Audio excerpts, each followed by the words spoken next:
Chapter 421 Shout Out Manor. Qian Duoduo saw Zhao Rushi and her group and hurried over to greet them. Mississippi. He raised his head and smiled and said, "The poultry and livestock you asked me to collect have been collected. Do you want them to be sent to your house now?" When Zhao Rushi took over Bailu Manor, it was already autumn, which was not a good season for hatching chicks and ducklings. But Zhao Rushi still asked Qian Duoduo to find a way to buy some half-grown livestock and poultry to raise.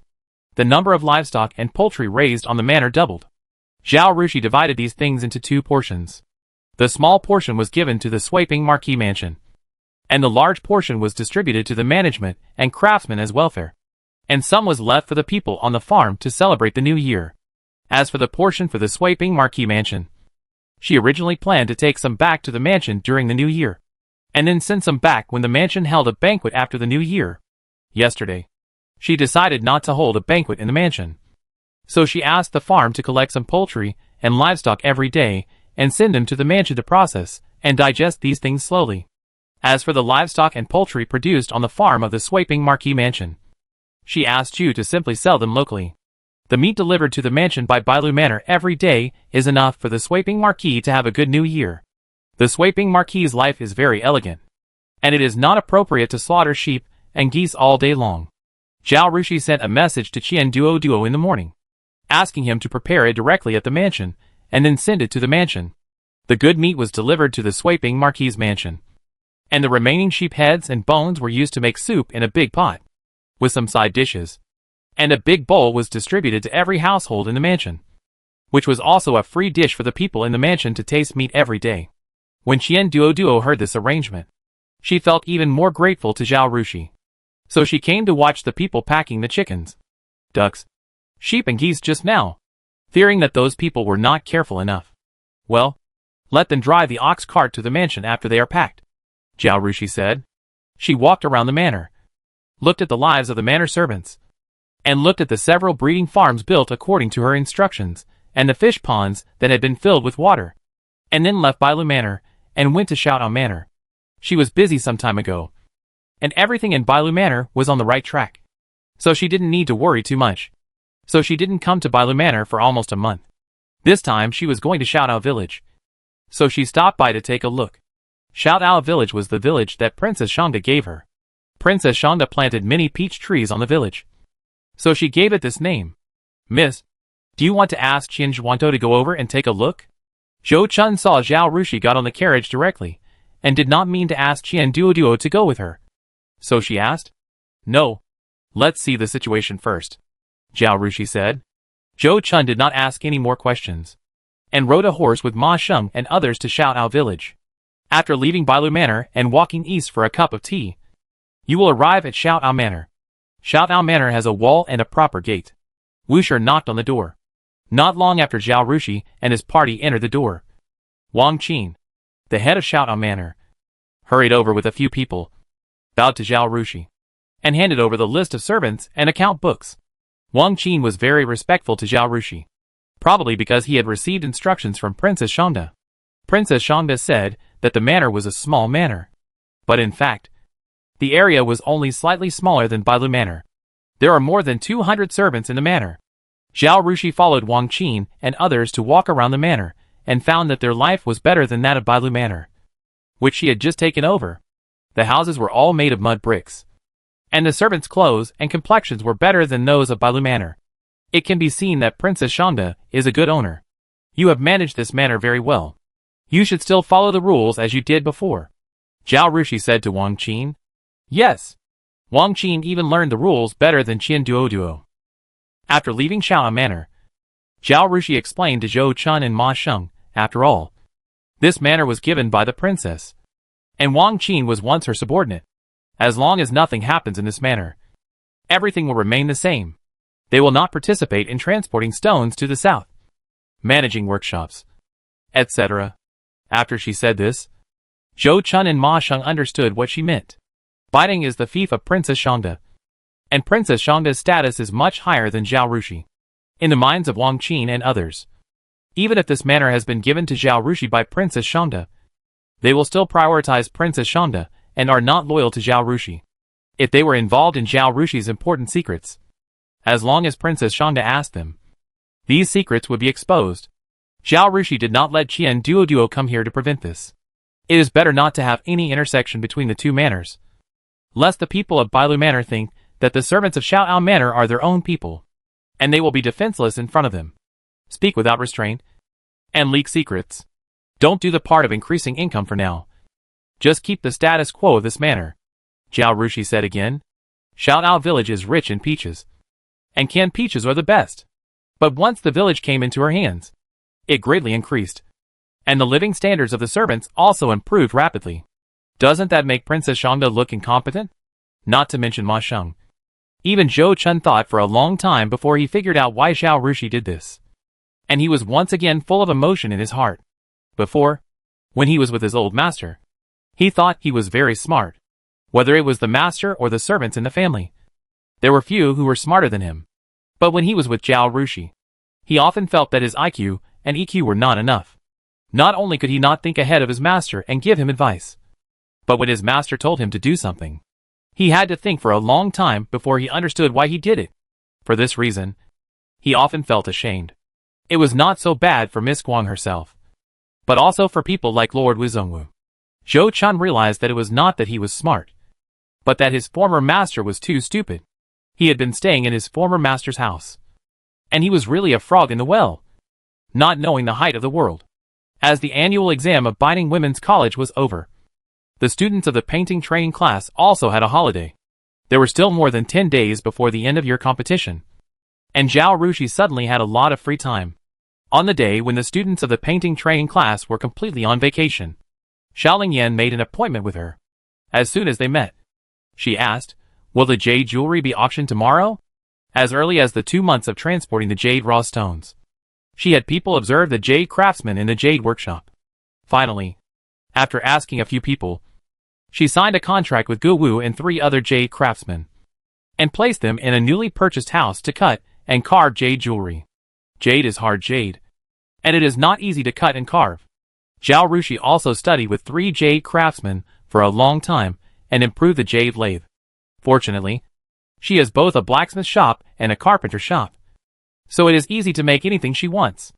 Just hand over the drawn parts drawings to the craftsmen, and when the parts are made, they will come back to assemble them, and the machine will be in hand.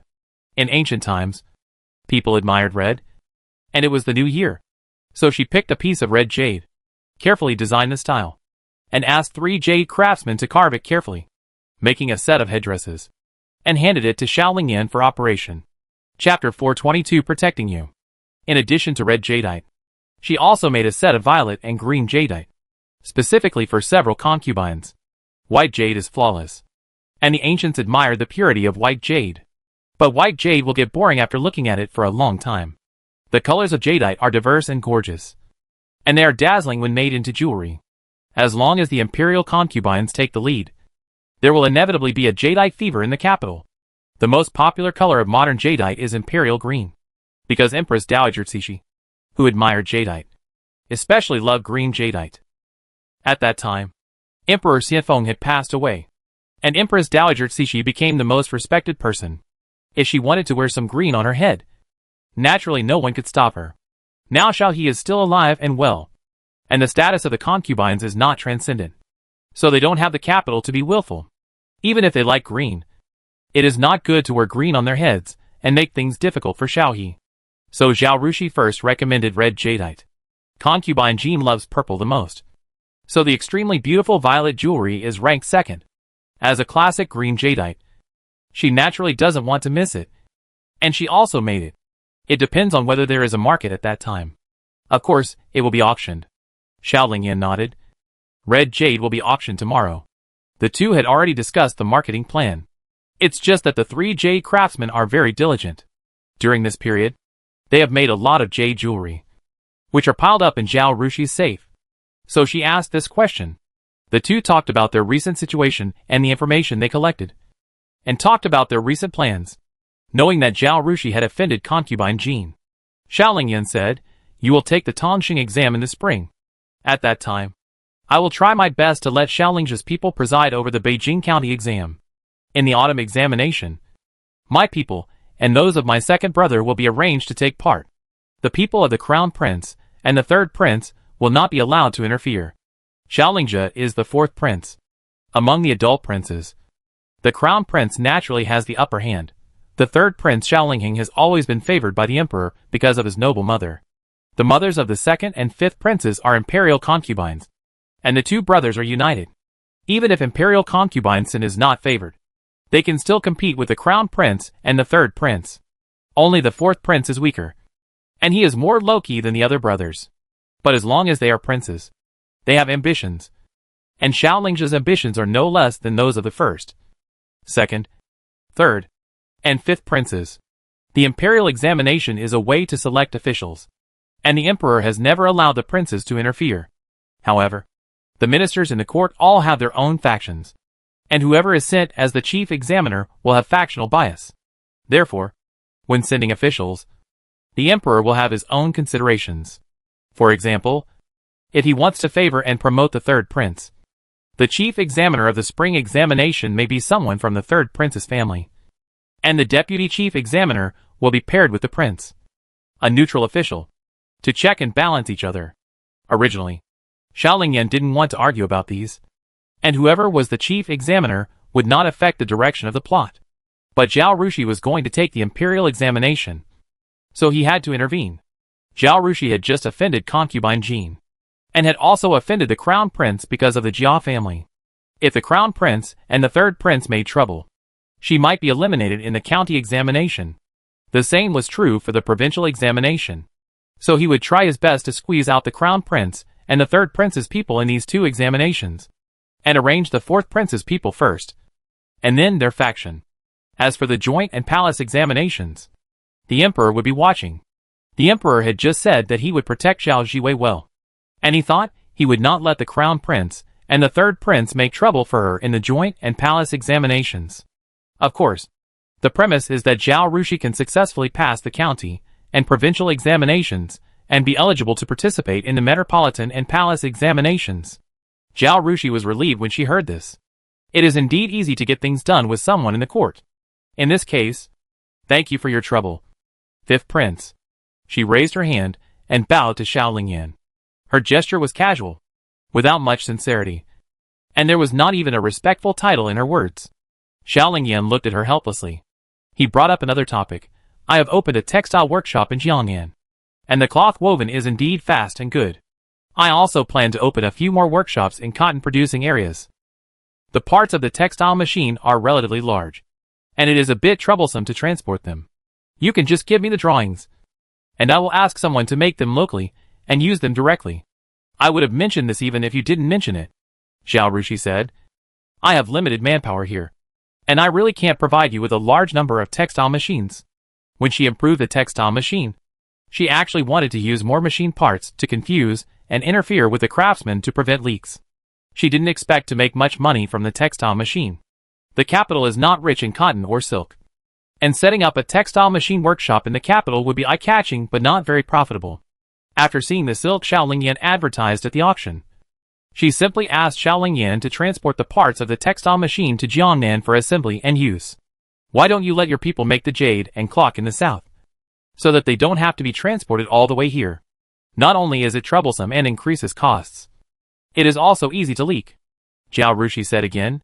These are all mines. If you keep them nearby, they may explode at any time. If you can hand them over directly, she will feel relieved.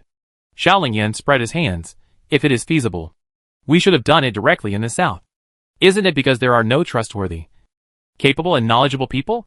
It is far away, and we are out of reach if anything happens. Besides, the jade style depends on you to design. After making a few clocks, you have to change the style and add functions. Do you think the workshop can succeed without you? Zhao Rushi shrugged and had to give up the idea. 1 more year at most. Hold on. When you pass the exam, I will have someone send you to Jiangnan, Xiaolingyan said. He was also unwilling to let Zhao Rushi stay in the capital and take risks. A man must carry the burden on his shoulders. Moreover, as a prince, he couldn't leave even if he wanted to. Zhao Rushi could get away, so he naturally left the capital early. This is not a good place. Zhao Rushi is a top student, but he has the dignity of a top student. No. If I can pass the exam, I also want to participate in the joint examination and the palace examination. Since she had come to the ancient times and had the opportunity to take the imperial examination, she would naturally give it a try.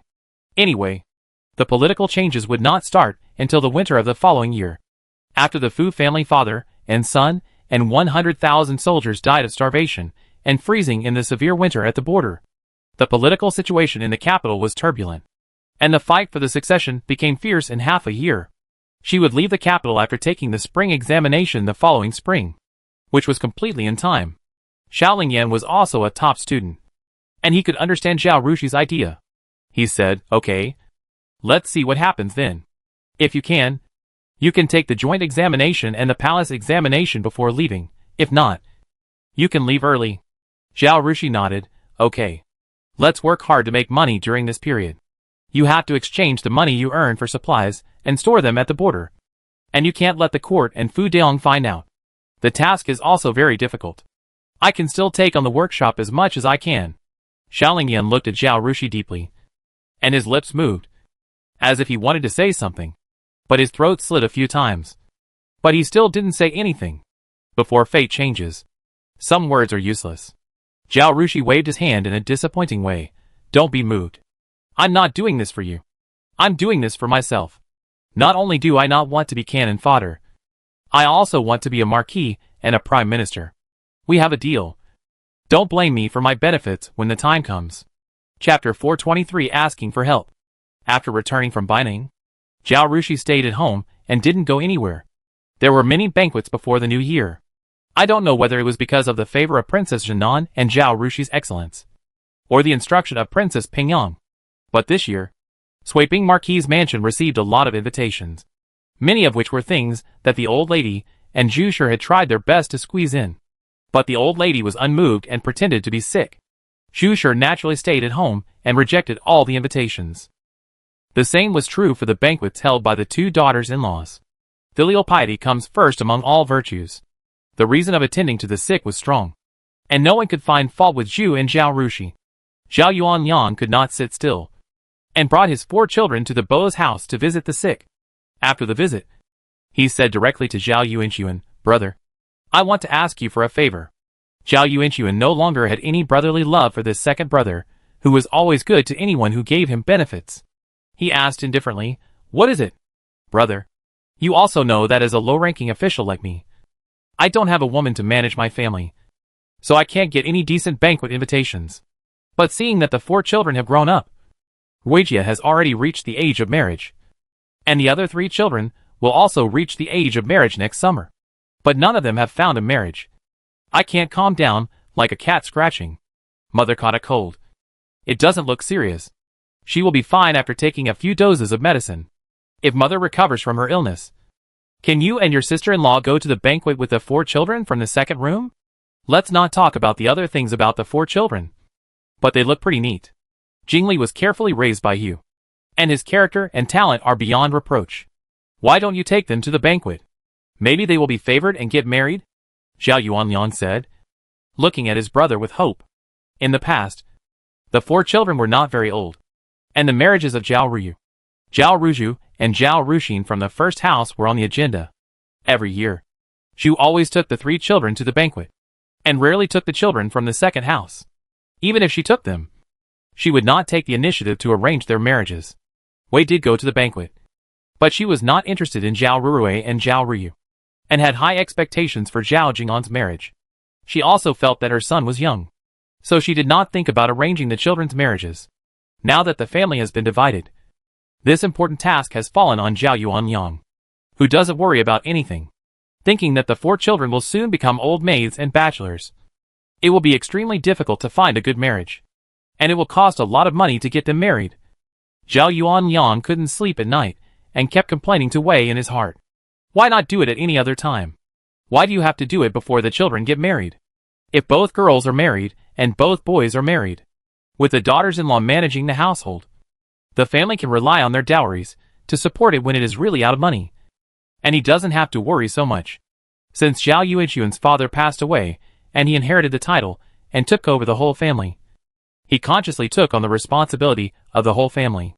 Before the family was divided, He and Zhu sure worried a lot about the marriages of these 4 children. Now that the family is divided. He is also worried when Zhao Yuanliang mentions the marriages of these children. But no matter how worried he is, he still has to refuse. Second brother, you don't know that mother's body has not been as strong as before since the last stroke. This cold is not serious. And it should have been much better after taking the medicine yesterday. But today I see that mother still doesn't seem to be getting better. Before mother recovers, we will definitely not go anywhere, and stay at home to take care of her. The children are getting older and older, so we can't delay. I can't guarantee that I can go to the banquet. So you should see who else is going to the banquet, and let them go with you. There are names on the invitation. And if he doesn't go, he can't give his invitation to Zhao Yuanyang. For fear of breaking taboos, they didn't dare to say that the old lady was seriously ill. They could only say that she caught a cold. Colds can be serious or minor, and the duration of illness can be long or short. The symptoms of headache and fever are not obvious, and there is no need to ask the imperial physician to treat it. It is most suitable for the old lady to pretend to be sick. So Zhao Yuanliang thought that the old lady was fine. But Zhao Yuanchuan knew that the old lady's illness would not be cured in a short time, at least until the 15th day of the first lunar month next year. They have to stay at home to take care of the illness. He said these words sincerely for the children of the second house. But to Zhao Yuanliang's ears, all of them became excuses. Brother, I know that you have opinions about me and the children because of Wei. But the children and I don't want that. Especially Jingli. You raised him carefully. How can you just ignore him? That child has always looked down on me and really treats you as his father. You can ignore others, but you can't ignore Jingli. Right? If he marries a good wife, you and your sister-in-law can rest assured about him. Right? Speaking of Zhao Jingli, Zhao Yuanchuan felt very unhappy. This is all the sin you and your wife have committed. Don't put all the blame on Wei. You are the head of the second house, and she is your wife. If she made a mistake, you are half responsible, Zhao Yuanchuan said, and stood up. Besides, what's the harm in a boy getting married later? If a person is decent and willing to make progress, there will be people willing to marry him. As for Ruyu, isn't she doing well with the boy in Pingnan Marquis' mansion? I think you don't need to worry about her marriage. You only need to arrange Rurui's marriage now. Find a newly promoted Jinshi, who is down to earth and motivated. With your official position, family background, and connections, it is not difficult to marry Rurui off. The second-class Jinshi who ranked behind would only be a 9th-rank official in Beijing. Zhao Rurui was a lady from an aristocratic family after all. She could read and write, and had some knowledge of music, chess, calligraphy and painting. She had no major problems. Although Zhao Yuanliang had separated from his family and his official position was not high, he still had connections and made friends with many wealthy young men. As long as Zhao Yuanliang was willing, those second-class Jinshi without any foundation should still be happy to marry into this family. After saying this, Zhao Yuanchuan ignored Zhao Yuanliang, came out of the side hall, and returned to the backyard. Zhao Yuanliang was angry when he saw his brother was so heartless. But he could do nothing about it. He naturally didn't want to marry his daughter to those second-class Jinshi. The second-class Jinshi with good family background had long been snatched up. Those with poor family background, or even those from poor families, couldn't even afford a house in the capital, and the meager salary was not enough to eat. If I marry my daughter to him, does he have to support his son-in-law's family? If I have no money, I can ask him for it. If I have trouble, I can ask him to solve it. Did he marry his daughter to a son-in-law or to an ancestor? Why would he marry someone who has done him no good? Zhao Yuanchuan rejected Zhao Yuanliang, and Zhu was entangled by Zhao Ruyu and Zhao Rurui. Zhao Rurui had been living under her stepmother since she was a child, and she was a person who could make a living. Seeing that Zhu refused, she didn't care about shame and knelt down to Zhu. Chapter 424, Pitiful Advice. Aunt, I know you are kind and generous. Please have pity on me and help me. What are you doing? Get up quickly. Zhu's face looked very bad. Whether she was willing to help or not, she felt uncomfortable being forced by the younger generation to arrange a marriage. Zhao Ryu originally just stood aside and said nothing. Seeing Zhu's face, she hurriedly persuaded Zhao Rurui, for his sister. Don't be like this. Didn't Aunt just say that? It's not that she didn't agree, but because her grandmother was sick, she couldn't attend the banquet. Who knew that Zhao Rurui shook Zhao Ruyu's hand and yelled at her, You are asked to pretend to be a good person. You don't have to worry. But I... When she yelled to this point, her tears fell. In the past, Xiao Ruyu was the legitimate daughter of the second wife. And she was a concubine. So she had to keep her tail between her legs to please Xiao Ruyu. But now Xiao Ruyu has become the adopted daughter of the second wife. And she herself is Zhao Yueliang's biological daughter after all. And An Shui is still in charge of the family. Zhao Rurui's arrogance immediately rose. But in the second room, Zhao Jingli was in charge. Zhao Jinggan also protected Zhao Ruyu. Zhao Rurui didn't dare to do anything to Zhao Ruyu. But now seeing that Zhu refused to agree, Zhao Ruyu was still standing aside and talking without any hesitation. Zhao Rurui finally couldn't help but get angry at Zhao Ruyu. Zhao Ruyu stared at Zhao Rurui. Her fists clenched so tightly that the knuckles turned white. She bit her lip and tried not to say anything. She looked at the two of them, her expression already showing impatience. I've already said that the old lady is not in good health. And I don't plan to attend this year's banquet. I won't go myself. How can I take you? She had just said to Zhao Rurui earnestly what Zhao Yuanxuan said to Zhao Yuanliang. But the child was too ambitious and always wanted to catch a rich husband like Xiao Ruyu. So she wanted to try her luck at the banquet. She said, those sons of noble families look good on the outside. But who knows what they are like inside? There are many people in the family and many conflicts. If I take in some concubines, the future will be a mess. I think it's better to pick a newly promoted Jinshi or Jiren, with a rich family and a simple population. As long as you two are diligent and capable, you will definitely live a good life. And these newly promoted Jinshi or young Jiren will not attend the banquet. Your father needs to slowly ask people. Instead of wasting me here and thinking about attending the useless banquet, you might as well ask your father. After saying this, Zhu didn't want to stay here anymore. She stood up and said, I'll go see the old lady. You guys can do whatever you want. She walked out. Zhao Rurui didn't believe Zhu's words at all. She hurriedly chased after Zhu and shouted at her back. Fifth sister is grown up. Doesn't your aunt care about her? Zhu paused, turned around, and looked at Zhao Rurui with an increasingly cold gaze. She said, she suffered a lot in the past. I want to keep her at home for 2 more years to live a comfortable life. And I won't discuss marriage for the time being. She said without stopping, and went straight into the old lady's room. Zhao Ruyu and Zhao Rurui looked at each other, and turned their heads away. Zhao Rurui thought about it, and simply left the side hall, asked the maid in the corridor about Zhao Rushi's residence, and led the maid straight to the bamboo courtyard. Seeing this, Fushu couldn't help but call Zhao Ruyu, Miss. Should we go find Miss Five as well? Zhao Ruyu hesitated and didn't move. Even the easygoing Zhu sure had this attitude. How could Zhao Rushi, who always treated them harshly, agree to her request? Why should she go and make herself unhappy? Didn't you say that you wanted to make the wife of the Marquis of Ping and have a better impression of you at the banquet? Fushu said again. The biggest obstacle between Zhao Ruyu and Fu Yunlang was the wife of the Marquis of Pingnan. If she could leave a good impression on Lady Pingnan at the banquet, or even win her favor, then her marriage would not be a problem. And based on the years she spent with Lady Pingnan in her previous life, she thought she knew Lady Pingnan very well. She thought it would be no problem to please Lady Pingnan as long as she was willing to do what she liked. But if she couldn't even go to the banquet, how could she please Lady Pingnan? So Zhao Ruyu had to go to these banquets at the end of this year. She was not going. And she was more anxious than Zhao Rurui. But she didn't show it on her face. Zhao Ruyu didn't need to beg Zhu. She could go to the banquet if she wanted to. After all, she was a student of the Beijing Women's Academy. And she also made friends with several noble ladies. These noble ladies' families were going to hold banquets. And when the time came, she could go to the banquet in the name of her classmates, which was also reasonable. But the wife of Ping'an Marquis was never liked by people. Those wives and noble ladies of noble families might not say it on the surface, but who didn't look down on the wife of Ping'an Marquis in their hearts?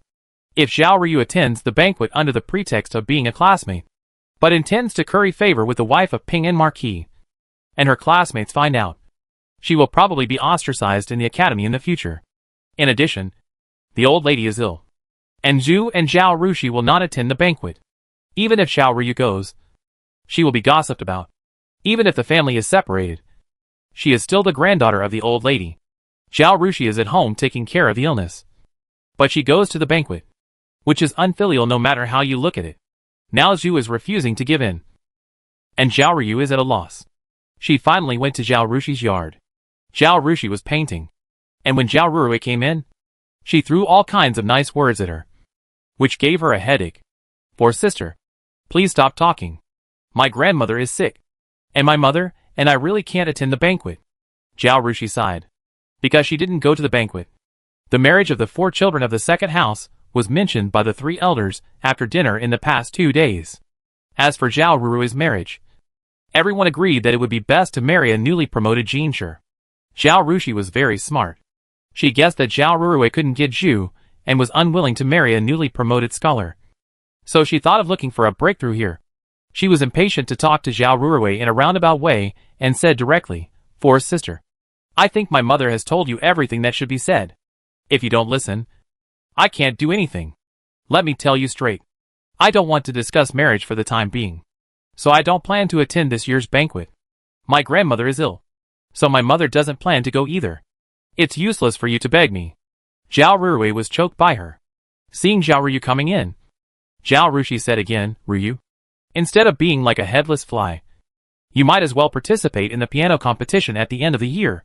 If you can get a place, isn't it better than anything else?" She glanced at Zhao Rurui. After all, a woman still has to stand up for herself first. "Look at me. How am I better than you? If I didn't have painting skills, I would have to stay at home like you and can't do anything. But what about now? I got a job in the court with my own painting method, earned some money, and gained a certain status. I don't need to rely on others and can live a good life. If you bloom, butterflies will come. If you are wonderful, heaven will arrange it. You don't have enough conditions, but you always want to marry a family with good conditions. This is wishful thinking." Chapter 425. I also participate in the competition. After listening to Zhao Rushi's words, Zhao Rurui was not very good, but Zhao Ryu was no longer as indifferent as before, but seemed to be thinking about something. Recently, Fu Yilang no longer cares about her as much as before. Last time he brought the clock back from the south. He made a lot of money, met the emperor, and was praised by the 2nd and 5th princes. Fu Yunkai also praised him rarely. He was like a chicken blood. Seeing that the weather was cold, he ignored the wife of Ping and Ho and her obstruction and went to the south again. A few days ago, he came back exhausted and brought back a few clocks and some other things. He hurriedly asked her to meet him, and then went to help the 5th prince organize the auction. This Fu Yunlang, who was completely different from his previous life, made Zhao Ryu feel very threatened. "Are you going to participate in the painting competition?" she asked. Zhao Rushi nodded, "Yes. Then I will also participate in the music competition." Zhao Ryu suddenly became full of fighting spirit. "You are right. If you bloom, butterflies will come. If I have talent and fame, good families will come to me to marry me. There is no need to be despised and picky." Zhao Rushi became famous for her paintings and even worshipped Mr. Ku Mu as her teacher. Even people like Fu Yunai came to her to marry her. If she also showed great talent in music and was accepted as a disciple, would she still be afraid of not being able to marry into the Ping'an Marquis Mansion? By then, maybe there will be a better family than the Ping'an Marquis Mansion to come to her to marry her. After understanding this, Zhao Ryu felt as if her Ren and Du meridians were opened. With the pursuit, she was a completely different person. Zhao Rushi, knowing that Zhao Ryu was going to participate in the competition, she thought that the chicken soup she had given to her was effective. Zhao Ryu knew that she should be diligent and motivated, and no longer just wanted to get married. But after hearing the second half of her words, Zhao Rushi knew that she was overthinking. Even if Zhao Ryu participated in the competition, it was just to get married better. Zhao Ryu looked at Zhao Rushi, then at Zhao Ryu, and her heart was broken. Even if Zhao Ryu was just as determined to get married as she was at least a student of the Beijing Women's Academy. And she was also talented in music, which could increase her bargaining chips. As for herself, she had learned from the female teacher hired by the Marquis Mansion before. But she was mediocre in music, chess, calligraphy and painting, and could not show off anything, not even needlework. Now that her family background is no longer there, what else can she rely on? How can she marry into a good family? Zhao Jingli and Zhao Jingdan came together. However, Zhao Yuanliang wanted to talk to Zhao Yuanshuan, and Zhao Ryu and Zhao Rurui went to Zhu's house. It seemed that neither side wanted them to get involved. So they simply went to Zhao Jingtai's yard. Zhao Jingli often came to learn mathematics from Zhao Rushi during this period, and he was much more relaxed here in the Bo Mansion. After staying at Zhao Jingtai's place for a while, he felt bored. So he went to Xia Zuyuan to ask Zhao Rushi some questions, and happened to hear what Zhao Rushi said to Zhao Ruyu. He was hit hard by Zhao Rushi again. Zhao Yuanchuan and Zhu invited famous teachers to teach him. But no matter in knowledge, vision, or mind, how could he be so far behind Zhao Rushi? Is gene really that important? But if you think back to Zhao Jingtai, Zhao Ruyu and Zhao Ruju, the two married sisters, they don't seem to be as outstanding as Zhao Rushi. In this case, it should be the credit of Zhao Rushi's deceased adoptive parents. At this moment, Zhao Jingli was full of curiosity about the Su family. Young master, what are you doing? The gatekeeper Isue saw Zhao Jingli standing at the gate of the courtyard, neither going in nor leaving, and couldn't help but raise her voice to call him. Several people in the courtyard were startled and looked over here. Zhao Jingli hurriedly coughed lightly and walked in. Big brother. Big brother. Zhao Ryu and Zhao Rurue were a little uncomfortable. They didn't know how long Zhao Jingli had been here, and whether he had heard what they said. Some time ago, Zhao Jingli took charge of the second house, and successfully established his prestige in the second house. Now in the eyes of Zhao Ryu and Zhao Rurue, he is more majestic than Zhao Yuanliang. Zhao Yuanliang is a man without principles. He just muddles through everything. When the children make mistakes, he just scolds them a few times at most. And there is no real punishment. But Zhao Jingli was different. 2 days ago, because Fu Yileng came back, Zhao Ryu stayed in the tea house with him for a long time after school and came home late. So Zhao Jingli punished her by making her kneel for half an hour, not giving her dinner, and deducting half of her monthly salary. No matter when. The Zhao family never said they wanted to send Zhao Ryu away. But that night, Zhao Jingli directly said that if Zhao Ryu did anything that affected the reputation of the Zhao family, she would be sent back to the Su family, and would have nothing to do with the Zhao family from then on. Zhao Ryu was so scared at that time that she swore that she would never dare to do it again. Zhao Rurue had also been punished by Zhao Jingli, and she was also silent in front of Zhao Jingli. Seeing Zhao Jingli now, both of them felt guilty. Do you two have anything else to do? If not, I'll ask Fifth Sister for help with some math problems. Zhao Jingli looked at the two and asked. It's okay. It's okay. Zhao Rurue waved her hand quickly. She smiled at Zhao Rushi. Fifth Sister, you guys are busy. I'll go to Third Sister to see. I haven't seen her for a long time. She didn't call Zhao Ryu and turned away. I'll go take a look too, Zhao Ryu said, and followed Zhao Rurue out of the bamboo courtyard. Zhao Jingli looked at Zhao Rushi. They didn't make things difficult for you, did they? Zhao Rushi shook her head, thought for a while, and said, Sixth Sister hasn't reached the age of marriage yet, and she wants to marry the second Master Fu. So there won't be any trouble for now. But I think Fourth Sister is very anxious. Second uncle doesn't care about things. You still have to worry about Fourth Sister's marriage, so as not to cause any trouble. Zhao Jingli frowned. After all, he was only a 14-year-old boy. It was okay to let him take care of the chores at home. After all, there was a housekeeper and a housekeeper, and he could ask if he didn't understand anything. But it would be really difficult for him to arrange a marriage for his sister. Does my aunt know any good family that can be used to match my fourth sister? He asked. Zhao Rushi shook her head.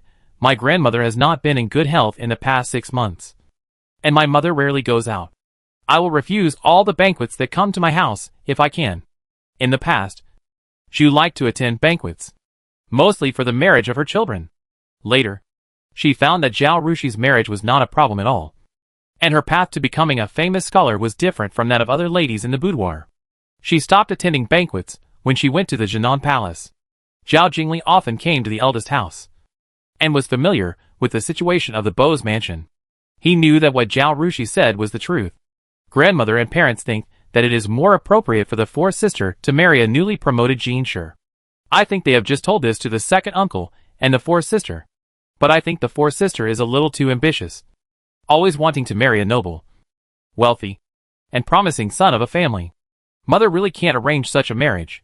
You can see it from the marriage of the third sister, Zhao Rushi said. Chapter 426 Visiting the Su family. Zhao Rushin's fiancé is a newly promoted Jinshi, and now works in the Ministry of Rights as an 8th rank official. He is the only son, and his family has little property.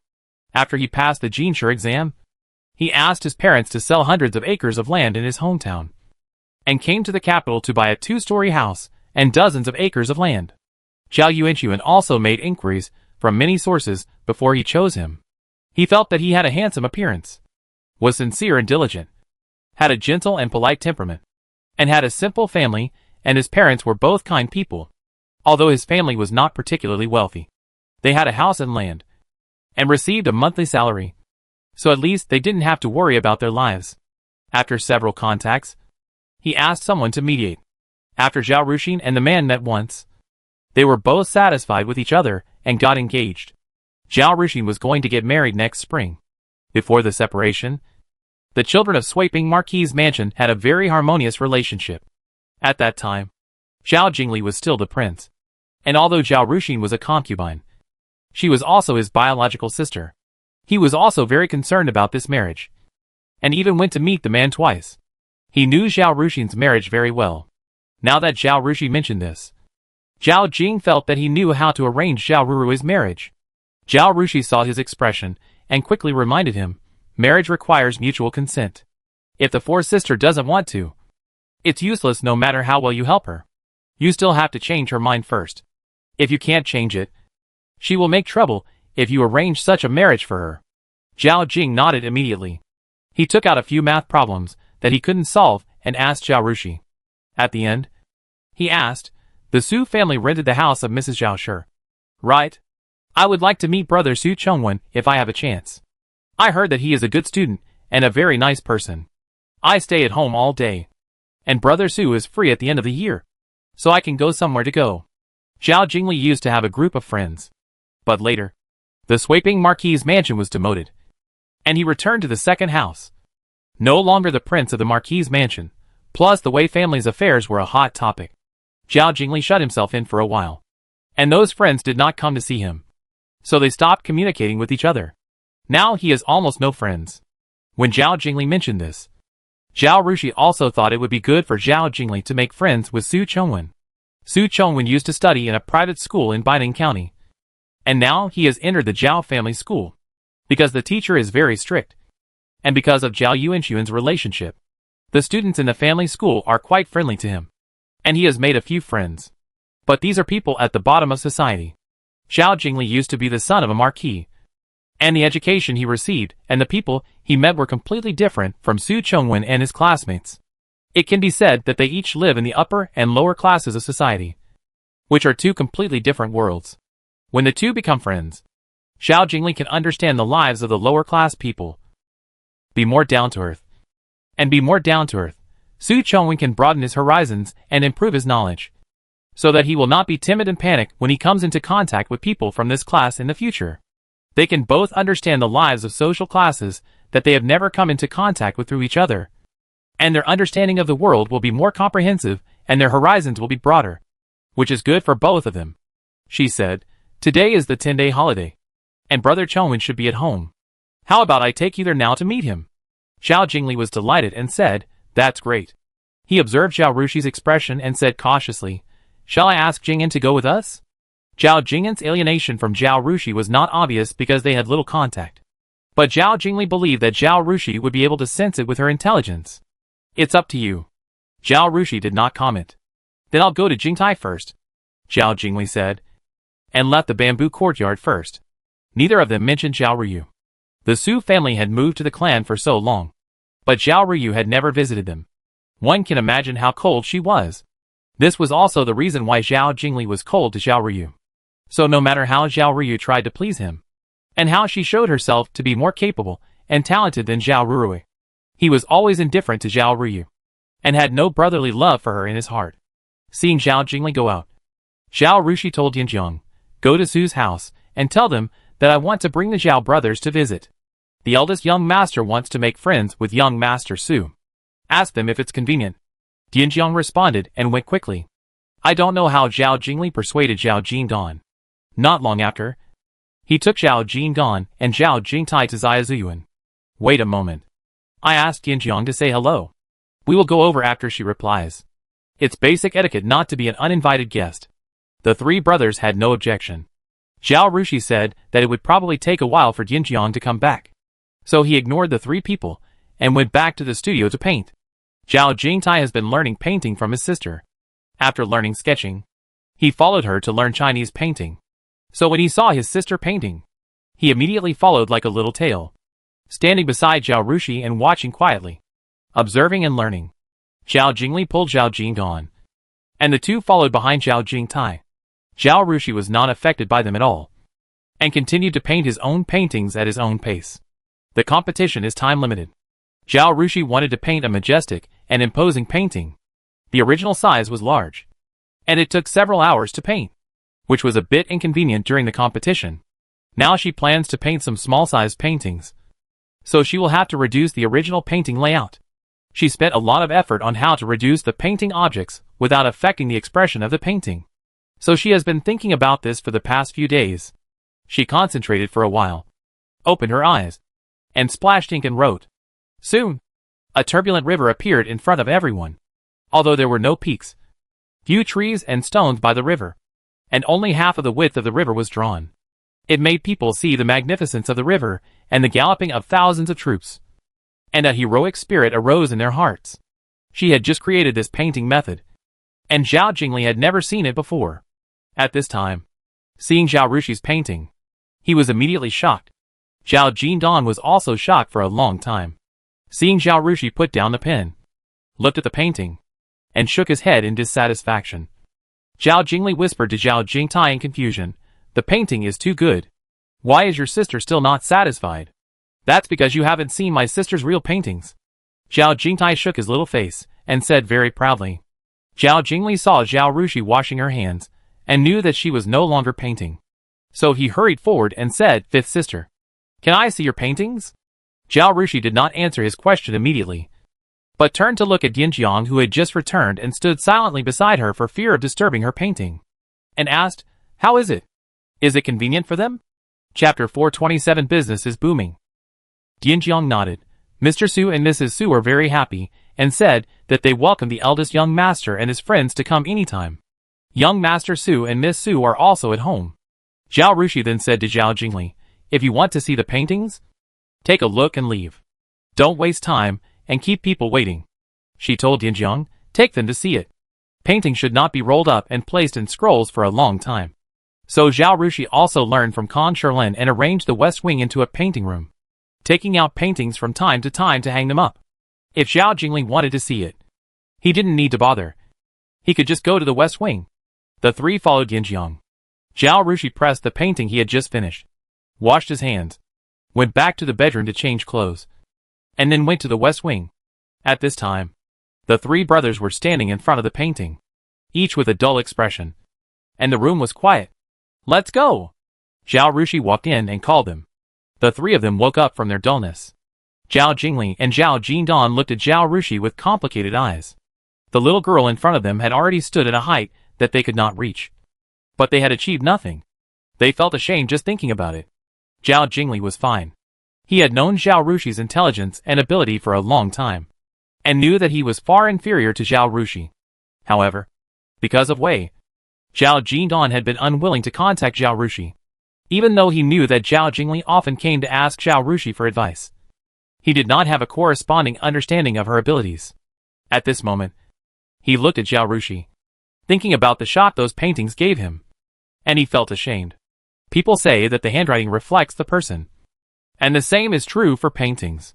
People who can draw such magnificent paintings must have extraordinary minds and insights, and they are the ones to be admired.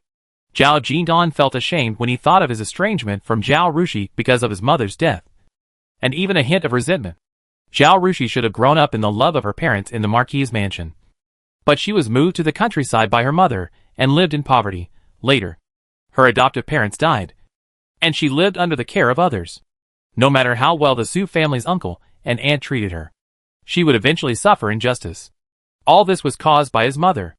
After Zhao Rushi was finally taken back to the mansion, his mother still wanted to torture her and marry her to the illegitimate son of the Wei family to threaten her. All the sufferings of Zhao Rushi were caused by his mother. The reason why his mother was beheaded was entirely because of her own sins. It was her own fault and had nothing to do with Zhao Rushi. Even so, He still had resentment towards her. Is he still a human being? At this moment, Zhao Jingdan felt ashamed and had no face to face Zhao Rushi. Let's go! Zhao Jingli had already followed Zhao Rushi to the door.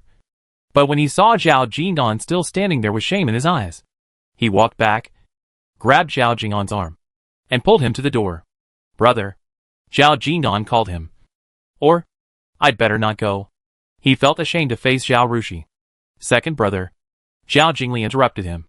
We have to work hard. We are far behind the fifth sister.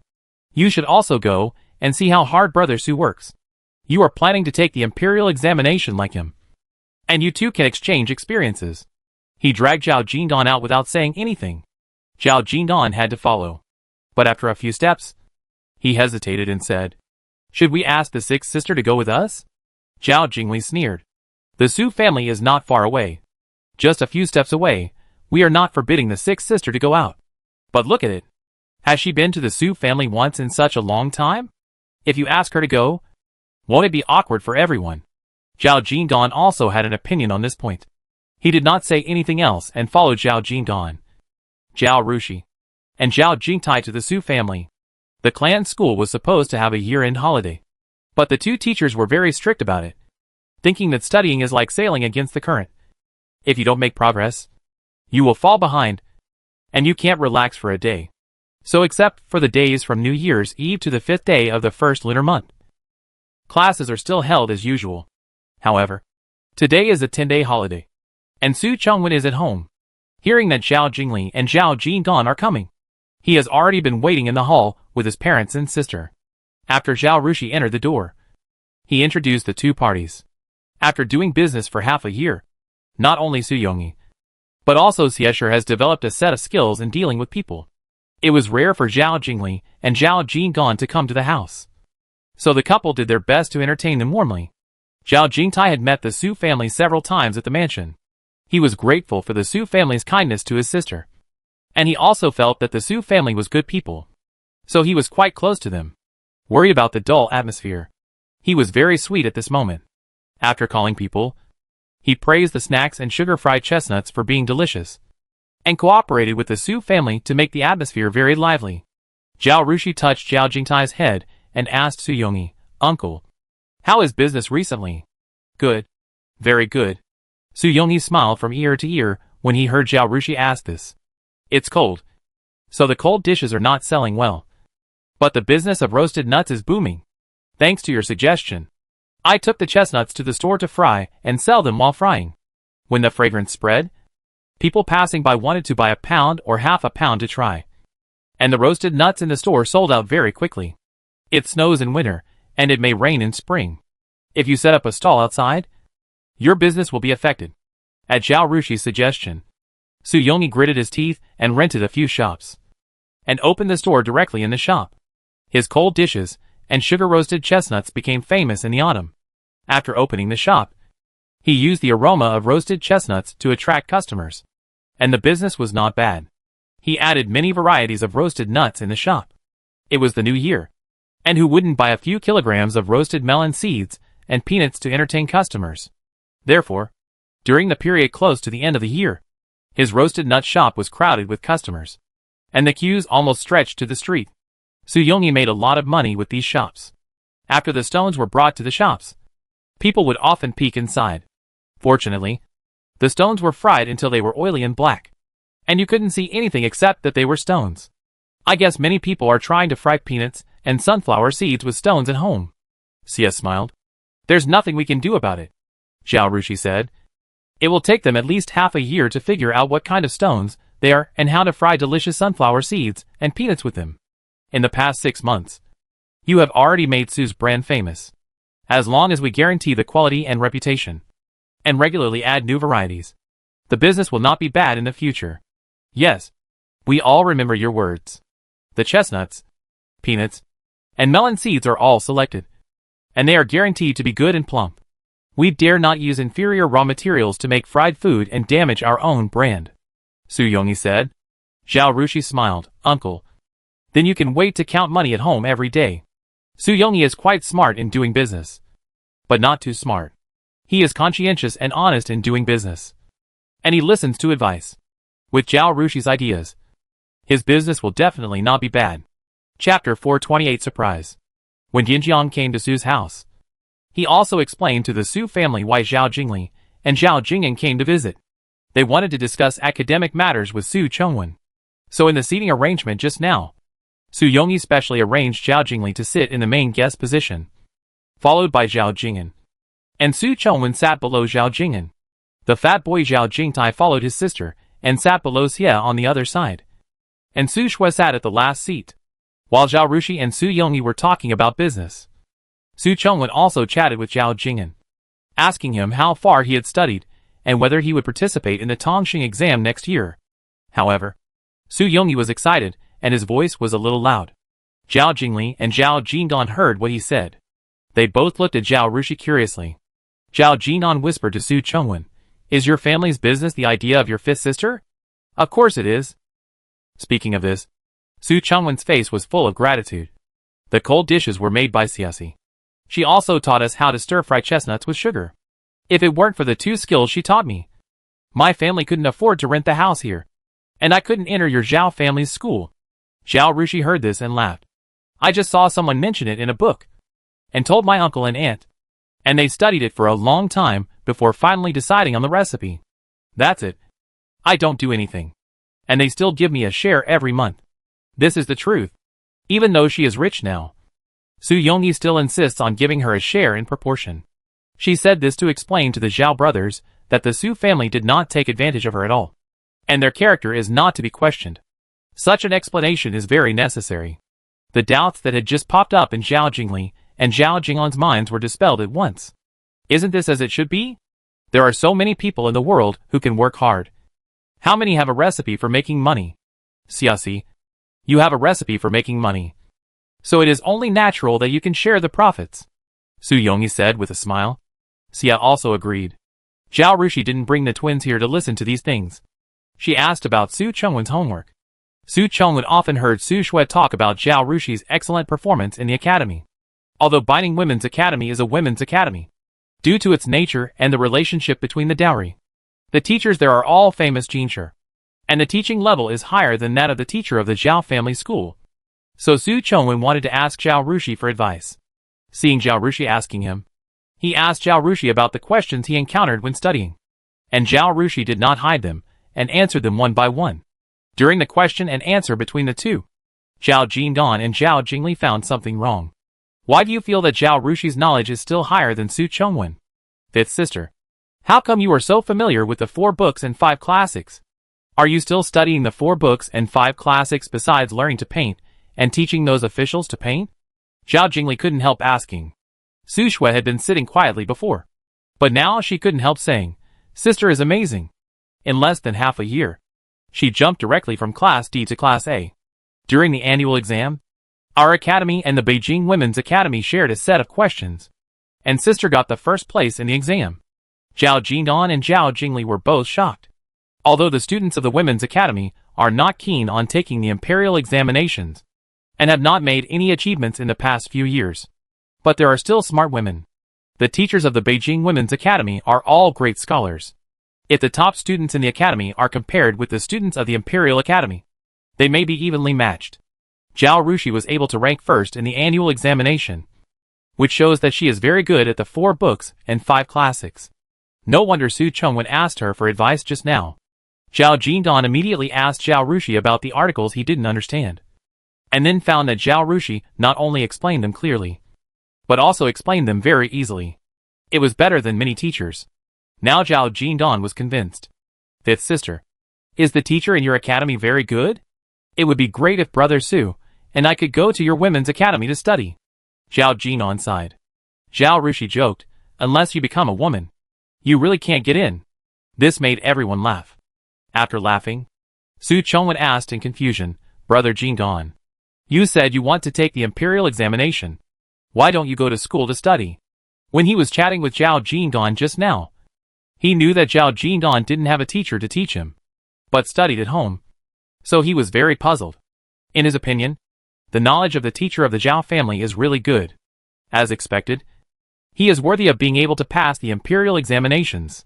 Zhao Jingdan left such a good resource unused and studied at home alone, which is really a waste of talent.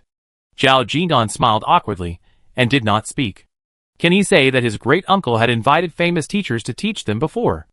And he looked down on the teachers and classmates of the family school? Zhao Rushi glanced at the two and said nothing.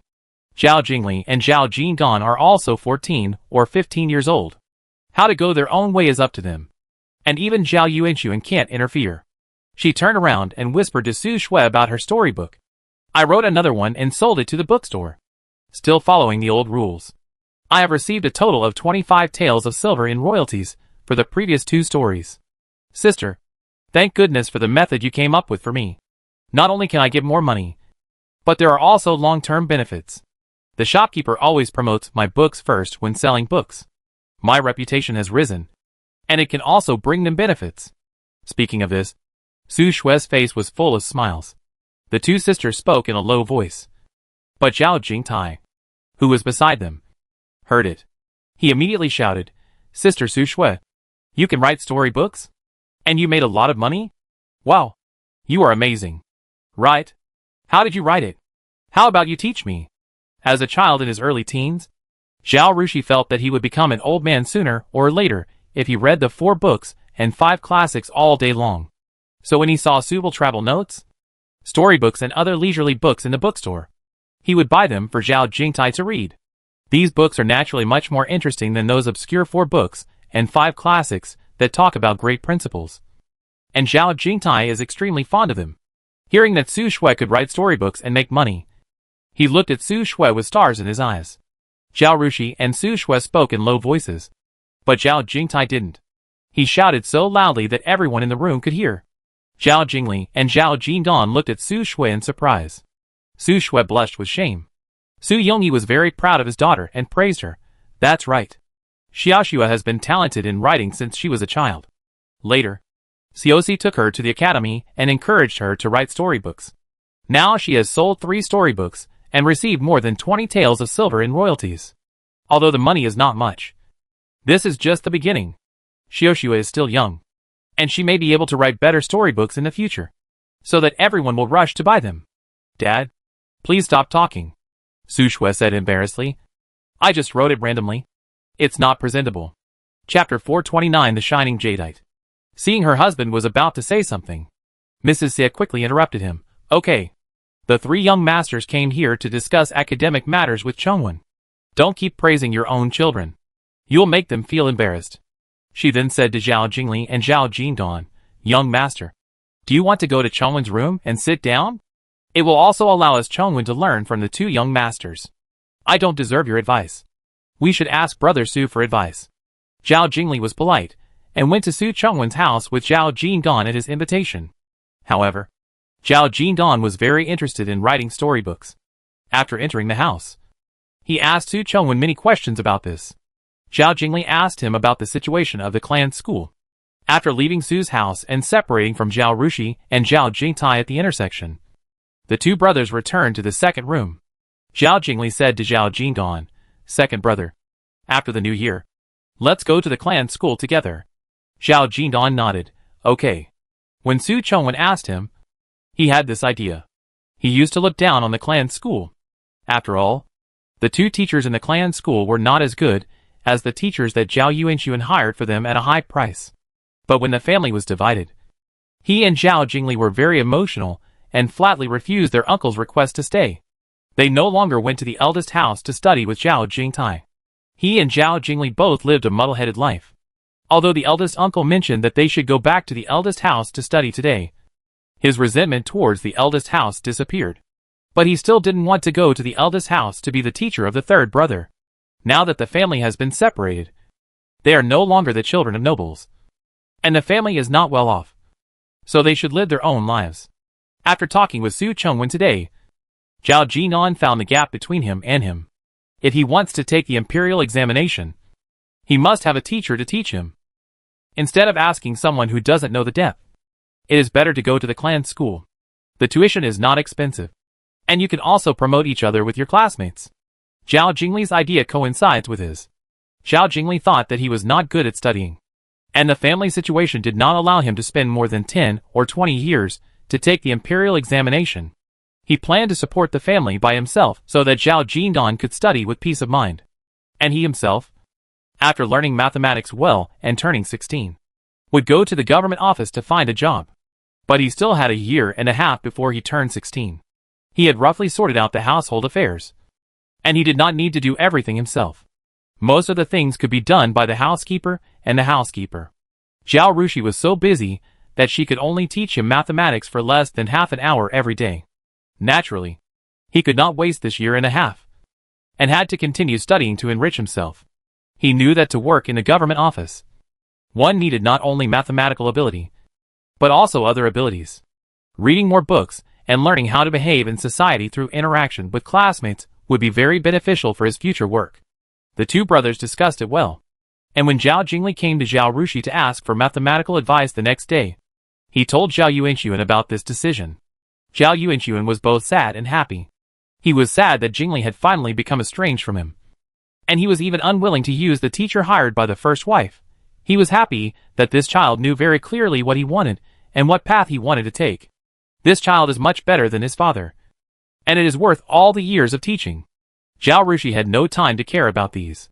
Not long after returning from Su's house, she met up with Kong Sherlin and others to attend the new auction. After the last auction, many people went to the noble family who had won the clock to see the western scenery. The clock's extremely European appearance and its precise time broadcast that sounded every half an hour, dang dang dang, made the wealthy nobles of Dajin very fond of it. Many people want to own such a timepiece. Therefore, the three clocks auctioned this time were very popular and sold at very high prices. The highlight of this auction was the set of red jade jewelry, which was the last to appear. In the end, it was bought by the second prince at a high price of 36,000 taels and sent to the palace to honor concubine Sin.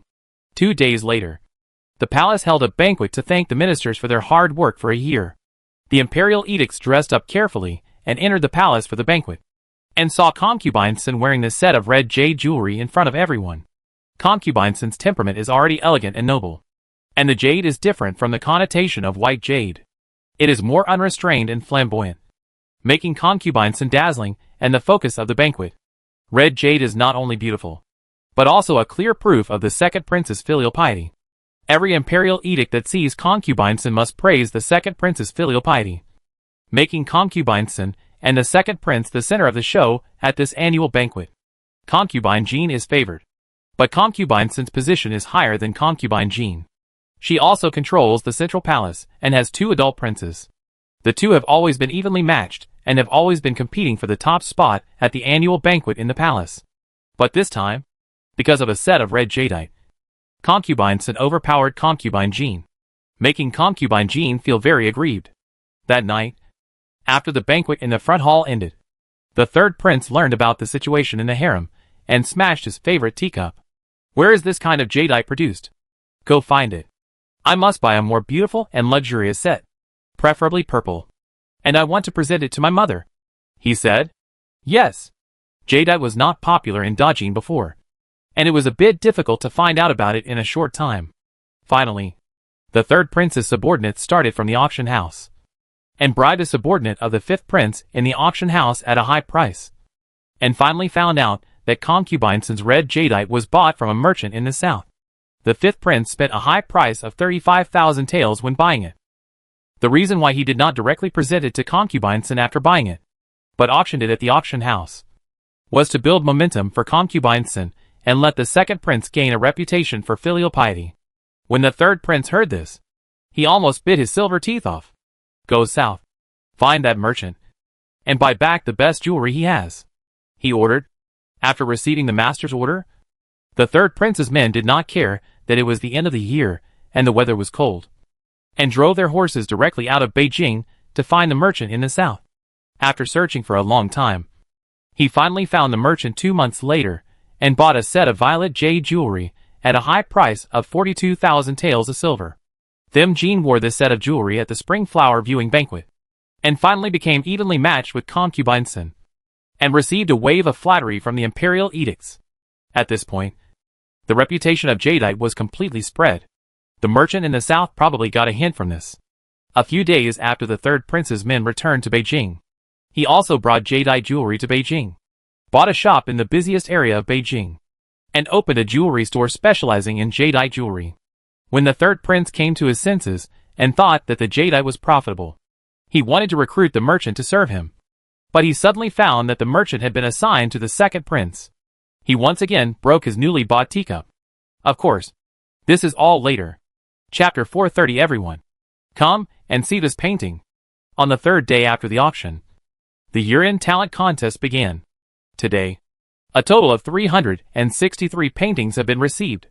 Fang Jingye pointed to the paintings displayed one by one in the large teaching hall of the Imperial College and said to several painting judges, "These are all old rules. I won't say much. Just judge directly." Kong Sherlin and others nodded. And without saying anything, they walked into the teaching hall and started working directly. The judging of the calligraphy and painting competitions is much simpler than the two competitions of piano and chess. In the preliminary and semi-final rounds, contestants are not required to draw or write on the spot. They just need to hand in their works. In the final round anyway, contestants have to write and draw on the spot.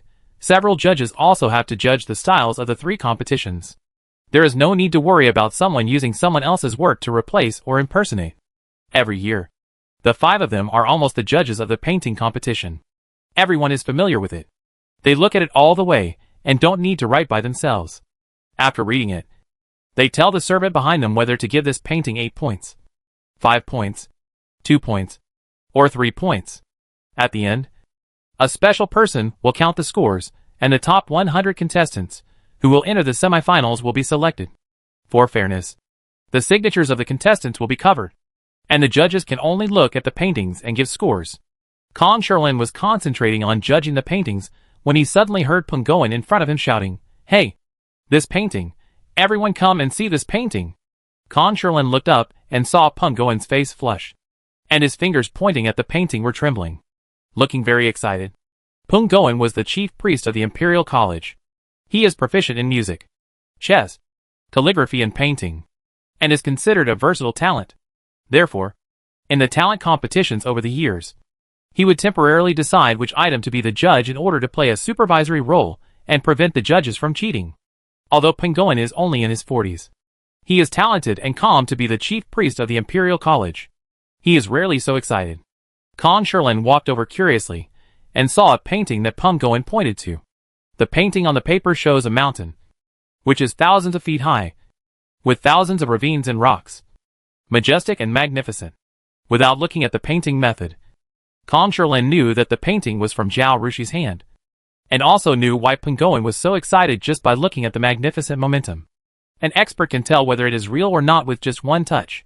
Even if the painting Zhao Rushi auctioned was a waterfall, the few rugged rocks in the painting were only to set off the momentum of the waterfall, and at the auction, everyone could only watch for a few breaths, and there was no time for them to carefully study it. But they, the experts, could tell at a glance what kind of brushstrokes were used to paint these landscapes. And once this style appeared, it was deeply imprinted in their minds. Sure enough, before Kong Sherlin could speak, Liang Song, another painting teacher at the Imperial College, ran over to take a look and also shouted excitedly, "It was him! That person! The one who painted the painting that was bought by the emperor at the last auction." Zhou Wenbo and Fang Jingye carefully examined the painting and suddenly found that it was painted by Zhao Rushi. Thinking of Liang Song saying that it was a painting at the auction, they both turned their heads to look at Kong Sherlin, with shock on their faces. Fang Jingye was lucky because he knew that there were outsiders. If Kong Sherlin had deliberately concealed it, they would not be able to ask now. Zhou Wenbo's temperament is similar to Kong Sherlin's. He is a straightforward person, and even more indifferent to worldly affairs than Kong Sherlin. He couldn't help asking, "Is this the one painted by the artist of the painting sold at the auction?" He is a famous scholar, and like Kong Sherlin, he has no official position or title. Fang Jingye is a teacher in the Imperial College, but he is similar. Neither of them went to the auction. However, the painting was too strange. Afterwards, everyone talked about it, saying that a painting by an unknown scholar appeared at the auction and was bought by eunuch Xie. The price was as high as Mr. Kumu's, and it was much higher than the painting of Zhuo Qiuxing in the previous dynasty. The level was really amazing. As painters, Zhou Wenbai and Fang Jingye were naturally very interested in the painting and wanted to see it. Unfortunately, the person who bought the painting was the emperor. The painting was in his hands, and ministers, who were not close to him, had no chance to see it. Zhou Wenbai and Fang Jingye were very regretful. For this reason, they also asked Kong Shilin how the painting was. Kong Shilin only said that the painting was good. If the painter was not famous, the price of the painting would be higher than his. He refused to say a word. It would have been better if they hadn't asked. After asking and being described by Kong Shilin, their hearts were like being scratched by a cat, and they became more interested in the painting. Now they found out that the painting might have been painted by Zhao Rushi, and the shock in their hearts was indescribable.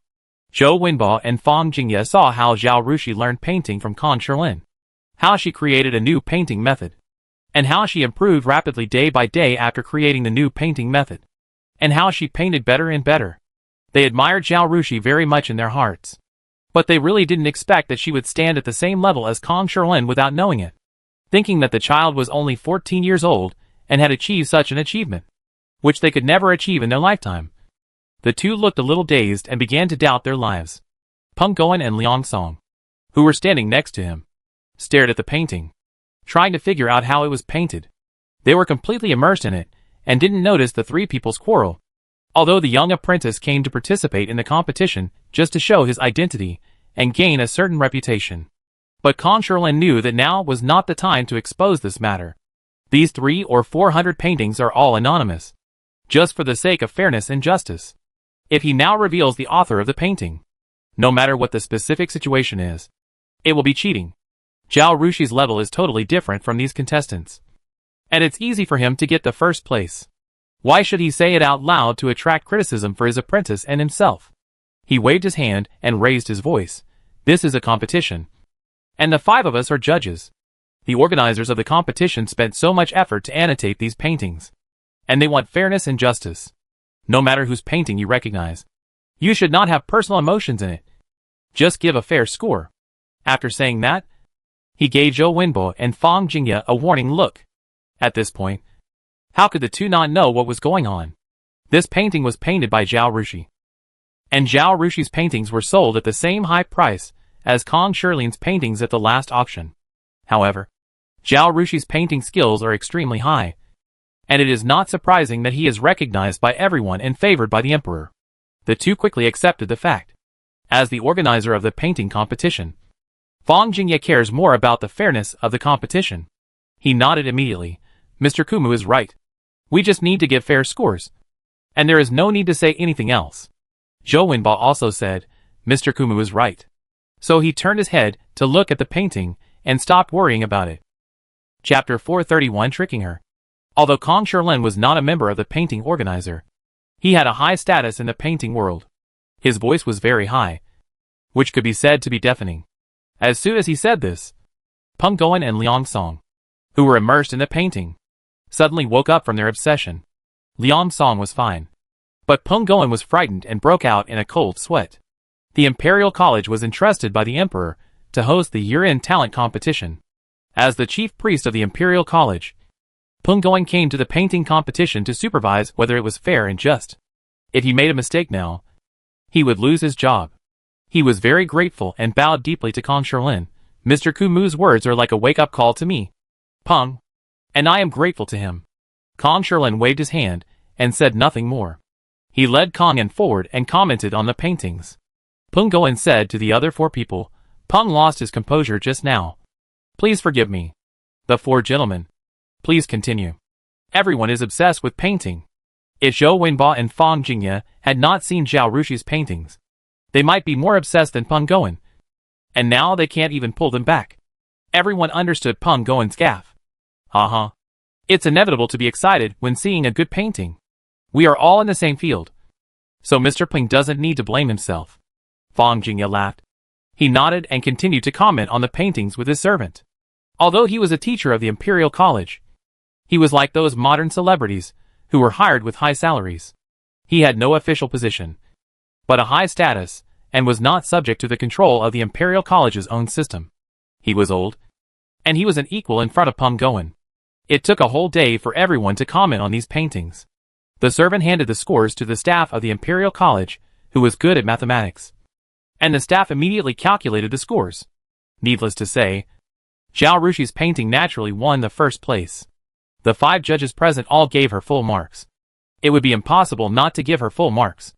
Even Kong Shirlin thought that his little apprentice was better than his master. And he was not as good as his little apprentice. Not to mention the others. The contestants were better than himself. So good that he looked up to them.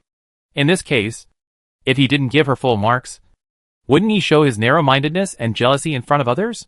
Kong Shirlin was very satisfied when he saw his apprentice's full score.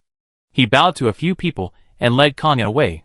If someone didn't give full score to Zhao Rushi's painting, he would spit on that person's face after the competition. After returning home, Kong Shirlin didn't ask anyone to tell Zhao Rushi the result of the competition. In his opinion, Zhao Rushi's level, competing with a group of people in painting talent, is like a sturdy man competing with a child in strength. The level is not at the same level, and the result of the competition is not worth mentioning. It's not that the contestants are of low level.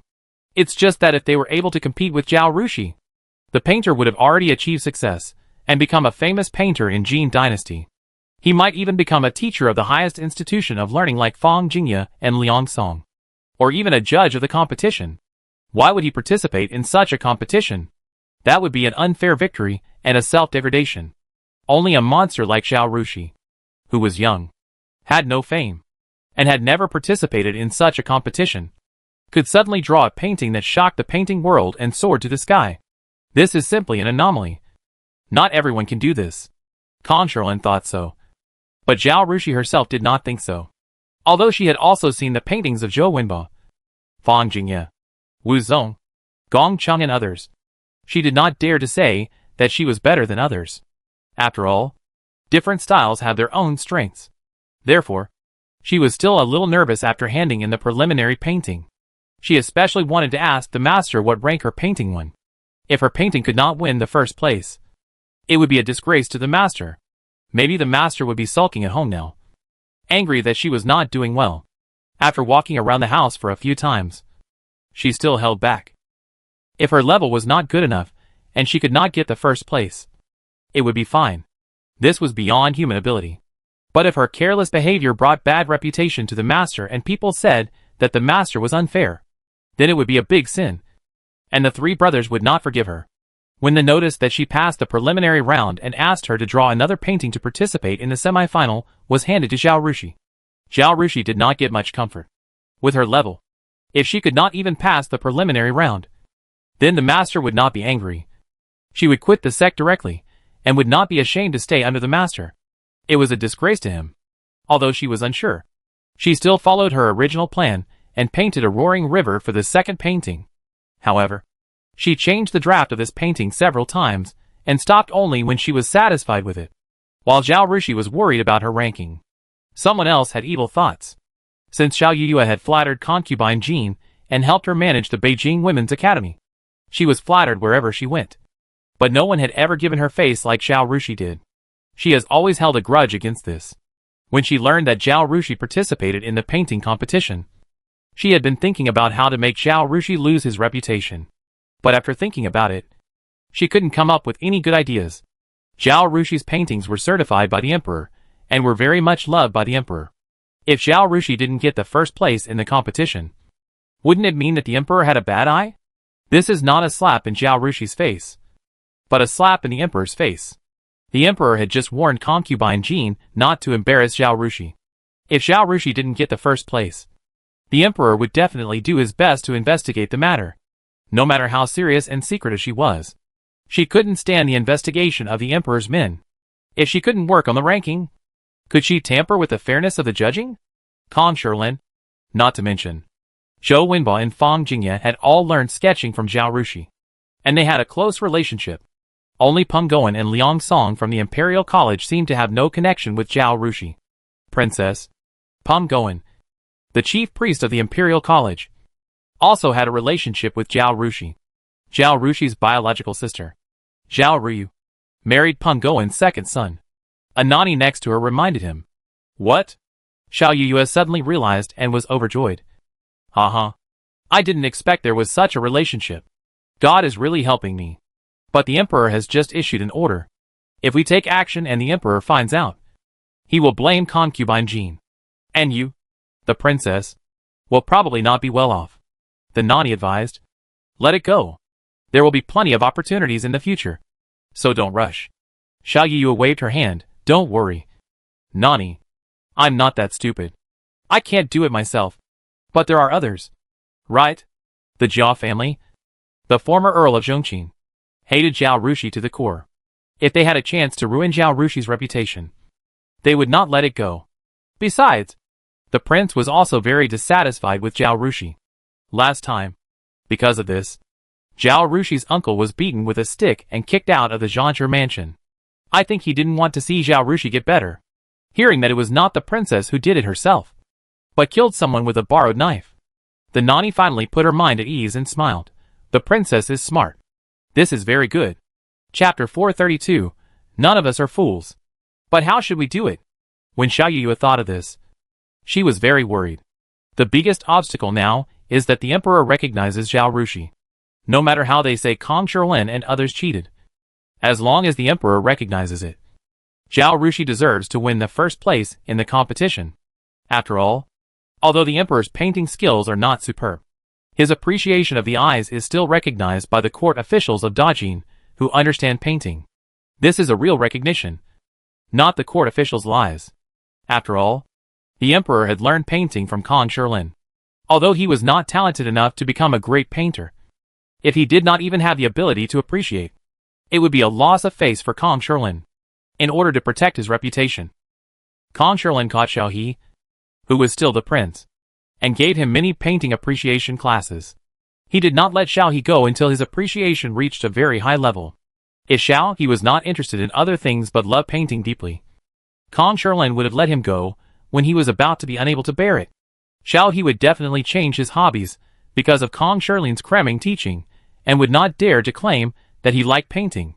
Now that the emperor has recognized her, it is almost impossible for the prince and the Jia family to say that Zhao Rushi's painting skills are not good enough, and she is not worthy of the title of the first. The prince and the father and son of the Jia family are not fools. Seeing Xiao Yu's distress, the Nani said, the prince and the Jia family don't know that the painting that the emperor took was painted by Miss Xiao Wu. Right? Yes. Xiao Yu's eyes lit up. She had forgotten about this. When the previous queen died, the emperor favored concubine Jean, and the prince was instigated by someone. He felt, if you have a stepmother, you have a stepfather. The emperor must dislike him, and like the third brother. And the fact is indeed so. The emperor loves the third prince because he loves his wife. Naturally, he likes the third prince more. And because the prince is not smart enough, whether learning or doing things, he always fails to meet his expectations. Therefore, he is very picky about the prince. At that time, the prince was also in his rebellious period, so he opposed the emperor in everything. In addition, some people instigated both sides, and the relationship between the father and son, which was not very close to begin with, became even more distant. At the last auction, the prince was sent on an errand to another place. After returning, given his relationship with the emperor, it was impossible for him to see the painting at the emperor's place. The Jia family did not even have the qualifications to attend the auction. The painting that Zhao Rushi took to participate in the painting competition would not be seen by anyone except the 5 judges and the people who organized the competition in the Imperial College. Therefore, the prince and the Jia family had no idea that the painting that was bought by the emperor was painted by Zhao Rushi. In this case, Xiao Yu did not need to do anything. Just put, Zhao Rushi also participated in the painting competition, and the judges were close people such as Kong Shilin and Peng Goen. The news was passed to the prince and the father and son of the Jia family. As for how they would do it, it was none of her business. After making up her mind, Xiao Yu did not dare to act on her own, and immediately went to the palace to tell concubine Jean about her idea. Concubine Jean did not have much bad feelings towards Zhao Rushi, although Zhao Rushi stood on the side of Princess Shamda and slapped her face. But she did not take this little thing too seriously. The most important thing is that the emperor has warned her. Going against Zhao Rushi will only bring minor benefits and major disadvantages. So she will not do such a stupid thing. But she is still very happy to use this opportunity to make things difficult for the prince. Zhao Rushi's paintings caught the emperor's eye. And Kong Shirlin was still a person respected by the emperor. As long as the prince said that Zhao Rushi cheated to get the first place, the emperor would be furious, and it would be difficult for the prince not to be punished. At that time, the emperor's disappointment and disgust with the prince would increase a little. She warned, "Be careful. Take a few more detours, and don't let people find out about you." "Don't worry, madam. I don't need to do anything." Xiao Yuyue was so happy to see concubine Jean agreed. She sent someone to do this after leaving the palace. In fact, with concubine Jean and the third prince's abilities, it would be more convenient and more covert to do this. They only need to tell the pawns around the prince to spread the word. Xiao Yuyue is far behind them in terms of ability and manpower. But concubine Jean still let her do it. When it is found out, concubine Jean can also be said to be a private grudge between Xiao Yuyue and Zhao Rushi. And what she did behind her back has nothing to do with her. If the emperor gets angry about this, the worst that can happen is that she will take back the management rights of Xiao Yuyue's women's academy. She is favored and has many people under her command. When Zhao Rushi's painting won the first place in the semifinals and entered the finals, the rumors spread by Xiao Yuyue through several channels finally reached the ears of the prince and the father and son of the Jia family. "Dad, this is the handle of Old Man Kong and the dead girl of the Zhao family. Right? Can you let your friends pass this to the emperor's ears, so that Old Man Kong and his apprentice will be in trouble?" When Jia Junzi heard this, he hurried to find his father. It was useless to spread these words among the people. Only the emperor knew. He was tired of Kong Shirlin and his apprentice. So Jia Junzi felt that this was his revenge. Jia Sonlin glared at him. What if the emperor doesn't believe it? He has a special relationship with Old Man Kong. As long as Old Man Kong goes to the palace and sheds a few drops of cat urine to complain, maybe this matter will be over. If it is found that we spread the rumors into the palace, how will the emperor deal with us? Do you want to be unable to stay in the capital? Speaking of this, his face became even gloomier. Besides, who will help us pass the message and offend Old Man Kong for no reason? When he was in power before, he had many friends to flatter him. Since he lost his title and job, those friends have disappeared. Now he said he wanted to take revenge on Kong Shirlin. Not only would no one do things for him, but they might sell him out and go to Wu Huai Temple to seek credit, offending a man who had lost his power, but selling a favor to the Minister of Personnel. This deal is too good to be true. Jia Junzi looked very unhappy after hearing this, and muttered, "Is there nothing we can do about her? Xiao Zhe, if you still want to stay in the capital and hang out with your group of bad friends, and don't want to go to the bitter cold north or the miasma-filled southern barbaric land, then just be honest and do nothing. Otherwise, you may not be able to live such a life," Jia Sonlin warned. Jia Junzi's expression changed twice, and finally he lowered his head and said dejectedly, "Dad, I know." Although Jia Sonlin lost his official position and title, Mrs. Jia's family still had power and wealth. Jia Junzi's life did not change much except that he lost a few friends and his parents were stricter in disciplining him, thinking that if he could not live like this, he would have to go to the bitter cold land in the north or the barbaric land in the south. Jia Junzi put away his thoughts of doing small things in private. He should just eat and drink and live his life well. Leave the matter of revenge to his father. Chapter 433 Finals. The Jia family was timid, and the crown prince was persuaded by the officials of the Zhanshe mansion. "I checked and found that Miss Zhao Wu won the first place in the annual examination of the Women's Academy some time ago," the official told about the conflict between Zhao Rushi and Xiao Yuyue. At first, Xiao Yuyue had never thought that Zhao Rushi would refuse their recruitment. She only wanted to slap Princess Shangde in the face. So when she went to Sweiping Marquis Mansion to recruit Zhao Rushi, she not only did not hide her whereabouts, but also made a big fanfare.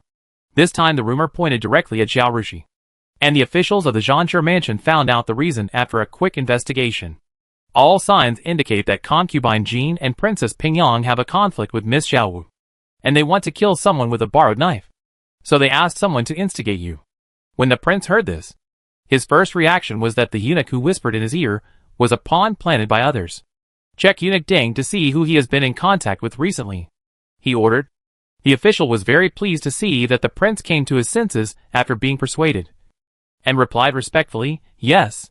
Even if the prince did not order them to do so, they would still investigate. The officials of the Zhanshe mansion, their honor and disgrace all depend on the prince. If the prince ascends the throne smoothly, they, as the original confidants of the prince's residence, will naturally rise to prominence and be given important positions. If the prince is deposed, they will not have a good ending. Therefore, it is very important to clear the court and prevent the prince from being deceived by villains with ulterior motives. Before leaving, he advised the prince again that Miss Xiao Wu is Mr. Kumu's apprentice and has a good relationship with her master and senior brother. Mr. Kumu has always been respected by the emperor, and their faction is neutral and pure. If they knew that your highness was targeting Miss Xiao Wu, they might change their neutral position and lean towards the other princes. In addition, your highness has no relationship with the Jia family. But if your highness still wants to target Miss Xiao Wu, the emperor will think that you are angry with Miss Xiao Wu because you lost the Jia family as a helper, and make something that didn't happen true. It can be said that targeting Miss Xiao Wu has no benefits but only harms, and it is really not a wise move. From now on, no matter who tells you to target Miss Xiao Wu, they are harboring evil intentions. I hope your highness will understand. Don't worry. I'll save it, the prince said.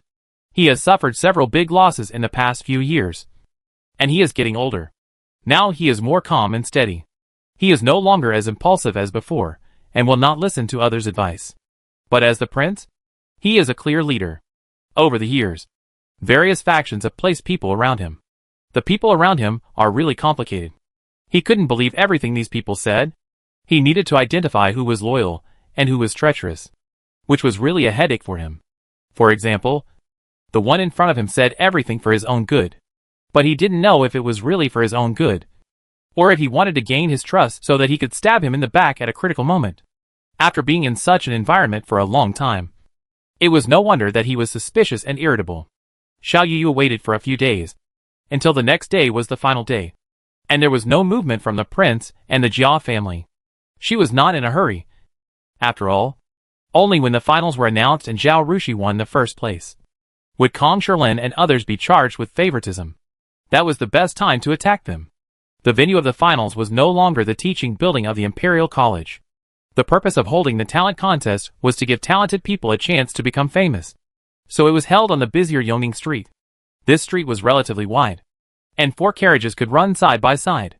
It was one of the main streets for the first and second place winners to ride horses in the parade. During the competition, the government sealed both ends to prevent carriages from entering and leaving, and then divided the long street into 6 sections, with each of the 6 competitions, namely, piano, chess, calligraphy, painting, poetry, and mathematics, occupying 1 section. People could walk and watch outside the competition venue. As for the 2 martial arts competitions, archery and charioteering, they were held in larger and more open places to avoid danger. Many participants arrived at the competition site early for fear of missing the time. The positions of the finals were arranged according to the rankings in the semifinals. The first place was the first position on the right side of the venue, and the second and third were arranged vertically in the back. Those who learn painting have teachers, and they often hold exhibitions for everyone to observe each other. After being in the same circle for a long time, everyone is familiar with each other. The 4th place winner was in his 20s. Seeing that the first place table was still empty, and no one had arrived yet, he stopped the 3rd place winner in front of him and asked, "Brother Lin, do you know who occupies the first table?" Brother Lin shook his head. "I don't know."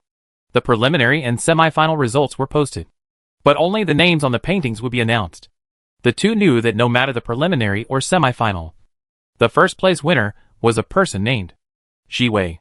It's just that the 2 followed their teacher to meet some people in the painting world, but they had never seen this Shi Wei's paintings.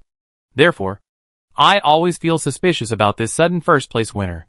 The talent contest has a rule that contestants must be under 30 years old. After all, although these talents require talent, they also require accumulation. You are a 60-year-old man who has been immersed in talents for 40 to 50 years. If you compete with teenagers, even if you rank first, it is not fair. The second place winner heard this and turned around and said, "I heard about it." "Oh." The 3rd and 4th place winners and the 12 people who had already arrived looked at him curiously. "Who is it, Brother Zhang? Please tell me." Half a year ago, Mr. Kumu accepted an apprentice and gave her the name Ji Wei. This Ji Wei should be the Ji Wei of the first place winner. The second place winner, Zhang, said. No way. The third place winner exclaimed in surprise. Because of Mr. Kumu's superb painting skills and transcendent status. Many people have wanted to become his apprentice over the years. But they have all been rejected by Mr. Kumu. Unexpectedly, half a year ago, he suddenly accepted a female apprentice. It is conceivable that this incident caused a great sensation in the painting world. Everyone was very curious about who could catch the eye of Mr. Kumu, who was very picky. However, Mr. Kumu had not participated in their calligraphy and painting exchange meetings for many years. After accepting an apprentice, he was not interested in bringing the apprentice to such an exchange meeting to exhibit to everyone to satisfy everyone's curiosity. Therefore, no one had seen the little girl named Jiwei, let alone her paintings. Of course, this was an external statement. In fact, Kong Shilin, who loves to show off his apprentice, didn't want to show his apprentice to everyone. It's just that Zhao Rushi was drawing sketches at the time, and had no time to learn painting from Kong Shilin. If he brought her out to participate in such an exchange meeting, Zhao Rushi would definitely bring one of his own paintings for everyone to appreciate. Right? But it was a sketch. What did it have to do with Kong Shilin? Kong Shilin naturally felt embarrassed. Later, Zhao Rushi did learn painting from him, and even created a new painting method. But at that time, Kong Shilin felt that this kind of exchange meeting was not worthy of his extremely outstanding little apprentice. The young apprentice's painting skills are much higher than those old guys at the exchange meeting. But she still has to behave like a junior in front of them. The old guy's apprentices may be jealous of her, and say a few sour words to squeeze her. Wouldn't that make the young apprentice unhappy? Wouldn't it be better to let the busy young apprentice take a break? Therefore, Zhao Rushi has been studying with Kong Shilin for so long. But except for the few people who learned sketching from her, no one else has ever known Zhao Rushi, let alone her painting skills. Chapter 434 Unconvinced. Now that they knew that the first place was Zhao Rushi, everyone didn't show it on their faces, but they had their own thoughts in their hearts. Miss Zhao Wu must be talented, otherwise she wouldn't be in Mr. Kumu's eyes. But I heard that her painting method is completely different from the current painting method in Dajin. She uses charcoal to draw portraits. Her painting method is completely different from Mr. Kumu's painting method. If she wants to learn painting from her master, she must start from the most basic. If she won first place by drawing portraits with charcoal pencils, everyone would naturally be dissatisfied. The painting system is completely different. How can it be said that her painting is definitely better than others? But if she used the painting method learned from Mr. Kumu to participate in the competition, she only learned painting from Mr. Kumu for half a year. Right? After learning for half a year, she can be better than everyone else and win first place? The second place winner is a young man named Zhang Xiuyan, who studied under the famous flower and bird painting master Mei Zhongjuan. When Zhao Rushi opened a sketching training class, Kong Shilin found students for her, looking for people who are willing to learn and have good character and personality. He never even asked Mei Zhongjuan, because Mei Zhongjuan's name sounds like a noble gentleman. But his character is not very good. Although Gong Chung studied under Kong Shilin, he later developed his own style and walked his own way. He is most famous for flowers, birds, insects and fish, which is the same as Mei Zhongjuan's specialty. In order to suppress Gong Chung in recent years, Mei Zhongjuan did not try his best to improve his painting skills, but used all kinds of despicable means behind his back. Among the people who were scolded by Kong Shilin directly, Mei Zhongjuan was the first. As the saying goes, if you are not from the same family, you will not enter the same door. Zhang Xiuyan is willing to worship Mei Zhongjuan as his teacher, so his character is naturally similar to his master. His painting skills are good among the younger generation. He has always been praised at painting exchanges, so he is very proud and can't stand others doing well. Once someone else is praised and has a tendency to surpass him, he will use all kinds of means to suppress others like his master. This time, Zhao Rushi won the first place in the preliminary and semifinals. When Zhang Xiuyan heard the news, he was furious. The friend who had passed the message to him was under the instruction of Xiao Yuyue and had bad intentions. Seeing this, he instigated a few more words and told him that 4 of the 5 judges had a close relationship with Zhao Rushi. Zhang Xiuyan felt that Kong Shilin must have manipulated the rankings in order to promote his apprentice. When he had no evidence, he would create evidence to ruin someone's reputation. Now he thought he had evidence, and he was determined to pull Zhao Rushi down from the first place and ruin the reputation of Kong Sherlin, Peng Goen and others. Seeing everyone's strange expressions, Zhang Xiuyan said in a very low voice, "Everyone should know that Mr. Kumu is the judge. I heard that Mr. Zhou Wabai and Mr. Fang Jingye are both from the Northern School of Painting, and they have learned the charcoal drawing portrait painting method from Miss Yiwei." Seeing everyone's shocked expression, he said again, "I heard that Mr. Peng, the chief priest of the Imperial College, is also the judge of the painting competition this time. Miss Yiwei's sister married Mr. Peng's second son." This was a lot of information, and everyone's expressions were a little dull. Seeing this, Zhang Xiuyan pretended to be generous and spread his hands. "Of course, I believe that with the reputation of Mr. Kumu and Peng Jizhou, the judgment should be fair and just. Maybe Miss Yiwei's charcoal figure drawing is particularly good, better than ours. In this case, it is not surprising that she won the first place." The fourth place was named Zhong Lei, who was straightforward and had no scheming. Hearing this, he sneered and said, "Brother Lin is also good at drawing figures. Even if Miss Yiwei's charcoal figure drawing is good, we can only say that each has its own merits, and we can't say that hers is better than Brother Lin's. Right? This judgment is probably unfair. Brother Zhong, you can't say that. If someone hears it, and it gets to Mr. Kumu and others, it will be bad." The third place Lin Yunshan hurriedly dissuaded him. Zhong Lei wanted to say something else, but he heard the 12th place, who was watching them, shout, "That person is coming." Everyone looked in the direction he was looking, and saw a beautiful woman in a red dress coming over. After asking the Imperial College students, who were maintaining order about her position, she sat in the first seat on the far right. This woman has a bright and elegant appearance, elegant temperament, confident and calm behavior, and generous manners. One can tell at a glance that she comes from a good family and is well educated. I couldn't help but feel a liking for her. The 4 boys who were gossiping in private immediately straightened up and sat up straight in front of such a woman. Their expressions also became serious and solemn, completely different from the whispering appearance just now. Zhang Xiuyan was closest to Zhao Rushi. He bowed to Zhao Rushi in a casual manner and said loudly, "Is this Miss Yiwei? I am Zhang Xiuyan, and I am a student of Mr. Mei Zhongjuan. I have long heard of Miss Yiwei. Today I meet her, and she is indeed worthy of her reputation." Lin Yunshan also bowed and introduced himself, saying, "I have long heard of you. There are very few women among the contestants present. There are only 2 women among the 30 contestants. In addition to Zhao Rushi, another woman is in her 20s, and is a woman. She is in the lower left corner of the competition venue. It can be seen that her ranking in the semifinals is lower than that of the 30 contestants. In addition, her appearance is not prominent. She wears a green dress, which is similar to the color of the clothes of the male contestants around her. She is very inconspicuous in the crowd."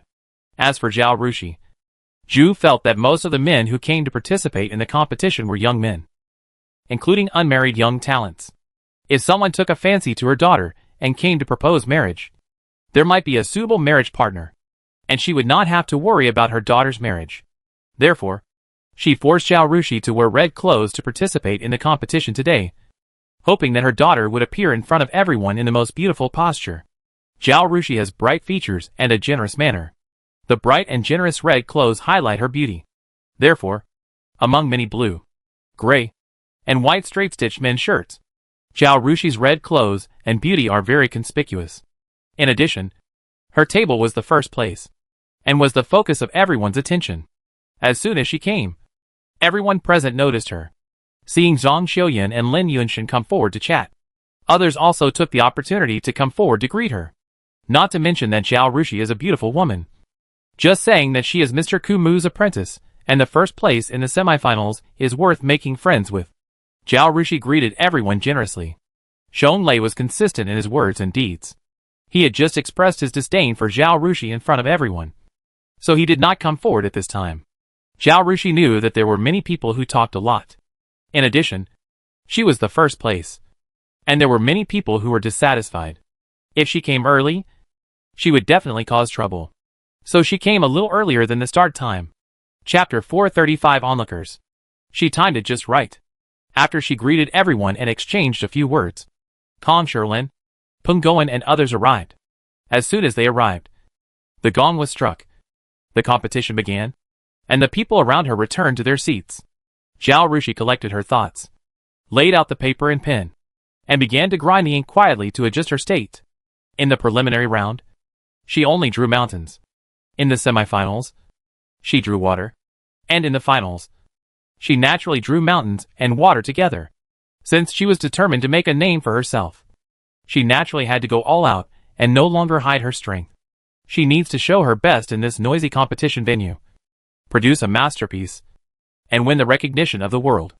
Fortunately, after a period of practice, her painting skills have become more mature, and she can paint with ease and enter the stage very quickly. She no longer needs to run to the top of the mountain to see the scenery to stimulate her potential. After grinding the ink and adjusting her state, she splashed ink and started painting.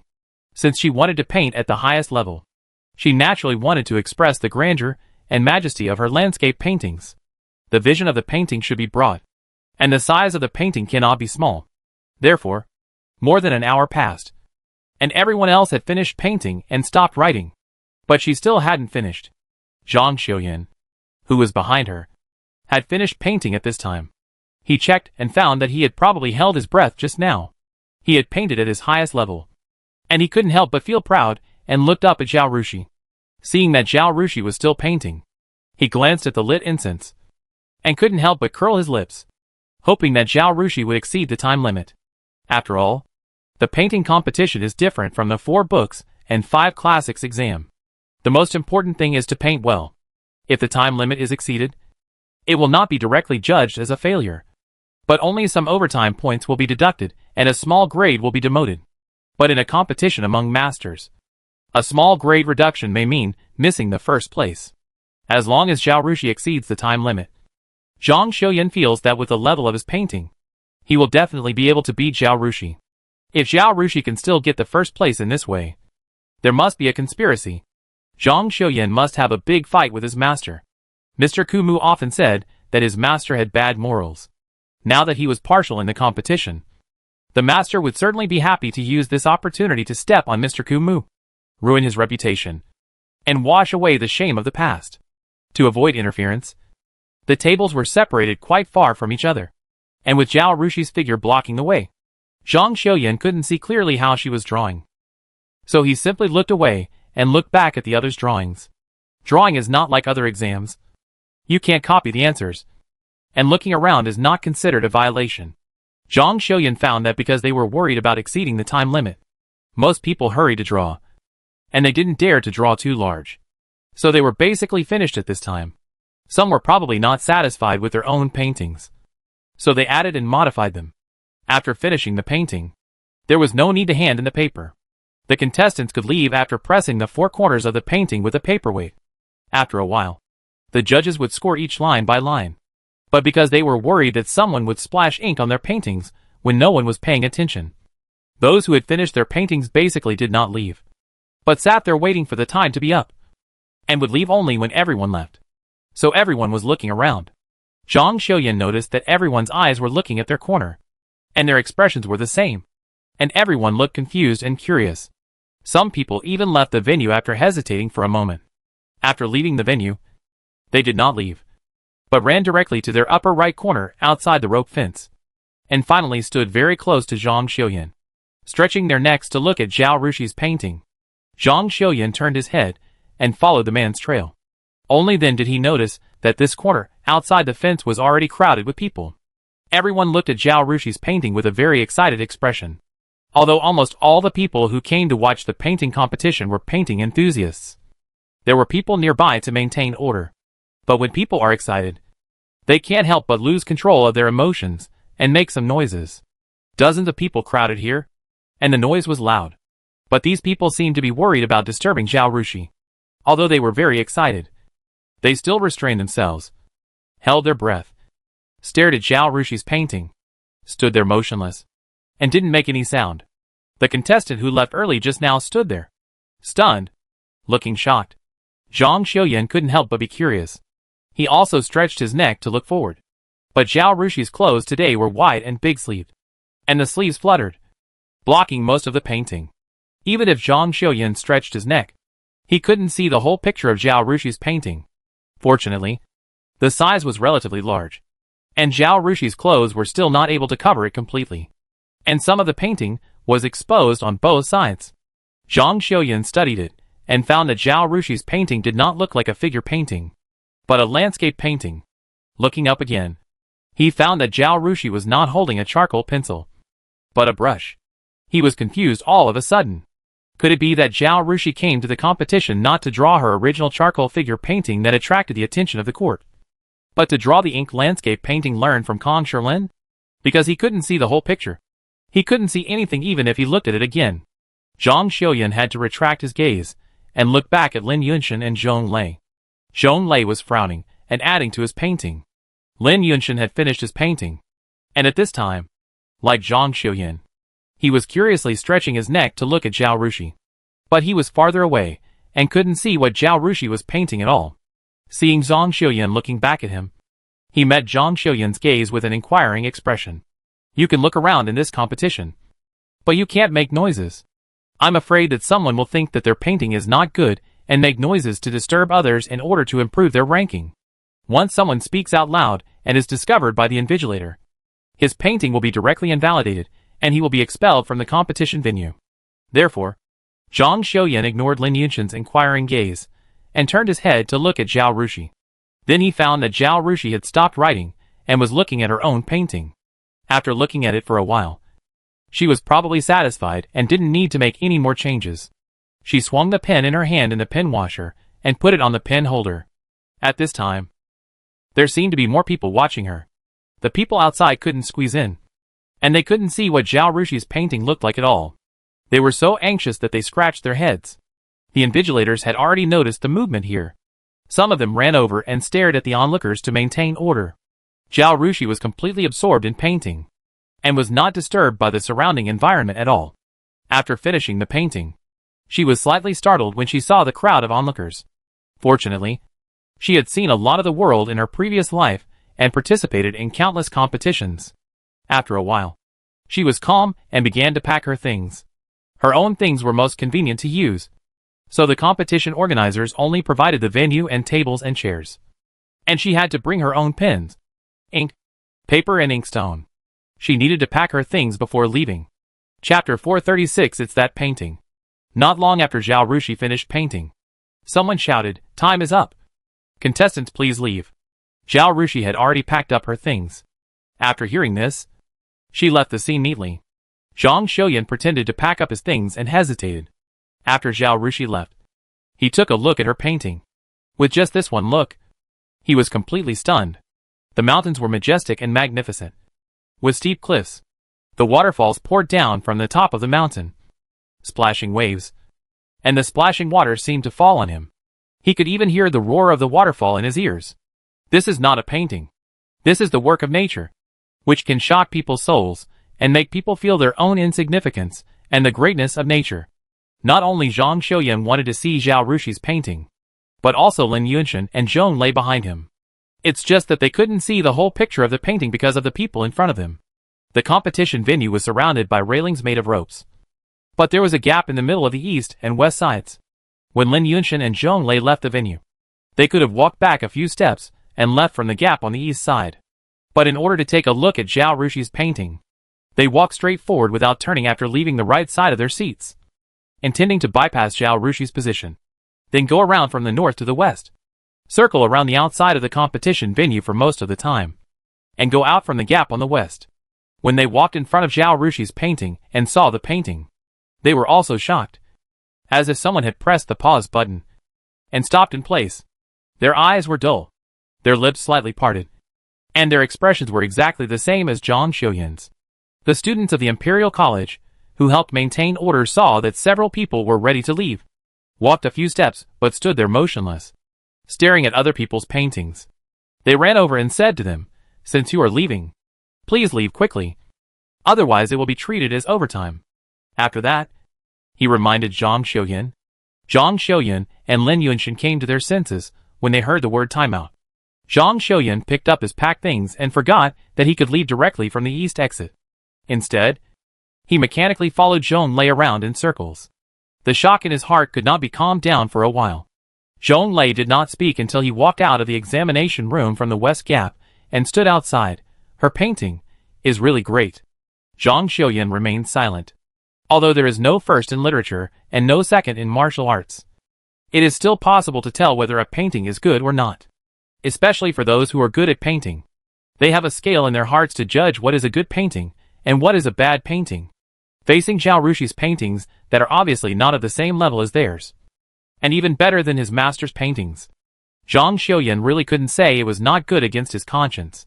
Saying that Zhao Rushi's paintings are not good will not only fail to discredit Zhao Rushi, but will also make people think that he is confusing right and wrong, jealous of others' talents, and hateful. Facing such a powerful existence, Zhang Xiuyan knew that he had no hope of winning. He stood there dejectedly for a while, and just as he was about to say hello and leave, he heard a commotion in the right corner. A few people looked up and saw that the people who had just been watching seemed to have been dispersed, and people who were obviously officials were standing there. An old man was standing there, pointing at Zhao Rushi's painting and saying something. His expression was very excited. Lin Yunshan and Zhong Lei looked at each other, curious, and quickly walked around from the outside to listen to what was going on. Zhang Xiuyan also hurriedly followed behind him. As they approached, they heard the old man yelling, "Really? I'm not mistaken. It's really the painting that the emperor bought at the auction. The price of the painting is the same as Mr. Kumu's, worth 25,000 taels of silver. How is this possible? A person who can paint a painting worth 25,000 taels of silver should have been successful and famous long ago. Right? How could he participate in such a competition?" Someone next to him didn't believe it. "I'm not mistaken. I was sitting in the audience at the time. I have seen that painting with my own eyes. You will never forget such a painting after seeing it once. There is no other person who can draw such a painting. It must be her." No one can refute his words. Indeed, if you have seen such a painting by Zhao Rushi, you will be deeply shocked. After many years, you will never forget this shock. What the old man said may be true. Hearing the old man's words, Zhang Xiuyan couldn't help but said, "Impossible. How old is Miss Ji Wei? She has only been Mr. Kumu's apprentice for half a year. No matter what, her paintings cannot be sold at such a high price." The painting that Zhao Rushi put up for auction was so strange and well made, but no one knew who the artist was. Everyone speculated and discussed it as a strange thing. It was really known to everyone. The painting in front of him was painted by Zhao Rushi, and Zhang Xiuyan admitted it. After all, he saw her paint it with his own eyes. He also admitted that Zhao Rushi painted better than him. This is a fact that cannot be refuted. But Zhang Xiuyan couldn't believe that Zhao Rushi's paintings were sold for 25,000 taels of silver, the same price as Mr. Kumu's paintings. His master's paintings were sold for more than 3,000 taels of silver at most. No matter how good Zhao Rushi's paintings are, they are not worth such a high price. Lin Yunshan and Zhong Lei couldn't believe it either. Lin Yunshan murmured to Zhong Lei, "It shouldn't be possible." "Right?" Zhong Lei stared at Zhao Rushi's paintings and said nothing. "If you have ambition, you don't need to be old. If you don't have ambition, you will live 100 years in vain. As long as the painting is good, what does age or how long you have been a disciple matter?" the old man retorted. After that, he looked at Zhang Xiuyan for a few times and recognized Zhang Xiuyan's identity at once. He snorted coldly and said, "You are the disciple of Mei Zhongjuan, right? You also participated in the competition? Do you think your painting is better than this one?" He pointed at Zhao Rushi's painting. "Today is a 10-day holiday, and there are actually quite a few officials who come to the competition venue to watch the excitement. It's just that because the competition has just started, in order not to affect the contestants, the officials did not come to watch. The onlookers are all idle people who like painting. The competition was over, so the officials came here to walk around. The onlookers saw them coming and consciously avoided them. Obviously, the old man came after Zhao Rushi left and didn't know who the painter was. But this didn't stop him from recognizing Zhao Rushi as the painter of the painting that was sold at a high price at the auction. Mei Zhongjuan's identity was similar to Kong Shirlin's. They were both from aristocratic families. But because he was obsessed with painting, he didn't participate in the imperial examination, so he had no official position or title. Zhang Xiuyan's status is even worse than that of Mei Zhongjuan and others. His family is a little rich, but they are from a commoner family. Mei Zhongjuan took a fancy to him because of his talent in painting and accepted him as his apprentice. Since the old man had participated in the auction, he must be an official, and his rank is not low. When facing such people, Zhang Xiuyan usually dared not say much. Chapter 437, start scoring. But everyone was pointing fingers at him. So Zhang Xiuyan had to prove his innocence. His face flushed. And he shouted with courage, I didn't. I don't think I'm good at painting. I just want to say that the painting at the auction couldn't have been painted by Miss Yi Wei. She's just a little girl of 14 or 15 years old. No matter how talented she is, how can she compare with Mr. Ku Mu? At this time, 2 other officials came over. After hearing the argument between the old man and Zhang Xiuyan, they looked at Zhao Rushi's painting curiously. The 2 were so shocked that they were speechless. The old man knew them. They were officials of the Ministry of Revenue, one of whom was Qi Shigu, the Minister of Revenue. He quickly bowed to Qi Shigu and said, Sir Qi, you are here to see the paintings too? Qi Shigu stared at Zhao Rushi's paintings, as if he didn't hear anything. It wasn't until the old man called him twice that he seemed to wake up from a dream. Looking at the old man blankly, with a somewhat unhappy expression, as if he was very unhappy to be disturbed from looking at the paintings. The old man saluted quickly. I am Tang Zhongming, a doctor in the Ministry of Justice. I just had an argument with my disciple Mei Zhongjuan. I think this painting was painted by the same person as the one that sold for 25,000 taels of silver at the first auction. But this young man said it was impossible. I thought that Lord Qi should have also attended the auction and seen the painting. So I asked Lord Qi for confirmation. Qi Shigu glanced at Zhang Xiuyan and nodded. This painting and the one at the auction were painted by the same person. Before he finished speaking, someone else came over and pointed at Zhao Rushi's painting and shouted, Hey! This painting is in the same style as the one the emperor bought. Could it be the painting of that artist? Tang Zhongming looked at Zhang Xiuyan and said nothing more. He just snorted and raised his chin slightly, with an expression of this is the fact.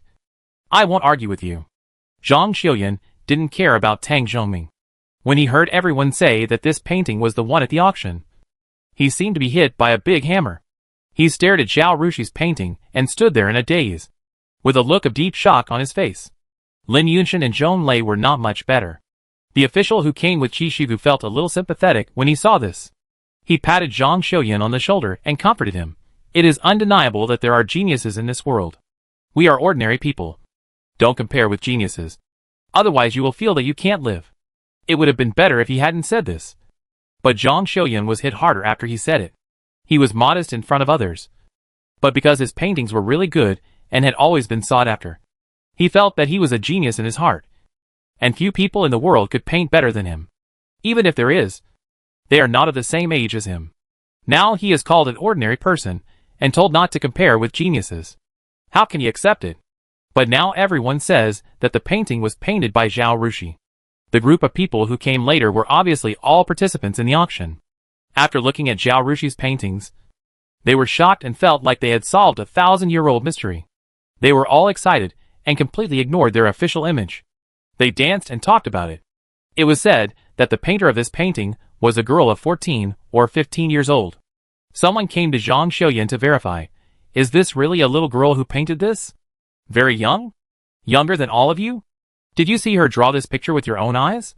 Zhang Xiuyan didn't want to talk. But these were all officials. And Tang Zhongming recognized his identity. If he didn't say anything, he would offend people. He could only force a stiff smile from the corner of his mouth and said, It is true that I saw Miss Yi Wei draw it with my own eyes. Miss Yi Wei is not very old. Only about 14 or 15 years old. 14 or 15 years old can draw such a picture? What was I doing when I was 14 or 15?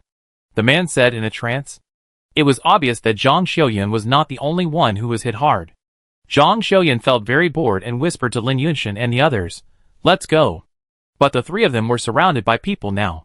How could they get out easily? The people in front of them were all officials in the court. They didn't dare to squeeze others, and just hoped that others would give way.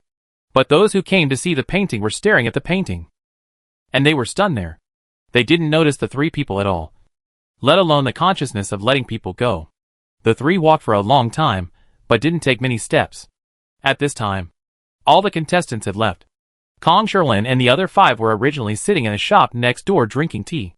But they were also invited out to start judging the paintings. When the officials saw them entering the venue to score, they all quieted down and didn't make any noise to avoid disturbing the 5 judges scoring. But they didn't leave either. They all stood there. Although everyone was sure that the artist of this painting and the painting at the auction was the same. It was not confirmed in the end. since everyone said that this painting was painted by a girl named Ji Wei. And Ji Wei was a new disciple of Mr. Kumu. And now that Mr. Kumu was present, they naturally wanted to ask Mr. Kumu for confirmation.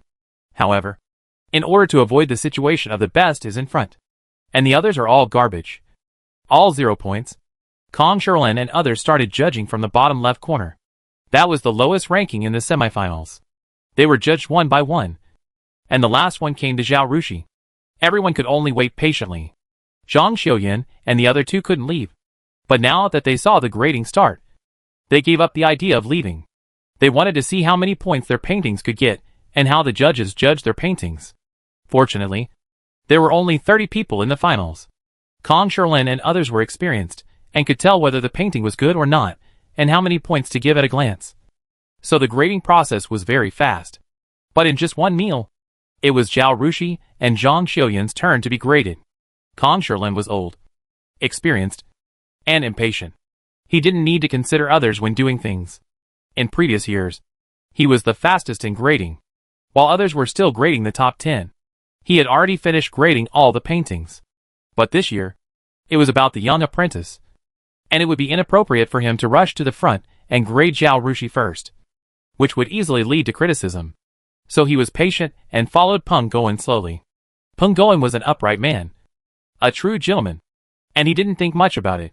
He followed his own pace and walked all the way up. When Zhong Lei saw him standing in front of his painting, his heart was lifted. 6 points, Peng Goen said. Zhong Lei was like a deflated ball. And suddenly he was sluggish. The voices of several people reporting the scores were loud, and everyone present could hear them. Compared with the others, Zhong Lei's 6 points were actually not low. And even with the 3 people in front of him, he could be in the top 10. But Zhong Lei's ears were full of officials' praise for Zhao Rushi's painting, and he couldn't help but feel depressed when he heard these 6 points. Peng Goen had already walked forward, stood in front of Lin Yunshin's painting, took a look, and said, 6 points and 3 points. Chapter 438 vary. Although all of them have a master, each of them has a different situation. Zhong Lei's master is a strict person. He feels that if his disciple comes to participate in the competition and gets a bad ranking, it will be embarrassing for him. Therefore, this is the first time for Zhong Lei to participate in the competition. Lin Yunshin is different. His master thinks that people need experience and grow through setbacks. Lin Yunshin has participated in competitions almost every year in recent years. He lived up to the expectations of his master and family, and his ranking improved year by year. In Zhong Lei's opinion, Peng Goen only gave him 6 points out of 10. It can be seen that in Peng Goen's eyes, his paintings are only a little better than ordinary people, and are still far from being recognized. With such a score, he would have no way to explain it to his master when he returned. But Lin Yunshin knew that more than 6 points was very good. After all, these people have seen too many good paintings, and ordinary people's paintings are not in their eyes. Being able to give 6 points means that he has been recognized by Peng Goen. At least it has been accepted by them. And his score is the highest at the moment. Even if Zhao Rushi is first and Zhang Xiuyan is second, he can still get third. Even if Kong Sherlin, Zhou Wenbo and others don't score high and can't get third, it's good for him to get 4th or 5th. You know, he only got 10th place last year. He knows that people's talents are determined by heaven. And Zhao Rushi's level may be something he can never reach in his lifetime. He won't belittle himself because of this. After all, he and Zhao Rushi have different styles, and are good at different things. In the field he is good at, as long as he works hard, he may reach a certain height. Therefore, he was very satisfied and happy to get the score of 6 points and 3 points from Peng Goen. Zhang Xiuyan was calm when he heard the scores of Lin Yunshin and Zhong Lei. He felt that these people were not good enough, and it was reasonable for them to get such low scores. He saw Peng Goen approaching his painting, and he felt nervous and expectant. His situation was similar to Zhong Lei's, but also different. This was also his first time to participate in the year-end talent show. But it wasn't that Mei Zhongjuan didn't allow him to participate, but that he himself didn't want to participate. He thought highly of himself and only allowed himself to be the first place, and didn't allow even the slightest failure. And when his painting skills were not perfect, he came to participate in the competition. If he didn't get the first place, wouldn't it be a big loss of face? If someone mentioned later that someone was better than him in a certain year's competition and won the first place, But he was second or third. He would be sick for the rest of his life. So in these years, he only went to exchange meetings and didn't come to participate in competitions.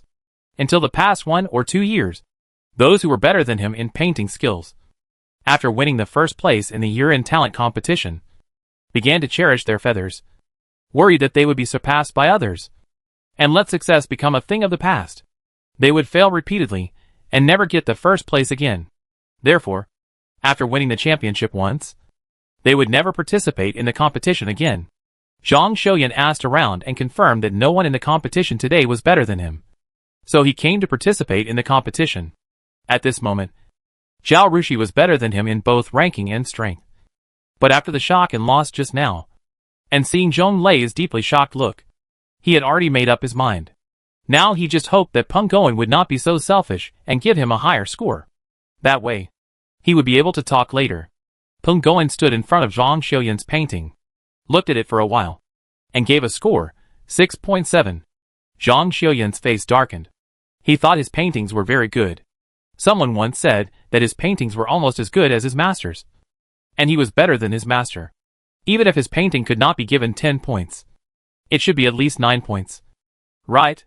Why only 6 points? Is this to serve as a foil for Zhao Ziwei? Giving him too high a score. How can Zhao Ziwei's painting stand out and have a high score? At this moment, Zhang Xiuyan was furious. The heart that was a little hesitant just now became more determined at this moment. He must expose the shady deal and give himself justice. At this time, Peng Goen had stood in front of Zhao Rushi's painting. After seeing Zhao Rushi's paintings in the preliminary and semifinals, he was very much looking forward to seeing Zhao Rushi's paintings in the finals. As the chief priest of the Imperial College for several years, he had seen countless talented young people. But there had never been a moment like this competition that made him so excited, so anxious, and so distracted that he could not think of anything else, but only hoped that the day of the finals would come sooner.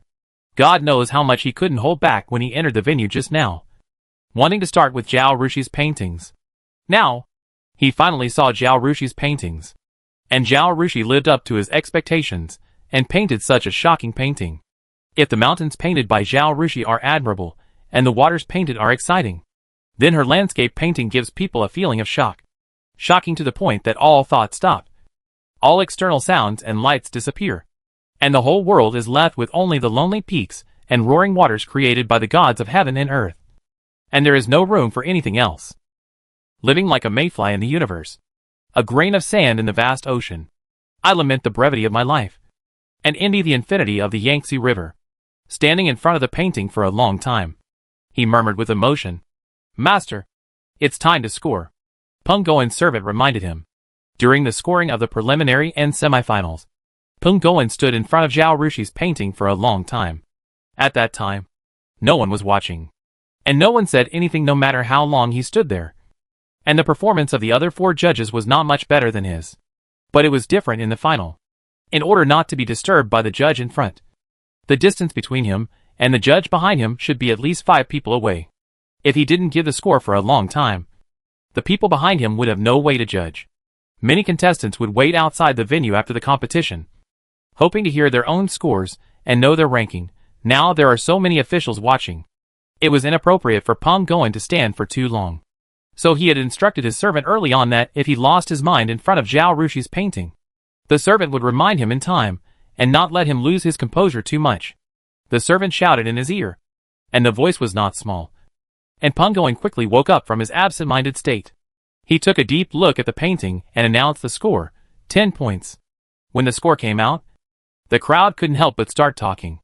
Oh my God! 10 points? Did I hear it right? Yes, I heard it right. 10 points too.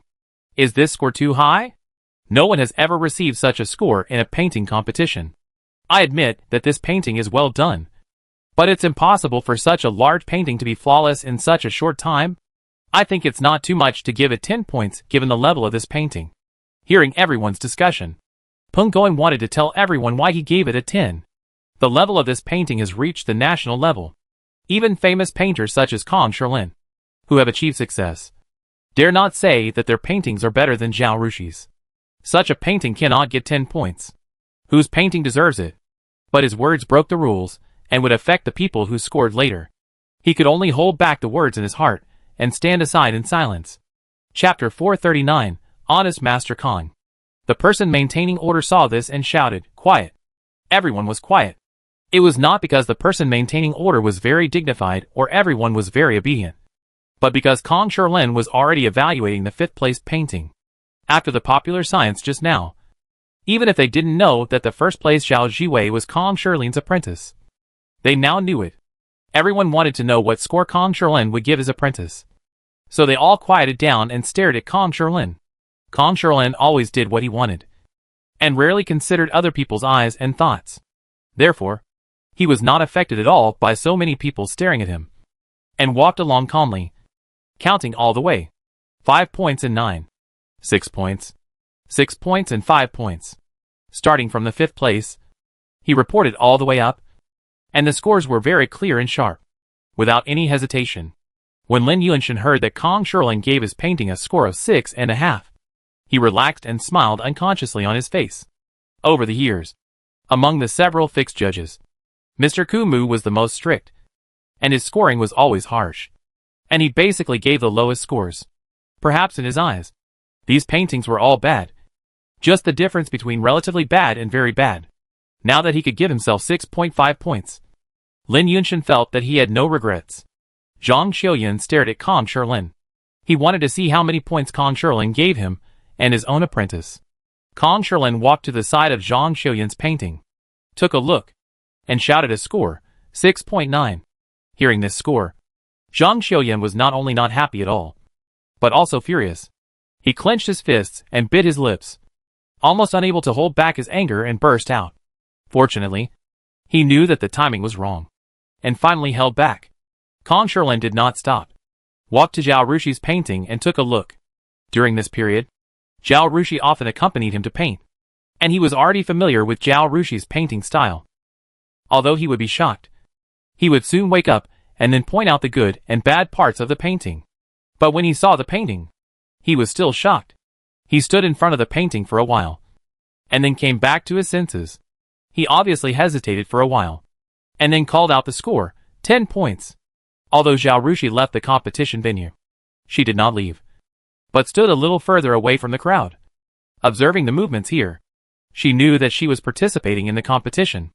It would be fine if she didn't get a good ranking, but once she ranked among the top, someone would definitely complain, especially in the preliminary and semifinals. The master and apprentice found that Zhang Xiuyan also participated in the competition, and his ranking was behind her. Everyone thought that Mei Zhongjuan and Zhang Xiuyan would definitely make trouble, because of the dispute between Gong Cheng and Mei Zhongjuan for the 1st place in flower and bird painting. The conflict between the two sides has been going on for a long time. Kong Shirlin ran to Mei Zhongjuan's house more than once to scold him, and Mei Zhongjuan hated Kong Shirlin to the core. Now that there is a chance to take revenge on Kong Shirlin, Mei Zhongjuan will never let this opportunity go. So not only did she not leave, Gong Cheng and Wu Zong had already arrived. The 3 brothers and sisters stood together, paying attention to the dynamics of the field. At this moment, hearing Kong Shirlin shouting, 10 points, Zhao Rushi couldn't help but say, "Hey, didn't we tell Master to give as low a score as possible?" They had discussed countermeasures. Although they were not afraid of trouble, they did not want to cause more criticism, especially with so many officials in the court and complicated factional struggles. People could make a big fuss about a little mistake. People would not confront you in person, but only talk about you behind your back.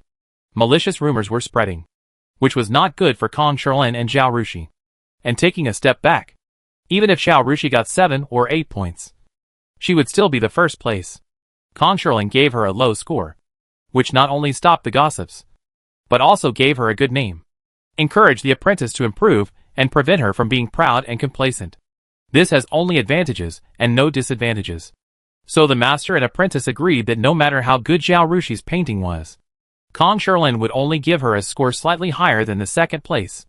Of course, if she made a mistake and did not paint well, she would naturally be given the score she deserved. Without favoritism, Kong Shirlin agreed at the time. But for some reason, Kong Shirlin did not act according to the plan at this moment, but gave her a full score, which made Zhao Rushi very puzzled. And she did not know what the master was doing. Gong Cheng and Wuzong no Kong Sherlin best. Gong Chung said, "It must be that your painting is so good that master can't bear to give you a low score." Kong Sherlin has always been honest and has no scruples. He always says what he means. Zhao Rushi's painting is so outstanding. But he has to give a low score against his conscience. I'm afraid he will never have peace in his life. Wuzong nodded in agreement. It must be so. Zhao Rushi pursed her lips, looked at the competition venue, and said nothing more. This painting not only satisfied Kong Sherlin, but also she herself. As she expected, she painted the painting she was most satisfied with so far. If the painting sent to the auction house was still a little immature, then this painting was perfect in her eyes. Now the master would rather take the risk of being criticized and give her a full score for this painting.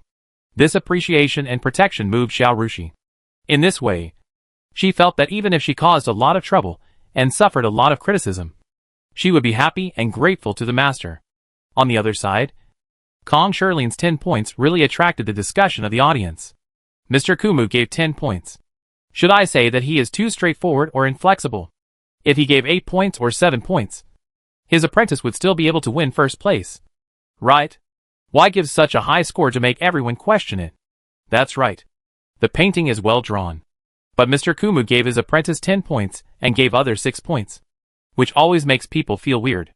In my opinion, those who have a master-apprentice relationship should avoid suspicion during the competition.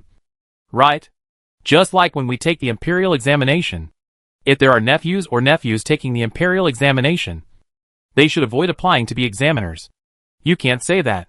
Fang Jingye and other teachers in the Imperial College have many apprentices.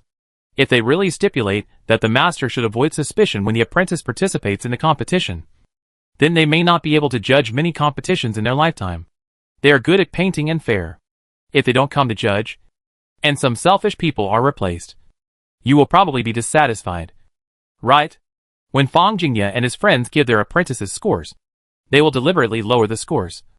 But no one will gossip about it. Mr. Kumu is too high profile. Zhang Xiuyan, who was full of anger, heard Kong Sherlin's 10 points, and his anger miraculously disappeared. Not only was he no longer angry, but he was very happy. Kong Sherlin gave Zhao Jiwei 7 points, and he couldn't say anything. But now he gave him 10 points. So he had something to say.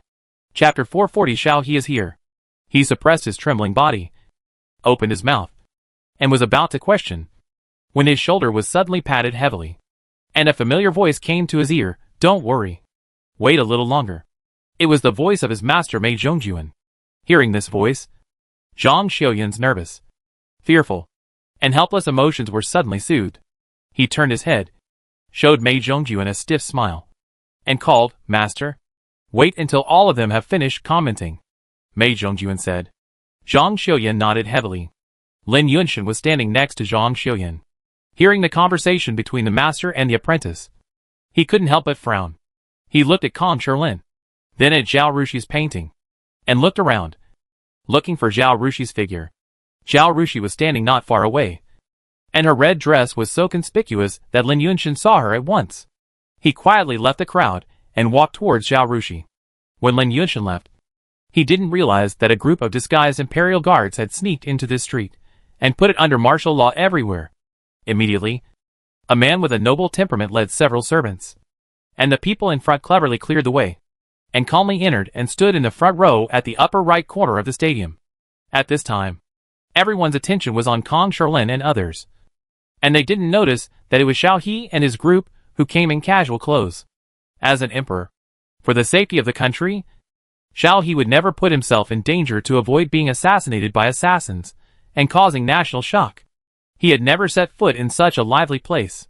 But last time Xiaolingyan went to see his paintings, he mentioned that Mr. Kumu's apprentice Jiwei Jisher was also participating in this year's talent show. He wondered if he could draw a painting that could compare with the one that was auctioned. Thinking of this, Xiao He couldn't stay in the palace today. It was a holiday anyway, so the ministers didn't need to go to court, and there weren't many political affairs piled up in front of his desk, and he wasn't in a hurry. Moreover, he came to see the paintings on a whim, and left after seeing the paintings. He didn't stay for long, so even if someone wanted to rebel, they wouldn't be able to react for a while. So he sent someone to inquire about it. When he found out that the competition was over, He immediately stood up and planned to come out to see Zhao Jiwei painting on the spot. It was winter at this time, and everyone was wearing thick clothes. Zhao He was wearing ordinary clothes and a hooded cloak, which covered half of his face. Such a dress was not conspicuous among a group of people. Eunuch Xia and other attendants were all in disguise. Therefore, until the group stood in front of the fence, the court officials who were familiar with Zhao He in court every day did not recognize him. Zhao saw Zhao Rushi's painting at first sight. He couldn't take his eyes off it. He liked painting, and Zhao Rushi's painting style touched his heart the most. If Zhao had come to modern times, he would know that there was a sentence that best described his mood: "This is my cup of tea." The thought of taking this painting for himself suddenly came to his mind. Well, anyway, his cousin had promised to give him another painting by Zhao Jiwei. Since there was a ready-made one here, he was not picky and just took this one. Fang Jingye, who was grading behind Kong Shilin, had no idea that the emperor had come here and had even decided to take Zhao Rushi's painting. He walked up from the back and reported the scores along the way. He gave a looser score than Peng Goen and Kong Shilin. Zhang Xiuyan and Lin Yunshan both scored 7 points, and finally gave Zhao Rushi's painting a score of 10. On the other side, Lin Yunshan had already walked in front of Zhao Rushi, bowed to her and said, "Miss Jiwei, I have something to tell you." Zhao Rushi glanced at Zhang Xiuyan in the crowd and frowned slightly. She had just seen Lin Yunshan standing with Zhang Xiuyan. Wu Zong also looked at Lin Yunshan with scrutiny. Zhao Rushi smiled politely, raised her hand, and saluted Lin Yunshan, saying, "Brother Lin, if you have something to say, please go ahead." Lin Yunshan looked around, as if he wanted Zhao Rushi and the others to find another place to talk.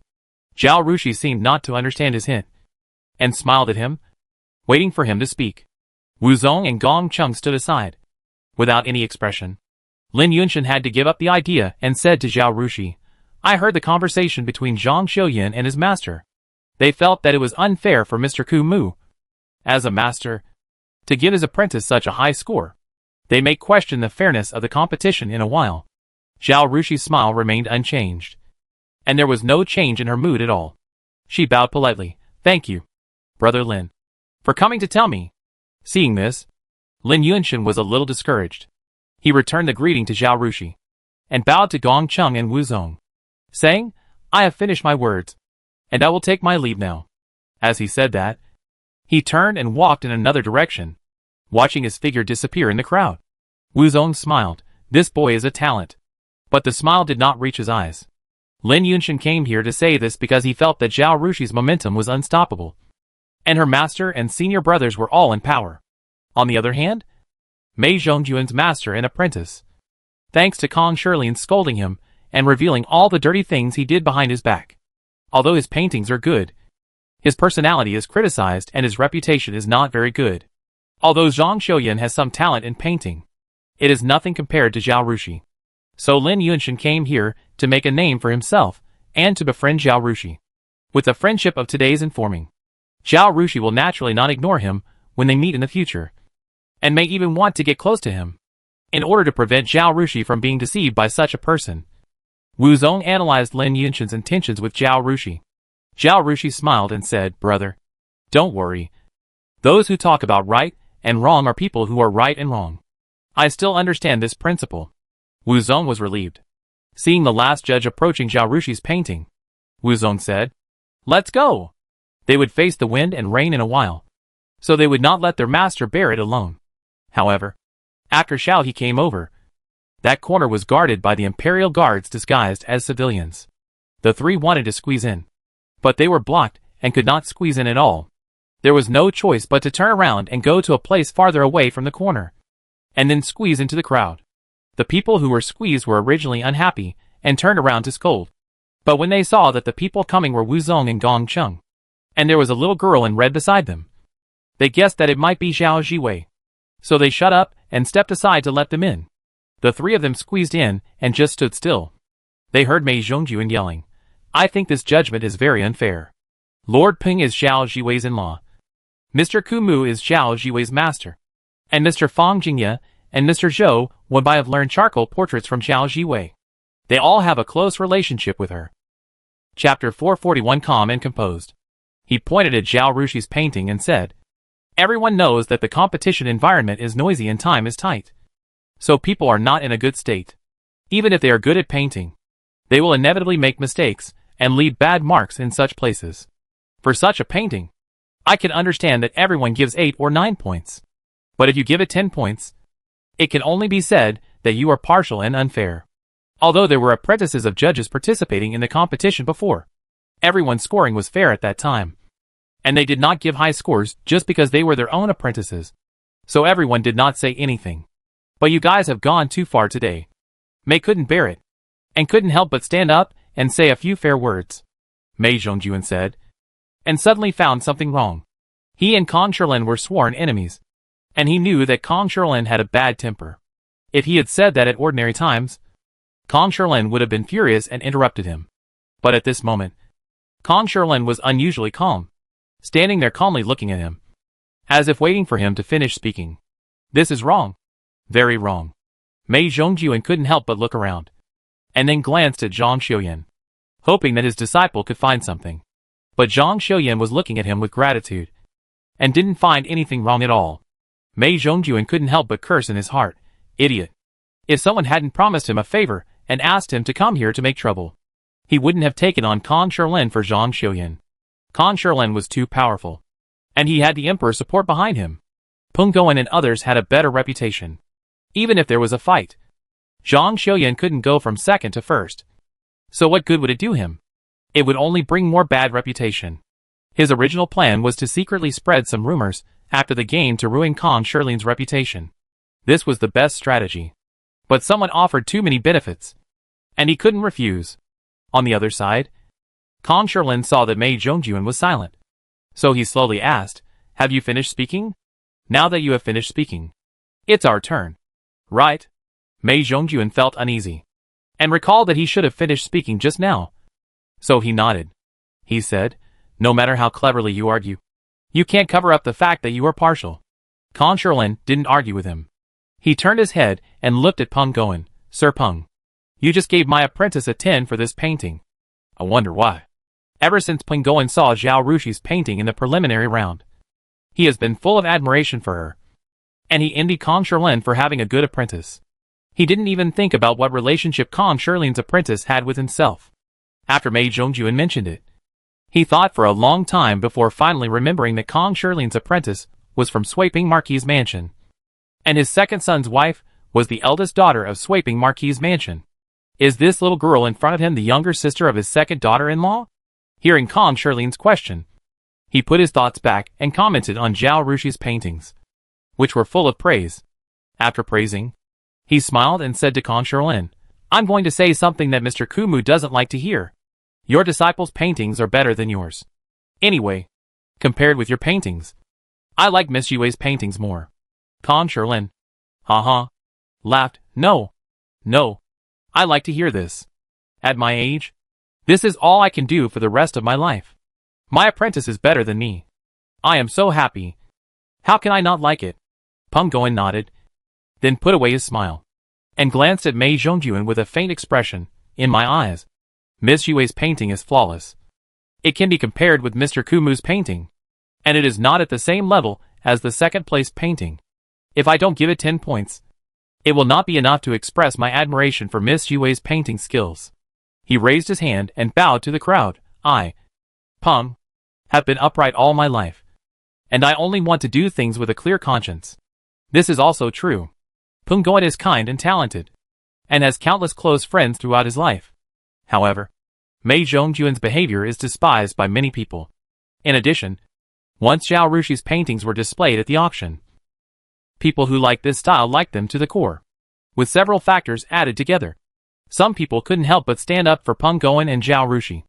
At this time, someone in the crowd said, "We all know what Mr. Peng is like, and he will never do such a thing for personal gain. Some people have dark hearts and see everything darkly. It is said that Mr. Peng is partial to others. I would like to ask, Mr. Mei, why are you questioning here? Isn't it because your apprentice won the second place and wants to covet the first place? I think you are the one who wants to be partial to others. Let's not talk about whether your apprentice's painting can compare with Miss Yue's.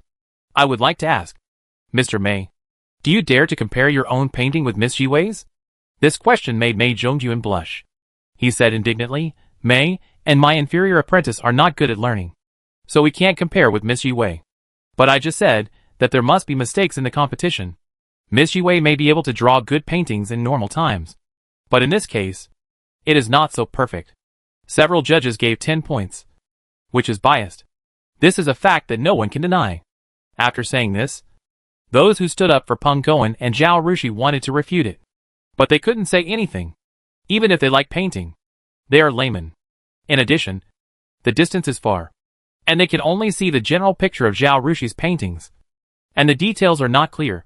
I really dare not pat my chest and guarantee that Zhao Rushi's paintings are perfect. On the contrary, Mei Zhongyuan was very confident, and it was very likely that he could see the shortcomings in Zhao Rushi's painting. So he dared to risk the world's disapproval, and dared to question it in public, and argue with so many people. Xiao He stood at the outer edge, closest to Zhao Rushi's painting, and saw the painting clearly. He felt that this painting was indeed perfect, better than the one he bought for 25,000 taels of silver. He and Kong Sherlin had a close relationship like father and son, and he also had a protective mentality towards Zhao Rushi, the little sister, and naturally favored Kong Sherlin and Zhao Rushi emotionally. He also hated Mei Zhongyuan, who always opposed his uncle. At this time, he spoke up to prove that the painting was worth 10 points, which would have the best effect. Anyway, the imperial guards had surrounded the place, and he would not be in any danger after presiding over this justice and leaving. But Mei Zhongyuan knew Kong Sherlin, and Xiao He was only worse than him.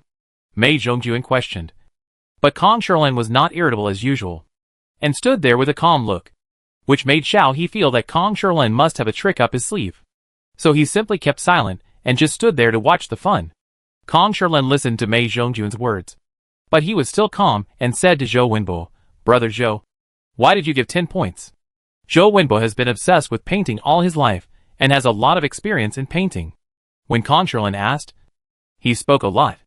People who are not proficient in painting don't understand much, but they always feel that after Zhou Wenbo said this, Zhao Rushi's painting seems to be very good. Chapter 442 The Northern School of Painting is to blame. Finally, Zhou Wenbo concluded, Mr. Mei said that it is impossible to draw a perfect painting in a competition. This is judging others by his own experience. And he is a frog in a well. I have been a judge for many years, and have seen many paintings of the younger generation in daily life and in competitions. I feel that some people are suitable for competitions. They can draw better paintings in competitions than usual. He pointed to Zhong Lei's painting.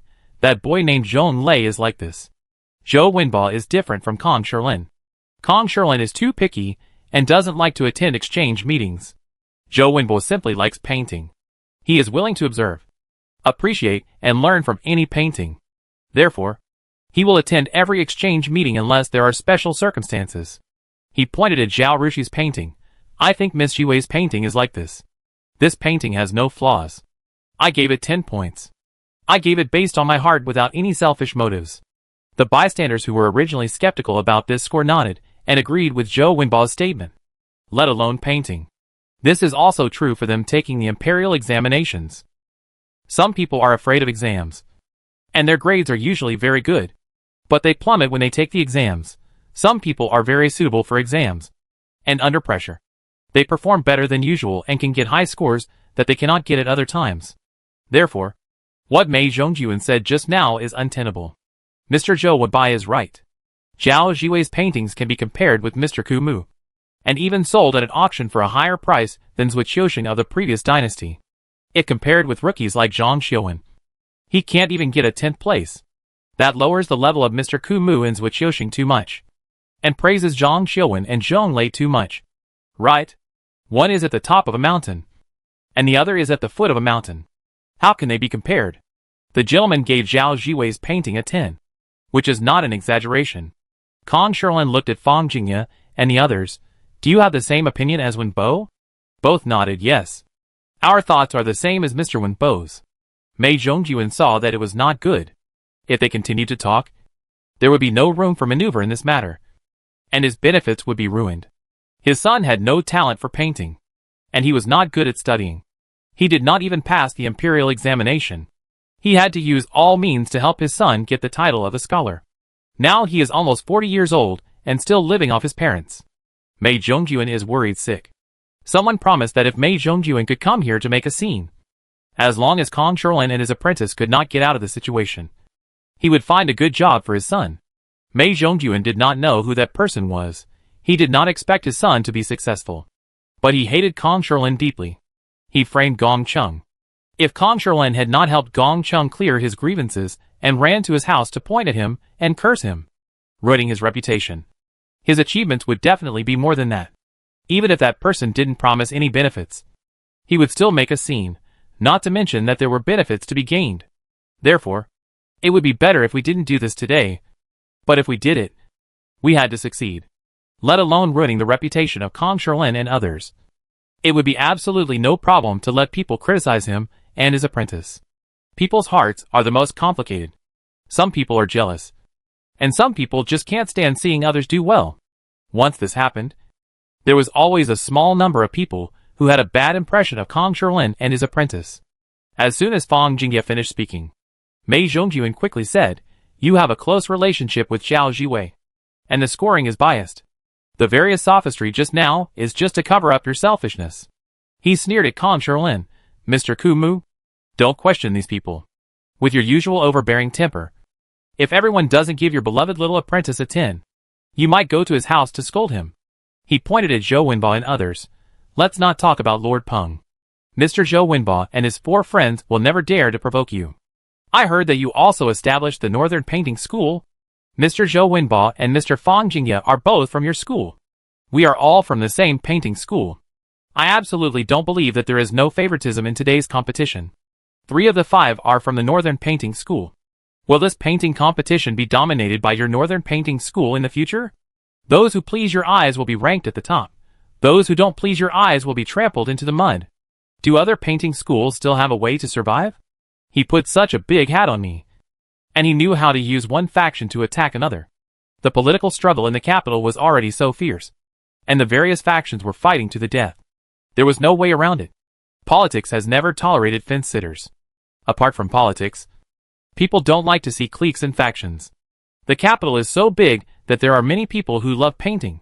Even if you don't like painting, there are always children in your family who may take up the path of painting. No matter who you are, you don't want to see the painting competition dominated by the Northern Painting School. Kong Sherlin didn't get angry as before when he heard this. He was born in a noble family, very talented, and very proud. So he always did things directly and disdained to be roundabout. But since he teamed up with Zhao Rushi and Wu Zong to trick several ways of people, he has tasted the pleasure of tricking people. You don't have to bother arguing with people. You just need to complain and shed a few crocodile tears, and you can win without fighting. It's really good. When they first established the Northern Painting School, they didn't think deeply at all. They just felt that everyone had similar personalities, and they couldn't bear to break up. So they formed a faction and got together regularly to chat, paint, and enjoy the scenery. It couldn't be more comfortable. It wasn't until the end of the year when the talent show was about to be held at Kong Sherlin and Wu Zong discovered that 3 of the judges were from their Northern Painting School. In addition, Zhao Rushi's participation in the competition was bound to make people gossip. It just so happened that the matter of Zhao Rushi and the Beijing Women's Academy came up again. The master and his disciples discussed it and decided to take this opportunity to pick this abscess, so as to avoid being criticized all day because of this matter, which would be bad for everyone. Seeing that Mei Zhongjuan finally talked about this matter, Kong Sherlin was relieved. He first bowed to Zhou Wenba and Fang Jingye, and said with a bitter smile, "I am really sorry. Because of our master-disciple matter, I have implicated you too." He bowed to Peng Goen again. "I also implicated Lord Peng." Seeing Kong Sherlin's unusual behavior, Zhou Wenbo and Fang Jingye were a little panicked, thinking that something bad was going to happen. Without waiting for the 3 to return the greeting, Kong Sherlin bowed deeply in the direction of the palace. When he stood up, his face was desolate, thinking of me. "Kong Sherlin, I have always been upright and honest, and I always say what I mean. I never disdain to do those little tricks. Now that I am old, I am still questioned like this. Such a life is really boring." Chapter 443 Withdrawal. He shook his head, sighed, and said in a desolate tone, "Since this is the case, from today on, I, Kong Sherlin, will resign as the judge of the painting competition." in order to prevent my apprentice Zhao Jiwei from being criticized. She will also withdraw from this competition. He turned his head and glanced at the crowd, but did not see Zhao Rushi and the others. While frowning, he heard Zhao Rushi's voice from another direction. Master, you are right. I will withdraw from this competition. From now on, I will not participate in any painting competitions.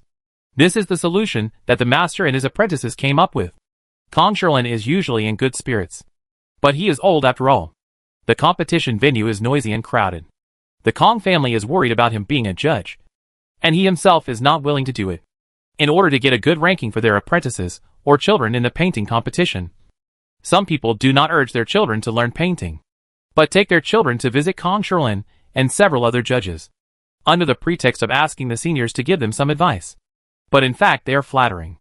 Kong Shilin would not see ordinary people who came to ask for an audience, but some noble families came to visit him in the name of visiting him based on their old friendship, which made people hard to guard against. Kong Shilin was most impatient to deal with these. He didn't want to be a judge. It was just that he was the most famous painter in the Jin dynasty. If he, a living signboard, didn't come out to judge the painting competition held by the court, the competition would have no prestige, because it was hosted by the Imperial College. Punggoan asked the emperor at that time, and the emperor said good things to Kong Shilin and promised benefits. Kong Shilin agreed. This is a good opportunity to quit this job.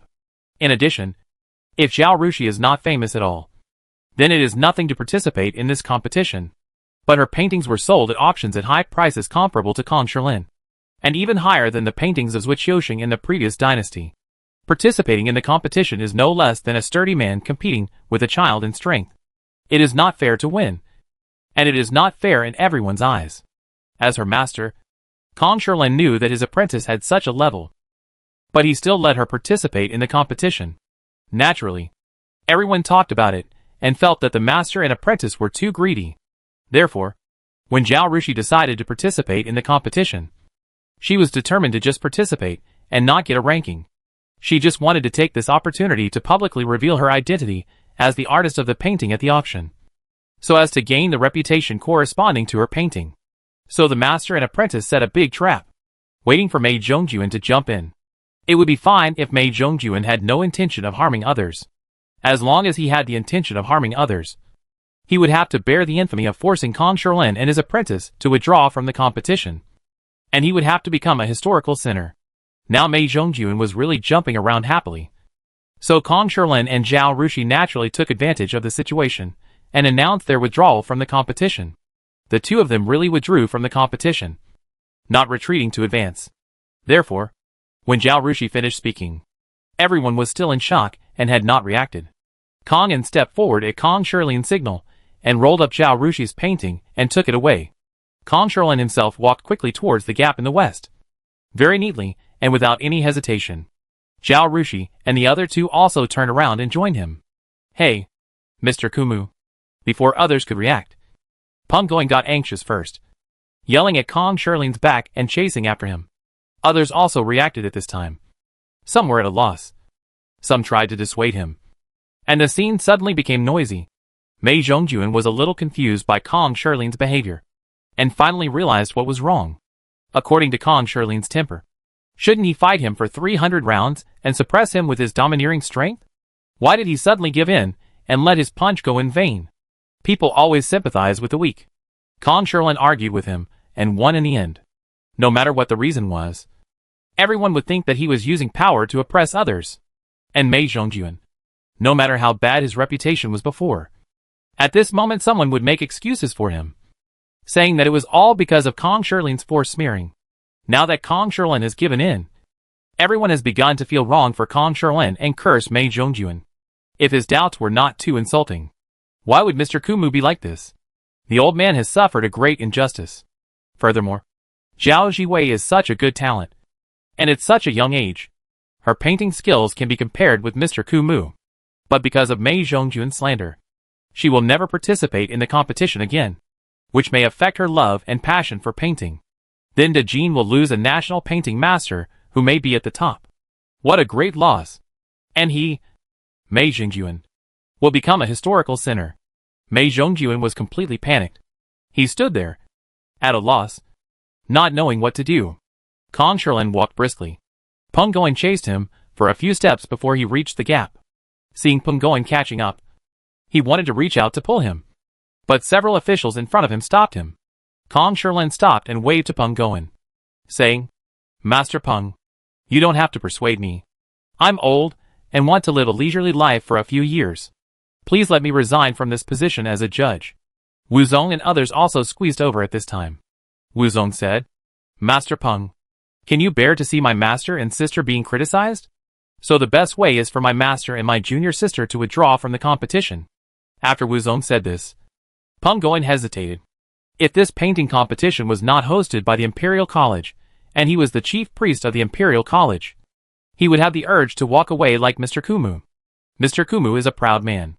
For the sake of the competition hosted by the Imperial College, should he swallow his anger and let people question his character? The officials who blocked Kong Sherlin also hesitated.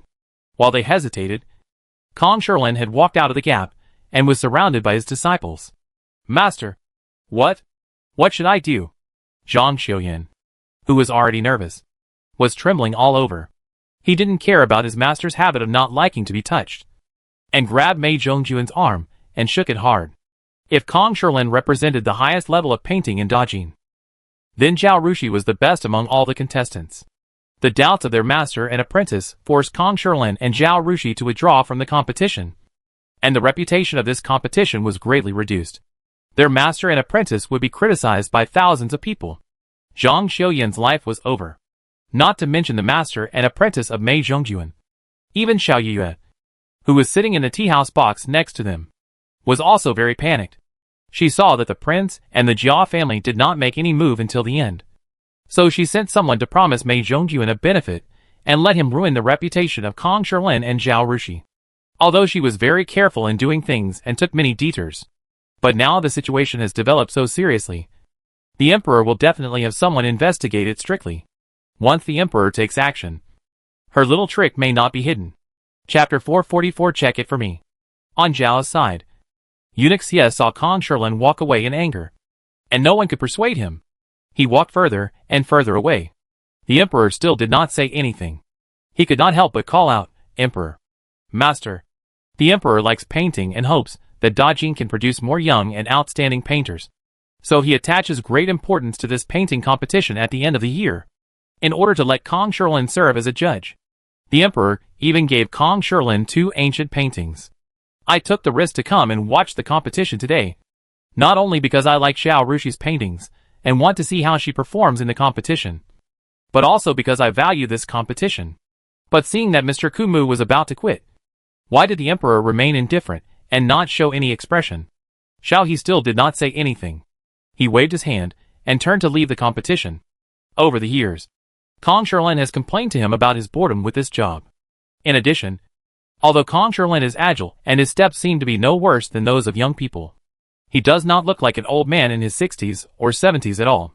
But Xiao He knew that the bones of the elderly are loose, and if they fall down without paying attention, they may die. The late emperor went there like this. The late emperor was accompanied by imperial guards and eunuchs. But an accident still happened. When Xiao He arrived here today, he also saw how noisy and crowded it was. Even though Kong Sherlin was a judge, the Imperial College would ask people to make way when he entered and exited, and Kong'an followed him. But there were many accidents in crowded places, which was not suitable for the elderly to enter and exit.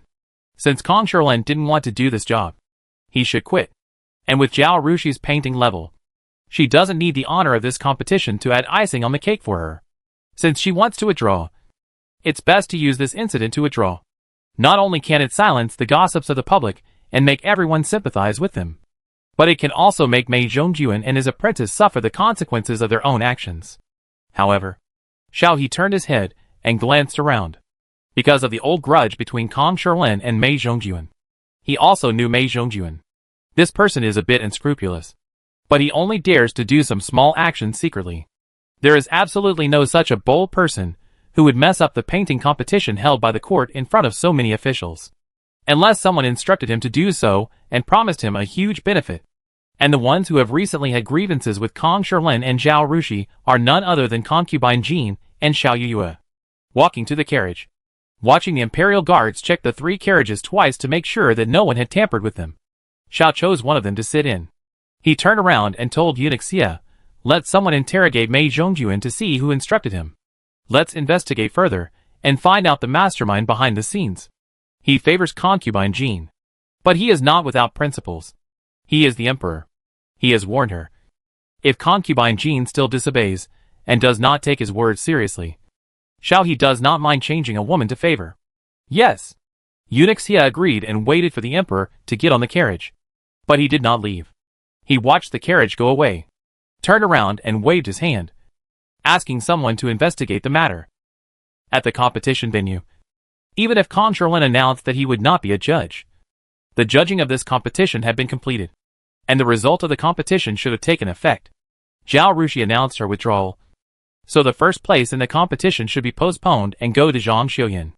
But Peng Guoan hated Mei Zhongyuan and Zhang Xiuyan so much that he was unwilling to let Zhang Xiuyan win first place.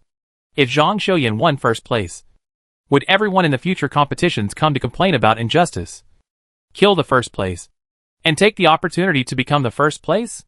In this way, the atmosphere of the talent competition will inevitably deteriorate and become a mess. In addition, since the emperor was willing to buy Zhao Rushi's painting for 25,000 taels of silver, it can be seen that the emperor recognized and liked her painting skills. If Peng Guoan gave the first place to Zhang Xiuyan, the emperor might have taken off his official hat when he knew about it.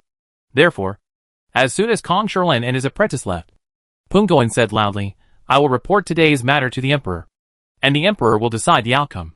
The painting competition is over. Everyone go home." Then he ordered the teachers and students of the Imperial College to carefully roll up each painting and put it into the scroll, and to clean up the tables and chairs. These paintings were to be returned to the contestants. The onlookers dispersed, discussing the matter in groups of 2 or 3. The emperor has always been protective and close to Mr. Kumu. You should know that Mr. Kumu suffered a great injustice today, and Master Mei Zhongjuan and his disciples will probably not escape severe punishment. Of course, Master Mei Zhongjuan and his disciples did more than just provoke Mr. Kumu. This is clearly a challenge to the majesty of the court. They came to make trouble in the competition held by the court, forcing Mr. Kumu and his disciples to withdraw from the competition. The nature of the matter is too serious. If we don't punish them severely, what if others follow suit? Everyone was talking and slowly moving out with the crowd. Suddenly, a loud shout rang out in the crowd. "What happened today has nothing to do with me. Zhang Xiuyan. I am convinced by the judgment of Lord Peng and others. My master's words and deeds only represent his own thoughts, which have nothing to do with me. It has nothing to do with me." Everyone turned around and saw Zhang Xiuyan standing half a meter away from Mei Zhongjuan, bowing to the surroundings. It looked like if the crowd was not crowded, he could not walk far, and maybe he could get even farther away from Mei Zhongjuan. Mei Zhongjuan was trembling all over, not knowing whether he was frightened by the serious consequences of this matter or was angry at Zhang Xiuyan. If he hadn't been protected by his servants, he might have sat down on the ground. Seeing this scene, everyone looked at Zhang Xiuyan with contempt.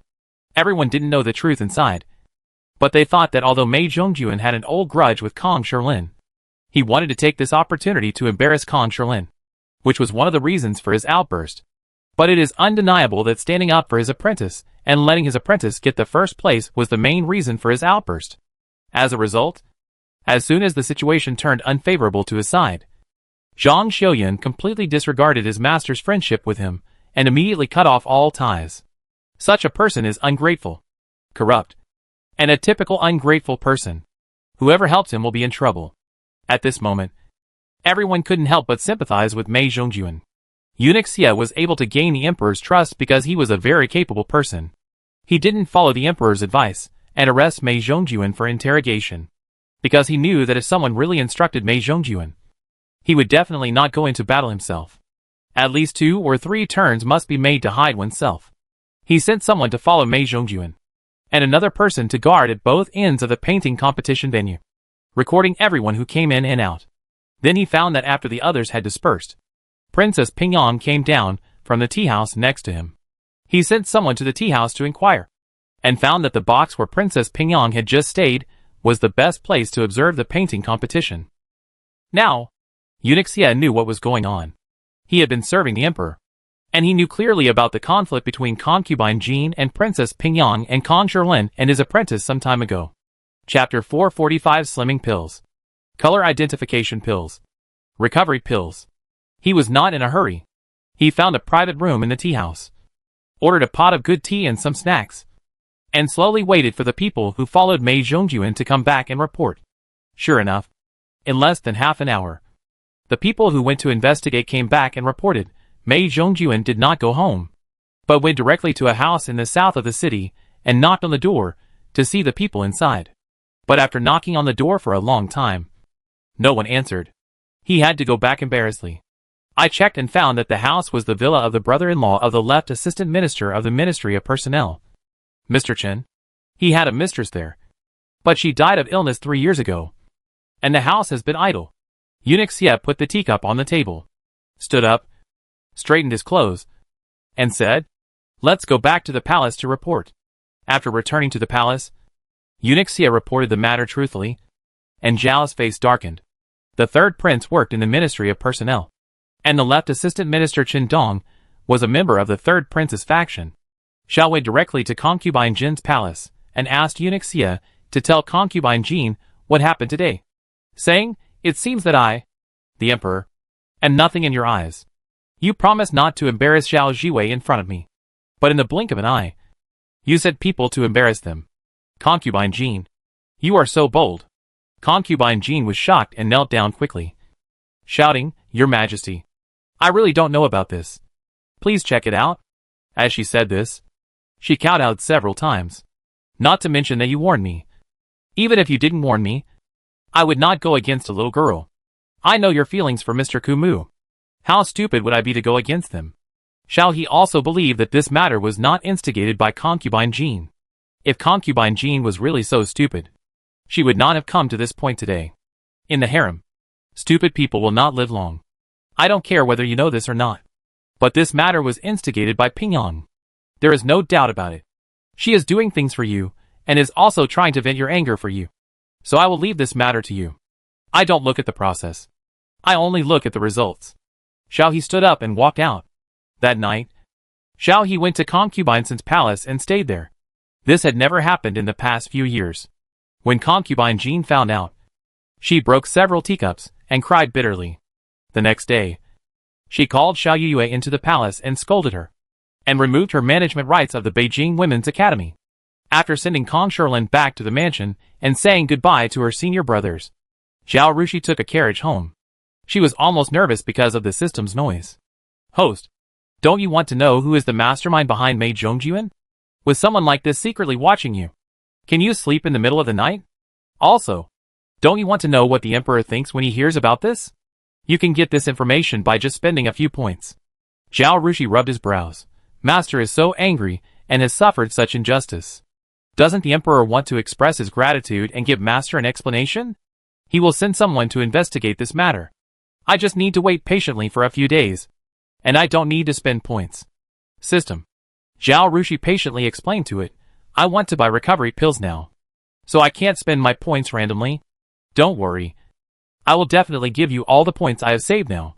During this period, the system reported some product names to her one after another. For example, the slimming pills. Taking one can keep you slim, and you won't get fat no matter how much you eat. For example, the graceful pills can make people have a graceful figure, and every move is extremely beautiful and elegant. These pills require 50,000 points. There are also pills for distinguishing sounds, and pills for distinguishing flavors. If Zhao Rushi wants to learn music, the first one will be of great benefit to her. If she wants to be a cook or a gourmet, the second one will be a treasure for her. Finally, the system found similar pills for distinguishing colors, and said that if Zhao Rushi took it, she would be extremely sensitive to colors, and could draw better paintings. Each pill of this type requires 80,000 points. Zhao Rushi was not sincere in buying it, but she bargained with the system. As a result, the system refused to lower the price, saying that the purchase price was very expensive, and it was really not cheap. After trying every possible means to reduce the price, Zhao Rushi said that she didn't need them for the time being. These pills are not bad. If the present world is stable, the years are peaceful, and her life is peaceful, she can naturally buy some color identification pills. sound identification pills, and taste identification pills to try. Apart from other things, color identification pills are still very good for her painting skills. But isn't it not needed for the time being? In addition, if she doesn't buy it, maybe the system can find other good things. Sure enough, after confirming that Zhao Rushi didn't want to buy those things, the system found a pill called recovery pills. Zhao Rushi was overjoyed at the time, thinking that it was like the Yaotio pills and other pills, which could make people healthy for life. But the system said that this pill could regulate the human body, enhance human immunity, cure minor illnesses directly, and relieve major illnesses. But its effect is not long-term. It can neither cure major illnesses, nor guarantee that people will not get sick for life. And the price of this pill is 100,000 points. Although this thing is expensive and has limited effect, Zhao Rushi is still satisfied. When winter came, Zhao Yuanxuan's health was not good. He often caught a cold, had a fever and coughed, and was bedridden. Seeing him sick, everyone was very worried. This was an era where a cold could kill people. Who knew if Zhao Yuanxuan's illness would get worse, and he would die? If he took this pill, he should be like an ordinary person. Even if he caught a cold, the frequency of catching a cold would be greatly reduced. After catching a cold, he would take a few doses of Dr. Shi's medicine, and he would recover quickly. If Zhao Rushi had 10 points, she could buy medicine for her father. However, after she bought the powerful pills and cleared her points, she worked hard to draw and brush points. Whether it was drawing or calligraphy, her scores were good. She could get dozens to 100 points for each painting, and 10 points for each character. But the time to accumulate points is limited. So far, she only has 70,000 points. She talked to the system until it was worn out, and in the end the system only reduced it to 90,000 points, and refused to reduce it any further. With this goal in mind, how could Zhao Rushi waste her points for a piece of insignificant news? When she thought of the points, Zhao Rushi's heart ached as if it had been dug out. Ah! For Mei Zhongjuan and Zhang Xiuyan, I lost hundreds of points for nothing. I am so angry. So angry. For the first place in the preliminary round, and the first place in the semifinal, she received 300 points and 500 points respectively. For the first place in the final, even if she didn't get 1,000 points, she could still get 800 points. If she withdrew from the competition now, her points would be gone. Chapter 446 Why Not Be a Judge? The results of the competition have not been announced yet. If you regret it, it's not too late. The system bewitched her. Zhao Rushi waved her hand, not wanting to talk to it. When she decided to participate in the competition and then decided to withdraw, she knew that she would not be able to get points in this competition. She was very satisfied to earn points for the preliminary and semifinals. Besides, it is not easy to accumulate points, but it is never enough to spend. She not only wanted to exchange a recovery pill for Zhao Yuanxuan, but also wanted to exchange one for Kong Sherlin and the old lady. The two old people are old, and having such a medicine in hand can save their lives at a critical moment. Zhao Rushi decided to take advantage of this free time at home. In addition to reading books about the imperial examination, she would paint whenever she had time. She was also very interested in calligraphy, and after painting, she had to write on the painting. It would not work if the writing was too ugly. The imperial examination also required beautiful calligraphy. So even if practicing calligraphy was not as cost-effective as painting, she still could not give up. Moreover, painting needed to be done in one go. Even if it was a small piece, it would take at least half an hour. So she would practice calligraphy in her spare time, or when she was tired of reading. Although she thought she would be very good at chess. After all, she had a quick mind, and her logical thinking ability was also good. Even if she could not become a national player, she would be better than the average person. But it is better to have a good skill than to have many. Since she had limited time, she might as well specialize in painting and calligraphy. Knowing that Zhao Rushi was going to participate in the competition today, Zhao Yuanxuan took Zhao Jingtai out early in the morning.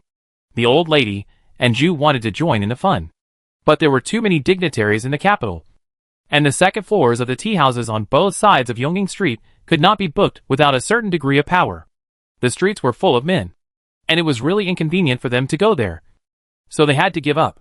However, after Zhao Yuanxuan and Zhao Jingtai went out, they still said 2 smart boys to watch now, so that they could report back to them as soon as they had the results.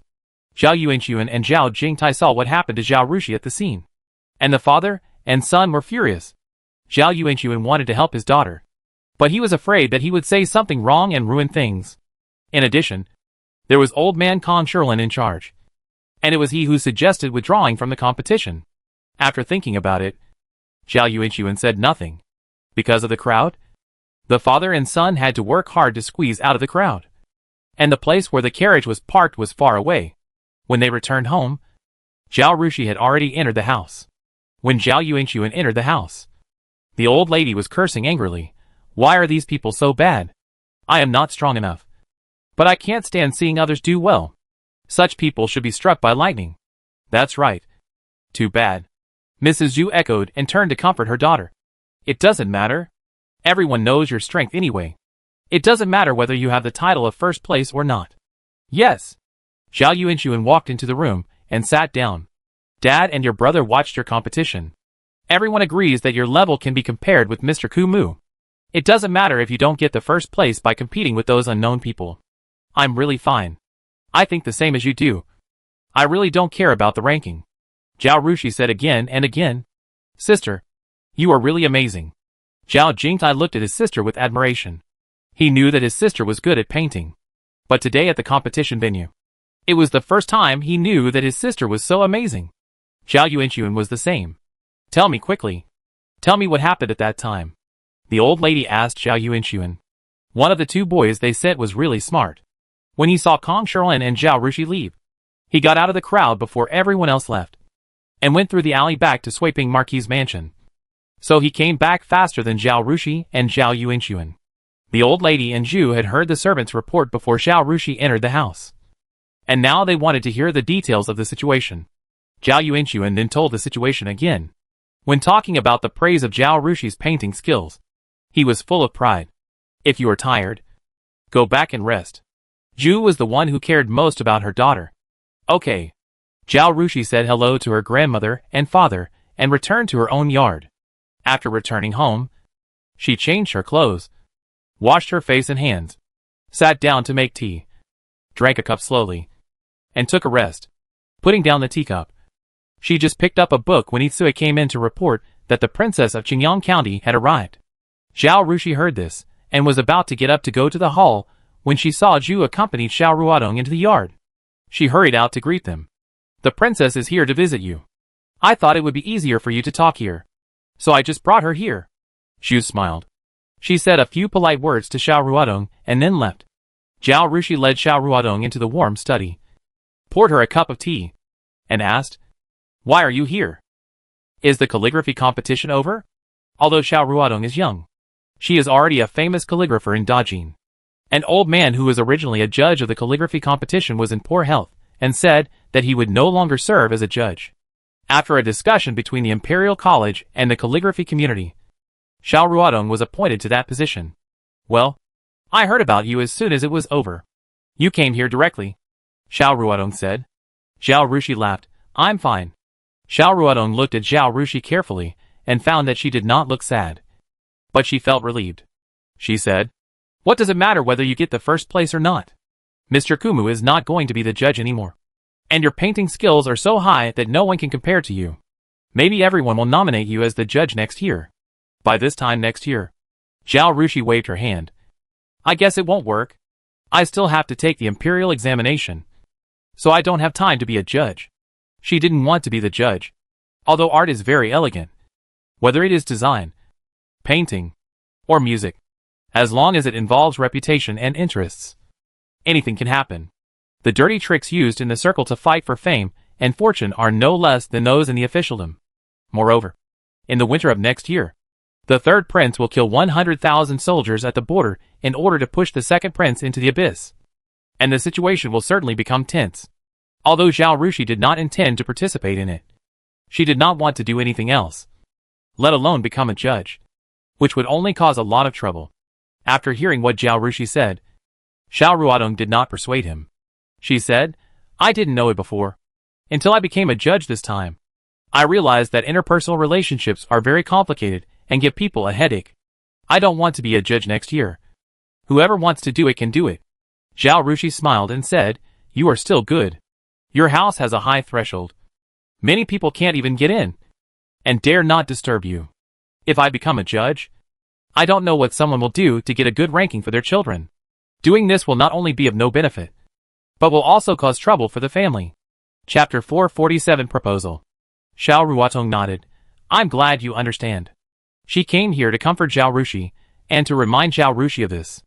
After she finished speaking, she stood up. It's okay. I'll go back. You finally came here?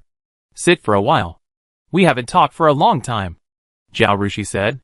Since the painting class of the Beihua school was disbanded, she had fewer opportunities to meet Xiao Ruotong. She had too many things to do.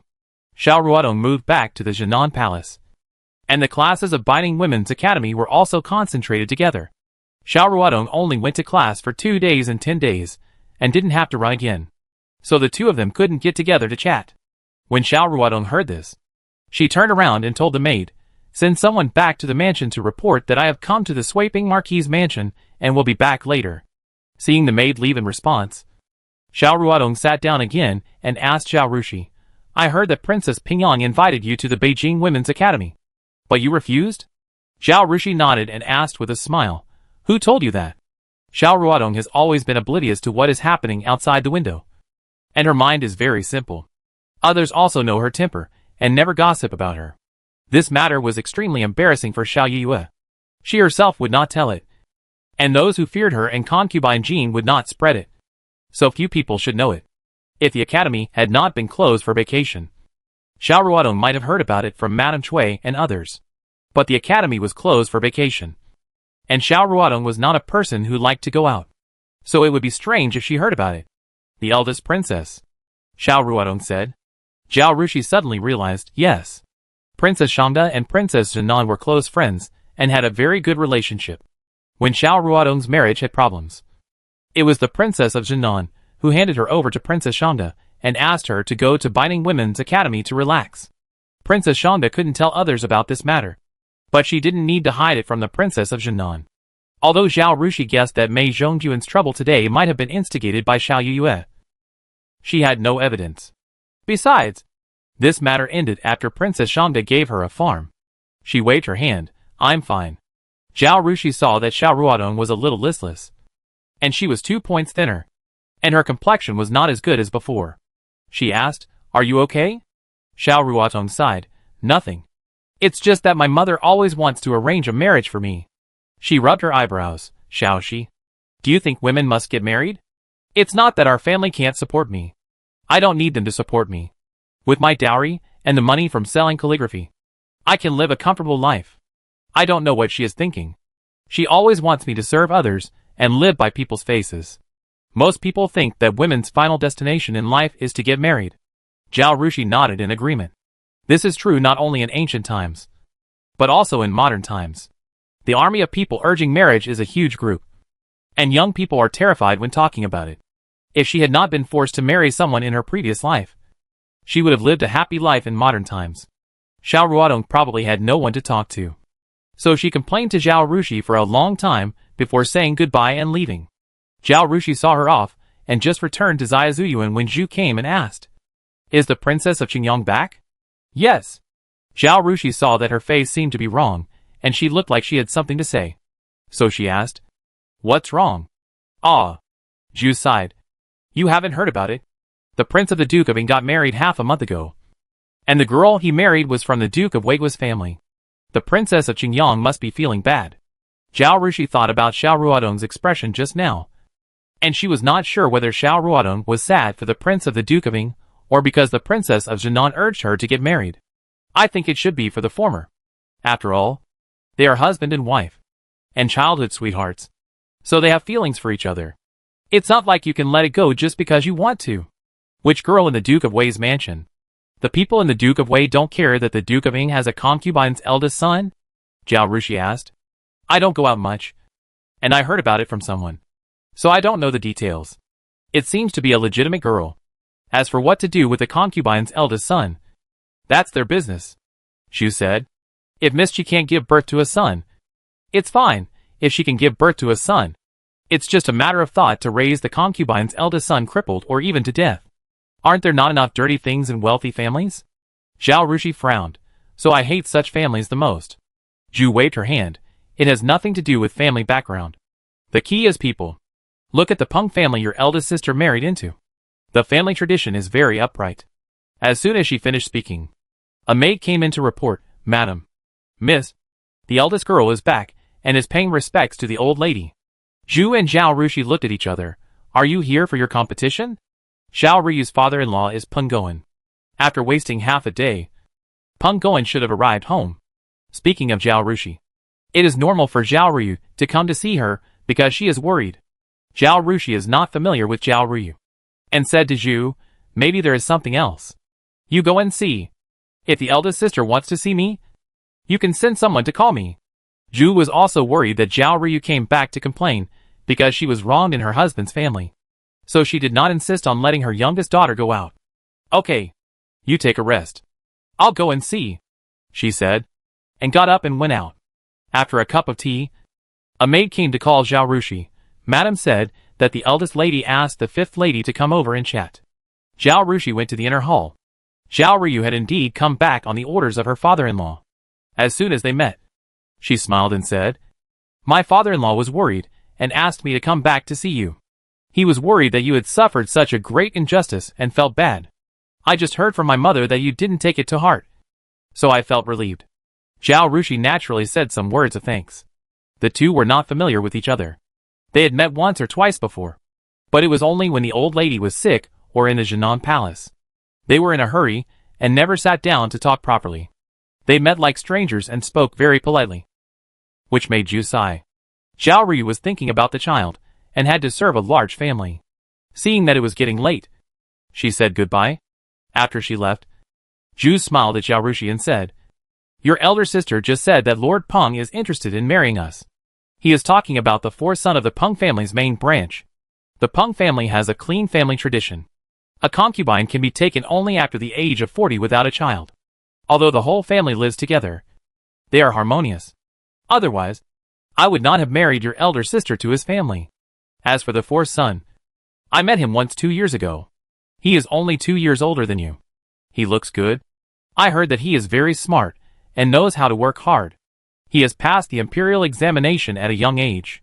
He will definitely pass the imperial examination next spring. Chapter 448 Still number 1. Zhao Rushi sighed and looked at Zhu helplessly. Some words, once or twice, really don't want to be said for the third or fourth time. Zhu was uncomfortable being looked at by her daughter. She raised her hand. Okay. Okay. I know what you think. If the Peng family is not really suitable for you, I would not advise you. Zhao Rushi sighed again. Life is so difficult.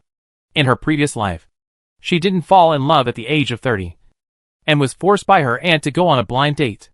She is not even 15 yet. Is she going to be forced into marriage? Just now, Sister Ruodong came to tell me something important. I have to go to my master. Besides, there are so many people at home. I have to paint and read books. I still want to move to Baining tomorrow, and come back on the New Year's Day. Mother, please talk to my grandmother and father about this matter for me. Zhao Rushi said this, went to the bedroom to change clothes, and prepared to go out. Zhu was frightened by Zhao Rushi's words, and hurriedly said, okay. Okay. I won't mention this matter. Okay. It's freezing cold, and you have nothing to do. What are you going to do in Baining? Just stay at home. I promise not to let anyone bother you, and I won't bother you myself. Okay? Zhao Rushi waved her hand and walked out the door.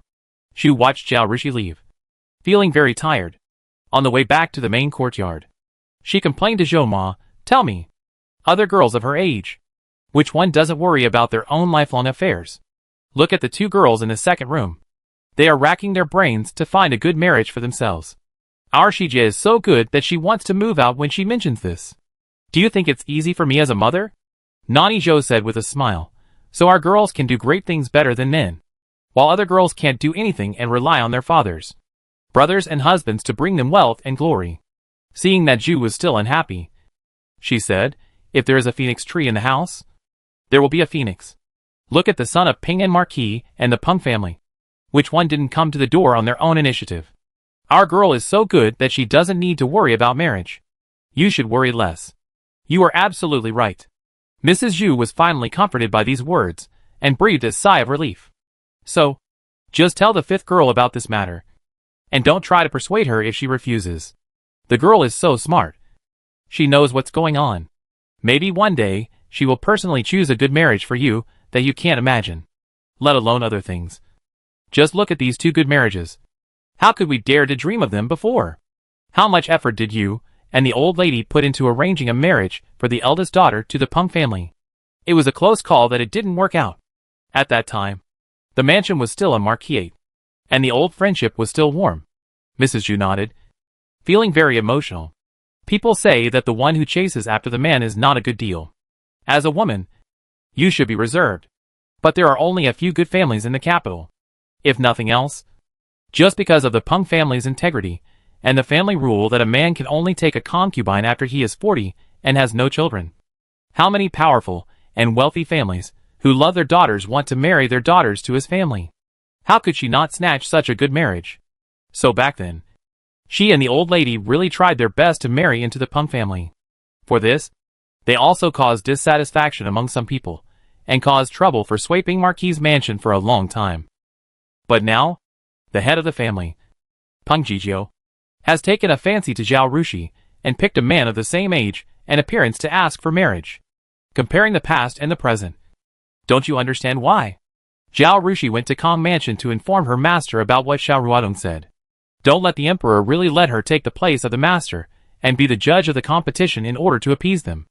And the master thought it was good for her, and agreed to it. It would be difficult to regret it later. Kong Shilin nodded and said, if you didn't come here, I would have sent someone to ask you about this.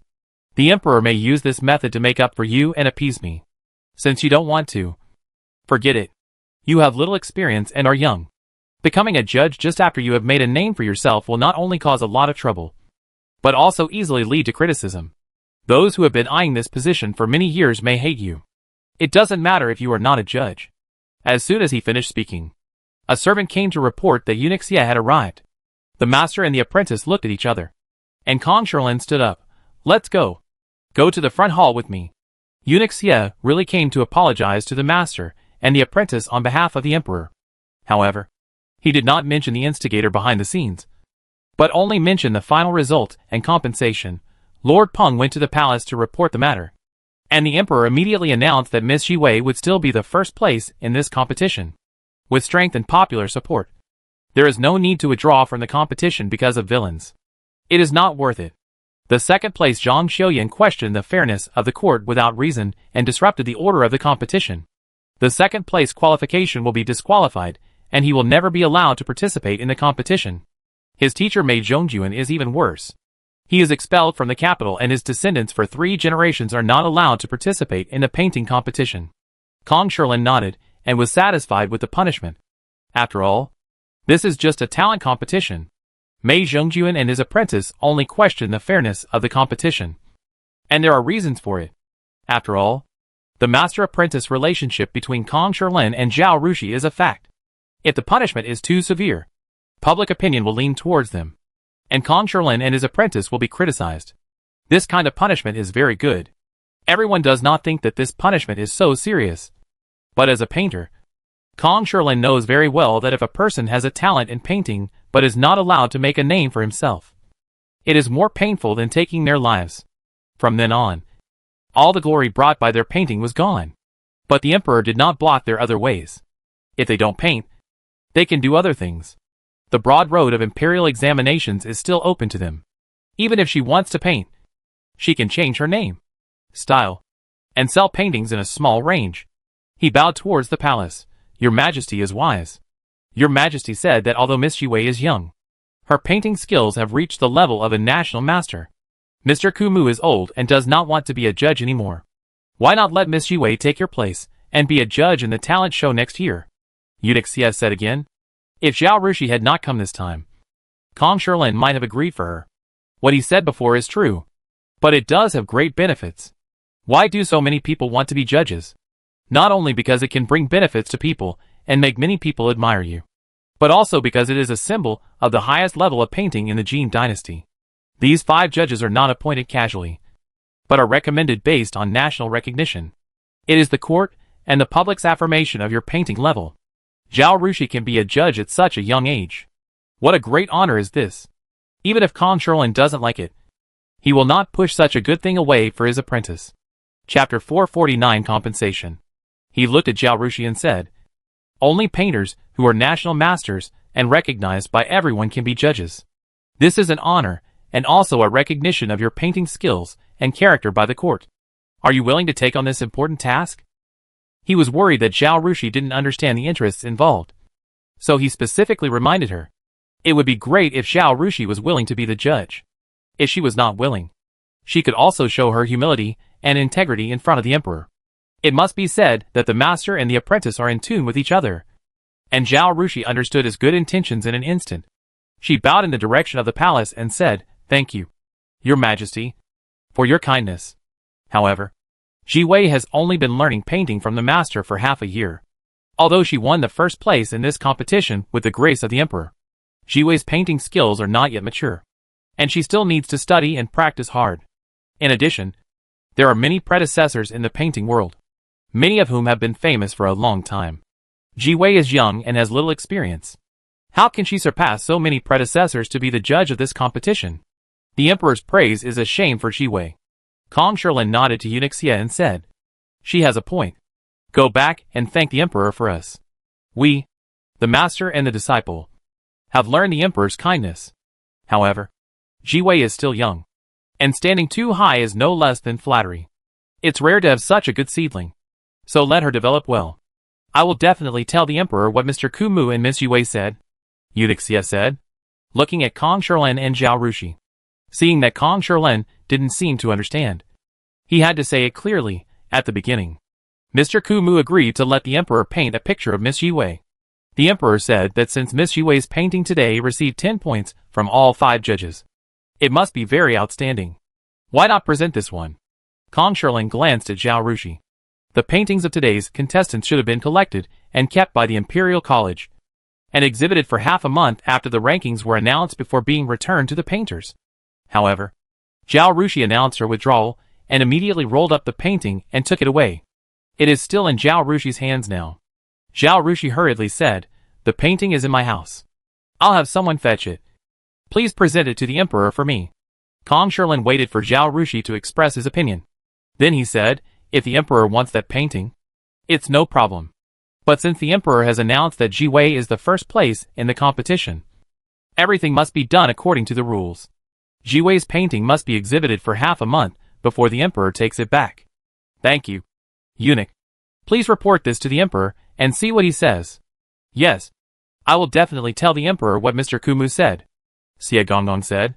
But the painting exhibition was not that fast. The contestants left after finishing their paintings. These paintings were still pieces of paper, and they had to be framed before they could be hung up for exhibition. Kong Sherlin understood Zhao's eagerness to see the paintings. After explaining the matter clearly, he would not stop Zhao from taking the paintings. He said, anyway, the painting belongs to the emperor. Ji Wei, ask someone to get it. Zhao Rushi nodded and told Qi Feng to take Ma Sheng and his wife back to get the painting. Xie Gonggong took the painting, said goodbye and left, and Zhao Rushi also said goodbye and went home. Back in the palace, eunuch Xie repeated to Xiao He what Kong Sherlin and Zhao Rushi had said word for word. Xiao He nodded and praised, he is a wise man. Uncle's vision is always so good. Eunuch Xie is also a person who loves and understands painting. Otherwise, no matter how trusted he is, he would not be able to represent the emperor to attend the auction, and spend a lot of money to buy a painting that the emperor has never seen. From the painting to the person. He also admires Zhao Rushi very much. He couldn't help but speak for Zhao Rushi, a person who can paint such a painting. Miss Ji Wei is not an ordinary person? He must be a person with great ambitions. Xiao He nodded, since the master and disciple are unwilling to be the judge. Then compensate Zhao Ji Wei in other ways. Wasn't Zhao Yuanchuan's original job withdrawn by me? Go and see if there is any job suitable for him. When he is selected, notify him to start the job after the new year. In the final analysis, this trouble was caused by Princess Pingyang. Princess Pingyang is concubine Jin's person, and also his cousin. These two people did something wrong, and he had to express his gratitude. Oh, I wonder how happy Sui Pingbo will be when he hears this news. He really has a good daughter, Eudoxia said humorously. Zhao Rushi didn't know that because she refused to be a judge, the emperor gave her father a job as compensation. The next day, she received the system score report, wisdom value plus 1000. Zhao Rushi was so happy. It really is worthwhile to participate in the competition. It's a pity that she can't participate in the painting competition in the future. But if there is no painting competition, there is still the imperial examination. She studied harder. In Xiaolingyan's courtyard, he asked his subordinates, "How is the investigation going with Princess Pingyang?" There have always been people sent by Xiaolingyan around Zhao Rushi. They just follow her from a distance to protect her safety in order not to involve her privacy. Xiaolingyan knew all about the conflicts between Zhao Rushi and concubine Jean and Princess Pingyang, as well as Zhao Rushi's experience in the painting competition. Zhao Rushi is a smart and capable person, and her ability is not inferior to his. Xiaolingyan suffered a setback at her hands in his previous life, so he has a full understanding of this. Therefore, when Zhao Rushi had conflicts with concubine Jean and Princess Pingyang, he did not intervene, because he believed that Zhao Rushi would not suffer any loss. Even if Zhao Rushi chose to swallow her anger for the sake of the overall situation in this game, Xiaolingyan believed that when he and Xiaolingpu had the overall situation in hand, there would be a chance to seek justice for her. So he did not rush to take action. When Zhao Rushi went to participate in the competition, he really wanted to watch it live. His silk shop was right next to the painting competition venue. He stood directly on the second floor and could see everything below, which was very convenient. But because of Dao's concern for Zhao Rushi and the grudge between concubine Jean and Zhao Rushi, his presence on the second floor of the silk shop made it easy for people to notice his concern for the competition. Once there was suspicion, if he investigated further, his relationship with Zhao Rushi might be exposed. Previously, it was because he and Zhao Rushi had no intersection or interest relationship in theory that they could meet frequently without being noticed. So he did not go to the painting competition, but appeared at the archery competition venue. But he didn't go to the scene, but sent someone to go. He knew exactly what happened at that time. Xiaolingyan took care of concubine Jean and didn't punish Xiao Yuyue directly. Although concubine Jean removed Xiao Yuyue from the position of manager of the academy, Xiaolingyan still felt that it was not enough and wanted to trip Xiao Yuyue up. His subordinates told him about Xiao Yuyue's family affairs, but it was not a big deal. All trivial. Xiao Yuyue was a princess, and she was in favor of concubine Jean, so her princess didn't dare to mess around. Therefore, the family was relatively harmonious. You should keep an eye on her during this period, and trip her up whenever you have the chance. And don't let her get away with it, Xiaolingyan ordered. Chapter 450 Spreading the Word. In the following time, Xiao Yuyue found that everything was not going well. First, although the palace affairs of the harem were managed by concubine Sin, but because concubine Jean was favored, the small banquets for the inner and outer ladies in the palace at the end of the year and the beginning of the year were hosted by concubine Sin and concubine Jean. Because Xiao Yuyue was favored by concubine Jean and was the emperor's cousin, she had a special status. So she would also help concubine Jean to grab power and arrange banquets. Although Princess Shangda was a princess and the emperor's biological sister, she was too lazy to participate in the power struggles among the concubines in the harem, and never got involved in such things. But this year, the emperor was angry with concubine Jean and only asked concubine Sin to host the banquet. Concubine Jean herself lost this right, and Xiao Yuyue couldn't even touch it. You know, hosting a banquet is not just a matter of doing something, but also a message to the inside and outside. That is, who is favored and who is out of favor. Although concubine Jean knew that the emperor was afraid of the power of the Sin family, and would not really favor concubine Sin, and maybe he was just pretending, she still hated it so much that she didn't even send the invitation to the banquet to Xiao Yuyue, and even told everyone at the banquet that Xiao Yuyue would no longer be the manager of the Beijing Women's Academy. Now, the endless stream of people visiting Pingyang Prefecture after the new year is no longer seen. It is completely deserted. The banquets held by various prefectures in Beijing after the new year rarely receive invitations to Xiao Yuyue. Xiao Yuyue has truly experienced the coldness of human nature. That's not all. Several shops run by her family have also run into problems. First, the supplier of the silk shop said that the goods are tight. Not only has the quantity of goods supplied been greatly reduced, but many brightly colored silks are out of stock and cannot be supplied. Even the other not-so-sparkling ones were also priced higher. Other shops also had these problems one after another. Before Xiao Yuyue could solve these problems, a fire broke out in the backyard again. The county government would hold a banquet at the beginning of every year. This year, she gritted her teeth and held it, and personally invited some people to attend the banquet. As a result, some guests finally couldn't bear the reputation of being snobbish, and came to the county lady's house for the banquet. 2 strange children ran to the gate crying, saying that their mother was sick and wanted to find their father, and grabbed the county lady's clothes and wouldn't let go. When everyone inquired, they found out that the county horse had a mistress outside and had 2 children. The oldest boy was 10 years old. Xiao Yuyue had always been proud of the fact that the county horse did not take concubines in front of others. When these 2 children came to the door, everyone in the capital laughed at her. It was all that stinky girl who ruined me. Xiao Yuyue fell into the trough of life. She did not dare to resent concubine Jean, let alone complain about the emperor. She only hated Zhao Rushi to the bone. If Zhao Rushi had not rejected her recruitment, she would not have asked people to deal with Zhao Rushi, thus angering the emperor and concubine Jean, and letting her fall to this point. She originally planned to have someone deal with Zhao Rushi at the banquet and ruin her reputation. Now she wanted Zhao Rushi to be ruined immediately. But the old lady of Swaping Marquis Mansion caught a cold and fell ill at this time.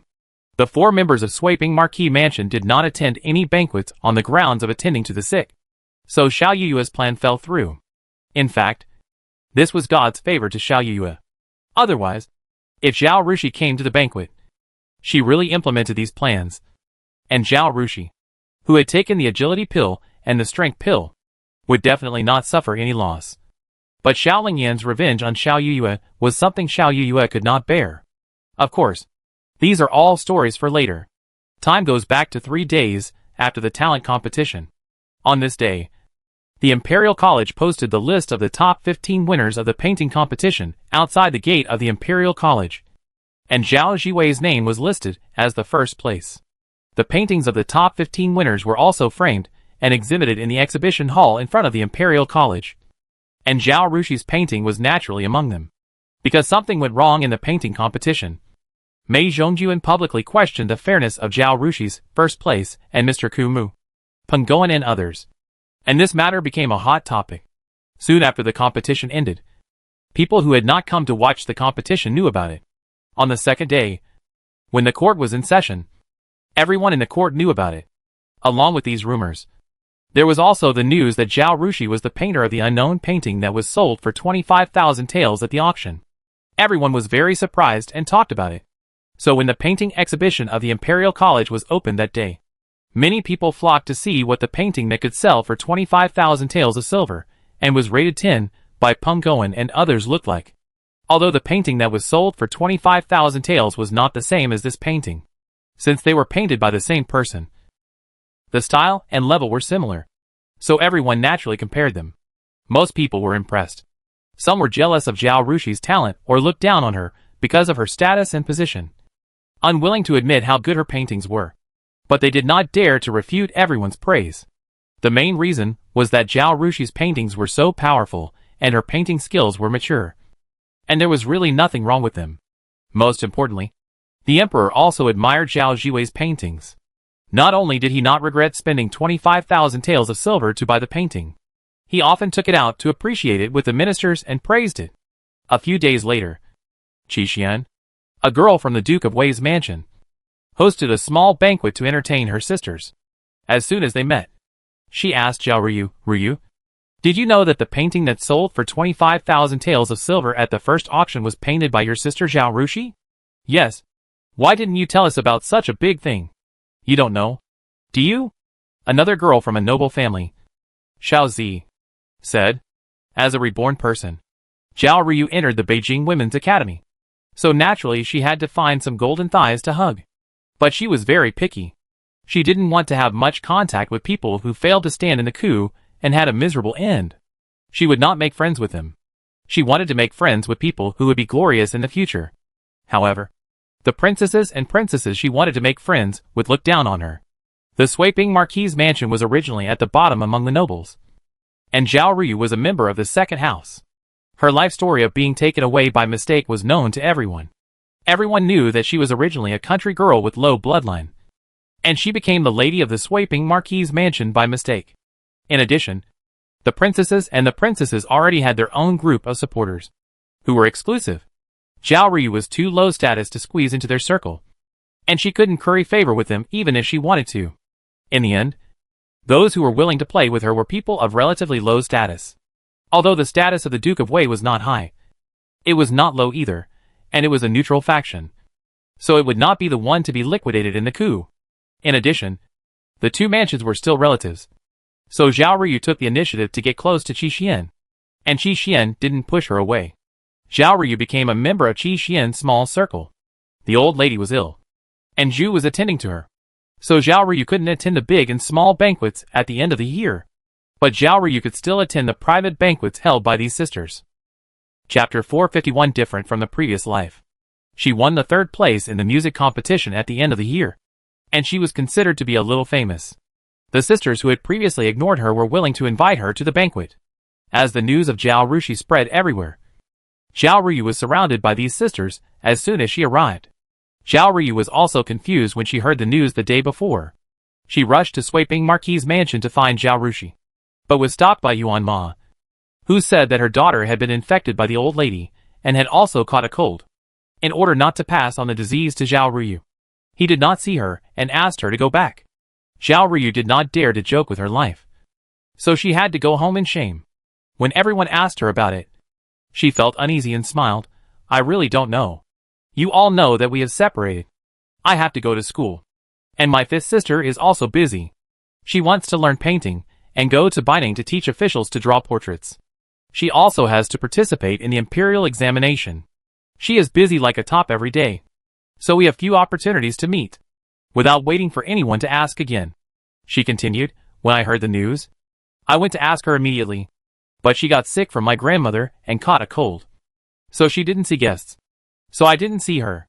Everyone despised Zhao Ryu in their hearts. Qi Xian said, it's been a few days. Her illness should be cured. Right? The plum blossoms in our house are blooming. I will hold a small banquet in 3 days, just with some of us sisters. Can you give her the invitation for me? As she said that, she handed over a beautiful invitation. Zhao Ryu took the invitation readily, but stated in advance, if my 5th sister is not well, she may not be able to come. That's fine. If she is not well, our small banquet will be postponed. When she is well, we will hold the banquet again, Qi Xian said. Seeing Zhao Ryu remain silent, Xiao Zi raised her eyebrows. She won't give this little face. Right? Forget about others. Just talk about the friendship between the Duke of Weigua's mansion and your mansion. The Duke of Weigua's mansion helped your mansion a lot in the past. She should give this favor. Right? Don't forget your relatives and friends when you are proud. She is the daughter of Qi Xian's uncle, and the 2 cousins grew up together. She also knows a lot about the affairs between the Weigua mansion and the Swaping Marquis mansion. Qi Xian didn't say anything, but she looked at Zhao Ryu steadily, waiting for Zhao Ryu to express her opinion, and knew that she thought the same thing in her heart.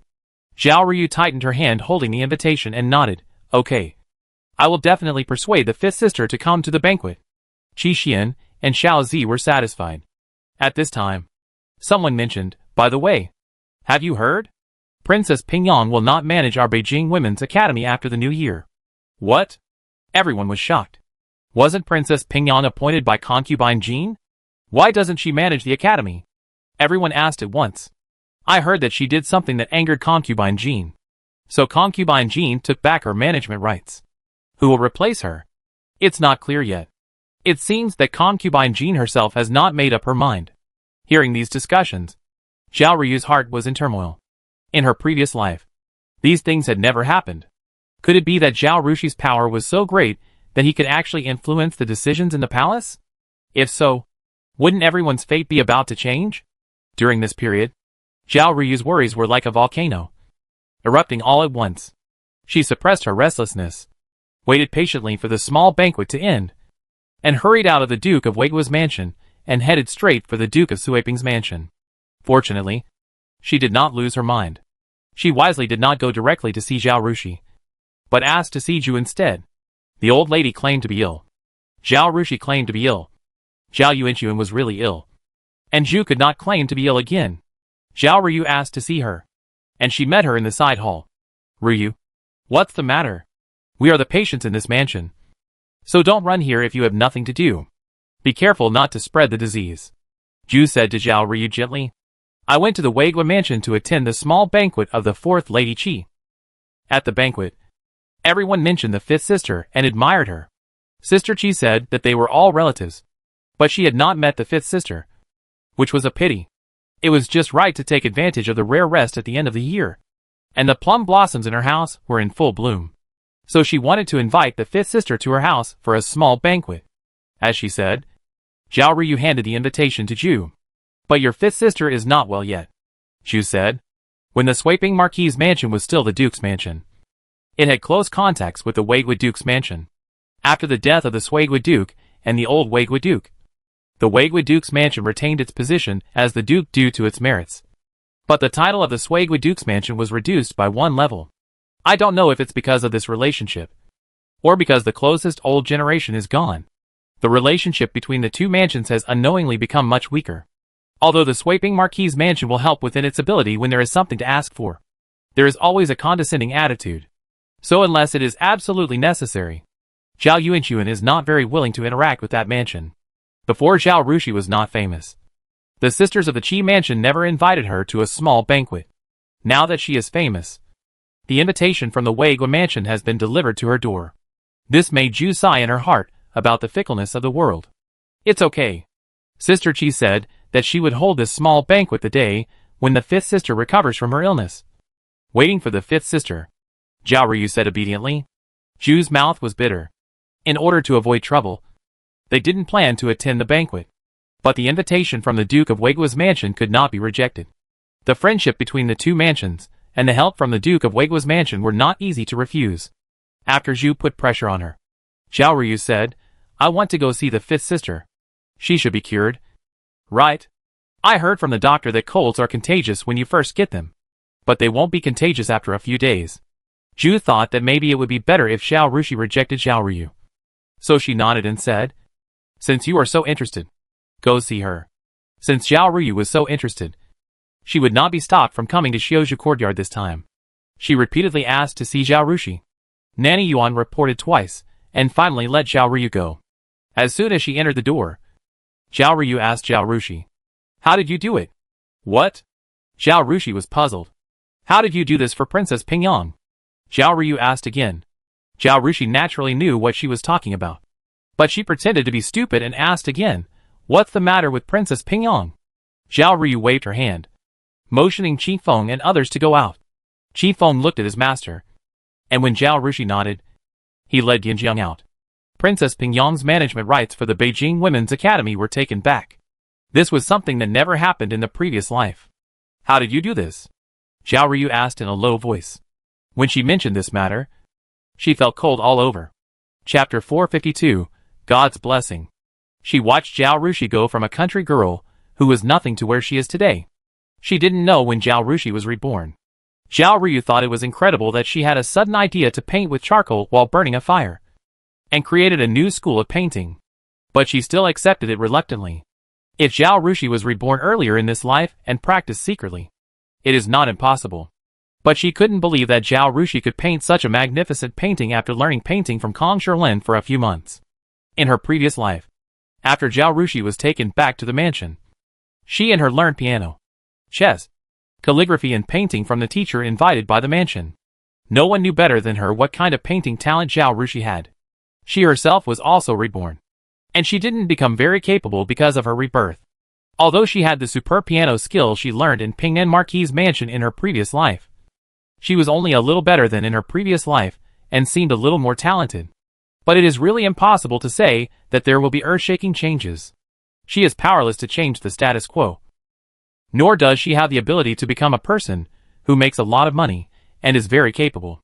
But why has Zhao Rushi changed so much? She has opened up a way to success with her painting skills. And it seems that she can also influence the political situation. The third uncle was dismissed from office, and the management rights of Pingyang County Princess's Beijing Women's Academy were withdrawn, which seemed to be related to Zhao Rushi. The person in front of him was so powerful that Zhao Ryu was terrified. Her management rights were withdrawn. What does it have to do with me? Zhao Ryu, you are too kind to me. Zhao Rushi put down the pen in her hand, leaned back on the chair, and said lazily, "She just wanted to harm me, but was backfired. I can be reborn. I am blessed by heaven. She came to harm me. She was punished by heaven." This sentence was said very perfunctorily, but Zhao Ryu believed it. Is being reborn really blessed by heaven? Then she is also? But she still has many puzzles. But why can you draw such a painting? Why did you get first place in the annual exam?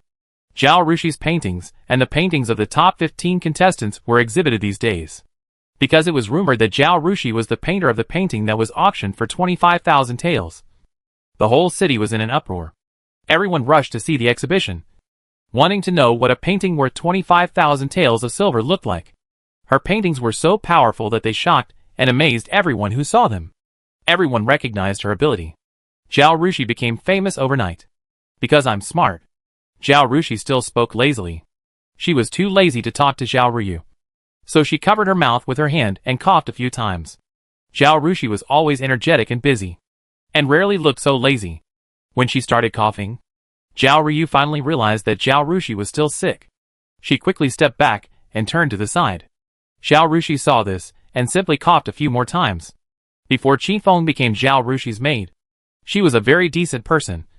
So decent that she was a little formal. But after being with Zhao Rushi for so long, she has become a sesame-filled girl. She stood in the corridor, and when she heard Zhao Rushi's cough in the room, she knew that Zhao Rushi was impatient to deal with Zhao Ryu. She raised her voice to Dianjiang.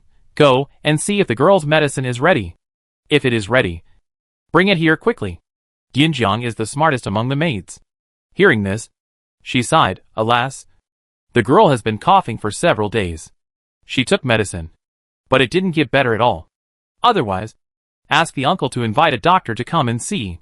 As she spoke, she suddenly coughed a few times. She probably realized something and suppressed it for a moment. But she couldn't help coughing again. She walked out while suppressing her cough, and the cough gradually disappeared outside the courtyard gate. Qi Feng couldn't help but laugh. Dianjiang's coughs were simply a stroke of genius, and the person in the room must have been scared. As expected, Zhao Ryu felt uncomfortable when Zhao Rushi coughed. Now that she heard Dianjiang coughing, she couldn't stay here any longer. The noble families in the capital all have a tradition that when a servant is sick, he must move out to recuperate, so as not to pass on the disease to the master. But Dianjiang has not moved out yet because of her cough. It must be Zhao Rushi who got sick first, and Dianjiang was infected by her. Zhu Shi had not yet discovered that Dianjiang was also sick, and had no time to move Dianjiang out. Thinking of this, she wanted to leave here immediately. "Since you are not feeling well, then take a good rest. I will come to see you in a few days." Zhao Rushi coughed a few more times, then waved at her, and wanted to speak, but coughed, and it took a while to squeeze out a few words. "Sick sister. Take care." Zhao Ryu bowed to her, and stepped out of the door. Then, as if she remembered something, she turned to Zhao Rushi and said, "By the way, Sister Qi Xian from the Duke of Weiguo's mansion was amazed by your paintings, and admired you very much. She wanted to make friends with you. In a few days, she will hold a flower viewing banquet at her mansion, and invite a few sisters to have a small gathering. She asked me to bring you an invitation. I gave the invitation to my aunt when I met her just now." Without waiting for Zhao Rushi to speak, she said, "You are sick now, so there is no need to rush. Wait until you recover. Sister Qi said that you can hold a flower viewing banquet when you recover. There is no rush." She nodded to Zhao Rushi and turned to walk out. Zhao Rushi watched her back disappear at the door, then shook her head, picked up the pen again, and finished the piece of calligraphy she had just practiced. She had no time to read books, practice calligraphy, or paint. So how could she have time to coax those little girls, gossip with others, and intrigue with others? But in the front yard, Zhu was in a dilemma. She went to the old lady's yard and told her the matter, and said with embarrassment, "Anyway, the Weiguo mansion has helped us a lot in the past few years. Now, we are just asking Sister Xi to attend a banquet. If we refuse, they will probably say we are ungrateful. But those little girls' banquets are nothing more than eating, drinking, playing, and comparing clothes to show off. It is a waste of time. If we only go this time, it's fine. But our Sister Xi is now in the limelight. There are countless people in the capital who are curious about her talents and looks, or want to step on her to become famous. or really want to make friends with her. Maybe they all want to invite her to the banquet. Once this is started, will Sister She go if someone else gives her an invitation? If I go, I will not only cause a lot of trouble, but also waste Sister She's time. The old lady is a little confused in some aspects, but at this moment she is very clear. She said, this invitation was sent by Ryu. Ryu? That girl. Has as many little thoughts as a sieve. So this invitation may be made by them. And the adults in the Duke of Wei's mansion don't know. Otherwise, they wouldn't say that they would hold the banquet when Sister She recovered from her illness. Chapter 453 Swaping Marquis Mansion is about to rise. Even if the noble ladies of the aristocratic families hold a small banquet to entertain their good sisters, there are still some rules. They have to write the invitations in advance and send them out, and make many preparations for the banquet. For example, what tea and snacks to prepare, what dishes to prepare, and what activities to arrange for the little sisters to come. All of these must be carefully prepared. Otherwise, if something goes wrong, they will spread the reputation of being impetuous and incompetent, and not knowing how to manage the household. This will have a great impact on future marriage discussions. If one of the sisters cannot attend the banquet due to some reasons, the banquet will not be changed. Otherwise, if you stand up other sisters for the sake of the one who cannot come, where do you put the other sisters? Who is more humble than who? And is just a foil for others? The old lady said again, well, you go there in person tomorrow and say that I am sick. Sister She has also been infected with the disease while taking care of the sick. She has been coughing, and it is really not suitable for her to come to the house for the banquet. She is very young, and although she can draw a few strokes under the guidance of Mr. Kumu, it is not a great achievement. I really don't dare to let Miss Chi and others wait. Since they are having a flower viewing party, they should start the party while the plum blossoms are in full bloom. I am really sorry that Shi Jie cannot attend the party. When she recovers, you can bring her to apologize. After hearing this, Shu was delighted and submitted. You are the one who has the idea. Mother, this is the best way. The old lady sighed. It is because our family has a low status that others do not take us seriously. Otherwise, how could they force others to attend the party without any respect? Isn't it? Shu also sighed. The child has made such achievements, but the family cannot protect her, and has to let her face these problems. Zhu Sure also feels very uncomfortable. Okay. The child is so capable. Our family will gradually get better. You go to prepare the gifts, the old lady said. Zhu Sure prepared the gifts, and sent someone to send a visiting card to the Duke of Wei's mansion. The next day, she went to the Duke of Wei's mansion, told the matter, and repeated the words that the old lady taught her, with a very sincere attitude. The old Duke's wife is still alive, kind and upright, and a very good person. Originally, the old lady of Swaping Marquis mansion pretended to have a stroke, and she even went to visit her once. Hearing what Zhu said, she said cheerfully, Sister Xian must admire your sister Shi very much, so she wanted to invite her to the banquet and get to know her. The child is sick. You can just send someone to tell her. Why do you need to come to explain in person? How can we feel at ease? After that, she asked about the old lady Tang's condition, and asked someone to bring a root of old mountain ginseng for Zhu to take back. Zhu naturally refused, but the old duke's wife insisted again and again, saying that it was for Tang, and Zhu, as her daughter-in-law, could not stop her. So Zhu had no choice but to accept it. As soon as Zhu left, the old duke's wife sent someone to call Qi Xian and asked her, you want to invite Miss Xiao Wu from Swaping Marquis mansion to the banquet, and asked Miss Xiao Lu to deliver the invitation? What did you ask Miss Xiao Lu to say? Don't hide it. Tell me every word. When Zhu came to visit, the old duke's wife and the duke's wife, as well as several ladies in the mansion, and the eldest young lady came out to accompany the guests. And there were quite a few people sitting in the hall. Qi Xian didn't know Zhu was coming, and she was a little nervous when she saw this posture. After hearing this, she knew where the problem was.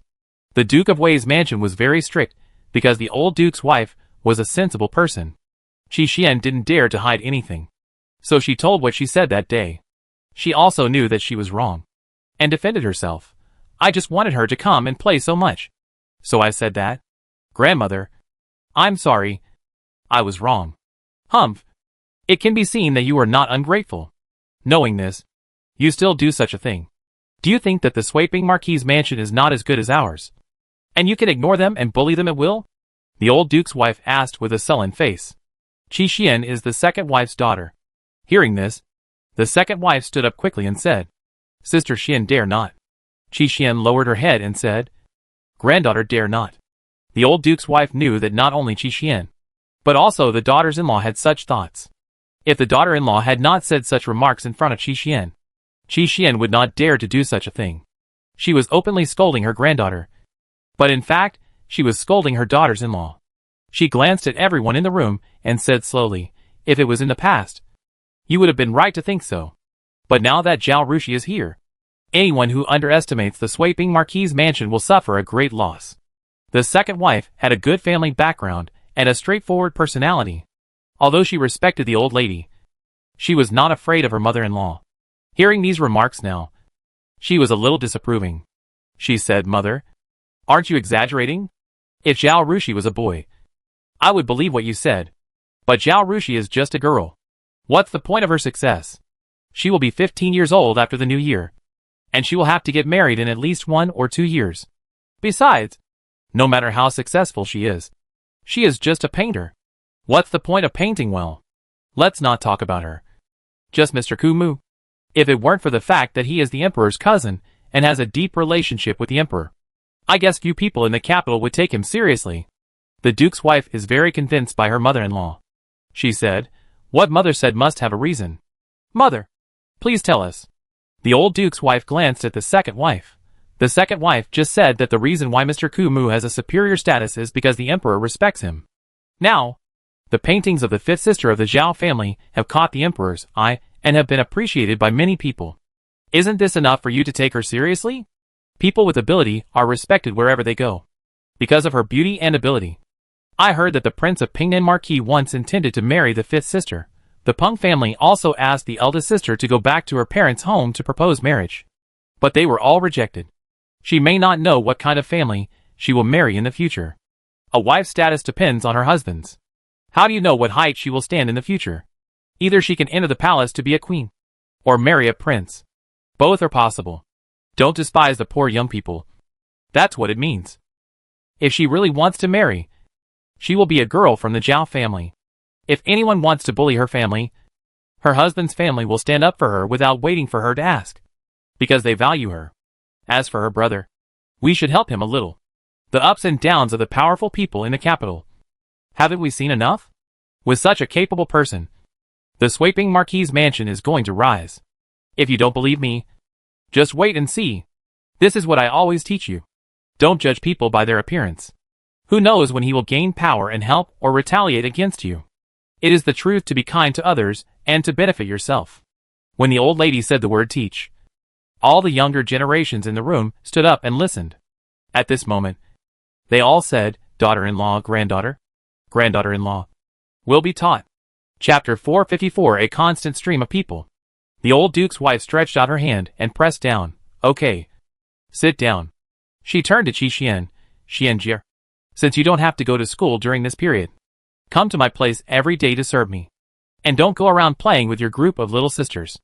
The other sisters should come too.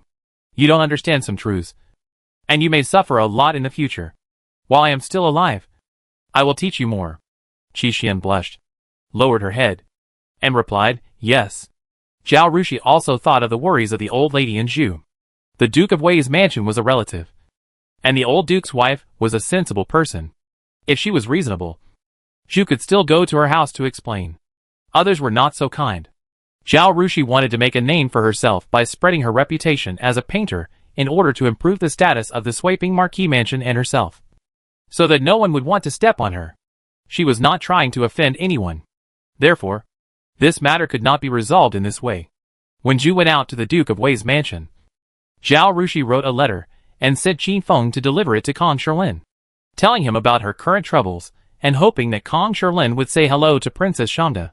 As long as Princess Shanda has stated at the banquet that she wants to take the imperial examination, it is inappropriate to disturb her. Then if others want to invite her to a banquet or come to her house to disturb her like a monkey, it is rude and does not take Princess Shanda seriously. Although Zhao Rushi took the imperial examination for herself, it was also for the glory of the academy. As the honorary head of the academy, Princess Shangda should not protect her in this situation. So it is appropriate to use Princess Shangda's power to keep these troubles out. Princess Pingyang bribed Mei Zhongjuan to ruin the reputation of Zhao Rushi and Kong Shilin. Princess Shangda later found out. She was furious at the time, and felt guilty towards Zhao Rushi and his apprentice. Compared with the reputation and the trouble she caused, what was the small farm she gave? Therefore, when she received Kong Shilin's letter, she was very active, and went to the banquet she didn't want to attend. At the banquet, she expressed her admiration for Zhao Rushi in her words and deeds, and she wanted to recognize her as her own goddaughter. She also said that whoever bullied Zhao Rushi would be bullying her. She also praised Zhao Rushi for being smart and getting first place in the annual exam of the Women's Academy. She planned to let Zhao Rushi get a good rank in the imperial examination to bring honor to Binding Women's Academy, and asked everyone not to disturb Zhao Rushi. Princess Shangda was the emperor's only sister, and if she really wanted to argue, even the emperor would give her 2 points. Therefore, after she said this, the number of invitations delivered to the Swaping Marquis's house decreased a lot, and the few that were delivered were also polite, and they also expressed understanding when they were rejected. On the contrary, there were more and more posts expressing admiration for her painting talent. You don't need to spend time on socializing. Just reply to a post. It was impossible for Zhao Rushi to write the reply herself. So the brothers Zhao Jingli and Zhao Jingtai, who came to learn from Zhao Rushi, had an extra job to help write the reply. The last thing the capital lacks is sperm. Many people are like the old lady of the Duke of Wei's mansion, with sharp eyes and far-sightedness. When Zhao Rushi was recognized by the Dali Temple for her sketches and asked the emperor to order the hosting of a painting training class, she also spread her reputation for talent. But that kind of painting method was not recognized by the mainstream. Everyone thought that her talent was only because of the novelty of the painting method, which just happened to suit the Dali Temple's wishes. When those officials learned this painting method, Zhao Rushi would be silent and would not make any big waves, even if she made some money from running a training class. For a truly wealthy family, that little money was nothing. It was not as much as the money they made from buying an antique. Therefore, although some people said that the fifth girl of Swaping Beau's mansion was good, they were just praising her and did not think she was really talented. Even if there were people who came to ask for marriage, their level was not high. But in this painting competition, not only did everyone find out that the anonymous painting worth 25,000 taels at the auction was painted by Zhao Rushi, but they also saw her paintings in person at the exhibition. People say that the handwriting reflects the person, and paintings can make people feel the painter's mind and vision more directly. If there is no great ambition in the mind, such a painting cannot be drawn.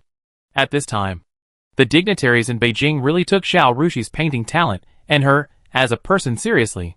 Just like Xiao He and Peng Gowen, many people admired her because of her paintings, and wanted to bring such a person to their family to become their daughter-in-law or granddaughter-in-law.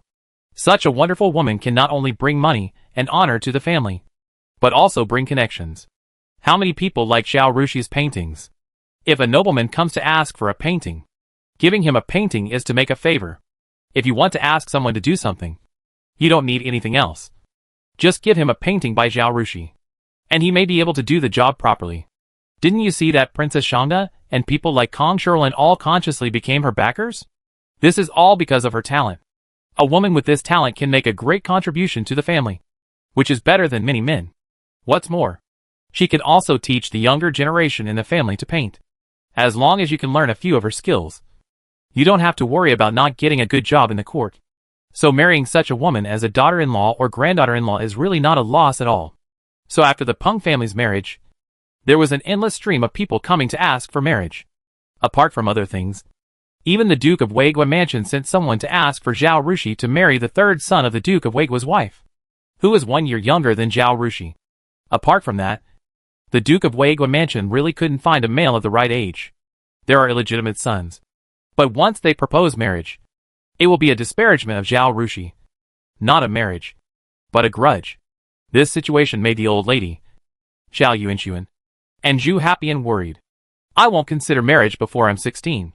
Zhao Rushi was also annoyed by Zhu's repeated questions. Mother, you can see that I don't have to worry about getting married. I will definitely choose a good marriage for myself at that time. Are you still not confident in my vision? Zhu had no choice but to tell the old lady and Zhao Yuanxuan what Zhao Rushi said. Zhao Yuanxuan said, then listened to her. Zhao Rushi had told them all the profound truths. They did not understand the truth.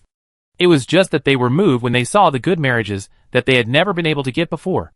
And they felt it was a pity to refuse them. Who knows if there will be another store like this after this one. But Zhao Rushi was too opinionated. And they could not persuade her. So they could only choose to believe her.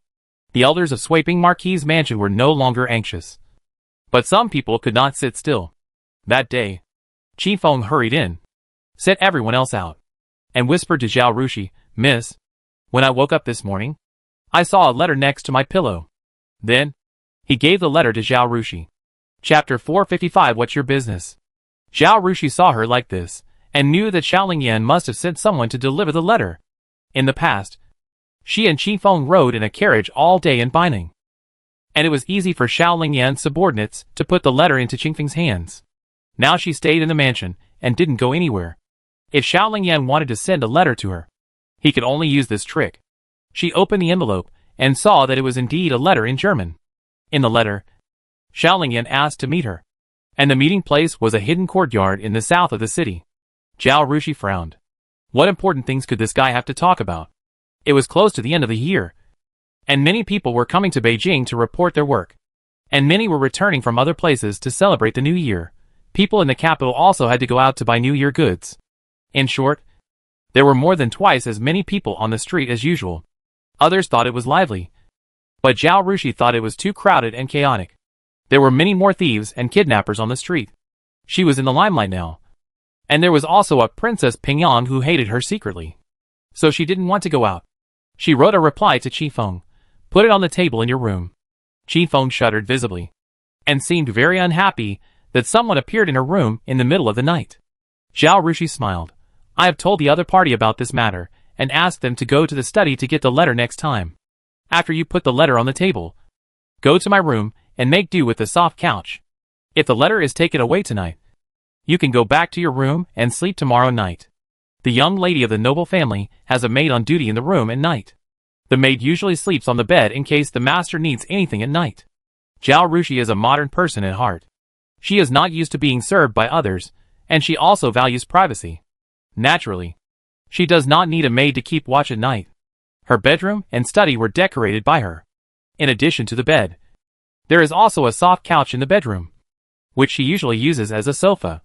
Qi Feng did not go back to her room to rest. It was difficult to explain the reason to others. It would be better to spend the night in Zhao Rushi's room.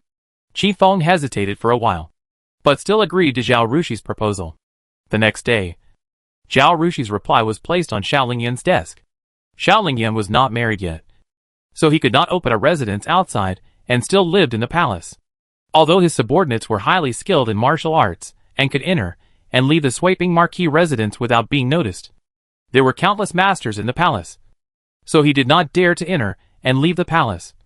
So he did not dare to enter the palace last night, and waited until today when Xiaoling Yan finished the court before handing him the letter.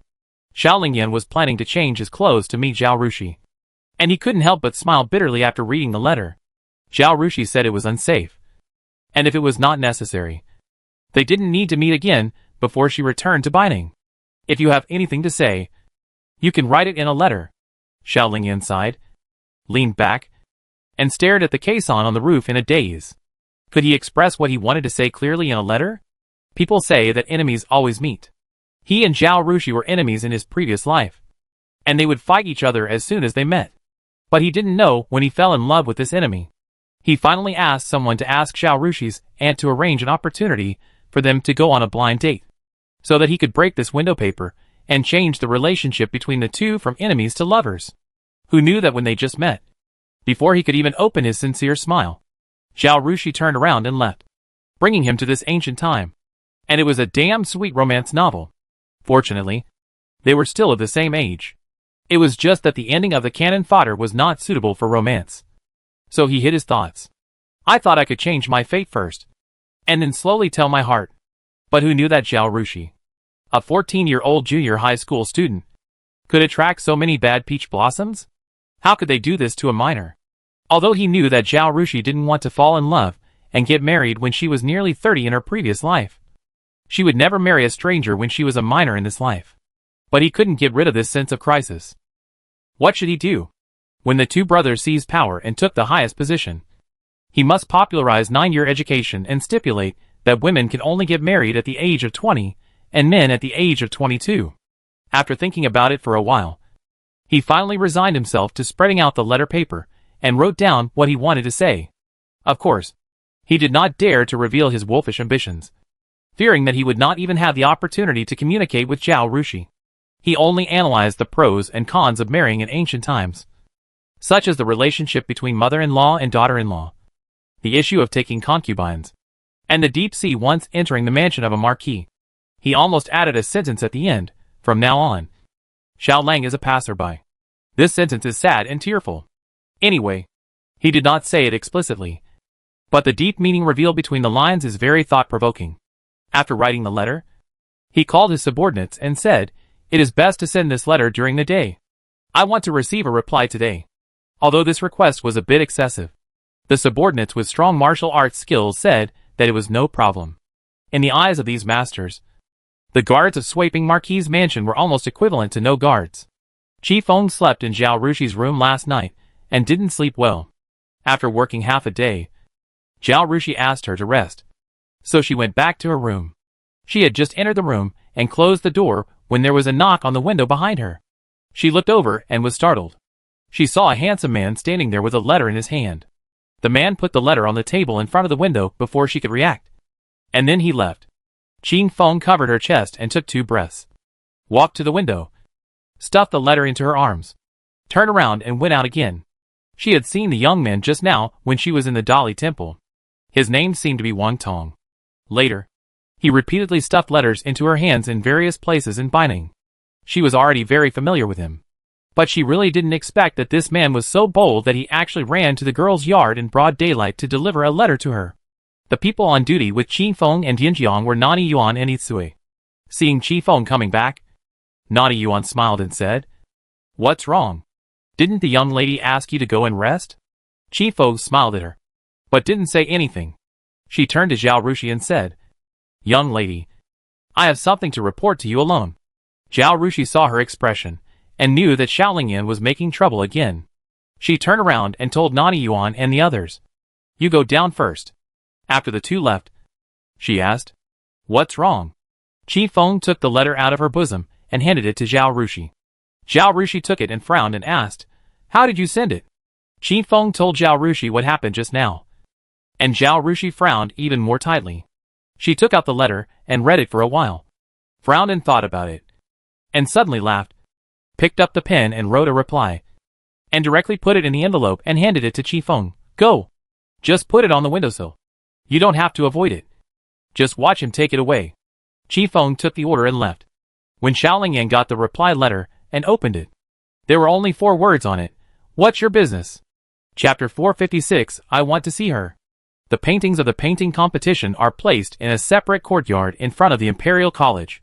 This is the place where the Imperial College is specially used for exhibitions.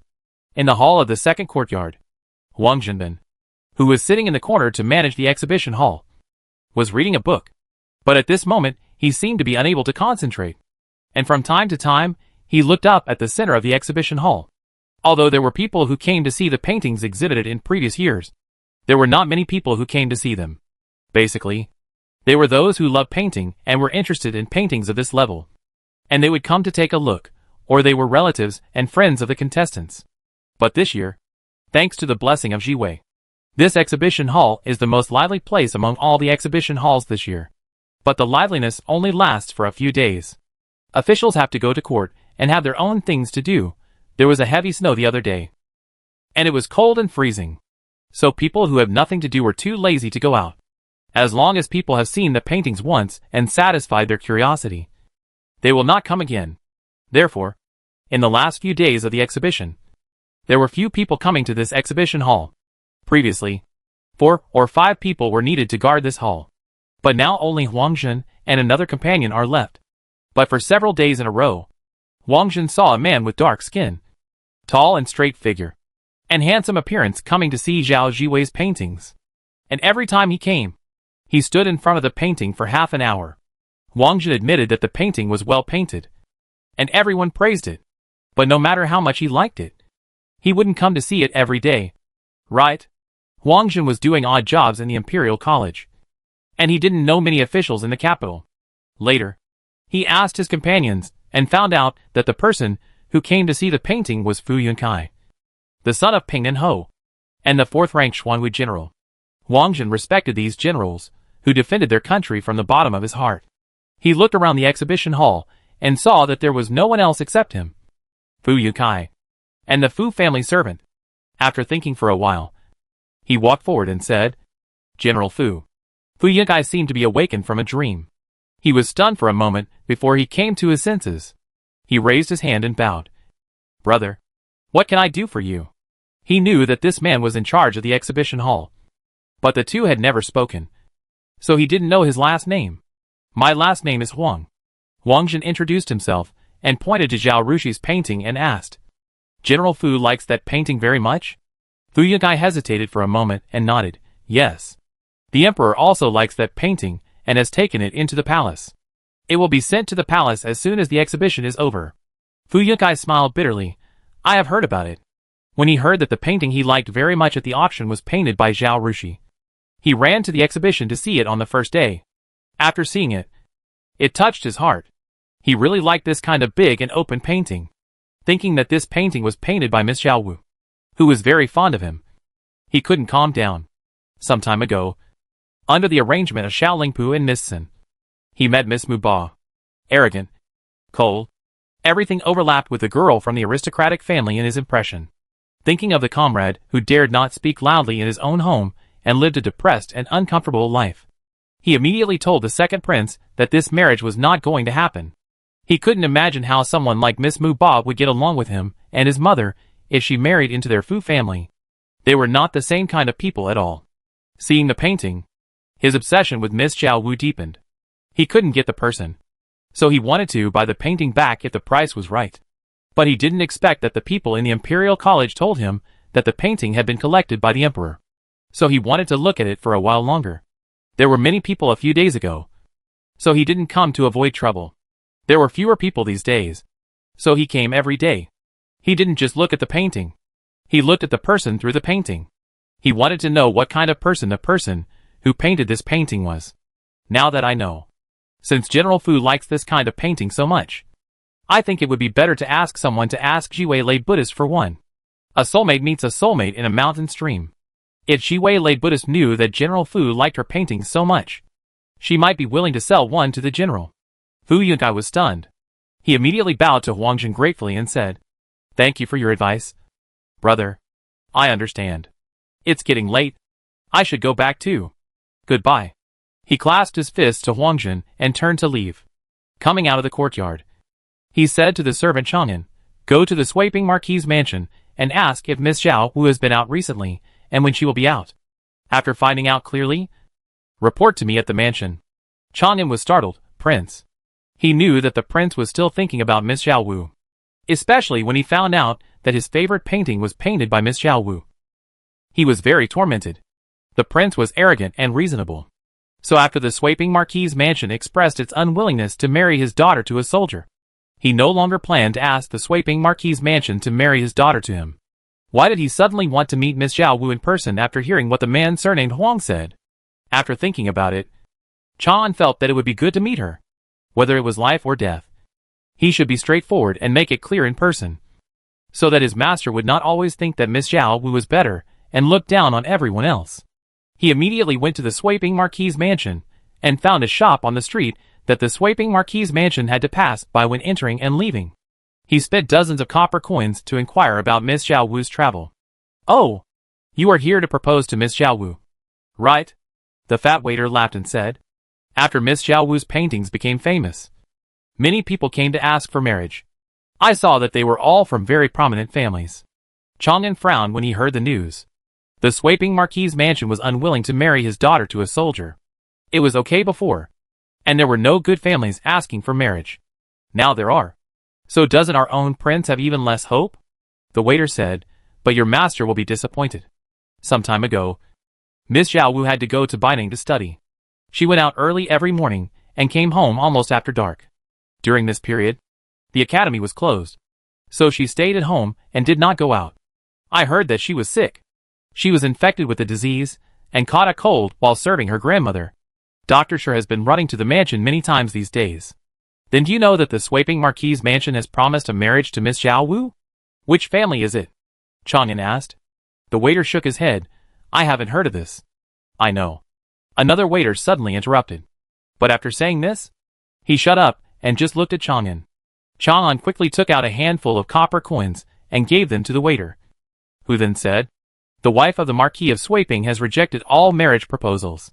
She said that she had asked a senior monk to tell Zhao Wu's fortune, and that Zhao Wu should not get engaged too early, and should discuss marriage after she reaches the age of 15.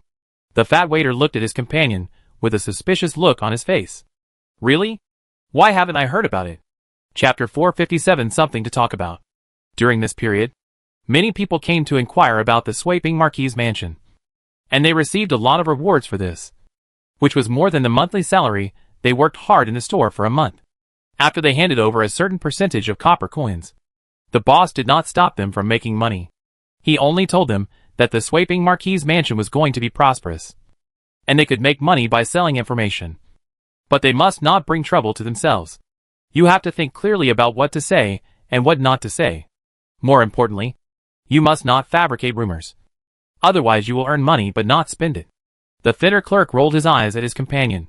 Don't worry about how I got the news. The news is absolutely true. Chang'an thought for a while, took out a handful of copper coins, and gave them to the fat clerk. You go to Swaping Marquis' house now, and ask his doorman if the news is true. Since his family wants to release the news, they will definitely not hide it. Anyway, there was no business in the store at this time. Even if Chang'an didn't pay, the fat clerk would still go to inquire about it later. After all, this was news that could sell for money.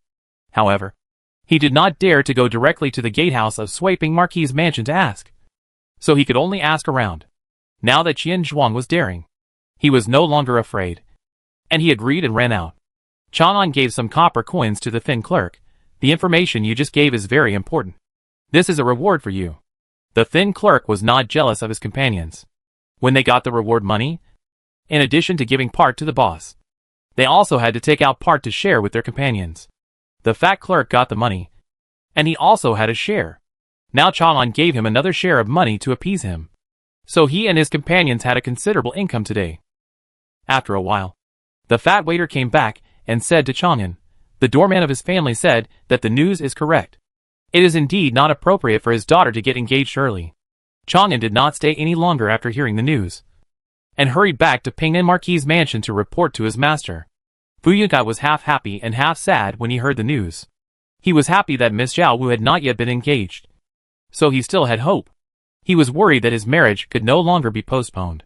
Not to mention that his parents repeatedly urged him to get married. Even the emperor asked about his marriage the other day. After all, if his marriage is not settled, he can't stay at the border with peace of mind. It's not a good thing to run back and forth between the border and the capital. In addition, he has another worry. In the past, the Swaping Marquis' mansion was not prominent, and it was not easy to find a good marriage. Even so, because of the concern for the soldiers, the elders of the Swaping Marquis mansion were still unwilling to marry Miss Zhao Wu to him. Now that there are more and better choices, he should have no hope. Right? After walking back and forth in the room twice, he said to Chang'an, send someone to guard near the Swaping Marquis mansion. Notify me once Miss Zhao Wu comes out. I want to see her. Chang'an responded and went to make arrangements. But until the new year, even after the 10th day of the first lunar month, Miss Zhao Wu did not go out, and did not attend any banquets. Not only did she not go, but other masters of Swaping Marquis' mansion did not go to the banquet, except for the servants who went out to buy things every day. Several married aunts who returned home on the second day of the first lunar month, and the eldest son of the second house, Zhao Jingli, and the son of the Su family, who were visited by the girls several times. There were almost no masters in Swaping Marquis' mansion. This made Fu Yunkai very anxious. On the contrary, Xiao Lingyan was not bothered by these external conditions at all. Nor was he affected by the words none of your business. He wrote to Zhao Rushi every now and then, telling her all the big and small interesting things that happened in the capital recently. Zhao Rushi was used to being busy, and when she suddenly calmed down and was locked up at home for half a month without being able to go out, She was also very bored. Xiao Lingyan's letters were very interesting, and he always caught her interests and wrote about topics that she was interested in. Therefore, she was originally very opposed to Xiao Lingyan's subordinate, who treated their sweeping marquise guards as nothing, coming and going as he pleased, and even resisted Xiao Lingyan twice in her letters. But as time went by, she got used to receiving Xiao Lingyan's letters, and reading the various news and interesting things about the capital he wrote was also a way to relieve her boredom. In addition to Xiao Lingyan's letters, Zhao Rushi also received letters from Xiao Ruodong from time to time. In this year, in addition to Zhao Rushi being annoyed by various marriage proposals, Xiao Ruodong was also the same. Although she was divorced, her family was prominent. Her appearance and character were both excellent, and she was also a famous talent. Except for the fact that she couldn't have children. There was nothing wrong with her. And those widowers who loved their children saw this fact that she couldn't have children. She didn't have her own biological children. So couldn't she raise her original wife's children and illegitimate children as her own? Even the fact that she was divorced was an advantage in the eyes of some people. If she was still a virgin, some people knew that they were not worthy of her, and would not dare to dream of this marriage. But now that she has become an abandoned woman, some people think they can eat swan meat. In addition, if the Prince of the Duke of England has not remarried, some people are worried that Xiao Ruodong will miss her ex-husband and have an affair with him, making her a cuckold. But now that the Prince of the Duke of England is married, this worry is gone. Therefore, there are no fewer people who come to the Jinan Palace to ask for Xiao Ruodong's hand in marriage than there are here for Zhao Rushi. Xiao Ruodong is so annoyed that she has to write a letter to Zhao Rushi to tell her troubles. It is said that if you keep company with the good, you will be good. If you keep company with the bad, you will be bad. And it takes 3 years to learn good things, but 3 days to learn bad things. The simple Xiao Ruodong exchanged letters with Zhao Rushi several times. After being amused by her humorous words, she also learned to complain. Now her letters are also in Zhao Rushi's style. After the 15th day of the first lunar month, the new year is over. Whether it is court officials or people who need to make a living, they are all busy. The busiest ones are the officials of the Ministry of Rights. In February, the second prince got married. In March, the third prince got married. After the 2 princes get married, they will move to a mansion outside the palace. Although this matter was prepared long ago last year, the officials of the Ministry of Rights are still busy. But these have nothing to do with Zhao Rushi. After the 15th day of the first lunar month, she will also go back to Biding Academy for classes. The officials of the training class will not leave until after the new year, and the journey is long. It will take at least half a month to reach the capital. Zhao Rushi decided to take this opportunity to study hard in the academy and ask the teachers for advice on the things she didn't understand. So from the new year to the new year, Fu Yunkai, who had been waiting hard, finally waited for the news of Zhao Rushi's departure. At noon that day, Zhao Rushi came out of the academy and just sat down in the green banana courtyard when she received a letter from Zhao Ming. The person who came said that this was written to the young lady by General Fu, the son of General Xuanwu and Marquis Pingnan. Zhao Ming said, I looked at the man carefully, and he seemed to have killed enemies on the battlefield. Unlike ordinary people. Fu Yunkai? Zhao Rushi looked at the words on the envelope that were written with silver hooks and iron strokes, which were so powerful that they could be seen through the back of the paper. She recognized that it was written by Fu Yunkai himself. Chapter 458 Why Reject the Marriage? She had seen Fu Yunkai's handwriting when Fu Yunkai and Zhao Yuanxuan were good friends. His handwriting was on the visiting card and the gifts he sent, because it was very military style. Zhao Rushi asked her father at the time and found out that it was written by Fu Yunkai himself.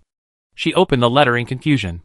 The content of the letter was very simple, just asking her to meet at a nearby tea house to discuss something.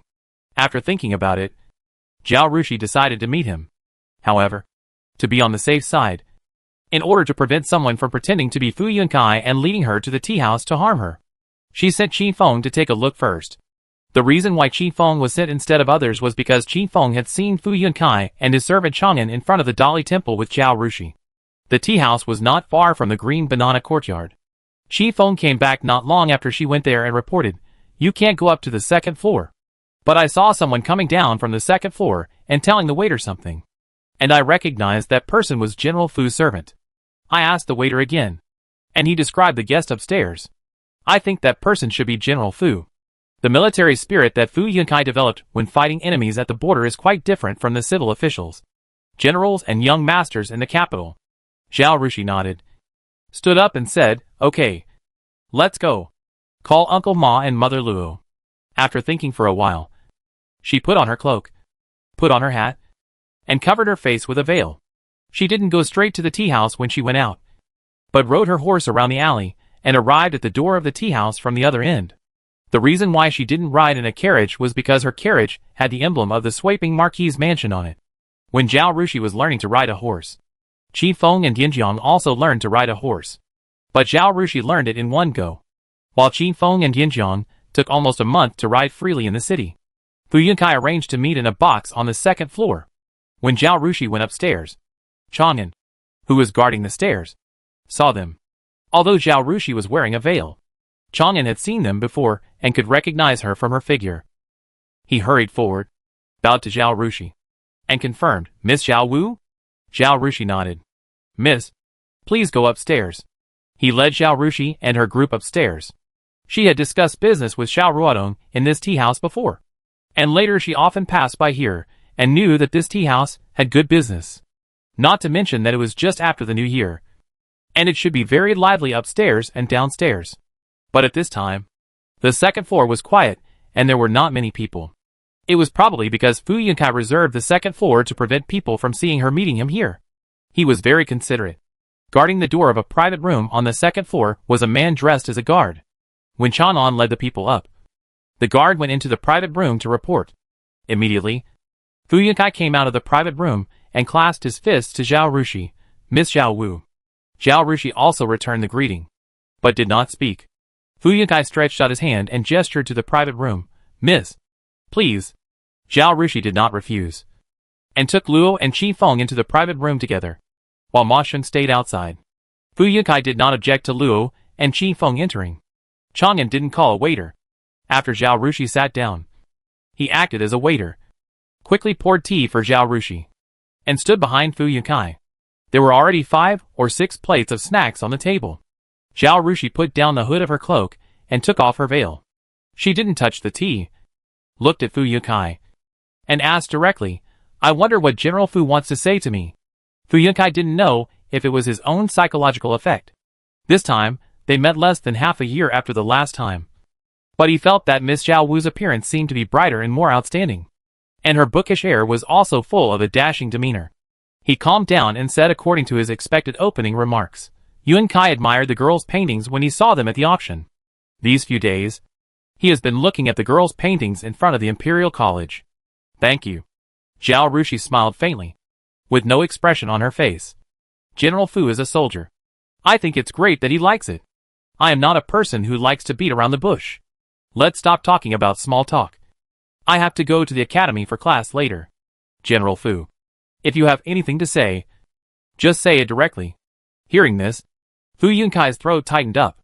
It was so cold that his palms were full of sweat as he held the teacup. He had even forgotten the words he had prepared. After a long while, he finally said, "I proposed to your family last time. Did you know?" Zhao Rushi nodded. Fu Yunkai's heart sank, and he stared into her eyes and said, "I want to ask, why did you refuse? If it was just his parents' order, he might still have hope. But if it wasn't?" Zhao Rushi couldn't say he was cannon fodder. His mother, brother, and future sister-in-law were all people she avoided. Moreover, for a stranger with whom she had no feelings, she didn't hate to marry. So why should she agree to the marriage? She pondered for a moment, did not answer the question, and asked, "Since General Fu wants to ask this question, then I would like to ask General Fu first. Why do you want to propose marriage?" Hearing this, Fu Yunkai became happy. He was still worried that he couldn't express his true feelings, but he didn't expect Miss Zhao Wu to give him the opportunity directly. He said, "The girl is a broad-minded, ambitious, and talented person." He was thinking about what else to praise when he saw the person opposite him frowning at him. His heart was in a panic, and he continued, "The girl is straightforward and sincere. Not the kind of person who likes to play tricks. The girl is also very smart." At this point, he didn't say anything, and he couldn't think of anything else to say. He wanted to say that Zhao Rushi was beautiful, And this kind of beauty was also what he liked very much. But he couldn't say this, because it would be like teasing someone. Although perhaps, the woman would be very happy to hear this. He was just thinking about it when he heard the person opposite him ask, "No more." Fu Yunkai really couldn't think of anything. So he could only nod. I haven't had much contact with the girl, so my understanding of her is limited. If the girl has more opportunities to talk to Yunkai, Yunkai will know more. He pointed to the snacks on the table. For example, if the girl can eat the snacks and tea on the table, the pastries on the table will be more to her taste next time. Zhao Rushi couldn't help but look at him. He's quite good at flirting with girls. Is he expressing that he's very considerate? No wonder after just a few times of getting along, she was able to coax Zhao Yuanchuan into submission and praise him endlessly. General Fu, you don't know me.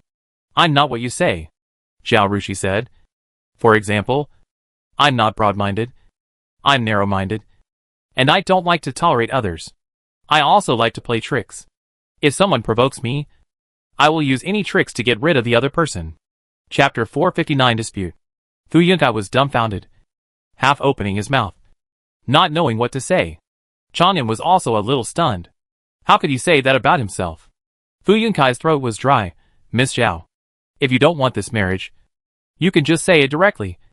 There's no need to smear yourself like this. Although I fell in love with you at first sight in front of the Dali Temple, I'm not the kind of person who would pester you.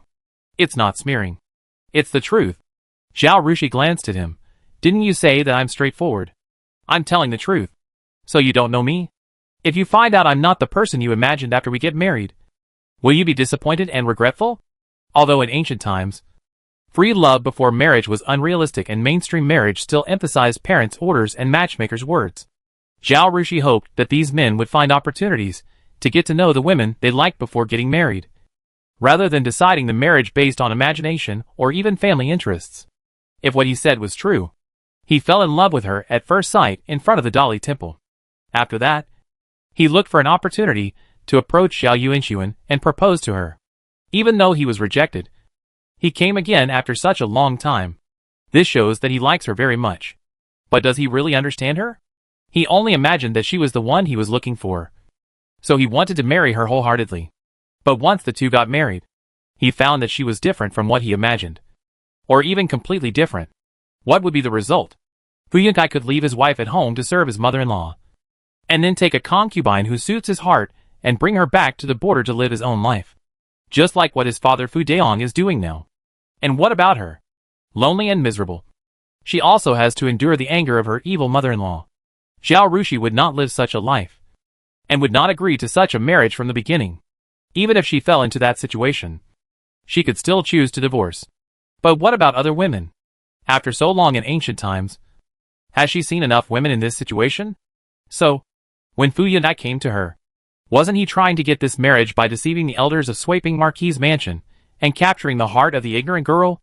If she wasn't her, but an ordinary woman like Su Shui who had never seen the tricks of seducing girls, would she be moved to tears after hearing what Fu Yunkai said, and go back and hang herself to force her family to agree to this marriage? Since the other party only cares about himself and not others. Don't blame her for giving him a political lesson. Fu Yunkai was speechless for a moment. If he found that Zhao Rushi was not what he imagined, he would definitely be disappointed and regretful. But he knew that if he said that, there would be no hope for this marriage. Apart from other things, he liked Zhao Rushi for asking him such a question directly. He didn't like women who were clingy, coy, and didn't say anything. They let you guess what they were thinking. And then, they would get angry if you couldn't guess it. Just say what you want to say, and put it out in the open. Like Zhao Rushi. He looked at Zhao Rushi and said sincerely, even if I am disappointed and regretful, I will not abandon you. I will take responsibility for my choice. Zhao Rushi laughed angrily. What a typical straight man's answer. Then why should I bear your disappointment and regret? Zhao Rushi stood up, and didn't want to say more to him. Didn't you ask why you refused the marriage? I think my father has told you very clearly why I refused the marriage. His meaning is exactly what I mean. Please forgive me, if I have offended General Fu. Speaking of this, Zhao Rushi stood up and bowed slightly to Fu Yun. If General Fu asked me to come here, and there is nothing else, then I will take my leave. Wait. Fu Yunkai stood up quickly. He was tall. And when he stood up, Luo and Qi Feng immediately felt oppressed. The two of them were both nervous, and they took a step forward and stood beside Zhao Rushi in a protective manner. The girl directly rejected the marriage, so General Fu would not hit her. Right? How could Fu Yukai hit someone? He just had something to say. You just said that I don't understand you. In fact, you don't understand me either. You said you wanted to find someone who is compatible with you, but you don't understand me. So how do you know that we are not compatible? I can still stay in Beijing for a while. During this time, can Miss Yue give us a chance to get to know each other? Seeing that he still didn't give up, Zhao Rushi had to make her words clearer, lest he still hold on to illusions. She didn't like ambiguity and entanglement. General Fu, I said that I am not broad-minded because I am selfish.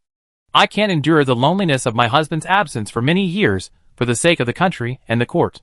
I don't have the courage and heart to bear all the burdens of the family alone. I think you know about the conflict between your mother and I at the birthday banquet of the old princess in the Jinan Palace. You can also see from this that I don't have the temperament to tolerate my mother-in-law's nitpicking. She glanced at Fu Yukai. So, I am destined to disappoint you and make you regret it. No matter how much we understand each other, we can't be in love with each other. So there is no need to waste General Fu's time. I hope you can find a woman who is in love with you as soon as possible. She nodded slightly. Goodbye. She turned and left the box. Fu Yukai looked at her back. Anger and discomfort all over his heart. Miss Xiao Wu. Chang'an couldn't help but shout and chased after her. You said you couldn't stand your husband being away from home all year round. Isn't it just that you despise a soldier stationed at the border? If we didn't have soldiers stationed at the border, how could you have a peaceful life? What qualifications do you have to despise our young master? Zhao Rushi suddenly turned around, looked at Chang'an, and then moved to Fu Yukai who was standing silently. With a sharp look, she sneered, according to what you said, as long as your son takes a fancy to someone, if she is not willing to marry, she will have to bear the stigma of despising the soldiers at the border and endure the scorn of the world. What a big hat! What a moral kidnapping! If that's the case, why do you have to come to my house to ask for marriage? Why do you have to ask me to talk? Go to the palace to ask the emperor for an imperial decree. For the sake of peace at the border, even if you want to marry the princess, I think the emperor will not dare to refuse. Let alone me, and our humble swaping marquis mansion. Her cold eyes swept across Fu Yukai and Chang'an's faces. She turned around and left. What Chang'an said was not what Fu Yukai had in mind, but he knew it was wrong to think so. They were stationed at the border, and the court also gave them corresponding rewards. Moreover, they joined the army voluntarily, and no one owed them anything. In addition, it was the girl's freedom to marry or not, and to live what kind of life she wanted. How could they force others to marry because of their own reasons? What's the difference between this and forcibly robbing women? Chapter 460 in the palace. But Chang'an spoke very quickly, and it was too late for Fu Yukai to stop him. So he watched Zhao Rushi's eyes turn cold. In her eyes, he must be a man who can't afford to lose and has no responsibility. Right? But Chang'an was only thinking about himself and defending himself. So Fu Yukai couldn't say anything to him. Chang'an probably realized that he had said the wrong thing, and he stammered, "Sir, I'm sorry. I shouldn't have said that. Will what Miss Zhao said have any impact on you?" He looked around in panic until he found that the second floor was empty. Besides, the tea house is a place for people to talk, and the owner has also thought of some ways to soundproof it. The voices of the guests downstairs could not be heard upstairs, so no one heard their conversation just now. That Miss Zhao was very powerful. He gave her a moral kidnapping without restraint, and she immediately returned a big hat to them. What?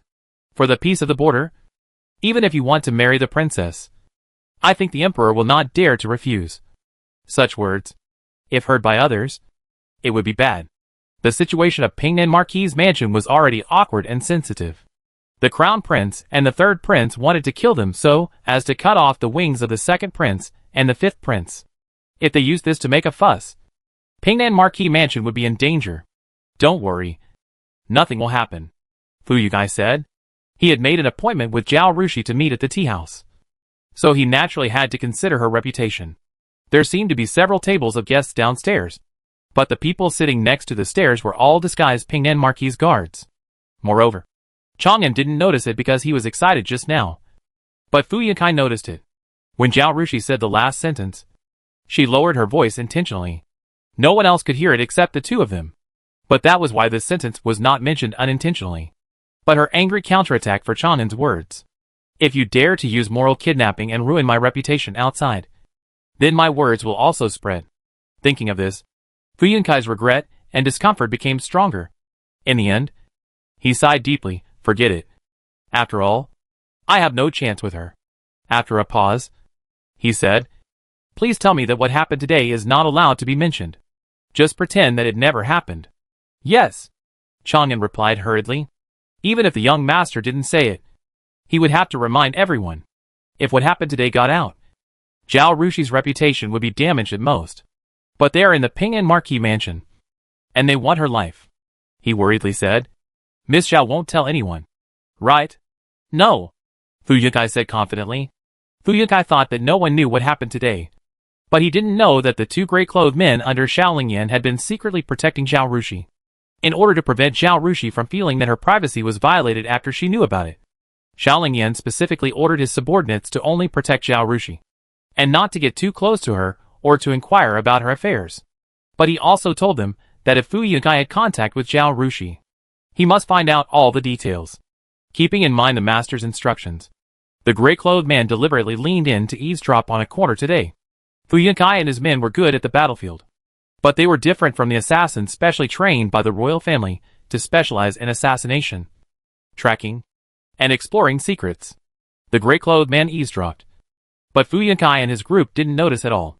When Zhao Rushi and Fu Yunkai separated, the gray-clothed men followed one of them each. The one who followed Fu Yunkai saw that he went directly back to Ping'an Marquis' mansion. So he turned around and went to find Xiao Lingyan and reported the matter to him. Xiao Lingyan, slammed the table hard. His face was ashen with anger. He is so bold that he dares to threaten Cioci to marry him. He stood up and turned around twice, waving his hand. You go back and protect Miss Zhao first. After his subordinates left, he thought for a moment and went straight into the palace. Before the Chinese New Year, the emperor was angry with concubine Jean because of Zhao Rushi's incident. So he went to stay overnight at concubine Sin's place, breaking the situation of concubine Jin's exclusive favor in recent years. Later, she stayed in her own Yongxin palace. Concubine Sin knew that the emperor was wary of the Sin family. No matter how disappointed the emperor was with concubine Jean, no matter how he felt about her, he would not favor her. She seized this opportunity and let a young concubine who seemed to have a conflict with her, but was actually in their camp, meet the emperor by chance.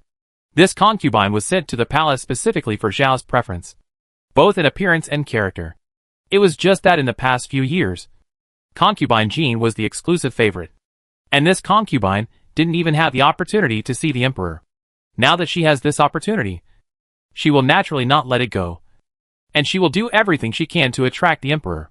Sure enough, Xiao turned over her card that night. Concubine Jean was so angry that she wanted to punish this concubine. But how could the other concubines agree? It was not easy to break the exclusive favor situation. So naturally everyone didn't want to go back to the old way. Therefore, everyone not only lent a hand to help, but also sent the concubines close to them to the emperor. Although Xiao He was coaxed back by concubine Jean in the end. Compared with the aging concubine Jean, young women were still attracted to Xiao He. He no longer favored concubine Jean, and from time to time he stayed with young concubines. In addition, the second and third princes got married and were crowned kings, and left the palace to build their own houses. And the situation in the palace changed completely.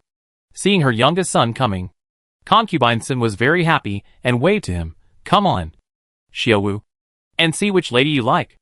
As she spoke, she handed the portrait album to Xiao Lingyan, and she said with great regret, it's a pity that the portraits drawn by Miss Ji Wei are in black and white, which is not very auspicious. Otherwise, these albums should be changed. The paintings are too unrealistic. Xiao Lingyan avoided the portrait album as if he had touched a hot potato. Don't give it to me. I won't look at it. You are 16 years old, and it's time to choose a marriage. Your fourth brother's marriage has been decided, and he will get married in the second half of the year. You can also get married next year. If you don't choose now, when will you wait? Concubine Sin said angrily. No need to choose. I have a girl I like, Xiao Lingyan said. Oh! Concubine Sin looked at him in surprise. Which girl is it? A very, very outstanding girl. You will definitely be satisfied. But I don't want to get engaged yet. So I can't tell you for the time being, Xiao Lingyan said. He was impulsive just now, and wanted to go to the palace to tell Concubine Sin about his love for Zhao Rushi, so that Concubine Sin could keep an eye on it, so that no one would rely on their status and position to run to Xiao He to ask for a marriage. But after Concubine Sin asked this question, he came to his senses. His relationship with Zhao Rushi should not be made public, and he knew Zhao Rushi's temper very well. If he shouted this matter without her nod, she would never pay attention to him again. Concubine Sin asked in confusion, why can't they get engaged? Is it because her identity is sensitive?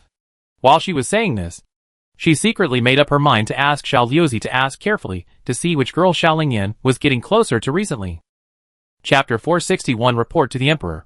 After leaving Imperial Concubine Sin, Xiao Lingyan gave Xiao Liuzi a few gold and jade items, and gave him a few words of advice.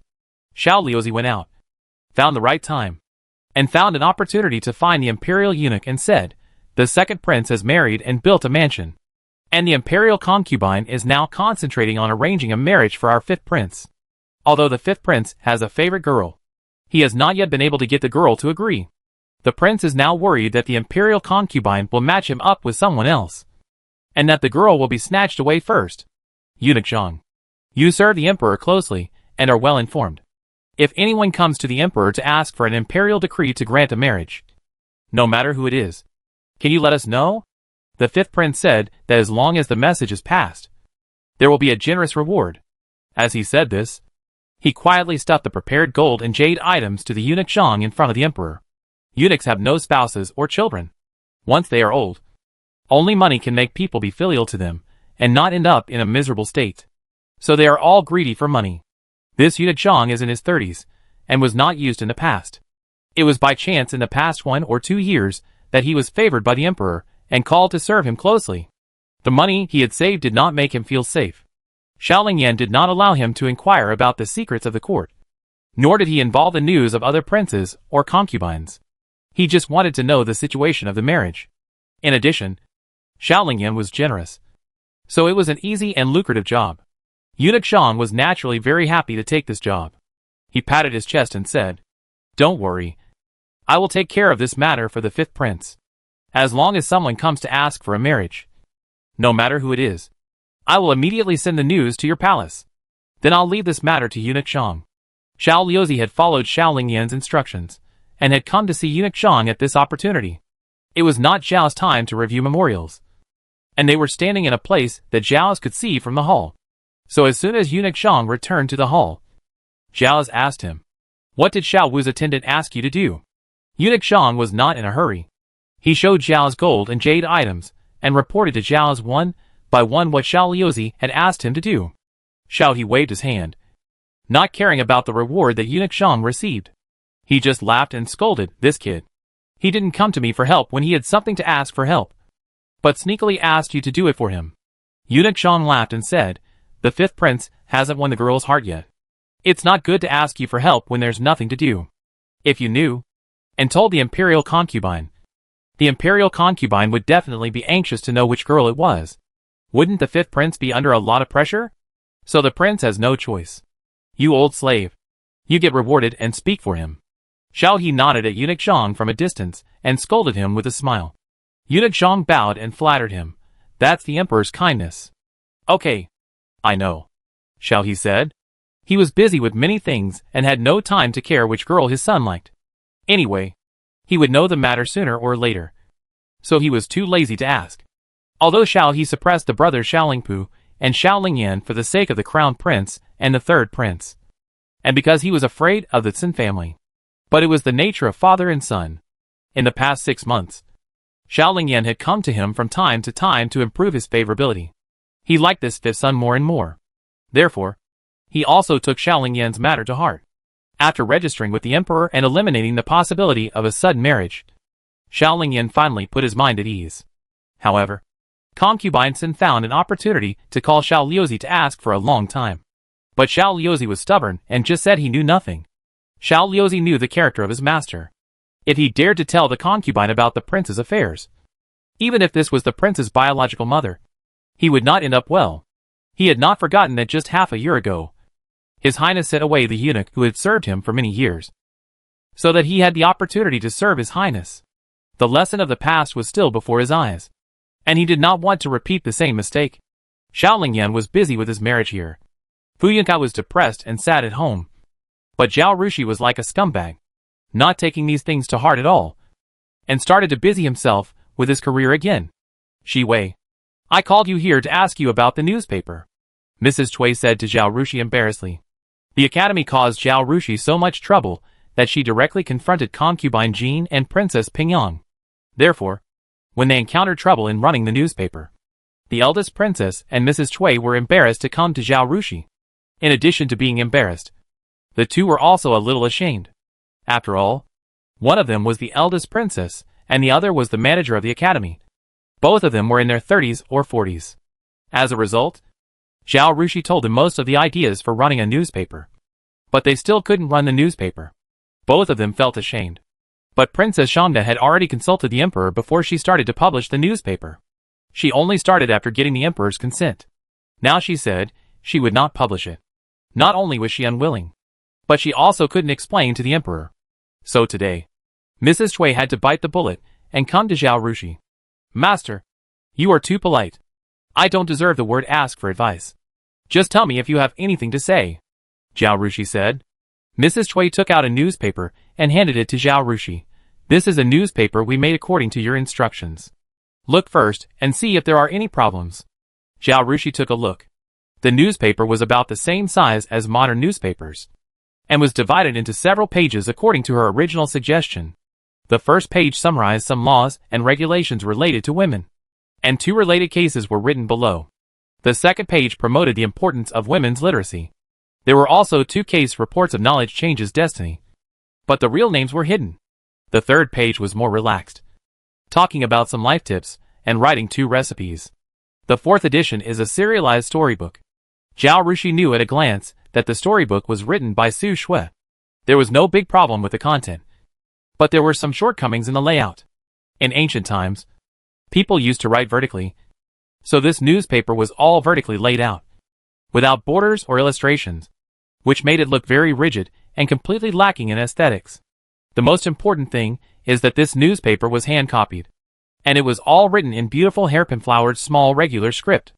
Zhao Rushi knew it at a glance. She asked, "Did you encounter printing problems?" Mrs. Cui was not surprised by her cleverness. She nodded. Yes. She pointed at the newspaper and said, "If the words are too big, the content of the newspaper will be too little, but if the words are so small, there will be problems in printing. And the borders and illustrations you mentioned are impossible to make. After looking around, we can only use woodblock printing. Our sales volume is small, so the cost is high, and few people can afford it, which makes us lose the meaning of running a newspaper." Chapter 462 Wang Jin Fang. At this time, there was also movable type printing. However, when movable type first appeared, the cost was not lower than that of woodblock printing. Not to mention that people were needed to type each edition, because clay movable type was generally used. After a character was fired, it could not be printed many times before the handwriting became blurred and new characters needed to be fired again. The same was true for wooden movable type. The number of prints of copper movable type was not bad, but the cost of one investment was too high. Most workshops did not dare to make it, for fear that the business would be bad and they would go bankrupt before they could make a profit. In addition, if there are patterns or you want to print the characters smaller, movable type printing can't do it at all. On the contrary, woodblock printing, once a stone carving is carved, as long as the number of printings is large, the cost will be reduced. For example, the 4 books and 5 classics. Because of the large demand, there is no fear of not being able to sell them, so printing houses will use woodblocks. But whether it is movable type or woodblock printing, the cost is expensive. In history, it was not until 1450 that the German Gutenberg invented lead tin movable type and ink and made the first printing press, and the printing cost was reduced, which promoted the prosperity of European culture and the progress of the entire society at that time. Now, Princess Shangda and her friends are facing such a problem. For women's newspapers, which are published every 10 days, they are aimed at women, and the literacy rate of women in this era is low. At the beginning, it is good to sell 100 copies.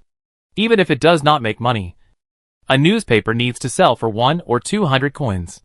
Except for the aristocratic women who are not short of money. How many common women are willing to buy newspapers? If they only publish 100 copies of the newspaper, they can adopt the method of hand copying newspapers. But their original intention was to allow all literate women to acquire knowledge through newspapers and thus become self-reliant. If the number of copies issued is small, it will not have much effect. And if you want a large number of copies, you have to print. So a vicious circle is formed. If the newspaper cannot balance its income and expenditure, it also means that it will not go far, and it may die after a few issues. This is also the reason why there were no newspapers in ancient times. It is completely limited by objective conditions. The court did have official reports. In the ancient Xia dynasty, official reports in the Song dynasty were all handwritten reports. It was not until the end of the Ming dynasty that Western movable lead type was introduced to Xia state, and the movable type version of the official newspaper was published. In ancient times, officials who did not meet a certain level could not see the official newspaper. Zhao Rushi was a person who looked ahead 10 steps ahead.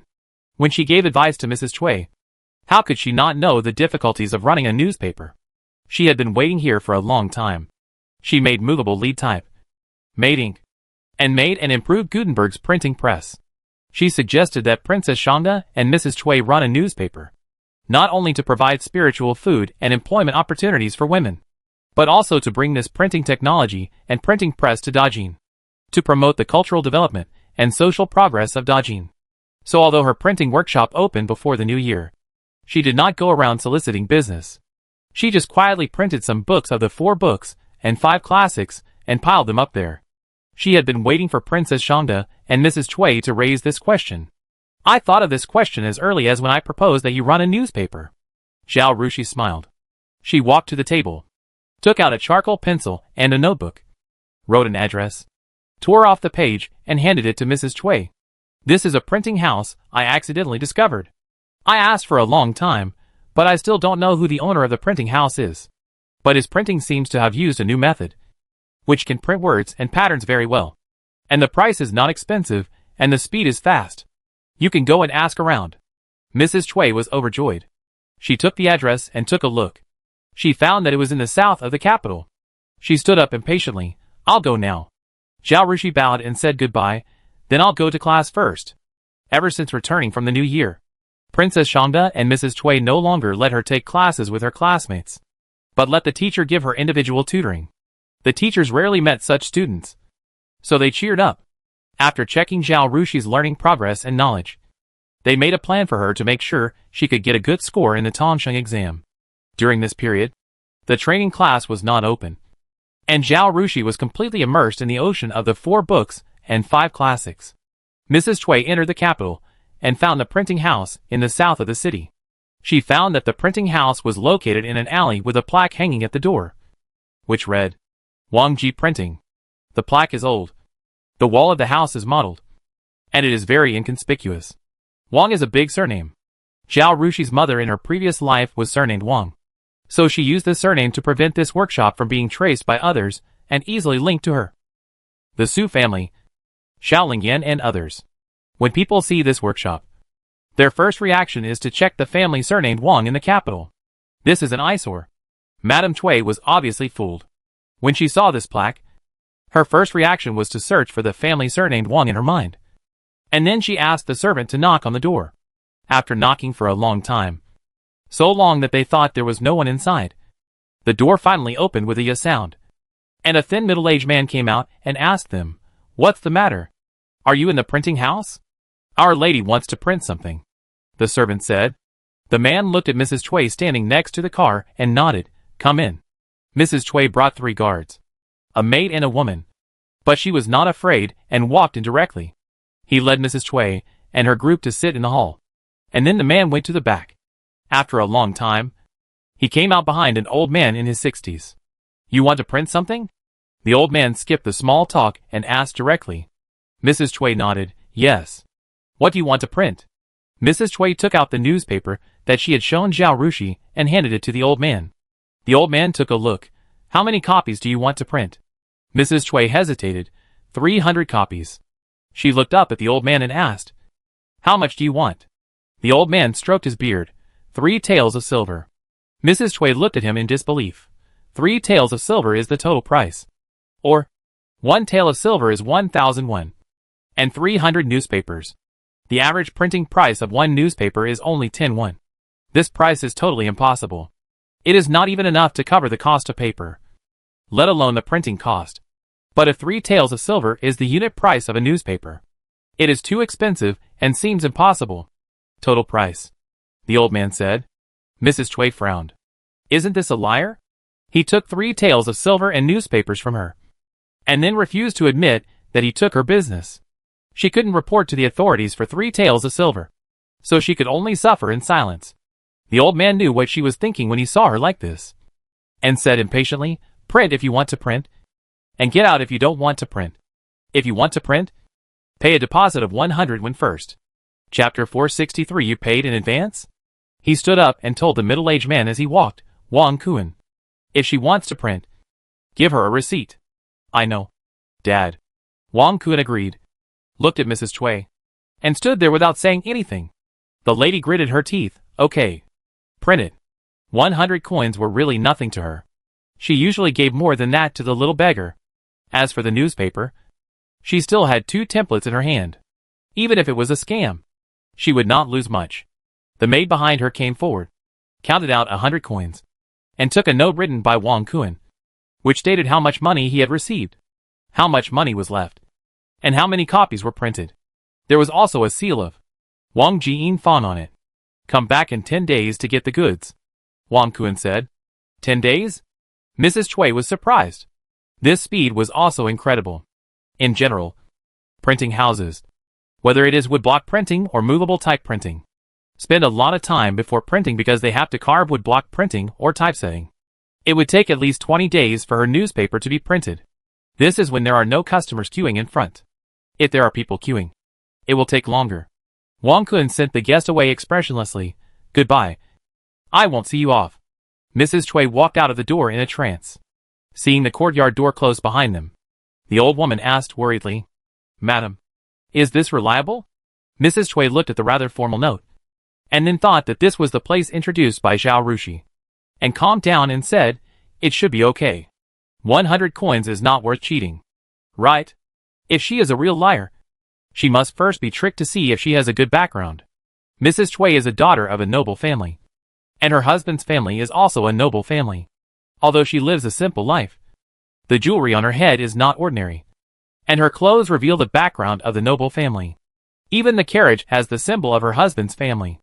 There are many powerful people in the capital, and the relationships are complicated. Unless you are a young man who knows nothing, you dare not offend anyone easily. Even those royal palaces were cautious in their actions, so it was impossible for this family to cheat her for 100 coins. Back at the academy, Mrs. Choi wanted to tell Zhao Rushi about this matter, but if she did, it would seem that she did not trust the printing house she was introduced to. She could only hold it in and wait for the results to come out in 10 days. After 10 days, Mrs. Choi went to the door to get the newspapers in person again. The middle-aged man named Wang Kuan opened the door again. He pointed to a pile of newspapers on a table against the wall and said, They are all here. Ask someone to come in and move them. Mrs. Choi walked over, picked up one of them, and looked at it. It was exactly the same as the template she handed over. The only difference was that the paper was bigger, the handwriting was bigger, and the paper was a little harder. The handwriting on it was standard and stereotyped, and it was indeed printed. When you get close, you can smell the smell of ink. She was shocked and looked up at Wang Kuan, but he had already walked to the table and sat down, continuing to write his own words, as if he didn't care about them at all. But he did say, there is still 2,900 coins left. Please pay it. Mrs. Choi came back to her senses and immediately signaled the maid to pay the money. She then turned around and told the servants to move the newspapers out. Paper in this era is easy to tear and wrinkle, and books are extremely valuable, so they must be especially careful when moving them. Mrs. Choi's servants often move books and test papers for the academy, and they are very experienced. They roll the newspapers into rolls, tied them with ropes, and then put them into the wooden boxes they brought. When one box is full, they will load another box. Mrs. Choi stared at them rolling up the newspapers, and found that no matter which page the servants rolled, The newspaper underneath was the same as the one she was holding. And the same was true on the back of the roll. She was relieved. She turned around and said to Wang Kun, "If I want to print another 300 copies in a while. Is there any problem?" Wang Kun was writing something in an account book. Hearing this, he did not stop and said casually, "No problem. The price is the same as now." Mrs. Cui brought 2 more male servants and a mule cart today. Because there were so many people. The 300 newspapers were moved in a short time. She saw that Wang Kun had no intention of entertaining her, and did not even ask her to sit down and pour a cup of tea. Now that the newspapers were moved, she had to say goodbye. "Goodbye. I won't see you off." Wang Kun then stood up and bowed casually. As soon as they left, he closed the door. "Let's go." Mrs. Cui got on the carriage and ordered, "Go directly to the princess." 10 days ago, she was afraid that this matter was unreliable and didn't want to tell the princess. But the princess remembered the newspaper and sent someone to ask her if she had asked Zhao Rushi for advice. So she told her about it. Now the princess may also be thinking about this matter at home. As expected, as soon as her carriage stopped at the door of the princess's house, the princess came out to greet her and asked, "How is it going?" "It's done," Mrs. Cui said. "The man really printed the newspaper, and it was better than the average printing house. And he didn't charge more. I asked him if he could print another 300 copies, and he said yes." When she said this, she didn't look happy, and her expression was a little solemn. When the princess heard this, her face didn't show any joy, but her brows frowned. Mrs. Cui got off the carriage and asked the servants to move a box down from the mule cart and opened it for Princess Shangda to see. Princess Shangda did not tell the servants to do anything. She pulled the rope and unrolled a roll of newspapers. She picked up a piece and looked at it, then looked at the back, and asked Mrs. Cui, "Are they all the same?" "All the same." Mrs. Cui nodded. "Let's go. Let's talk inside." Princess Shangda walked in with the newspaper and went straight to the hall. The two sat down as host and guest. Princess Shangda asked Mrs. Cui, "What do you think?" "I always feel that Jiwei paid for us," Mrs. Cui said. "Otherwise, there is no way to explain this matter." Princess Shangda nodded. "I think so too. Maybe Zhao Rushi felt embarrassed to take over her manor and wanted to give back, or she wanted to contribute to what they did. So she secretly paid for the printing." When Mrs. Cui came to the door, the printing house took a symbolic amount of money. "Go and tell her clearly that this is not a joke." Princess Shangda's face was not very good. "She can pay for a while, but not for a lifetime. We can't explain to the emperor if she does this." "Yes." Mrs. Cui said goodbye and hurried back to the academy. She sent someone to find Zhao Rushi and told her the importance of whether the newspaper could be successful. She said, "You advanced the money? The princess and I are very grateful. But things can't be done this way." Zhao Rushi opened her mouth several times, but was interrupted by Mrs. Cui's long speech. It was not until then that she had a chance to speak. She shook her head. "I swear to heaven, I really didn't advance the money for you. I proposed to run a newspaper. I know its significance and importance. Even if I have the intention, I will only donate money to you. And I won't do such a stupid thing secretly." Mrs. Cui was confused. Then what's going on? Chapter 464 Watertight. Maybe he is making a loss to promote his new workshop? Zhao Rushi said, stroking her chin. Before Mrs. Cui could ask her, she told the lie she had made up. "I think you know that I bought a house and some servants some time ago. My second brother was afraid that I would be cheated. So he asked his colleagues in the Dali Temple to introduce me to Wang Shongren in the south of the city." Mrs. Cui nodded. When Zhao Rushi bought the servants, it was in Wuzong's yard. The courtyard was not far from the academy, and the commotion was quite loud. The middlemen from several places used mule carts to pull carts of servants to Zhao Rushi for selection. Because Zhao Rushi was a student of the academy, he was quite familiar with the gatekeeper. The gatekeeper saw this situation and naturally mentioned it to Mrs. Cui. Of course, the original intention of the gatekeeper was not to gossip, but to praise Zhao Rushi for his ability. So Mrs. Cui knew about this. Zhao Rushi continued, "My master is old, and he always wants to write his life's understanding into a book and leave it to future generations. He wrote books and biographies. So as his disciple, I can't help but show some appreciation. Right? So I asked Shongren to find out about the best printing houses in the city. It just so happened that the owner of Wang's printing house was a relative of Wang Shongren. So he introduced this house to me." Mrs. Cui nodded. She also knew that Kong Sherlin wanted to write an autobiography, and Kong Sherlin mentioned it in the academy. At that time, he also said that his distant uncle liked to travel around when he was young, and even got married and settled down in Jiangnan. It was just that his wife passed away a few years ago, and he wanted to return to his roots. So he returned to the capital and brought back a printing machine. This machine was sold from the south to Jiangnan. It can print books quickly and conveniently, at a low cost, and uses a special kind of paper. So he charges very low prices for printing books. Zhao Rushi raised her head and smiled at Mrs. Cui. Even if my master's book is well written, I can't find him a cheap printing house. It must be the best. But I thought that you must consider the cost when running a newspaper. So I kept it in mind and wrote down the address. Now, it comes in handy. So that's how it is.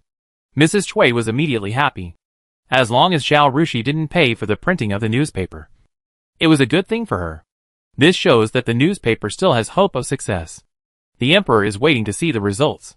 When Princess Shangda went to ask for his opinion, the emperor said that if this newspaper is good, the court also plans to issue some official newspapers. Okay, you go back to class. I will discuss with the princess how to sell these newspapers. If they sell quickly, I will ask him to print another batch, she said. After Zhao Rushi left, she called her guard and told him the matter, and ordered, go check whether the matter is as Miss Shiwei said. The guard took the order and left. The affairs of the Wang family were arranged by Xiao Lingyan. He was a man of meticulous logic and did things without any mistakes. So the affairs of the Wang family would naturally not be missed. When the printing machine was first made, he asked his subordinates to look for suitable candidates in various places.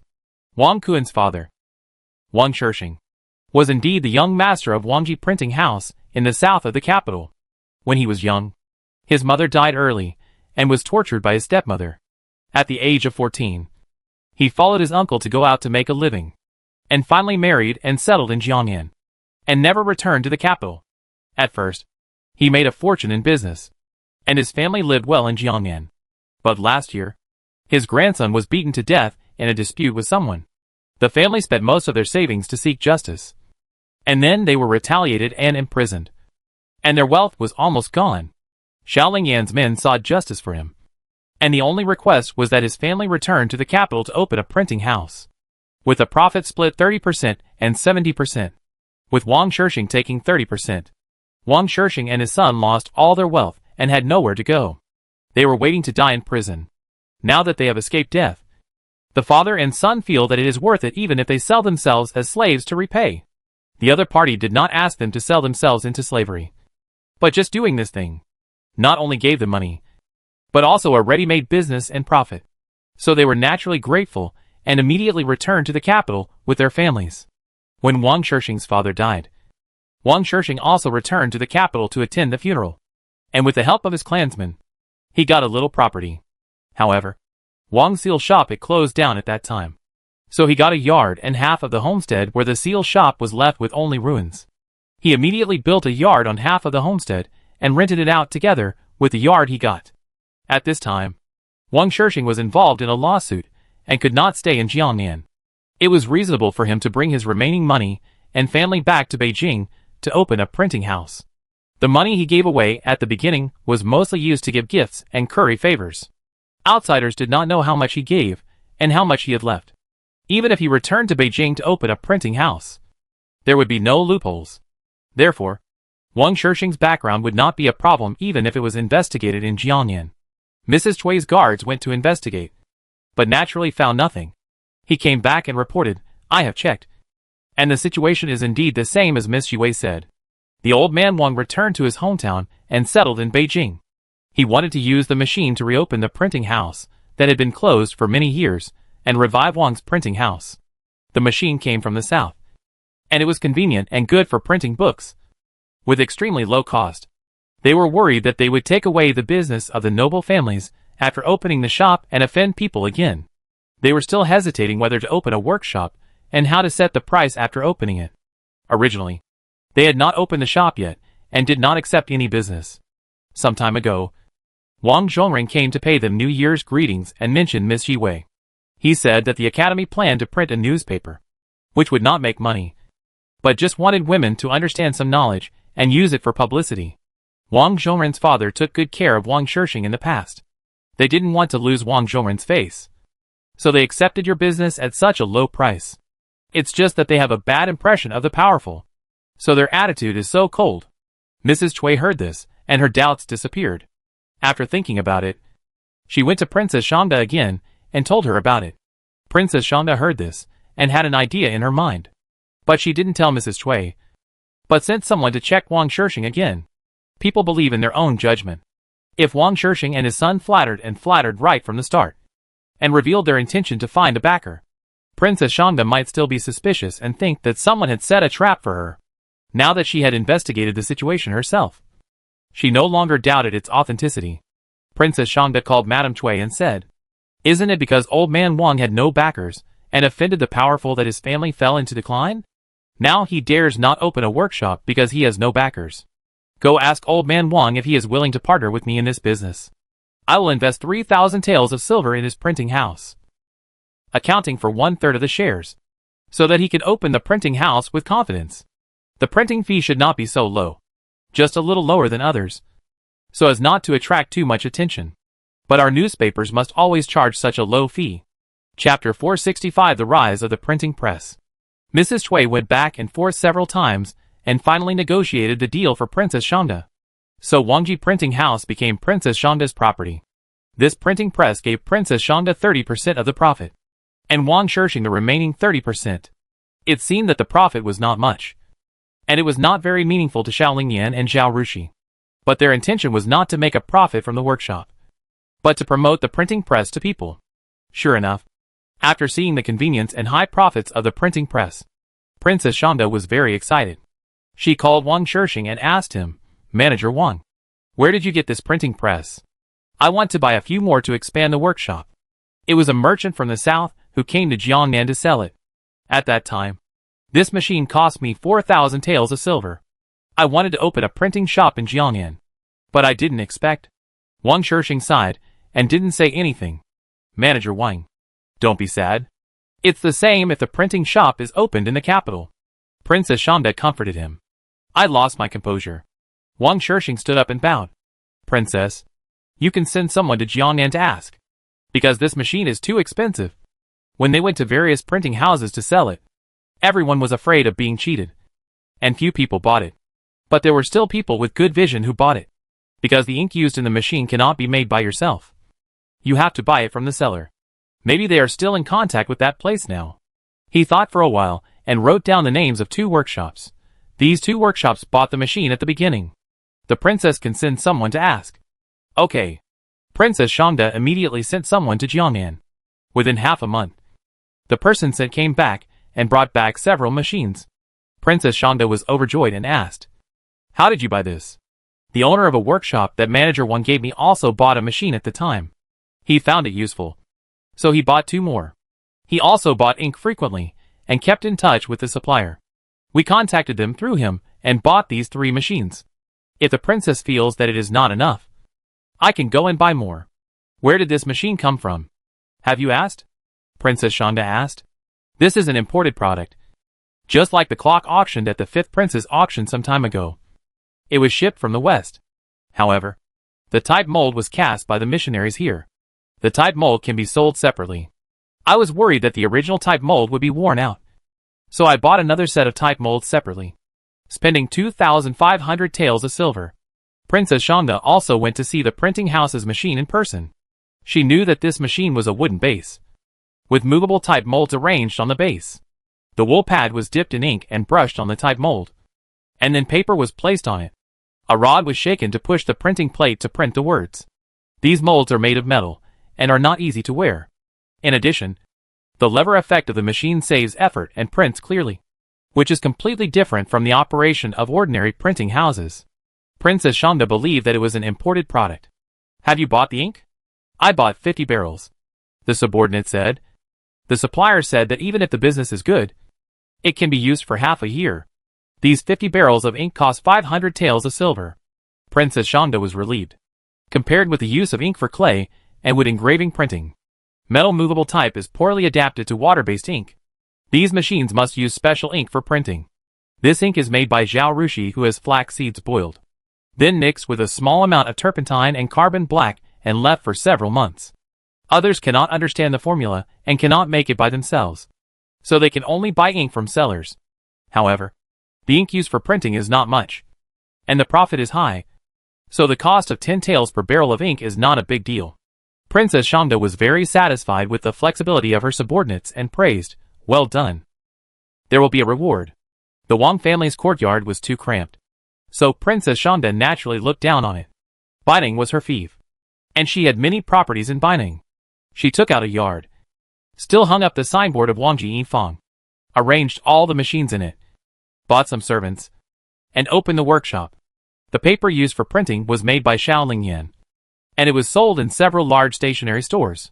However, this kind of paper was not absorbent and did not conform to the writing habits of the ancients, so it could not be sold at first. Fortunately, after Zhao Rushi's charcoal pencil was made, it gradually became popular in the capital because of its convenience in writing. After Zhao Rushi taught Zhao Ming how to do it, he went to the village to organize some people to make charcoal pencils and sell them to the stationery shop. Although the profit was not high, a little bit of money was also a profit, and it could at least increase the income of the women and children in the village. The rise of charcoal pencils slightly boosted the sales of paper made by Shaoling Yan, preventing it from being directly removed from the shelves of the stationery shop. Now the 4 machines of Wangji printing house are running, and they plan to print a batch of 4 books and 5 classics and put them on the market first. So the demand for paper is great. Naturally, they could not go to the stationery shop to buy paper, but directly contacted the paper mill to buy this kind of paper in large quantities. Even the shopkeeper of the paper mill didn't know that his boss was the 5th prince, and only thought that he was a relative of some powerful person. Seeing someone come to buy this kind of paper, he said with great emotion, "When I first made this kind of paper, I said it wouldn't work and it couldn't be sold. But the boss insisted on making it. I didn't expect it to sell so well now. The boss really has a keen eye." The 4 books and 5 classics printed by Wang Jianfang were put on the market, like a drop of water falling into a frying pan, causing a great response. First of all, it is cheaper than ordinary books. Secondly, the paper is relatively solid and not easy to be damaged. The handwriting is also very clear, and the handwriting will not be blurred even if it is stained with water. The quality is very good. Wang Jianfang gives the bookstore a large margin of profit. So when someone comes to buy the 4 books and 5 classics, the shopkeeper and the clerk of the bookstore will give priority to recommending the books of Wang Jianfang.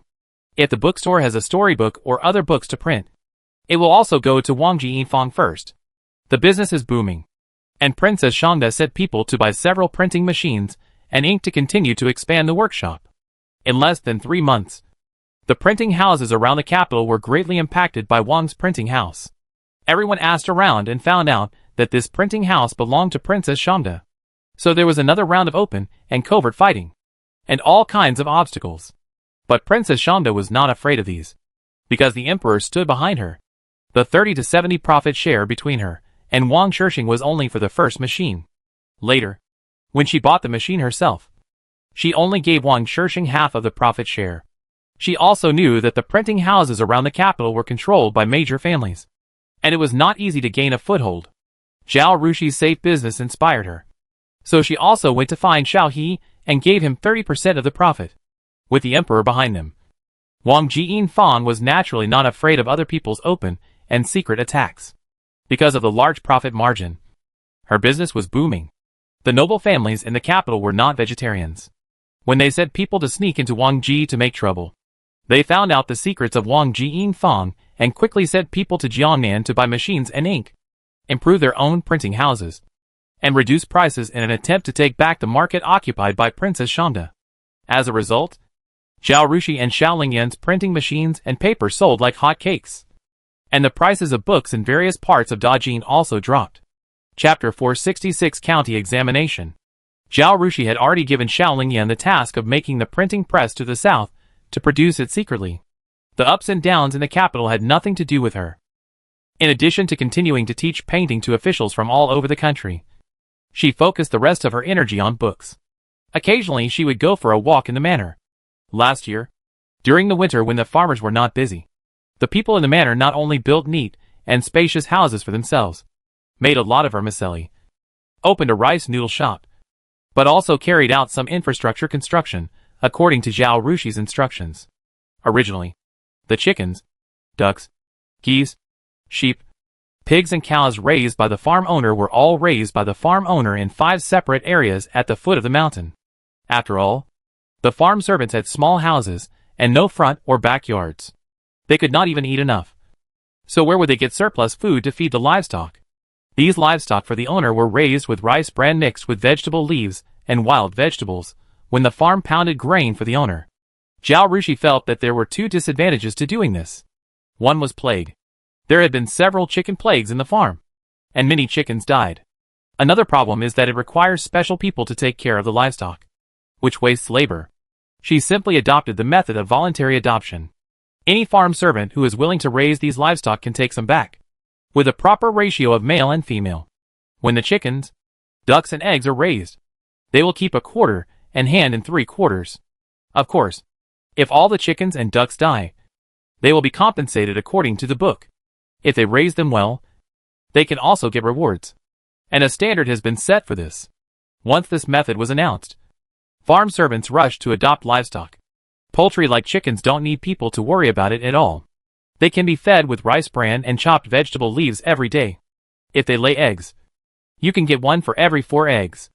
A few chicks can grow up in half a year, and at least one of them will belong to you.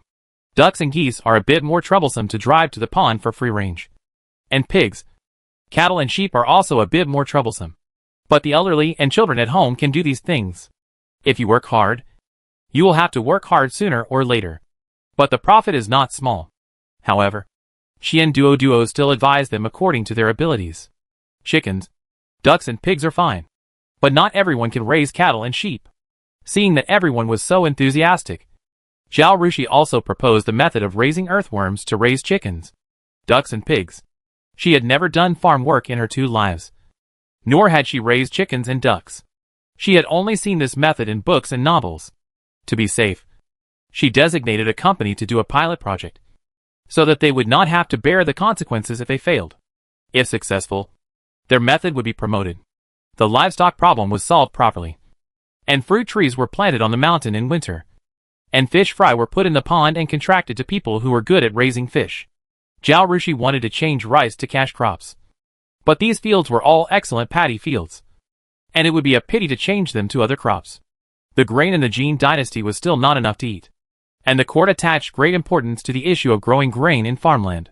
People with paddy fields also had the obligation to grow grain to alleviate the food crisis, seeing that the farm servants could live well by relying on other things. Zhao Rushi did not mention the issue of changing to cash crops. She did give the farm servants some methods of accumulating fertilizer, so that they could improve the fertility of the land and grow a crop of winter wheat in winter. She didn't know much about agriculture, and she didn't dare to give orders to experts. She only did this much. Before she knew it, the time for the county exam had come. Zhao Rushi had experienced many battles in her previous life, so she was not nervous about the exam at all. But Mrs. Cui was very nervous. She privately found Princess Shanda and said to her, "Princess, I'm worried that concubine Jean or Princess Pingyang will make things difficult for Jiwei in the county exam." Jiwei was the first in the annual exam, but she couldn't even pass the county exam. I don't know how she will be ridiculed by the Women's Academy in the capital. I've thought of that, too. I'll go find the Emperor right now and ask him to pay attention when he sends someone to supervise the exam. Princess Shanda stood up and hurried into the palace. Women taking the imperial examinations are different from men. After all, there are fewer women and their identities are special, so they will not be arranged in the examination room with male candidates, but will be arranged in a courtyard next to the examination room. And 2 officials will be appointed by the court to supervise the exam. Who these 2 officials are is very important. If they are concubine Jin's people, they have many ways to make things difficult for Zhao Rushi. Royal brother, you saw it in the last painting competition. Some people just couldn't stand Jiwei's good and wanted to make things difficult for her. This time she will take the imperial examination. I'm worried that someone will make things difficult for her. Can you assign an upright person to be the examiner for the female candidates? I don't want him to take care of Jiwei. I just want fairness. Okay. Xiao He agreed immediately. Even if Princess Shanda didn't mention it, he would have done it. Zhao Rushi's paintings can be regarded as national level. For such people, the court must take protective measures. Something went wrong when she participated in the painting competition last time. If something went wrong again when she participated in the imperial examination, Xiao He would have a hard time explaining it to the world. His cousin would definitely scold him. There were several county examinations, and the level was not high. The officials in the court had things to do, so they had to send people with idle positions to supervise the examinations. Xiao He had already had a candidate in mind. But according to the rules, he could not tell Princess Shangda, and Princess Shangda did not ask again. On the day of the county examination, Zhao Rushi arrived at the examination room only one meal in advance. When she arrived at the examination room, she saw that there were only 4 people in the room besides her. 3 of them were obviously acquaintances, and they were whispering together. The other one was sitting on the other side uncomfortably. The 3 people who were talking saw Zhao Rushi come in, looked at her, and one of them asked, "Are you Zhao Rushi?" Zhao Rushi nodded, "Yes. We are all from the Beijing Women's Academy." The man said again. Her tone was calm, and the look she gave Zhao Rushi was just curiosity, without any arrogance or disdain. This is also the result of Zhao Rushi's participation in the painting competition and becoming famous.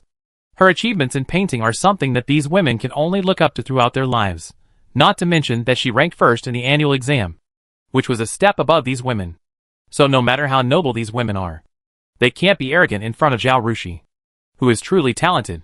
Otherwise, if people know about it, it will be bad for her reputation. When the woman sitting alone heard Zhao Rushi's name, she also raised her head and looked at Zhao Rushi with curiosity and admiration. Zhao Rushi said "Nice to meet you" and ignored them, lowering her head to arrange her 4 treasures of the study. Because there were few candidates, and there were 2 officials and 2 assistants supervising the exam, no one dared to cheat under their watchful eyes. Therefore, female candidates did not need to be searched. Their pens, ink, paper and inkstone did not need to be checked.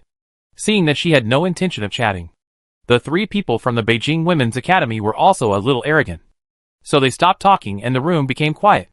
The 2 assistants who came first breathed a sigh of relief. Chapter 467 Results announced. Zhao Rushi was a Beijing resident, and all the students who took the exam with her were Beijing resident. Her classmates at Binding Women's Academy were all taking the exam in binding, not together. For a woman from a powerful family, if she did well in the imperial examination and passed the examination as a scholar or a juror, it would be a good story, and she would be praised as a talented woman, which would be the icing on the cake. But if she failed, she would be laughed at and said that she overestimated her ability. The disadvantages outweighed the advantages, and the gains did not outweigh the losses. So they would not easily take the imperial examination. Those who came to take the examination were either those who thought they were talented and wanted to compete with men, or those who passed down poetry and literature from their family and wanted to be known as talented women. But there were not many such people. After all, studying was still very hard and boring. Even if women did well in the exam, they could not achieve success, and it was meaningless. Why should they suffer this hardship? So in such a big city, only these 5 people took the imperial examination, except Zhao Rushi. 3 of them were students of the Beijing Women's Academy. The other one was taught by her grandfather in a private school at home and signed up for the imperial examination on her own. Not long after Zhao Rushi sat down in the examination room, 2 examiners arrived. The leader was a thin man in his 40s or 50s, wearing a 4th-rank official uniform, with a handsome face and a fairy-like temperament. The man behind him was a little younger, about 37 or 38 years old, wearing a 5th-rank official uniform. The thin man came in with a serious face, glanced at everyone, and said, "I am Qinjia, your chief examiner." After saying that, he sat down and stopped talking. Qinjia? When Zhao Rushi heard the name, she couldn't help but look up and take a closer look at the old man. If the J in Qinjia's name is 2G, then the man in front of her is a great man that she has never met. Dajin has 2 national masters in calligraphy and painting. The calligraphy master is Qinjia, the disciple of Master Ming Song, and also Xiao Ruodong's master. The painting master is naturally Mr. Ku Mu Kong Sherlin. Xiao Ruodong can develop such a pure temper, which is related to the temperament of her master Qinjia. This master Qin is extremely arrogant and cold. He disdains to pay attention to ordinary people, which is completely different from Kong Sherlin. because of their personalities. These two people don't like each other, and usually ignore each other. Qinji is the elder brother of the former queen, and the real uncle of the emperor of Jin. He doesn't care about worldly affairs. But because of the relationship with the crown prince, he still holds a nominal position in the Ministry of Rites. It's hard for the emperor to ask him to be the chief examiner of the women's imperial examination. The deputy chief examiner, named Xie Yu, is an official of the imperial college. Xie Yu read out the rules of the examination room for a while. Seeing that the time was up, he handed out the test papers. Zhao Rushi had already brushed all the questions of the previous imperial examinations. The questions of this county examination were just rote memorization, which was not difficult for her. After reading the test paper, she found that there was nothing she didn't know. So she ground the ink and started writing. Qinji looked at her, then at the other 4 candidates, picked up the teacup and took a sip of tea. She acted as if no one was around. But the others were not as careless as her. There were only 5 candidates. But there were 2 chief examiners and 2 assistant examiners. A total of 4 big men staring at them covetously. How could the little girl bear it? The 3 girls from the Beijing Women's Academy were fine. But the other girl, who was a family of poetry and literature, was extremely affected. She held the pen for a long time without knowing what to write. The questions in the imperial examination of the Jin dynasty were influenced by Emperor Shengyao, and the content of the examination was not very different from that of the ancient Xia kingdom. The county examination tested the basics, mainly testing the candidates' mastery of the 4 books and 5 classics. The number of questions was large, covering a wide range of topics, and the content was both deep and shallow. Without memorizing and understanding the 4 books and 5 classics, it was difficult to get a good score. Zhao Rushi had a good memory and strong comprehension ability, so these basic things were naturally no problem. The annual examination of the Women's Academy was based on the standards of the county examination. It was not a fluke that Zhao Rushi got a full score. But she was not arrogant. The imperial examination papers were not allowed to be smudged. Not even a drop of ink was allowed on them. Zhao Rushi was very careful when doing the questions, and she tried to write neatly. But all the time she spent practicing calligraphy was not in vain. Whether she was practicing calligraphy or taking notes, she tried to make them neat and beautiful because she wanted to earn points. Over time, she formed a very good writing habit. Therefore, although she was careful when doing the questions, her speed was not slow. After she finished the test paper with a lot of questions, she looked at the burning incense on it. There was still 1/3 left. She checked the test paper and stood up to hand it in. Qinji picked up the test paper and looked at it, then waved her out. Although men can hand in their papers first for the county exam, they need to wait outside the government office for 10 people before they can be released. There are fewer female candidates, so naturally there is no such problem. Zhao Rushi went straight out of the yard, found Qin Feng and others who were waiting there, and got on the carriage, go home. In the mansion, the old lady and others were worried about Zhao Rushi at home. Seeing her come back early, they were all surprised. Why are you back so early? I came back after I finished, Zhao Rushi said. The 3 of them looked at each other, and didn't dare to ask how the exam went. Zhu said, are you tired? Go and rest. There's soup in the kitchen. I'll have someone send it to your courtyard. Seeing Zhao Rushi return to Xiozhi courtyard, the old lady asked Zhao Yuanxuan. Jing'an and the boy from the Su family also went to take the exam. Right? They haven't come back yet? No, Zhao Yuanxuan said. I sent a servant to the examination room to inquire about the situation, but the servant didn't come back. The old lady was a little worried. Zhu smiled and said, we don't need Shijie to pass the exam to reduce taxes and bring honor to our family. What does it matter how she does in the exam? Hearing this, the old lady relaxed and smiled. I am possessed by a demon. After a long while, the servant who went to inquire about the news came back and said, our girl is really amazing. She was released much earlier than the first batch of men. The girl must be confident to hand in the papers so early. She will definitely be the top of the list tomorrow. Knowing that the servant said this to flatter and win a good reputation, the old lady still rewarded him. The next day, when the list was announced, Zhao Rushi sent Ma Wushir to check it out, while the old lady and Zhao Yuanxuan still sent the servant to check it out. The servant was indeed clever and worked very hard to get the reward. He was better than Ma Wushir at getting around in the crowd, and he ran faster than anyone else after reading the list. As soon as he entered the door, he shouted, Old lady, Lord. Madam. Congratulations. The girl has won the first place in the list. This shocked Zhao Yuanxuan and others. Zhao Yuanxuan asked, Did you see it clearly? I saw it clearly. The first place was clearly written with the girl's name. Zhao Yuanxuan looked back at Zhao Rushi in disbelief. Zhao Rushi was also a little surprised. She was confident about her exam. After all, this exam was all about rote memorization. And the examiners would not mix subjective opinions when marking. Right is right. Wrong is wrong. And when she took the exam herself, she knew that she wrote the correct answers. But it was still incredible to get the first place. Chapter 468 Reactions from All Parties. You know, there are more than one smart person in the world. And they have studied the 4 books and 5 classics for a longer time. If she can get 100 points on such a test paper, so can others. Even if there are not many, there are always 1 or 2. She was chosen as the first. In addition to the fact that her handwriting on the test paper is better. Could it be that the county magistrate thinks that her paintings have won the favor of the emperor? And he is using her to flatter him? The examination papers of the county examination are not as strictly graded as those of the provincial examination and the imperial examination. No name is covered, and no copying is done. If the examinee hands in the paper in advance, the county magistrate or the prefect of the capital will look at the paper and give the result on the spot. She participated in the painting competition at the end of last year. If nothing went wrong, it would be fine. Even if she won the first place, only people in the circle would know about it, at most. People who knew her would congratulate her. But because of the quarrel between Mei Zhongjuan and his apprentice, the matter became known to everyone. Then Zhao Rushi also became famous, along with the news that she won the first place in the painting competition. There was also the news that her painting had been bought by Xia Gonggong for 25,000 taels as an unknown person, and had been sent to the palace, and was loved by the emperor. Therefore, she is now very famous. And everyone knows that the emperor admires her paintings very much.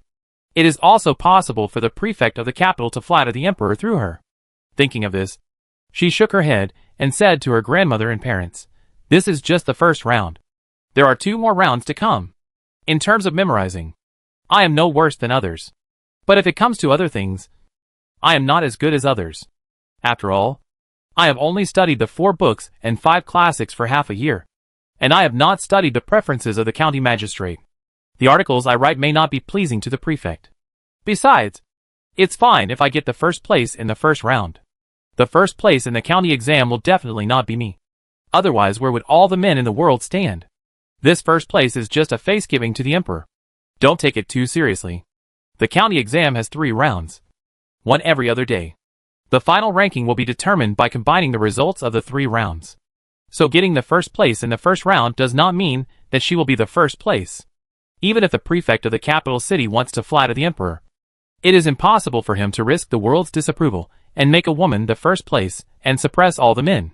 Being able to place her first in the first round, he was brave enough to dare to seek wealth and honor in danger and use an unexpected strategy. Don't listen to what people say outside. In the end, I was not the first, and these rumors gradually disappeared. So there is no need to care about them either, Zhao Rushi said again, seeing that she could analyze the situation so calmly after hearing that she had taken the first place, and poured a basin of cold water on her family without hesitation. The 3 elders and Zhao Jingtai were very impressed with her. She was a little angry and funny, and said, You want to know everything so clearly. How much fun have you lost? Who cares who gets first place in the final exam? You got first place in the first exam. Shouldn't you be happy? She waved her hand. Okay. We know. Go back and have a rest. You don't have to worry about these things. Seeing that Zhao Rushi really went back, she shook her head and turned to ask the servant, What are the rankings of the second young master and the young master of the Su family? Did you see it? The servant risked his life for the reward money. How could he miss this? He nodded and said, I saw it. The second young master was 88th, and the young master of the Su family was 45th.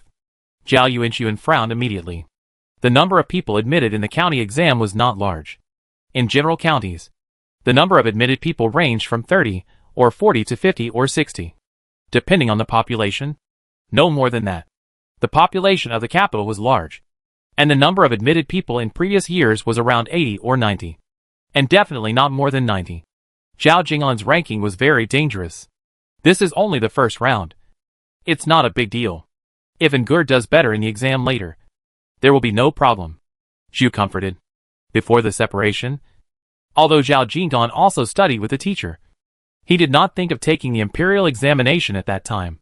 You have to know that after 10 years of hard study, even if you pass the imperial examination, you can only be an 8th or 9th rank official, and often be sent to be a county magistrate. The sons of nobles are living a life of luxury at home. So why would they want to be sent to other places? And being an official in the capital. Not to mention that there is no place to be placed. Even if you are placed, you will be a low-level official, the kind that anyone can use. It is better to use the family connections from the beginning and find a job at the age of 16 or 17. If you are capable, you can climb up. When it comes to being an official, ability is the most important thing, followed by connections and backers.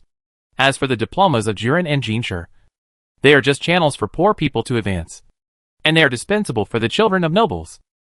So Zhao Jing'an didn't think about the imperial examination, and it was inevitable that he slacked off in his studies.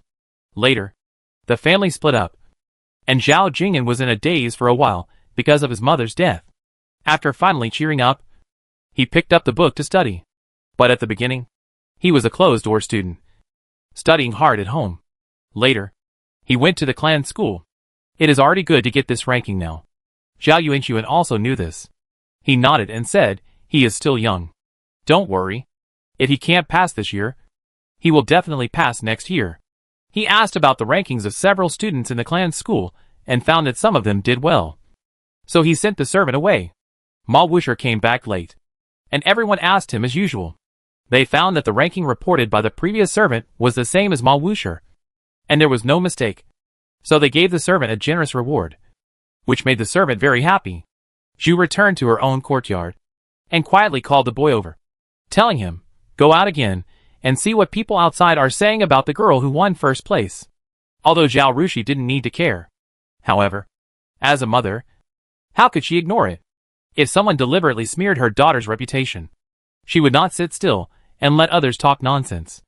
The boy was out for almost an hour, and then came back and reported, at first, many people ran to the gate of the prefectural yamen to protest and say that they had studied hard for 10 years. How could they be inferior to a woman? And asked to see the test papers. The prefect of the capital city posted the test papers of the top 10 and set yamen runners to guard them. When the examinees looked at the girl's test paper, they found that not only were there no mistakes, but her handwriting was also very beautiful, without any sloppy places. And because it was Mr. Hyo who was supervising the exam, Mr. Hyo, who could not tolerate any sand in his eyes, would not let the girl cheat. Everyone was convinced and said, you are worthy of being Mr. Jiwei. Not only is she good at painting, but she also reads the 4 books and 5 classics more thoroughly than us. No longer dissatisfied, Hyo is changed his nickname. He himself has an immortal temperament. So he also became an immortal and raised many cranes in his residence.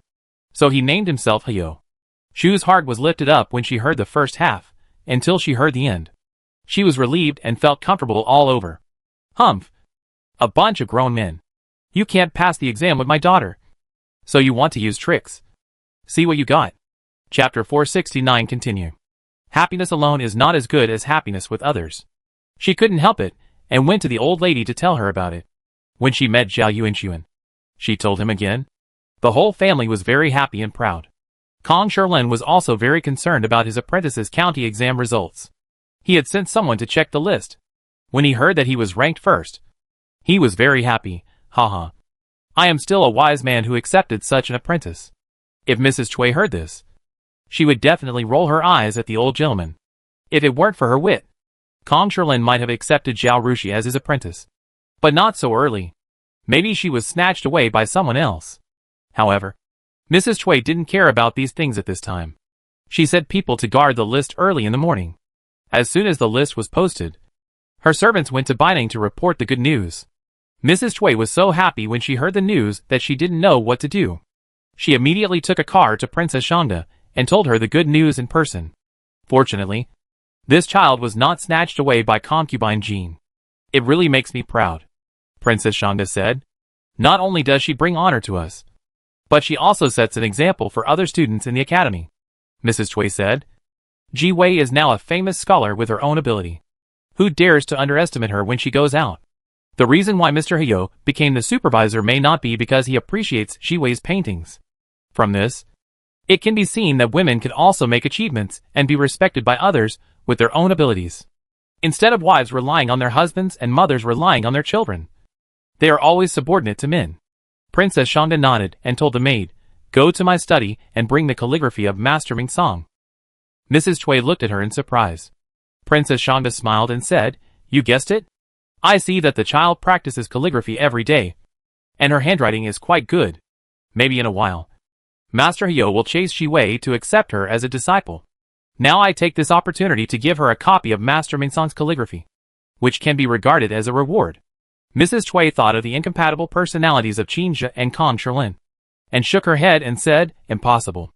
If Ji Wei had not been accepted as a disciple by Mr. Kumu, it would still be possible. Now Ji Wei is Mr. Kumu's disciple, and Mr. Hyo has a good disciple like Ruodong. Even if he admires Ji Wei's calligraphy, he will not accept her as a disciple." Princess Shangda said, "So I want to give her a copybook. It doesn't matter if you can't become a disciple, as long as you can write good calligraphy. In a few years, Mr. Hyo may regret this angry behavior." Mrs. Cui laughed. After laughing, she asked, "Should we wait until the exam is over before sending the copybook?" "That's fine. So as not to disturb her," Princess Shangda said. Zhao Rushi had no time to care about the outside world. She took the second exam the day after the results were announced. The first exam was about rote memorization, and the second exam was about understanding, with more interpretation questions. Zhao Rushi finished writing quickly and handed in the paper in advance. Some people were screened out in the first exam, and only candidates who were ranked in the top 100 were eligible to take the exam. The other 4 female candidates, the 3 from the Beijing Women's Academy, had become 2, and the female candidate, who was a family of poets, had disappeared. That is to say, there are only 3 people taking the exam in their examination room.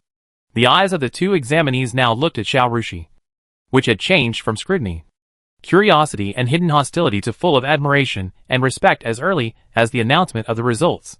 Everyone has a psychological admiration for the strong. When Zhao Rushi won the first place in the annual exam, they were dissatisfied, suspicious and jealous. But when Zhao Rushi was able to suppress a group of men at the bottom of the list with her ability, they only had admiration. Now seeing Zhao Rushi still handing in the paper early, looking at her back as she left gracefully, and then looking at the many blanks that they still didn't know how to write or didn't have time to write, they could only sigh. The next day, the results were announced, and the clever servant was sent out again. He went to the government office early and squatted there waiting for the results to be announced. Half an hour later, he came back and reported, "The girl is the second place," because she was the first in the first round. Zhu and others had high expectations for the second round, hoping that Zhao Rushi would still be the first. If she was the first, she would be the first in the second round. Then she would definitely be the first in the county case. Now hearing that Zhao Rushi was the second place, the 3 of them were inevitably a little disappointed. Thinking of what her daughter said the day before, the old lady sighed. "These people said they wanted to compete fairly, but they actually deliberately suppressed our sister Shi. There is no real fairness in this world." Zhu said, "Didn't they say they were dissatisfied in the last round and asked to see the test paper? This time, I hope someone will also ask to see the test paper. If the first place on the posted test paper is not as good as our sister Shi's, I wonder what everyone's expression will be. Humph! They will definitely not dare to post it this time." The old lady snorted. Zhao Rushi came in from outside and laughed when she heard the conversation between the 2. "Are you so sure that I scored better than the first place? But I was suppressed and ranked second. Isn't it that he really scored better than me?" she asked with a smile. "That's also possible." Zhao Yuanxuan, who had been silent, said quickly. Like the old lady and Zhu, he believed that Zhao Rushi was the best. The reason why he only got second place was that he was deliberately suppressed. But he couldn't let his daughter think that way. What if Zhao Rushi thought she had no hope and took the third exam casually? No matter what, you have to do your best in the third exam and get the best score. There is a difference between them deliberately suppressing you and you really are not as good as others. There is no shortage of discerning people in this world. He encouraged his daughter. Zhu also reacted and said, Your father is right. If you are not as good as them, they will be disdainful and think that women are not as good as men after all. But if you are better than them, they got the first place by trickery, and they will probably feel guilty for the rest of their lives. Zhao Rushi nodded. Dad. Mom. Don't worry. My daughter is very proud. How can she easily bow to reality? I will definitely do my best. The third exam is to select 2 passages from the 4 books and 5 classics, and ask candidates to write 2 essays of about 300 words. In addition, they have to write a poem and do 2 very basic math problems. The grading of this kind of questions is very subjective. Some people like the same article very much, while others sneer at it. It's just like eating food. It's hard to please everyone. Zhao Rushi came back from the examination room and had no hope for this ranking. It's not that she didn't do well in the exam, but she felt that the governor of the capital would definitely lower her ranking. Sure enough, when the results were announced, she only got 7th place. Because of Zhao Rushi's analysis, Zhu and others were prepared. Hearing this ranking, the 3 elders became even more angry. They didn't think Zhao Rushi was inferior to others, but they just felt that their children were bullied. Chapter 470. Can I post the test paper? Princess Shanda didn't think much about it, although she also hoped that Zhao Rushi would get first place in every exam. The competition was too fierce, and the governor of the capital was a royalist and did not belong to any of the prince's factions. Zhao Rushi got this result, so she felt that Zhao Rushi's level in policy essays or poetry might not be good enough, or it might not be to the taste of the governor of the capital. Although the final ranking has not yet been announced, Zhao Rushi's ranking will definitely not be bad, and it will definitely be among the top 5.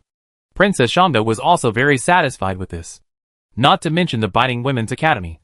Even the students of the Beijing Women's Academy had never achieved such a good result. So on the day when the ranking of the 3rd round was announced, Princess Shanda sent the calligraphy copy to the Sweeping Marquis's mansion to show her appreciation and respect for Zhao Rushi. The one who sent the copy was Princess Shanda's personal Nanny Ma, who was a very capable confidant around her. The princess was very happy when she heard that Miss Jiwei had done well in the exam.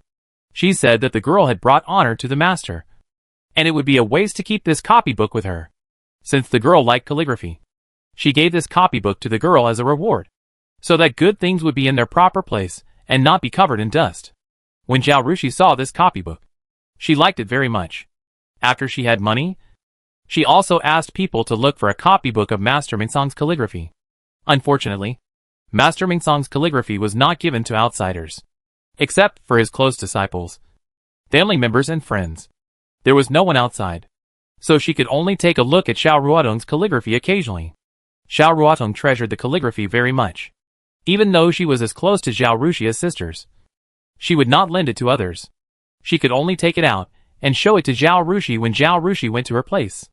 Xiao Ruotong did mention it in a subtle way that if Zhao Rushi wanted her master's calligraphy, she could ask for it on Zhao Rushi's behalf. But there was a pearl in front of him. Although Qinzhi was also called a national player, he was not better than his master. His calligraphy was still slightly inferior to Master Mingsong's. What Zhao Rushi wanted more was Master Mingsong's calligraphy, not the second best. In addition, Zhao Rushi also knew that Kong Sherlin and Qinzhi disliked each other. If she went to ask Qinzhi, and Qinzhi rejected her because of Kong Sherlin, wouldn't she let her master lose face in front of Qinzhi for nothing? So she seemed to have not understood Xiao Ruotong's words at that time. And she also implicitly rejected Xiao Ruotong's proposal. After that, Xiao Ruotong never mentioned it again, now that Princess Shangda gave her Master Mingsong's calligraphy as a reward. Zhao Rushi was naturally very happy. She bowed in the direction of Bining and said to Nani Yin, "This gift is really precious. I am ashamed to accept it. It's just that this is something I have been seeking but can't get. I really want it, so I won't refuse it hypocritically. Thank the princess for me. After the county exam results are announced in 2 days, I will also go to the princess's house to thank her in person." The two exchanged a few more pleasantries, and Nani Yin said goodbye and left, led by Nani Ruan, the housekeeper of Sweeping Marquis's mansion. The group was about to go to the Hanging Flower Gate, when a maid came over and said to Nani Yin, "My wife invites you to the inner hall to chat." Nani Yin thought that it was the wife of the Sweeping Earl, who wanted to express her gratitude to the princess. So she went with the servants. When they arrived at the inner hall, Xu greeted them at the door. After Nani Yin greeted her, Xu said, "If you are not in a hurry to go back, Please sit down. I have something to say to you. Nanny Een was puzzled. So she sat down and said to Zhu, Madam, please speak. Zhu pondered for a moment and said, I heard that the teacher who taught the 4 books and 5 classics in Binding Academy was also a great scholar. I wonder what they think of my sister Xi's previous articles and poems. Princess Shangda only has a title in the Binding Women's Academy, and she doesn't manage anything specifically. If you ask Madame Cui or the maids around her, they will know. But Madame Een doesn't know. Madame Een told Zhu about this situation and said to Zhu, I'm really sorry. If Madame wants to know, I will ask Madame Cui's people to come back and give you a reply after I go back. Zhu waved her hand. That's not necessary. I was just wondering. Because I heard that my sister Xi's articles and poems were always praised by the teachers in the academy, saying that she had a broad vision and a sharp pen, not inferior to men. But in this county exam, she only got 7th place in the 3rd round. I don't know whether it was not to the taste of the prefect of the capital, or the prefect thought that she was a woman and should not be ranked above men. So he deliberately moved her rank back to prevent her from becoming the first. In the 1st round of the exam, she got 1st place, and many candidates were dissatisfied and clamored to see the test paper. Later, the government posted the test papers, and everyone was convinced. I was thinking, if this is the case, why don't they post the 2nd and 3rd test papers to show fairness? At this point, Zhu looked at Nanny Een eagerly. Nanny Een also understood Zhu's intention. She was shocked and admired Zhu. Zhu could see this and put forward this suggestion in a tactful way. She is a very powerful person. What's more rare is that she has a heart of protection for her daughter and dares to make such a request to Princess Shangda. It is a taboo to interfere in the imperial examination, especially for a royal woman like Princess Shangda. But Zhu's suggestion is very reasonable, and others can't find a reason to blame Princess Shangda. She said, I understand what Madame means. I will report Madame's words to the princess. She stood up. If Madame has nothing else to tell you, then I will take my leave. Thank you, Madame. I'm sorry to bother you with this trip. Zhu signaled to Madame Zhou. Madame Zhou handed a purse to Madame Een and said with a smile, I'll see you off. Madame Een was worried that Zhu gave too expensive a gift, and Princess Shangda was unwilling to intervene in the matter. She couldn't explain to Zhu, so she left the hall with Madame Zhou. When she got outside, she took a special look at the contents of the purse. She saw that it contained a jade pendant. Although the texture was good, it was not so expensive that she couldn't afford it. She thought for a moment, and didn't return it to Madame Zhou. Based on her understanding of Princess Shangda and Madame Cui, they would still intervene in this matter. As expected, when she returned to Binding and told Princess Shangda these words, Princess Shangda frowned and ordered the servants, go and invite Madame Cui over.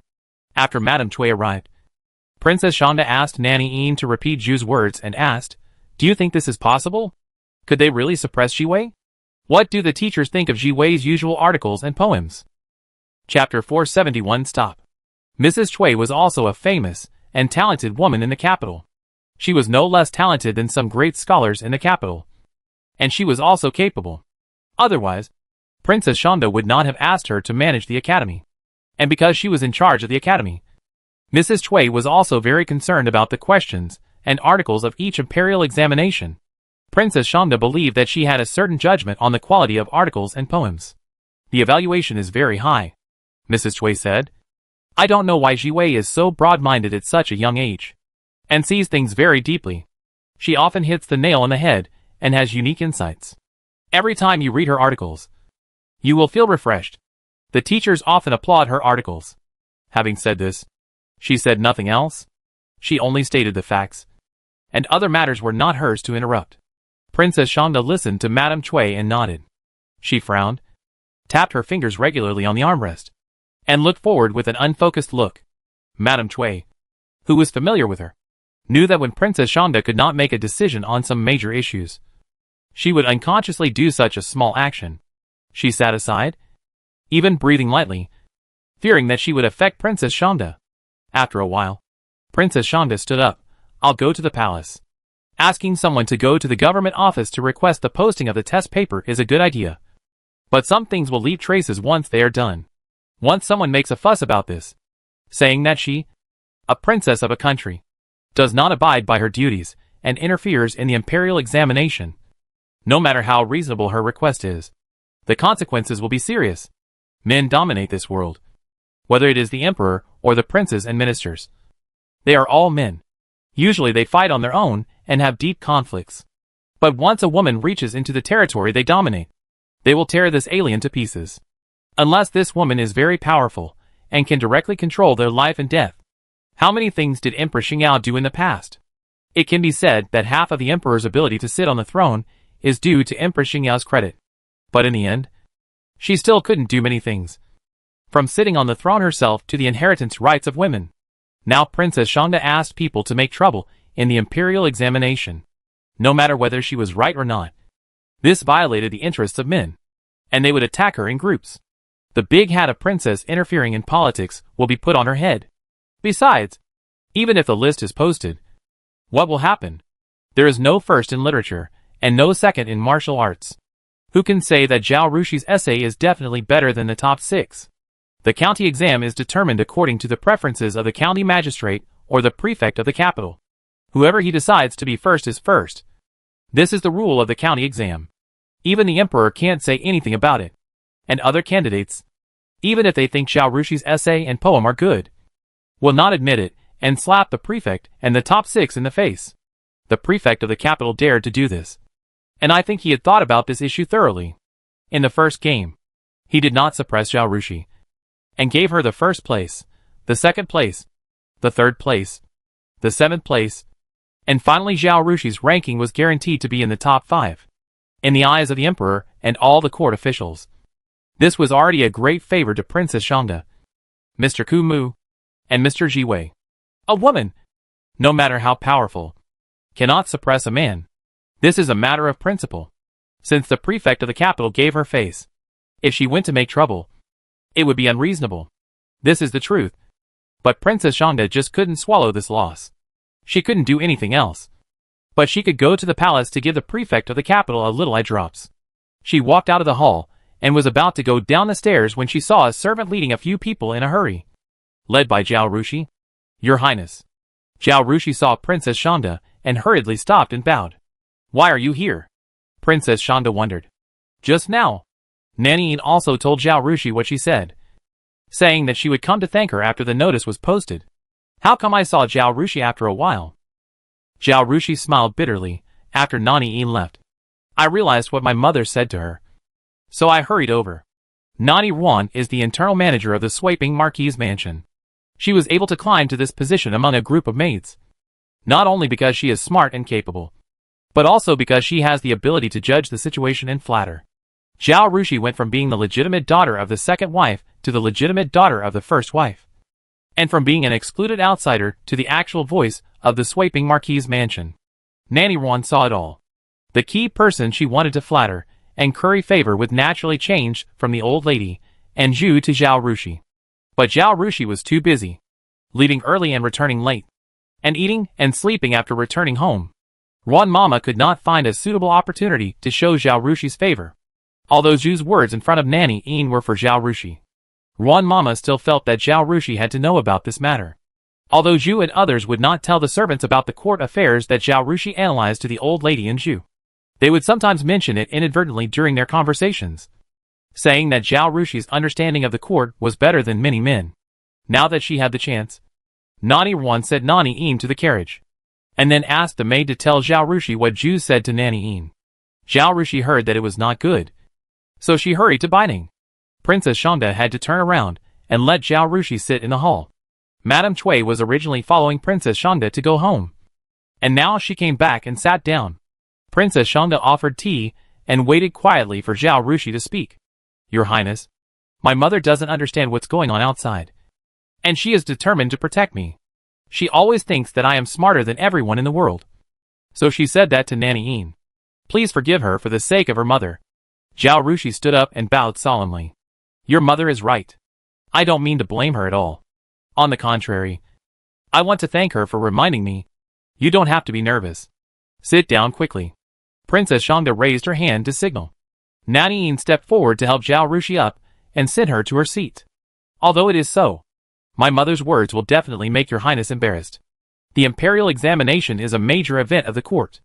Once the princess intervenes, no matter whether it is reasonable or not, she will inevitably be criticized. How can we, out of selfishness, put His Highness in an unjust position? Besides, there is no first in literature, and no second in martial arts. The prefecture governor decided which article was the best based on his own preferences. So how can we say he was wrong? Even if it is posted, as long as the level of the articles is not too different. No one can judge whether it is good or bad. The ranking has been determined and cannot be changed. If His Highness intervenes in this matter, people will definitely say that he is making trouble for no reason. Chapter 472 No Secret Operations Allowed. Zhao Rushi stood up and bowed again. So Rushi came here to apologize for her mother's crime. Although Princess Shanda was Zhao Rushi's headmaster, she did not have much contact with Zhao Rushi because she did not take care of things. She had only met Zhao Rushi a few times for reasons such as apprenticeship, annual examinations, and newspaper publishing. When they met, she only praised and encouraged her in general, and did not have a particularly deep understanding. At this time, she knew the whole picture from a glimpse of Zhao Rushi's few words. She knew that this Yue girl was indeed worthy of her reputation. What she said was exactly what she thought. She was the eldest princess, and she was over 40 years old, so it was normal for her to think things through. But Zhao Rushi was a 14 or 15-year-old girl who grew up in the countryside, which was rare. I can only say that this child is too smart and too insightful. The smile on Princess Shanda's face became more and more friendly. Don't say that. Your mother just raised her own questions and wanted to seek justice for you.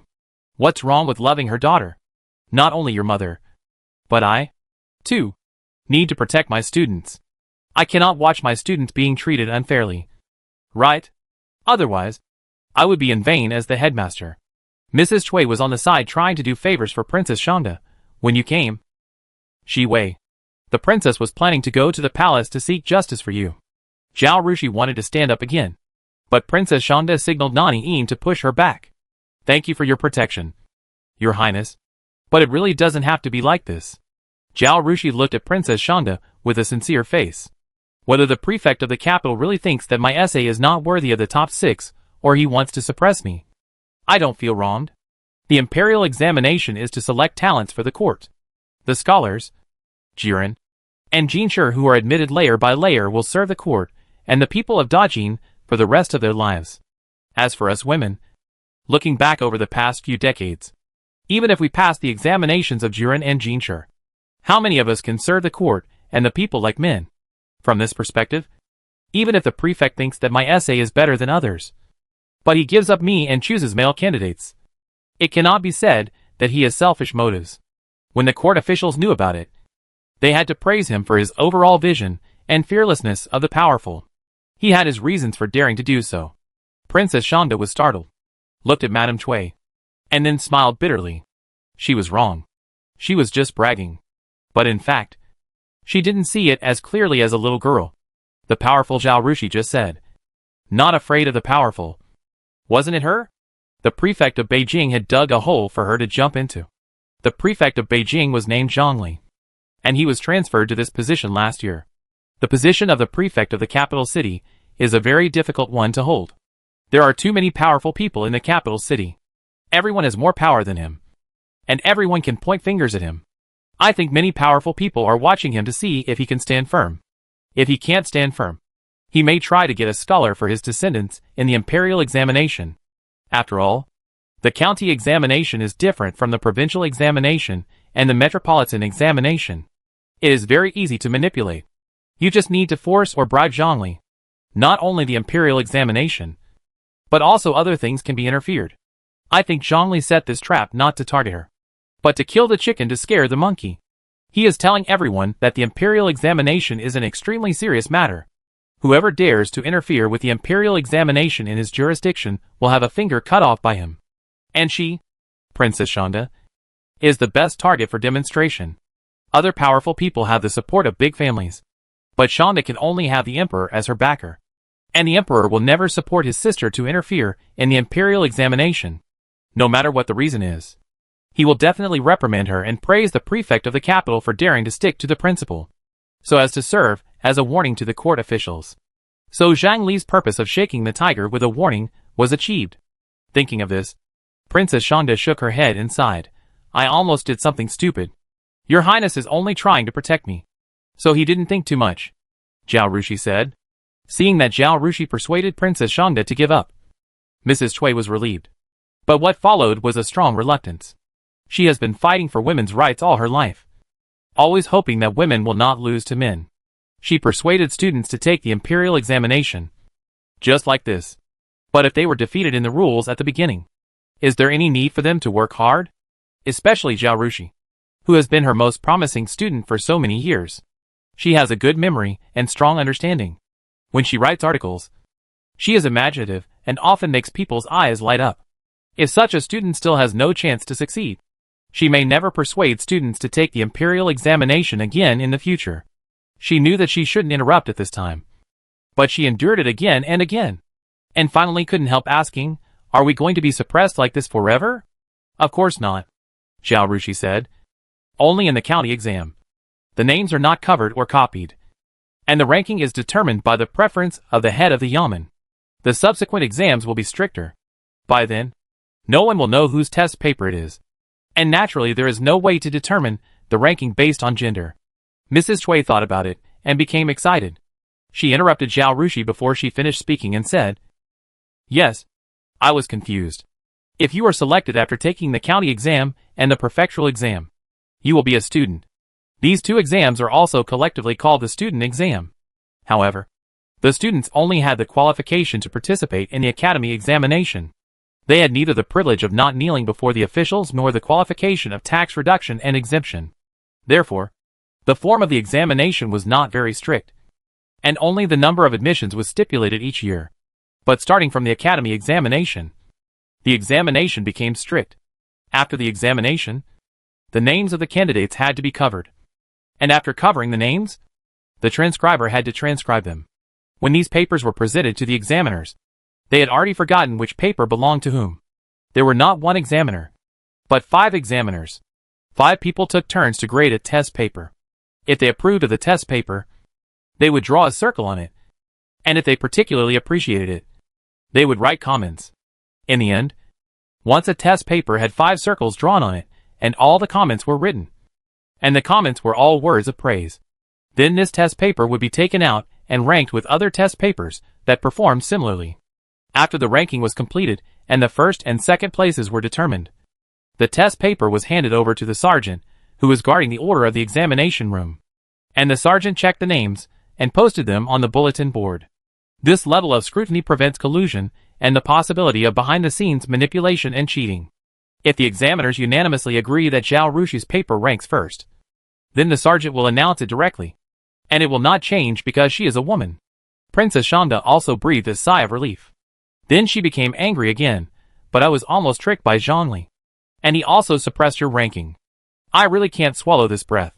Chapter 473 Confidence and Methods. Zhao Rushi smiled slightly. "If your highness really wants to vent his anger, it won't be too late to go to the palace to talk after the county exam results are posted and the essays on the exam papers are leaked." Princess Shangda's eyes lit up and she clapped her hands and said, "Yes. That's exactly what I meant." She would go after the county exam was over, and no one could say that she interfered with the imperial examination. She didn't fight for the first place for Zhao Rushi. Anyway, there was a long time to come, and gold would never be buried. But it was still okay to go to the emperor and give Zhongli some eye drops. After the exam, the essays of the top few would always be copied by others. Then she would take these essays to the palace and let the emperor judge them. If the emperor also thought that Zhao Rushi's essay was good, then the effect of the eye drops would be even better. Zhao Rushi saw that both of them had swept away their previous decadence, and her mood also improved. The reason why she was confident that Xiao He would clear her name after reading her essay was because her essay was aimed at the current social situation. After all, she came from the future and was a highly educated social animal. She could see at a glance some political ills that the people of Dajin could not see clearly while in the game. And she could give certain solutions.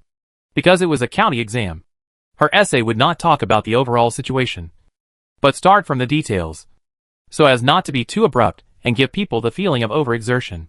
But whether in terms of the intention or the depth of the article, she was confident that she was better than many candidates. Half a year ago, her cultural and literary barriers with this era were just different ways of expression. In modern times, whether it is a high school essay or a college essay. It is just about putting forward a point of view, proving the point of view, and drawing a conclusion.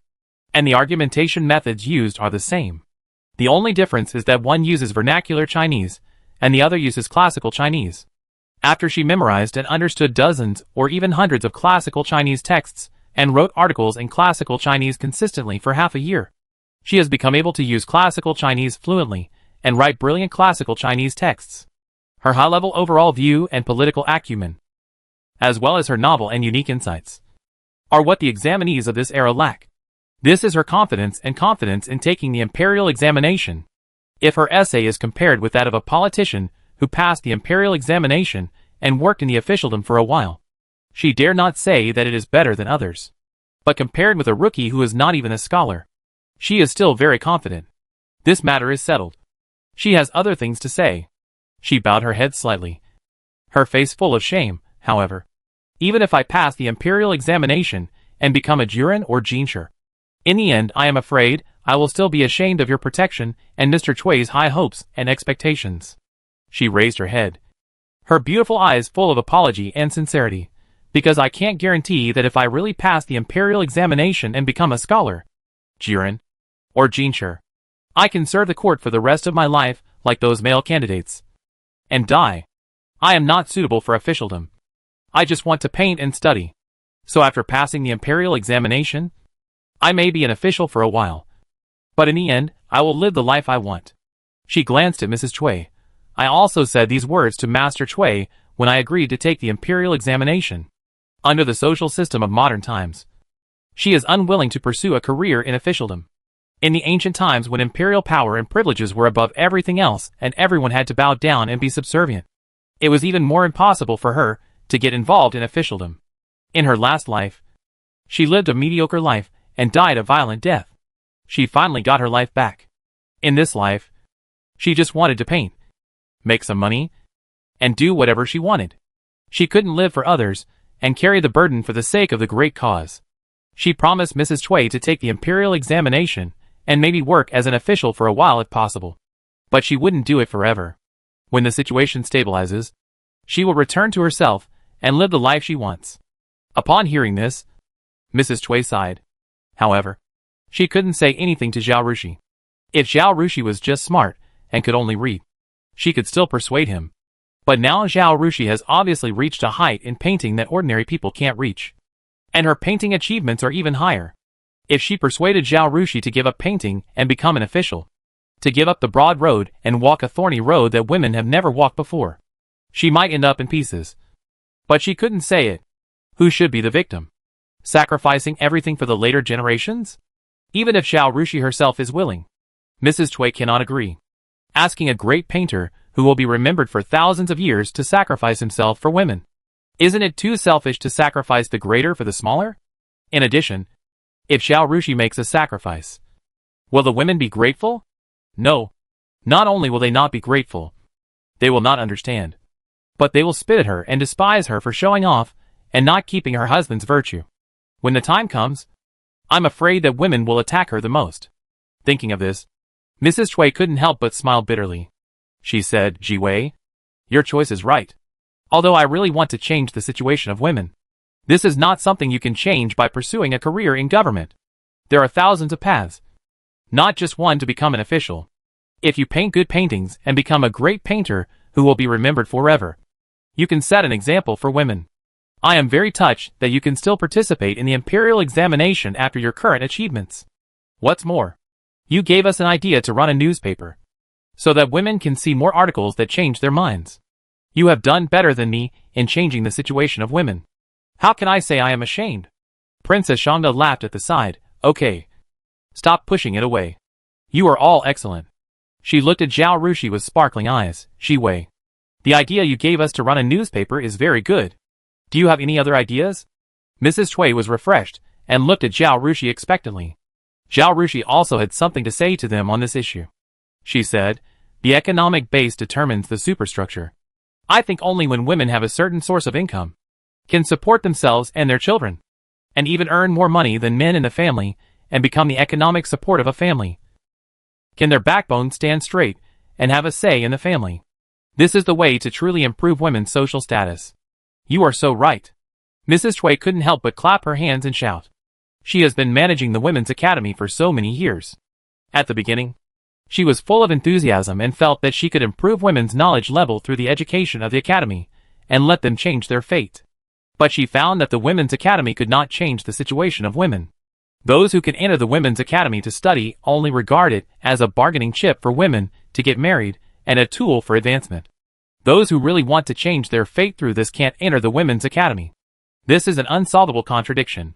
Over the years, she has become more and more skeptical about the significance of the existence of women's colleges. But if she were asked to come up with a better way, she couldn't think of one. Now Dao Rushi's words woke her up. Then what should we do? She asked anxiously. It's not enough to just run a newspaper. How can we let more women make money? Chapter 474 Spinning Machine. We can open a textile workshop, Zhao Rushi said. All female workers. It is a common belief that textile is a woman's job. Women are more skillful than men and more suitable for this kind of work. If you want to provide many employment opportunities for women, you must open a textile factory. Although their opening of a textile factory will have a certain impact on those women who make some money by weaving coarse cloth at home. The fine cotton cloth produced by the textile factory is fine, soft and cheap, which will improve the lives of the middle and lower class working people in the whole Jin dynasty. They will take off their rough and hard coarse cloth clothes and put on soft fine cloth clothes. Any social progress requires a price. Just because some people make a living by washing clothes, the whole society cannot stop using washing machines. Just because rickshaw pullers exist, motor vehicles cannot be prevented from being born. Moreover, textile factories will recruit a large number of female workers to work in the factories and provide them with employment opportunities, which can be regarded as a kind of compensation. The Western Industrial Revolution started with the cotton textile industry. The current Jin dynasty may not have the conditions before the Western Industrial Revolution, but it has two thick golden fingers, Zhao Rushi and Xiaolingyan, which can completely kick off the prelude to the Industrial Revolution. Weaving workshop? Princess Shangda and Madame Cui couldn't understand and asked how to do it. Zhao Rushi stood up and said, Your Highness, go to my place with Master Cui. I have a machine there. She asked you to collect several of these weaving machines for research. And the improvement of the weaving machines was put on the table. She bought a yard and binding to build a workshop. And everyone knew it. She had a jewelry shop that made and sold jewelry designed by her. So it was natural for a jade craftsman to have a workshop. In addition, blacksmiths produce safes. Carpenters do not produce much in public. So she planned to take out the textile machine openly and partner with Princess Shangda and the Emperor to open textile factories all over the Jin dynasty. Because the printing industry is a way of outputting physical culture. It is almost controlled by major families and dignitaries. She did not want to confront these people. So she adopted the method of secretly selling printing machines. The textile industry does not need to do this. In addition to the scattered workshop operation model, the rest of the textile industry is produced by individual households. She would directly mass-produce textile machines, transport them to several major cities producing cotton, and open textile factories, with the Emperor and Princess Shangda escorting them. No one dared to reach out and steal the Emperor's business. The group arrived at Zhao Rushi's green banana courtyard. Yang Song, go to the next door and get a mule. As soon as Zhao Rushi entered the yard, she told the gatekeeper. Yang Song agreed and ran out quickly. Zhao Rushi led Princess Shangda and Madame Cui to the west wing, where a textile machine was placed. At the beginning, Zhao Rushi improved the loom to confuse people and cover up other machines she made.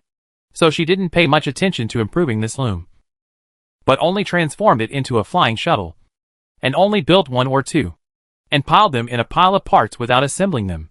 Later, she found that Xiaolingyan opened a silk and satin shop in Jiangnan, which also produced fine cloth.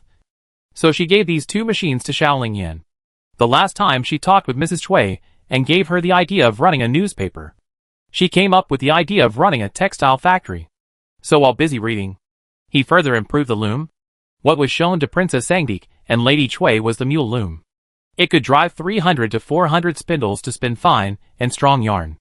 However, the power of the mule loom was not mules, but water power. But for the convenience of demonstration, Zhao Rushi temporarily transformed it into an animal-powered loom.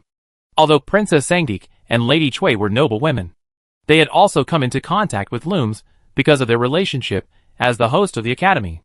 But when they saw hundreds of shuttles shuttle back and forth with the pull of the mule, they both widened their eyes in surprise. This, how is this done? Princess Shonda stuttered. This lever drives this gear. And then drives this. Zhao Rushi explained the principle to them. Princess Shonda and Mrs. Cui felt that they understood every word. But when they put it together, they still didn't understand anything. Even if they asked again, they still didn't understand. In the end, the two simply stopped asking. Anyway, this machine can spin yarn without human effort. And it spins fast and well. So it looks amazing. The two looked at the yarns that had just been spun, and were amazed and filled with emotion. Where did you get this machine? Princess Shonda asked. I researched and improved it myself, Zhao Rushi said. As soon as these words came out, everyone in the room looked up and stared at Zhao Rushi with wide eyes, completely unable to believe it. You made it? Princess Shonda asked again. Zhao Rushi nodded, yes. It took almost half a year to research it. She added, this machine is not actually pulled by a mule, but by water power. But you must find a place with a drop in water flow so that you can see it.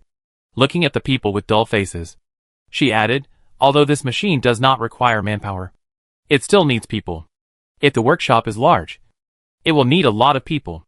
If we hire all female workers, we can provide many jobs for women. She pointed to the fine cloth made of the yarn next to her. Because of the low cost and fast output, our cloth can be sold very cheaply, so that poor people can also afford our cloth and wear fine cloth clothes. The printing cost of the printing machine has dropped, resulting in a drop in the price of books, allowing more people to afford books and go to school. The same is true for our textile machines. Thinking of the blueprint she drew, Princess Shonda and Mrs. Cui were both excited. That's great. That's great, Mrs. Cui murmured. Zhao Rushi looked at Princess Shonda. Your Highness, let's let the Emperor invest and open textile factories all over Dajin. When we make money, I want to use my part of the profit to establish a technical academy. Teach women to read and learn some skills for free, so that they can be self-reliant and no longer rely on others.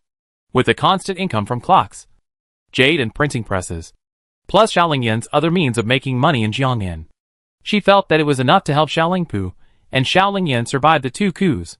She wants to use the money earned from the textile machine for charity to improve the social status of women. After this, Princess Shonda and Mrs. Cui became more excited. Okay.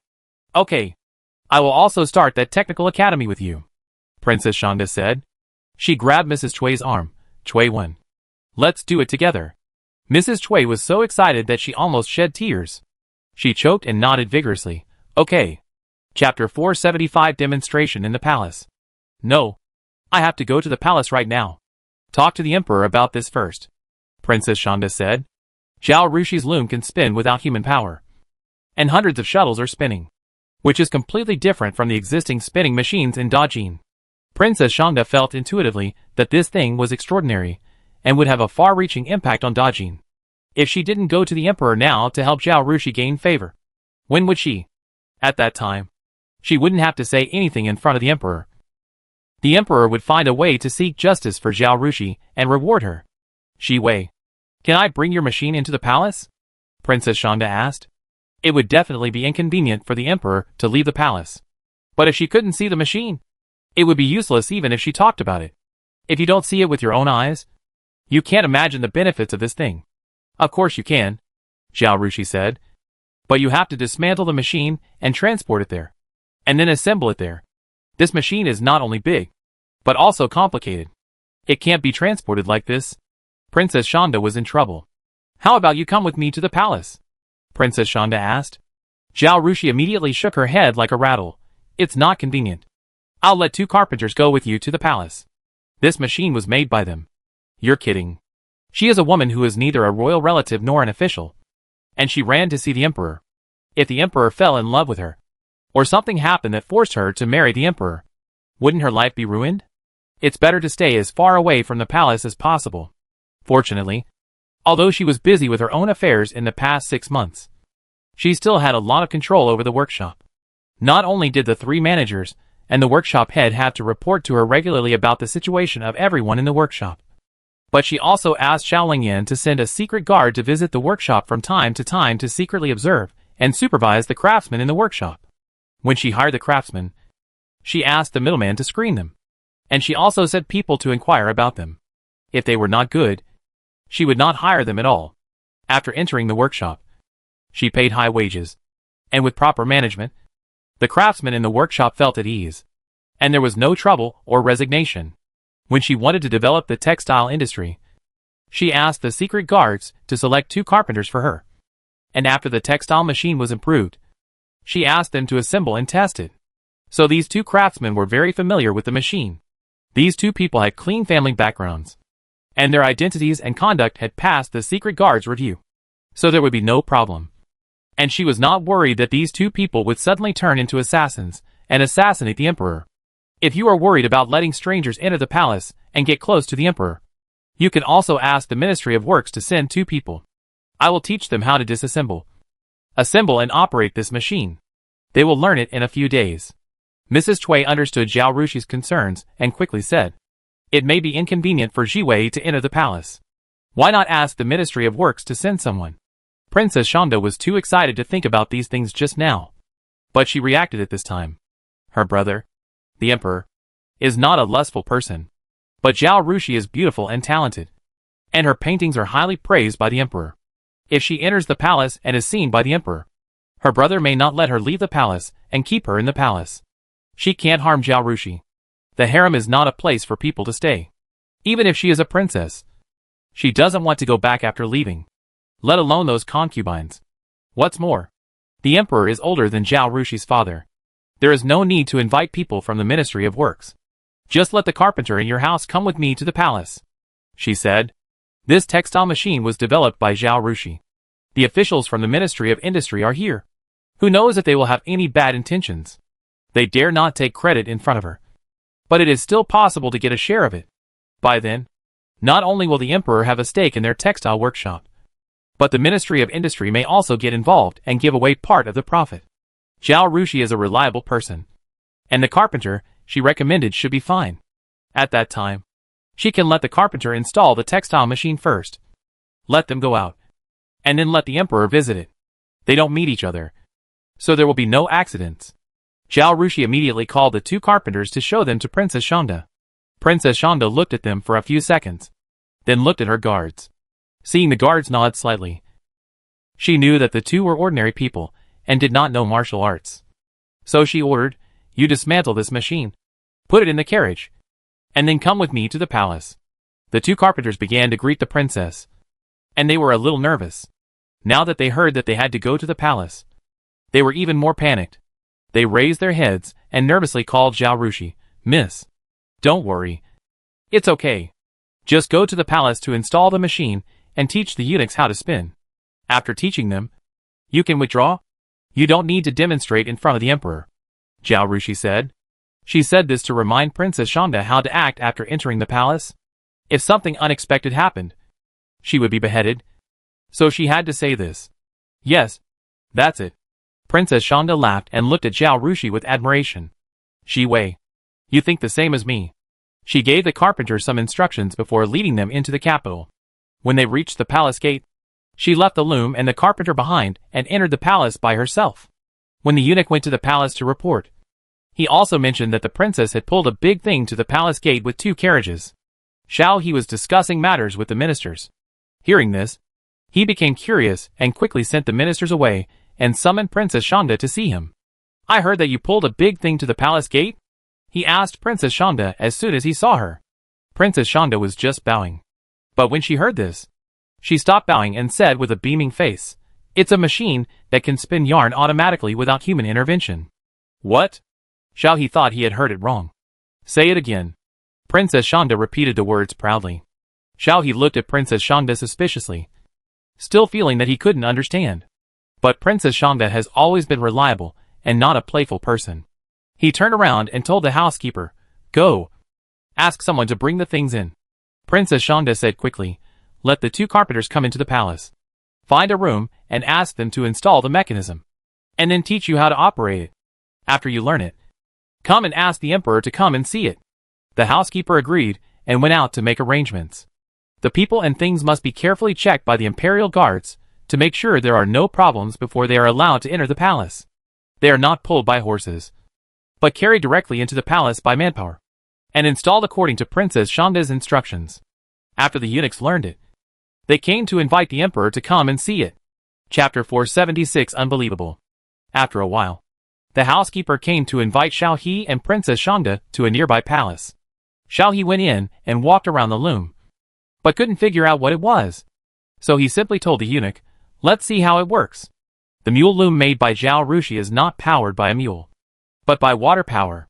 It is called a mule loom because its inventor Crompton was inspired by a mule to invent the spinning machine.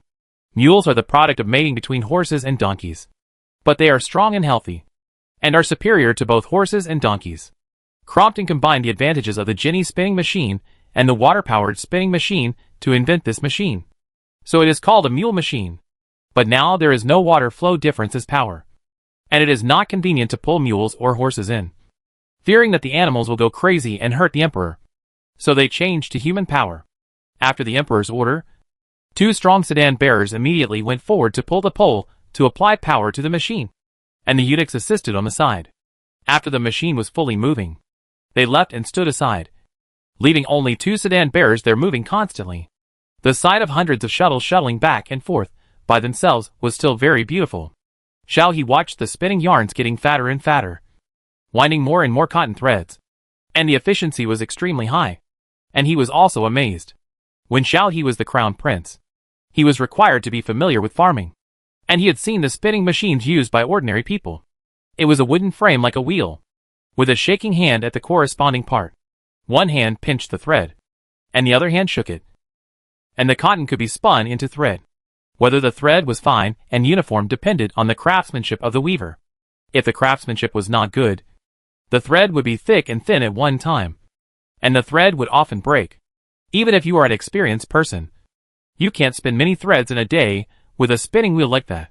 But now, only 2 strong men, plus a person to look after the operation of the spinning wheel, can spin so many threads at once. And those threads are very thin and even. This spinning machine is really a good thing. But thinking of his sister's excited and exaggerated statement when she just entered the palace, he couldn't help but point at the 2 strong men and jokingly said, "You said you don't need people. What else can this be but people?" Princess Shonda rolled her eyes. "You can't run mules in your palace, so I have to ask the sedan bearers to act as mules as a power source. With mules and other animals, there is no need for humans. In fact, Shi Wei said that this textile machine does not even need animal power. It only needs to find a place with high and low water flow, with a stronger impact force, and drive the mechanism through the impact of the water flow. This machine can run day and night, spinning yarn continuously, saving effort, fast and efficient." "Shi Wei?" Xiao Qi asked in confusion. "What does this thing have to do with that girl? By the way, you haven't told me yet. Where did this mechanism come from? Why haven't I heard of it before?" "This mechanism was created by Shi Wei after half a year of research," Princess Shonda said. Xiao He was surprised, slightly widened his eyes, looked at Princess Shonda, and then frowned. "Shonda, even if you like that girl very much, that girl has brought a lot of honor to your academy. But whoever made the mechanism is responsible for it. And you can't take someone else's things and put them on her head. If you make a mistake and mislead me, do you know the consequences?" Princess Shonda was unhappy when she heard this. The emperor's brother not only doubted Zhao Rushi's character, but also her character. "Brother, can you please stop being suspicious all the time? Which eye of yours saw us stealing other people's things? How did I mislead you? Do you think my character is so bad?" "No. No." Seeing his sister's anger, Xiao Qi quickly comforted her. "It's not that I don't believe you. It's just that this matter is too unbelievable. The Ministry of Industry has a large group of skilled craftsmen. If the Ministry of Industry can't make something, Zhao Jiwei, a little girl of 14 or 15 years old, no matter how smart she is, can't make such a clever thing? This is not something that can be made with just a smart brain." Princess Shangda glanced at him. "How is it impossible? Don't forget that the safe was also made by her. You still receive dividends from her every month. Can your skilled craftsman make a safe?" Xiao He just remembered this. The safe was really made by Jiwei. Back then, the safe was placed at the gate of the Dali Temple, and all the thieves and locksmiths in the city were asked to open it. But no one could open the safe. Because of this, the rich and powerful families in the whole capital were scrambling for safes. Although the capital is now saturated, the business has slowed down. He only received a dividend of 2,000 or 3,000 taels of silver in the past 2 months. But those who invested in the company have already made a lot of money. And the ingenuity of the safe was praised by the Minister of Industry.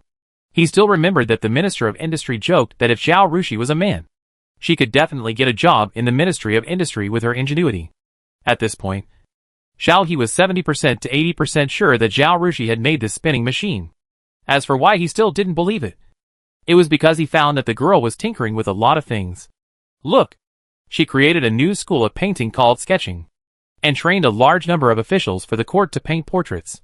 She also combined Mr. Ku Mu's painting method with sketching, created her own unique painting style, and painted magnificent paintings that could compete with national masters, and became famous in the painting competition. This girl is also good at making money. Not only did she make a safe, she also opened a jewelry store. The jewelry in the store was designed by her, and the styles were particularly novel. People rushed to buy them even at sky-high prices. These alone are enough to keep people busy. Some people can't achieve even one of her achievements in their entire lives. As a result, she actually had time and energy to study. It is said that she studied very well, and was praised by great scholars many times. She also took the first place in the annual examination of the Women's Academy. He even asked someone to take a look at the test paper.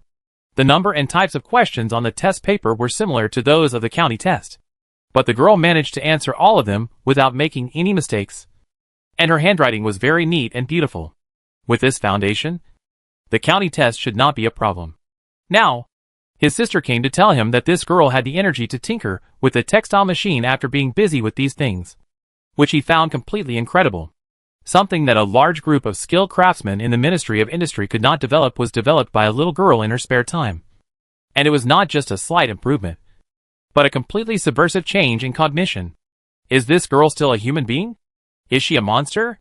Seeing that her brother was stunned for a long time by her question, Princess Shangda suddenly became proud.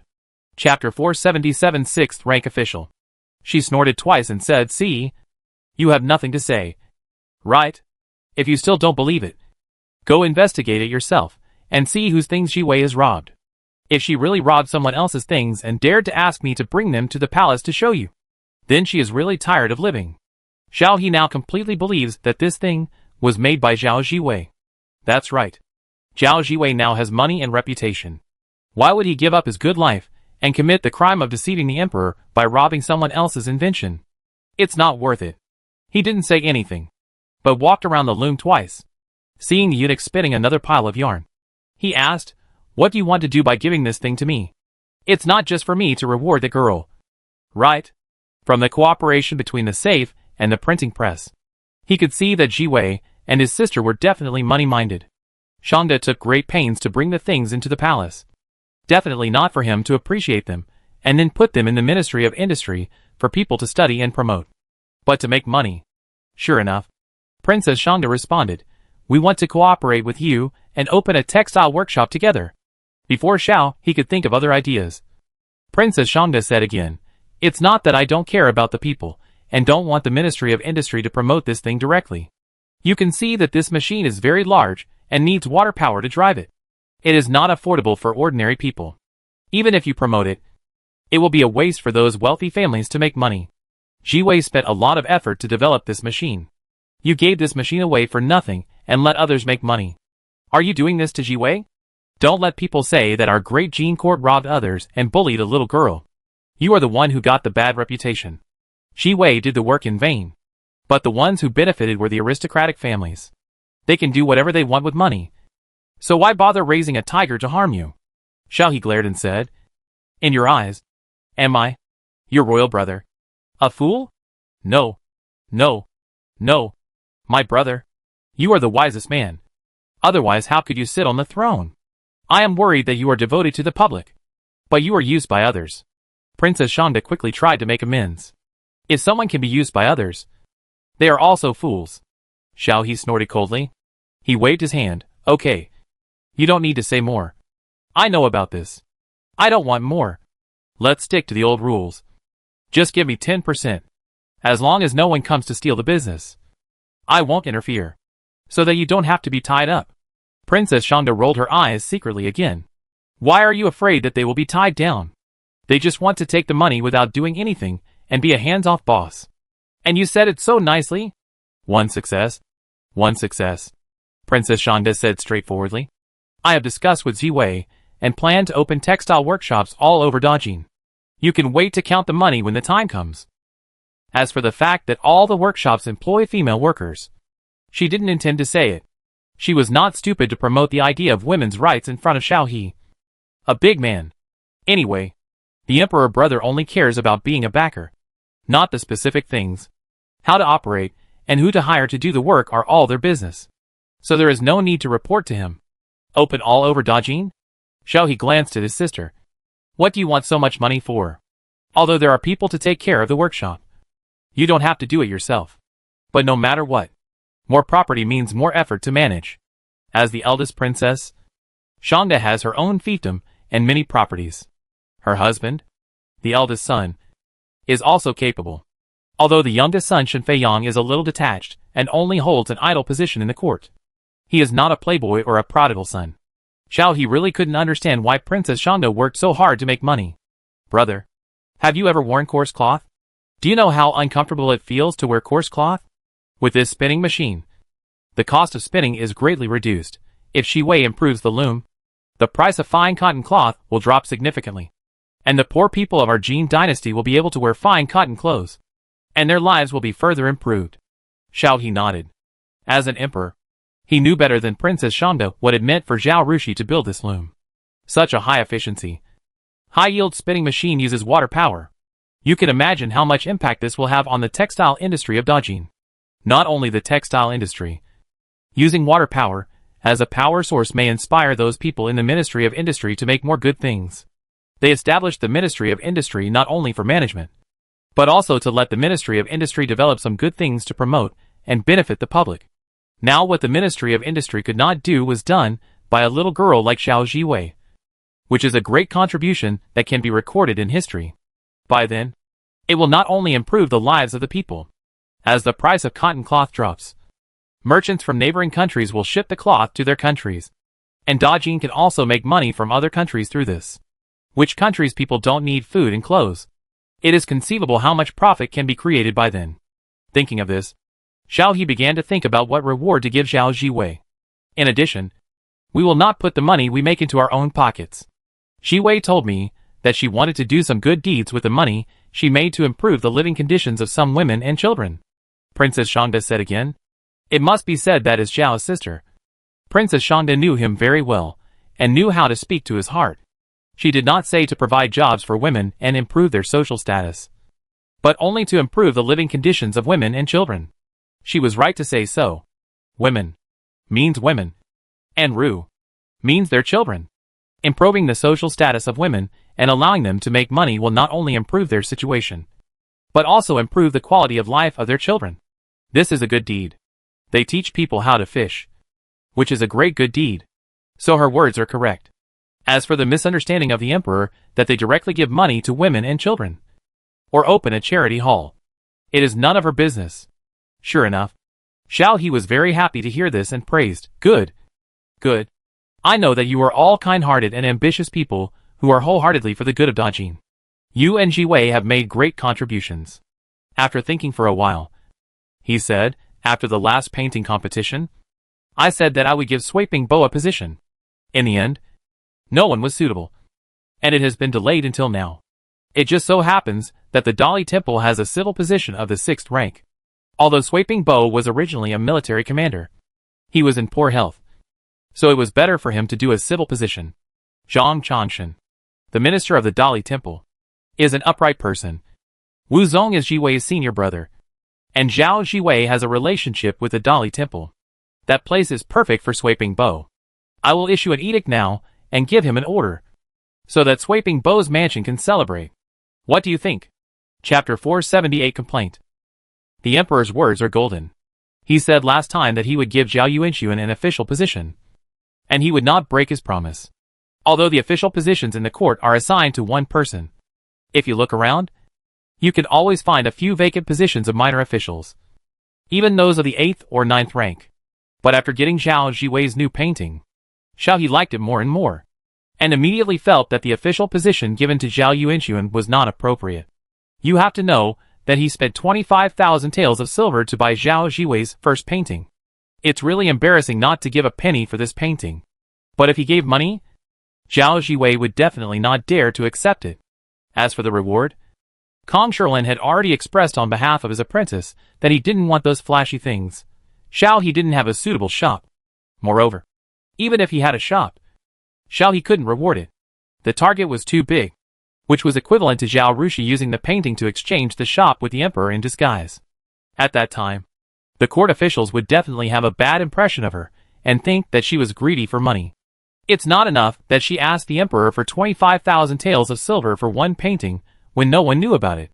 For the second painting, she still asked the emperor to reward her with a shop and a manor. She was simply crazy and had no gratitude at all. She wasted the emperor's grace to her and the Sweiping Marquis' mansion. At that time, not only Zhao Rushi, but also Kong Sherlin would be criticized. So whether it was money or things, it was not easy to give.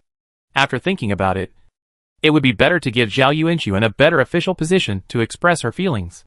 Zhao Yuanxuan used to work as a miscellaneous servant in the Wuqing Bingmasi, which was a military position without a rank. He was in poor health and could not do much as a military officer, so he could only switch to a civil service position.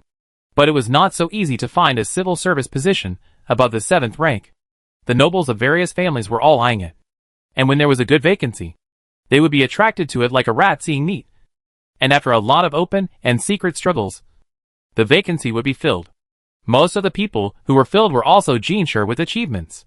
Compared with those Jinshi, Zhao Yuanxuan was far behind in all aspects. If it was just like this, it would not be very difficult for Xiao He. Anyway, the world was his. Even if he asked the Ministry of Personnel to create another official position out of thin air, and let Zhao Yuanxuan enter the government office to only eat salary without working, no one would dare to say anything. At most, he would be scolded as a tyrant. But he still had to consider the power of the various factions of the princes. Because of the relationship with the Jia family, Zhao Rushi offended the prince. Because of the annual examination and the painting competition, concubine Jean was unhappy. And the third prince would not have a good impression of Sweiping Bo. If Zhao Yuanxuan was sent to the yamen where they were, it would not be a reward but a punishment for Sweiping Bo's mansion. Don't let Zhao Yuanxuan be controlled by others in the yamen, making Zhao Jiwei embarrassed, which would violate the original intention of granting an official position. Xiao He asked eunuch Xie to look for a long time, but he couldn't find a place suitable for the examination. There is a vacant 6th rank civil servant position in the Dali Temple. Zhang Chansha admires Zhao Jiwei very much, and Wu Zong is Zhao Jiwei's senior brother, so it is the best position. But a nobleman, who has neither made any meritorious service nor achieved any fame, can only be a 7th rank official at best. The newly promoted first-class Jinshi has to start from the 7th rank. So what virtue and ability does Zhao Yuanxuan have to sit in the 6th rank official position? Where does this put the scholars who have studied hard for 10 years to pass the imperial examination or the soldiers who fought on the battlefield? So after selecting and selecting, he still couldn't choose a satisfactory official position. So Xiao He delayed the matter.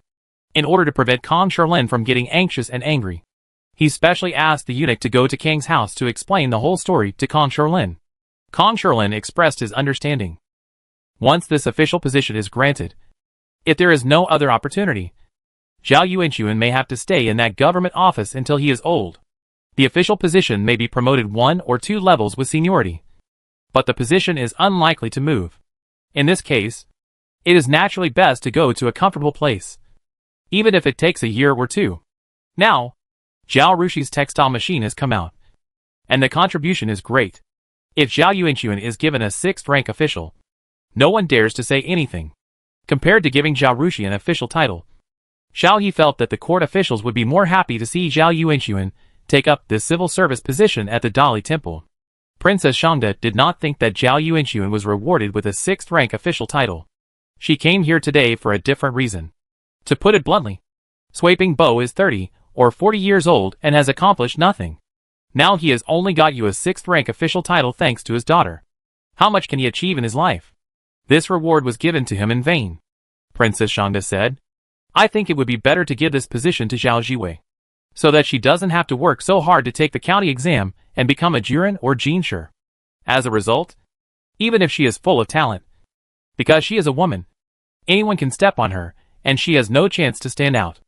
Xiao He heard that his sister had something to say, raised his eyes and asked, what happened? After asking this question, he remembered, by the way, you just finished the county exam, right? What? Is there anyone who is giving Jiwei trouble? Princess Shanda is well aware of the essence of complaining. She shook her head. It is about the imperial examination, the foundation of the country. And I, a princess, dare not interfere. If my brother wants to know, he will find out after a check. After complaining and putting on eye drops, the mission of this trip was completed. She bowed. My brother is busy with all kinds of affairs. Shanda dare not delay my brother's time too much. My brother, please go back to handle government affairs. I will have the loom dismantled and shipped back. Xiao He also hoped that Princess Shanda would forget the loom here, so that he could summon officials from the Ministry of Works to come and take a look and study it to see how much influence this thing has on Dajin, and whether other places can learn from it. Hearing that Princess Shanda was still thinking about taking the loom back, he had no choice but to give up. He still had political affairs to deal with. So he walked out. Okay, I'll go over there.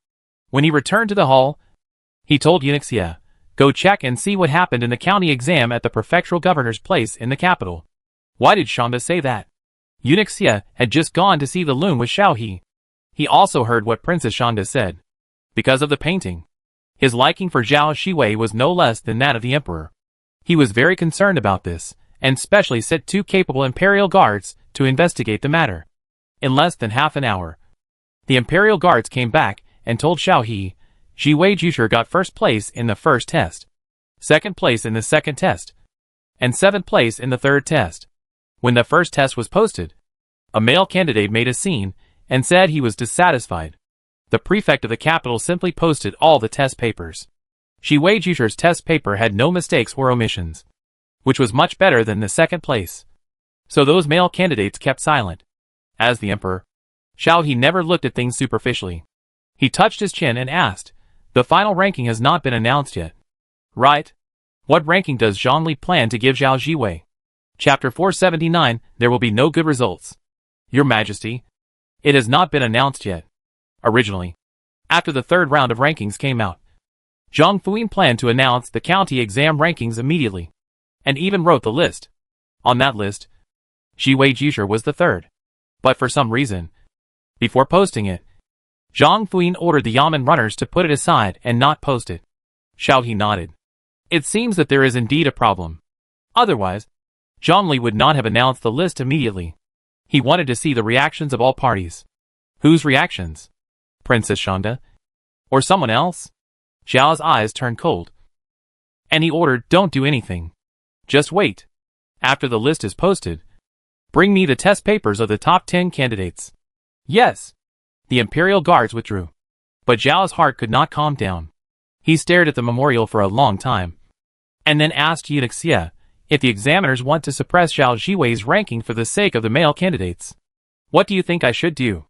Eunuch Xie naturally knew that he was not asking about Zhao Jiwei, but about the problems he would face in the future.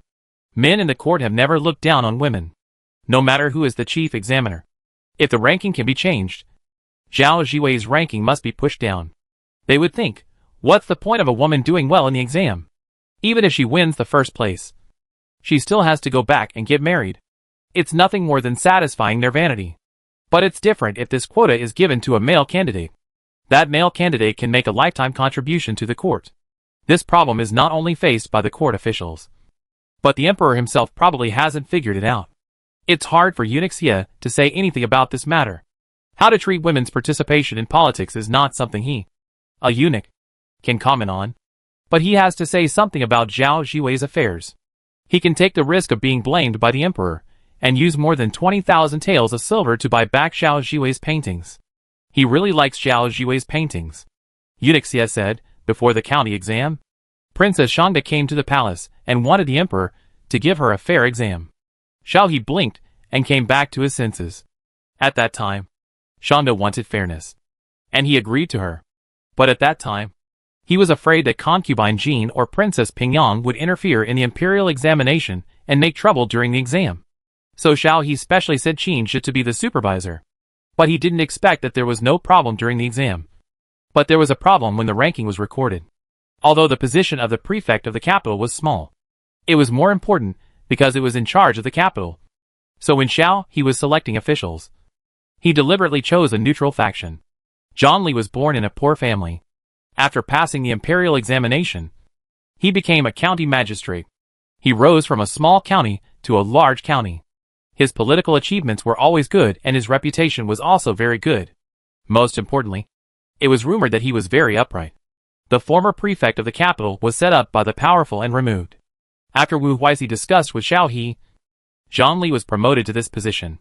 To be on the safe side, before the county examination, Xiao He specially asked someone to check Zhang Li again.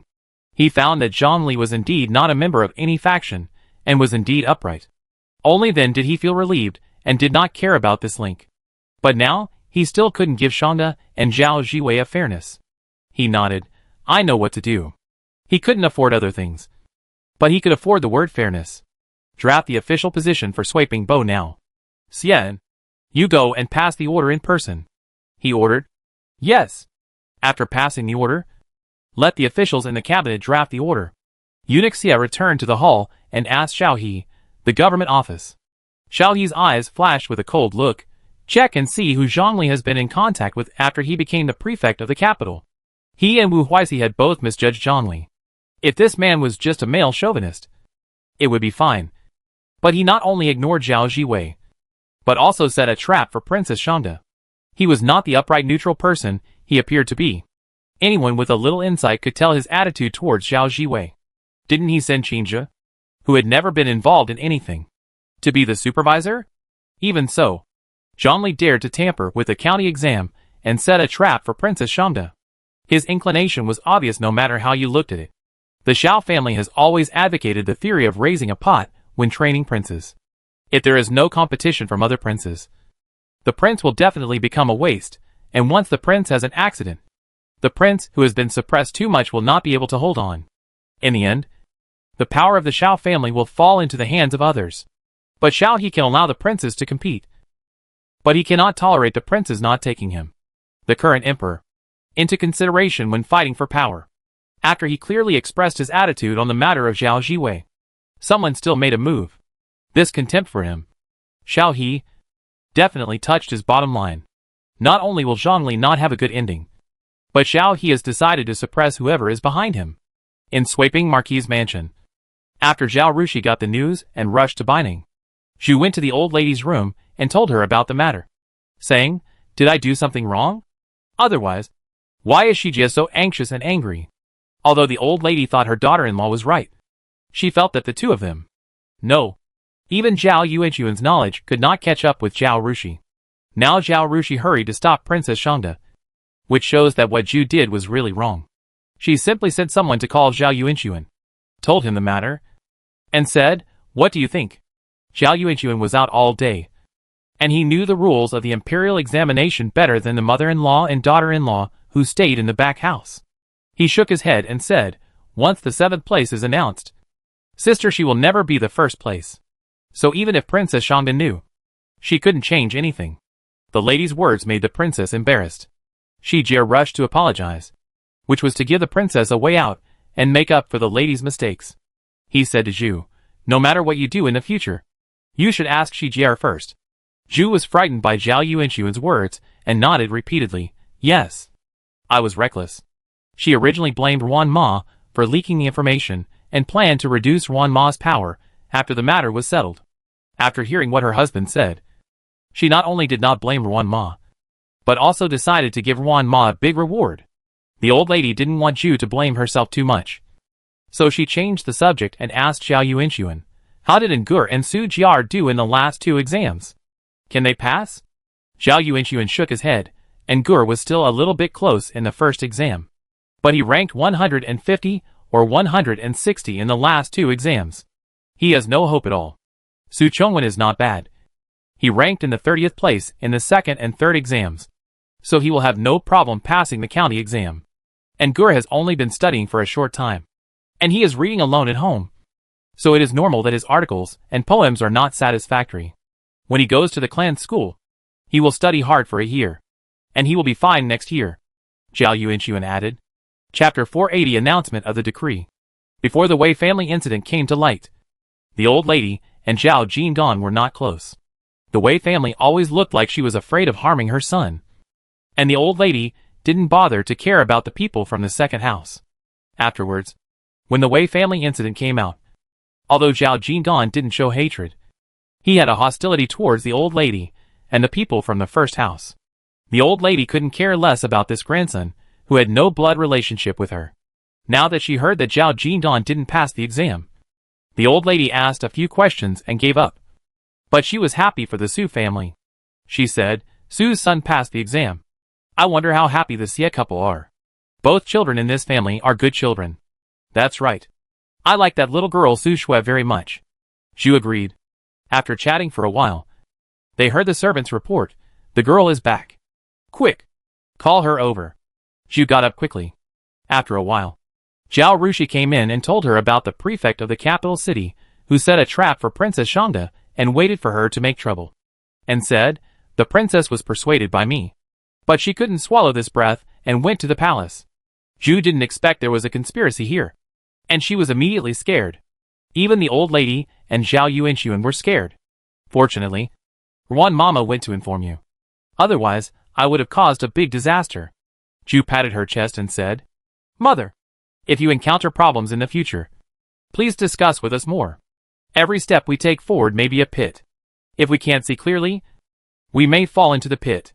Zhao Rushi said, Don't worry. Mother will never dare to do it again. Zhu promised again and again. She really wouldn't dare to do it again. Not only her. Zhao Yuanxuan also had lingering fears. Fortunately, he no longer worked in the government. Otherwise, he would not know that others had set a trap for him. It would be fine if he could take the responsibility for his own mistakes. But it would be terrible if he implicated Zhao Rushi. They, the sweeping Marquis mansion, finally had such a promising child, and they couldn't let him implicate them. But the old lady was still able to keep calm. Since the family was divided, she realized that she was old. She felt that not only now, but also when she was young, she was far behind Zhao Rushi in vision and means. So she simply didn't care about anything. Just honestly be her old feudal lord, and enjoy her leisurely and comfortable life. She didn't go out. She didn't talk nonsense. She didn't interfere. And she couldn't make any mistakes. Old lady, lord, madam, miss, someone from the palace came to deliver the order, asking everyone to go to the front hall to receive the order. Suddenly a maid ran in quickly, speaking very quickly. Receive the imperial edict? The three elders were all startled and turned to look at Zhao Rushi, especially Zhu, who subconsciously felt that she had caused trouble and that the emperor was issuing an edict to reprimand them, and was frightened to the point of being pale. Mother, don't worry. It's something else. Zhao Rushi knew what was going on. When Princess Shangda entered the palace, Zhao Rushi did not return to the Beau's mansion immediately, but stayed in Baining for a while, looked at the account books of the workshops, farms, and shops during this period, and dealt with some miscellaneous matters, which delayed her return for about half an hour, counting the time it took to assemble, demonstrate, and disassemble the machine. Princess Shangda should have just left the palace. The emperor's decree might have come because of the loom. Probably a reward or something like that. Something else? The old lady asked. Good or bad? Good. Zhao Rushi smiled. She asked the maid, Do you know who is coming? It's a middle-aged eunuch. He introduced himself as Xie. The maid said. Zhao Rushi became more reassured. Her painting was bought by eunuch Xie at the auction. This eunuch must have a good impression of sweeping Marquis mansion. To reassure her family, she told the elders this. Everyone was relieved. Zhao Yuanxuan hurried to receive eunuch Xie. The old lady and Zhu went back to change into their home clothes, and then hurried to the front hall. Sure enough, when meeting the people from sweeping Marquis mansion, eunuch Xie was very polite, smiling when he spoke, and was very respectful to the old lady. Xiao Jingtai was not at home because he went to the clan school, and he was a child. So eunuch Xie stopped Zhao Yuanxuan from sending someone to call him. Seeing that everyone was present, He opened the imperial edict and read it out. The imperial edict began with a burst of praise for Zhao Yuanxuan, and ended with, Zhao Yuanxuan is appointed as the deputy of the left temple of the Dali Temple, and he will take office immediately. This is the imperial decree. After Xie Gongdong finished reading, when Zhao Yuanxuan came to receive the imperial edict, he saw Zhao Yuanxuan kneeling there in a daze, his face full of disbelief. He couldn't help coughing. The old lady and Zhu Shi reached out and pushed Zhao Yuanxuan at the same time. Zhao Yuanxuan reacted, kowtowed to thank him, and took the imperial edict from Xie Gongdong's hand. After delivering the decree, eunuch Xie turned around and was about to return to the palace. Zhao Yuanxuan hurriedly sent him out and stuffed a purse into his hand, which contained a jade pendant of good quality. With the incident of Zhao Yuanxuan did not dare to ask eunuch Xie how he got this position, for fear of saying more and making more mistakes. But eunuch Xie, as a fan of Ji Weijusher, was very worried about his idol. Fearing that Zhao Yuanxuan did not know the origin of this position, he could not help but mention it. Master Bo really gave birth to a good daughter. Zhao Yuanxuan knew that he got this official position because of Zhao Rushi.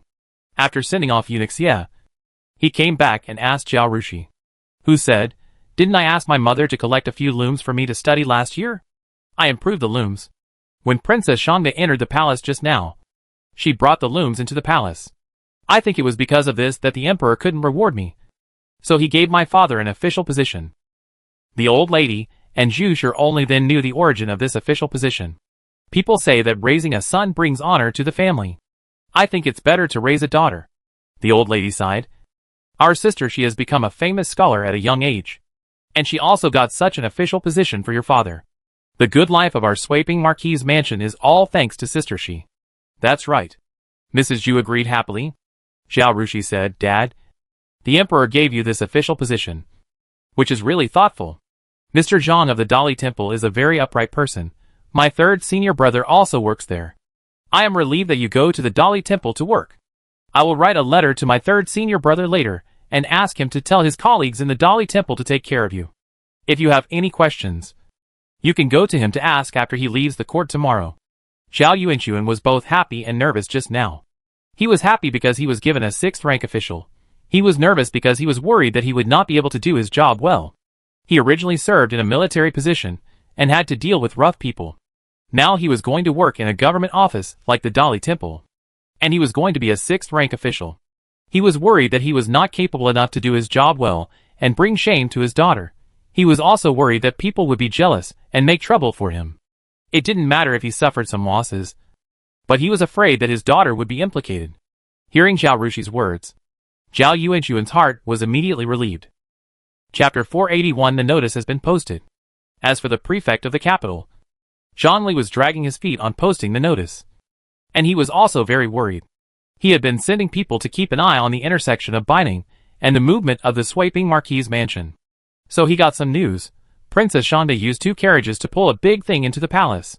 Not long after she left the palace, eunuch Xie went to the sweeping marquis mansion with the imperial edict. Eunuch Xie was sent by the sweeping marquis, and both of them were smiling and talking happily. It was obvious that the imperial edict that eunuch Xie came to read was a good thing, not a bad thing. Zhang Li couldn't sit still anymore. He thought for a long time, and personally rewrote a list and posted it in front of the government office. The clever servant of sweeping marquis mansion had been waiting in front of the government office from early morning to the afternoon, but there was no movement. Just as he was dozing off, he heard people talking, and the government office had posted the list. He immediately rushed into the crowd like a monkey, and saw his daughter's name hanging high on the list, ranking 2nd. He quickly squeezed out of the crowd and went back to report the good news. The 3 elders of sweeping marquis mansion looked at Zhao Rushi when they heard the news. Shijia, this ranking seems pretty good. Mrs. Zhu carefully comforted her daughter.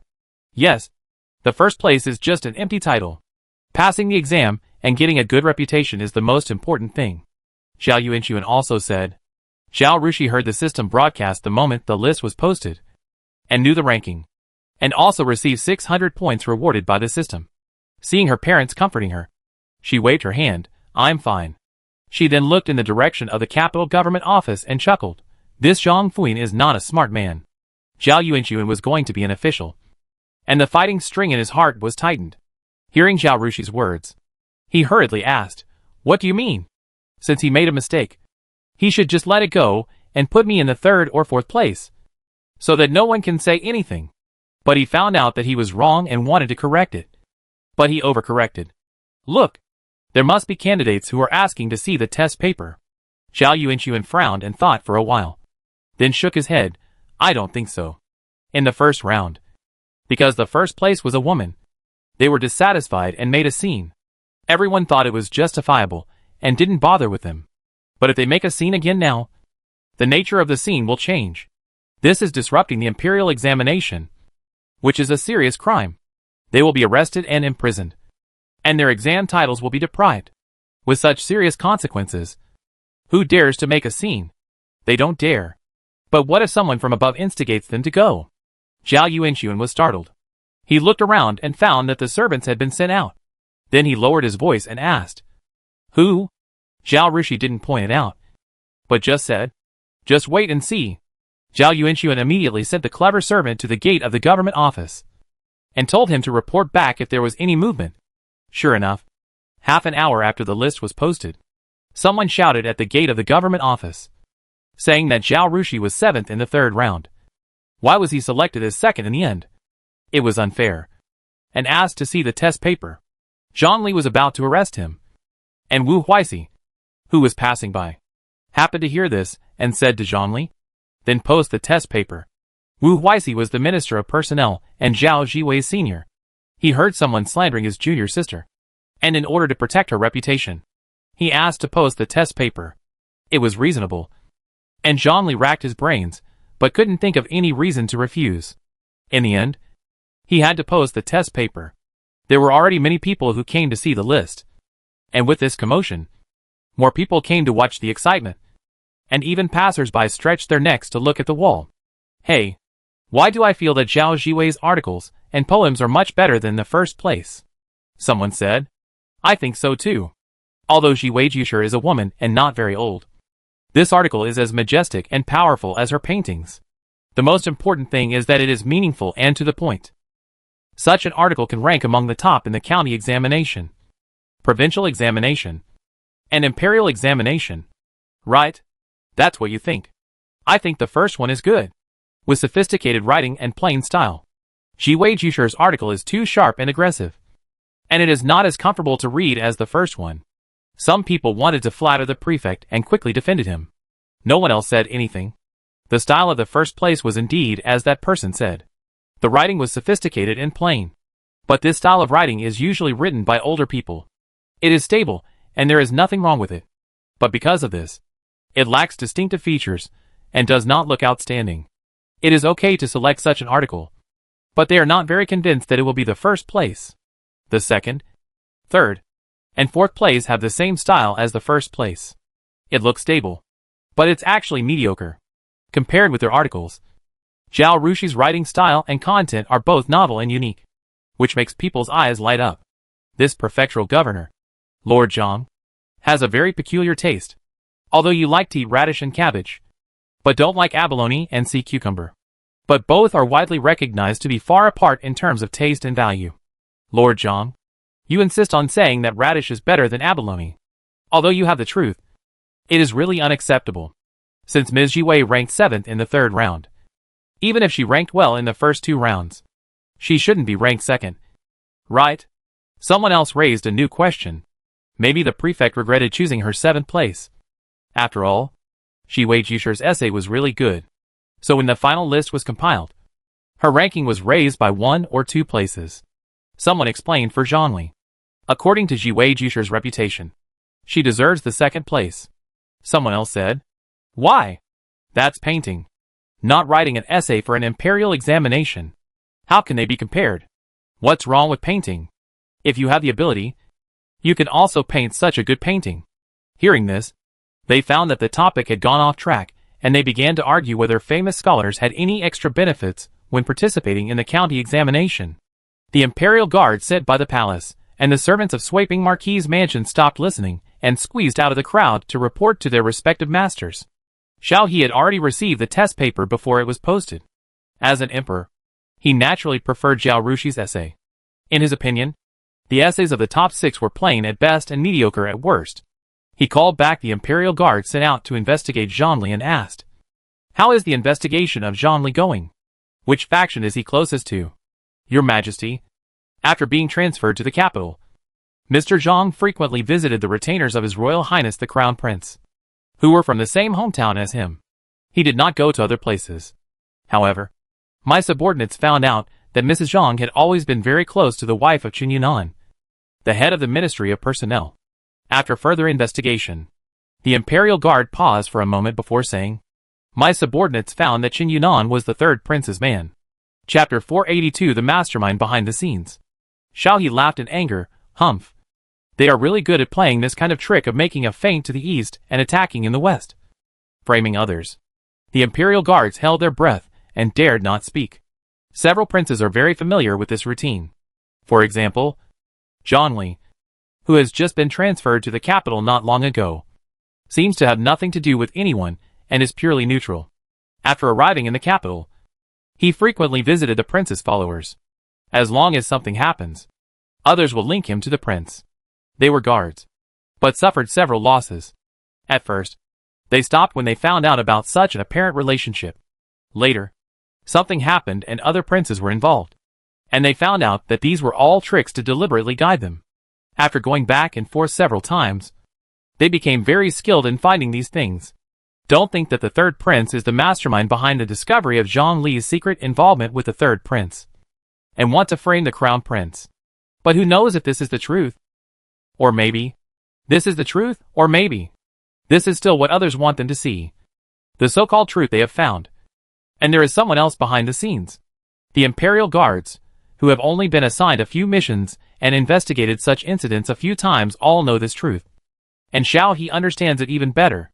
As a father, and a father who has entrusted the country to his son, Xiao He is actually very happy that his sons have such minds and means. If not, no matter who sits on the throne in the future, he will be played around by the court officials. The throne does not allow for naivety. But this incident touched his bottom line. He ordered, investigate further to see if there are other people involved. Zhongli has only come into contact with these two princes since he came to the capital, and he may have come into contact with them when he was in his previous position. You should investigate carefully along this line of thought, and make sure to find out the real mastermind behind the scenes. In addition, he paused, no matter whether Zhang Li's previous official deeds are good or bad, they must be reported after investigation and must not be overlooked. Yes. The Imperial Guards responded and left. Not only Xiao He was investigating Zhang Li's affairs, but Xiao Lingyan was also investigating. Xiao He was also concerned that Zhang Li was his subject, and the mastermind behind the scenes was his son. So he kept his calm and might even pretend to be ignorant after the investigation. Xiao Lingyan didn't care about that. If he messed with his sushi, he would dare to deal with Xiao He, the king of heaven, not to mention Zhang Li, the little shrimp. Isn't it difficult to investigate the people behind Zhang Li? It's better to just startle the snake. Ever since he defeated Zhao Rushi in the county exam, Zhang Li hadn't slept well for the past 2 nights. In the middle of the night, he was half asleep when he heard a noise outside the window, as if someone's foot slipped, and he woke up immediately. After thinking for a while, he got up, put on his clothes, and walked out. Where are you going in the middle of the night? Mrs. Zhang was woken up and asked unhappily. Are you worried about the little goblin and want to go see her in the middle of the night? Zhang Li's eyes were full of impatience.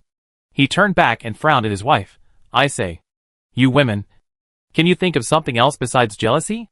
After saying that, he was too lazy to pay attention to his wife and opened the door to go out. Zhang Li was born in a poor family. Although he had been an official for 10 years, his family was not very wealthy. Even his concubine who was newly married not long ago. And there were not many servants. There was no situation like the noble family with night servants. At this time, there was silence outside the door, and there was only a faint and hazy moonlight in the yard. Zhang Li looked at the door and saw nothing moving. He thought for a moment, went back to the house, lit the lamp, and walked out with it. Mrs. Zhang got up, put on a coat, and followed him, as if to see where he was going. Zhang Li ignored her and looked around the yard with the lamp, but couldn't see anything. He looked up at the sky and saw a waning moon hanging in the sky. Obviously it was only midnight. He walked back with the lamp. Let's go. Go back to sleep.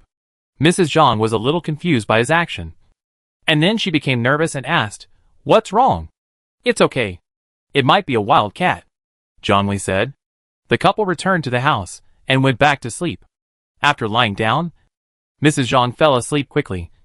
But Zhongli was not sleepy at all and kept listening to the noise outside. However, until dawn, the yard was quiet inside and outside. He got up to wash up, and when he saw that it was bright, he hurriedly looked around the yard again, and finally found that the moss on the wall of the yard seemed to have been stepped on by something, leaving a slip mark. However, the slip mark was very shallow. Not only could it not be seen last night, but also during the day. If you don't look carefully, you can't see it. He lived in the government office. The official who built the house probably worried about safety issues, so he built a very high wall, 7 or 8 feet high. It was difficult for ordinary people to climb up without the help of tools, such as ladders. Someone who could come and go freely on such a high wall and only leave traces when he was not careful was obviously an expert. Zhang Li's heart skipped a beat, and he finally confirmed that the sound he heard last night was not an illusion, and he felt extremely uneasy. After breakfast, Zhang Li took his servants to the government office. The house he lived in was a little far from the government office, and he had to walk 100 steps to reach the main gate of the government office.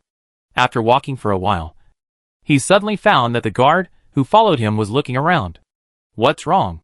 He asked. The guard swallowed nervously, leaned close to Zhang Li and whispered, Master, I always feel that someone is watching us. For several days in a row, Zhang Li felt that he was being watched. Even Mrs. Zhang, who was a little thick-skinned, felt that something was wrong and felt that someone was watching her. Mrs. Zhang said to her husband, What is going on? Who is watching us? Before Zhang Li could speak, a servant called out from outside, Master, Xianquan County sent a letter by express horse. Zhang Li's face was stern, and he stood up and said, Hurry up and pass it on. Soon, a dusty man came in and handed Zhang Li a letter. Zhang Li read the letter and fell down on his seat. Master, what's wrong? Mrs. Zhang asked worriedly. Someone went to the county to investigate something, Zhang Li said with a pale face. He had a good reputation, but he had done some shameful things in private, such as accepting money, making false cases, and leaving handles. It was precisely because of these handles that he could not remain neutral even if he wanted to, and could only be forced to take sides. But now, can his master protect him?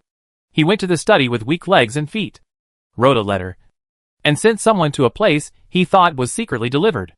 Even if someone was watching him, he didn't care. Now it was obvious that someone wanted to deal with him, if he didn't ask for help.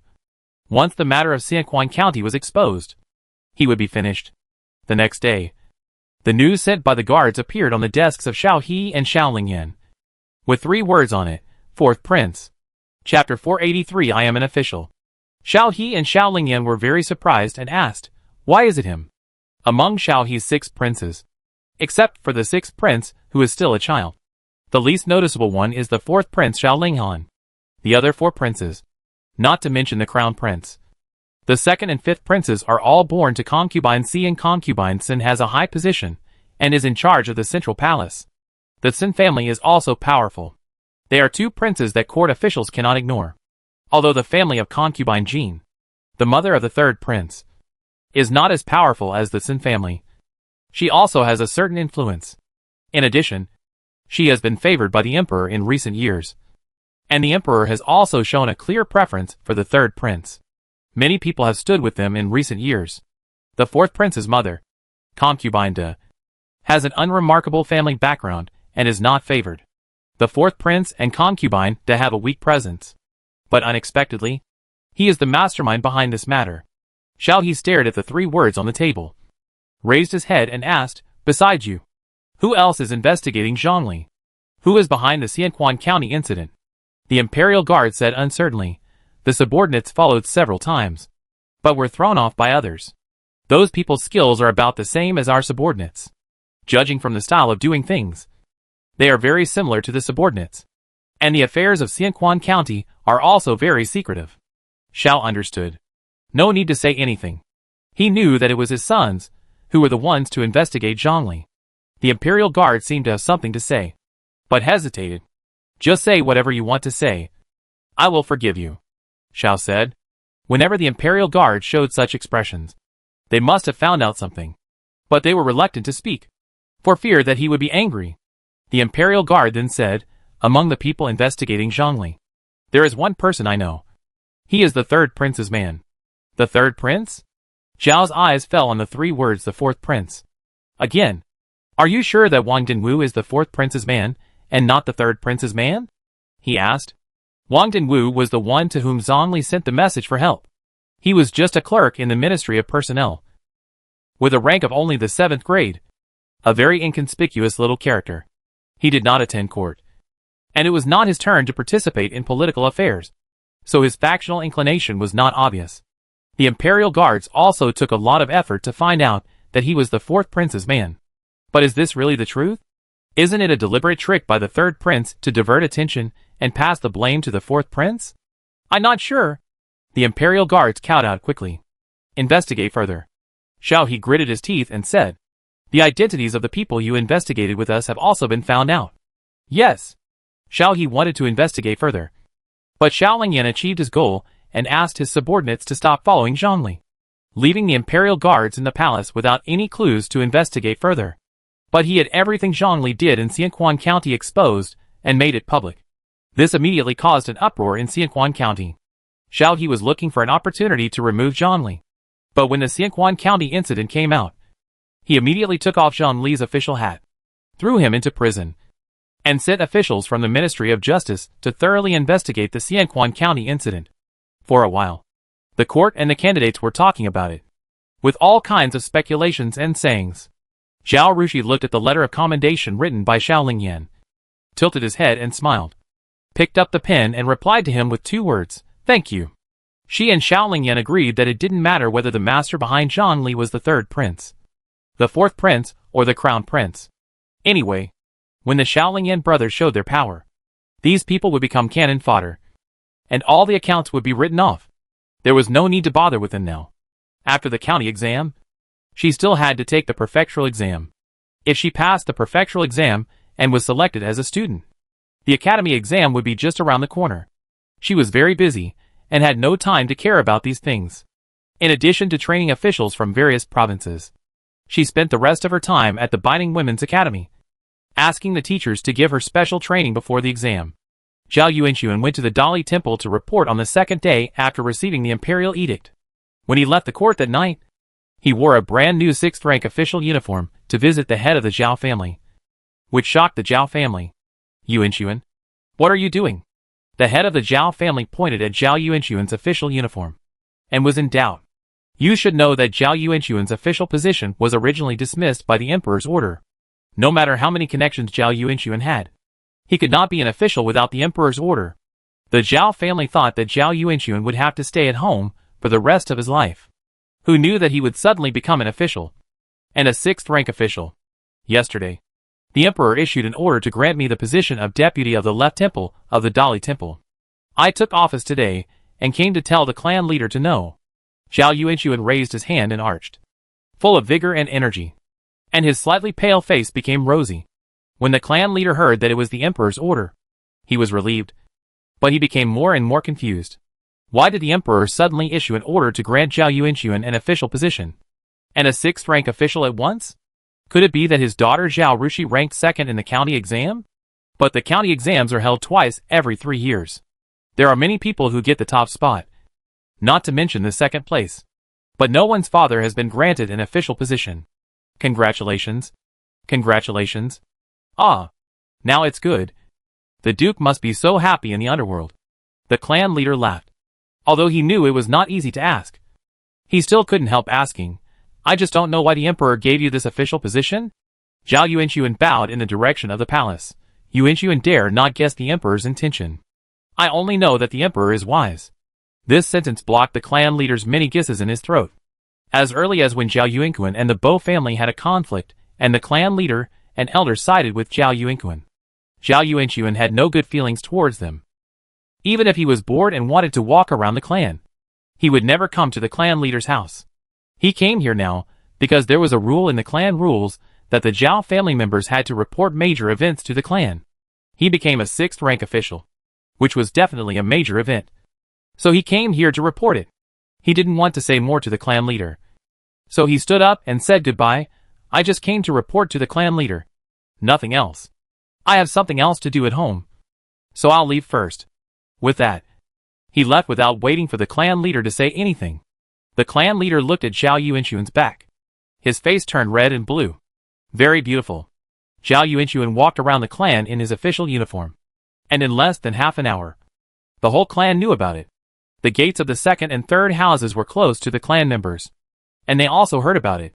After Zhao Yuanxuan was beaten with a stick and his official position was removed, he stayed at home in a daze, beating and scolding the servants from time to time, and taking them out to vent his anger. Originally, he was suppressed by his stepmother, but he still held hope in his heart, thinking that as long as his stepmother died, or the family was divided because of some relationship, he would be able to leap freely in the sea and fly freely in the sky, and he could realize his ambitions and soar into the sky. As a result, the Sweeping Marquis's mansion was divided, and he got his wish and became an official.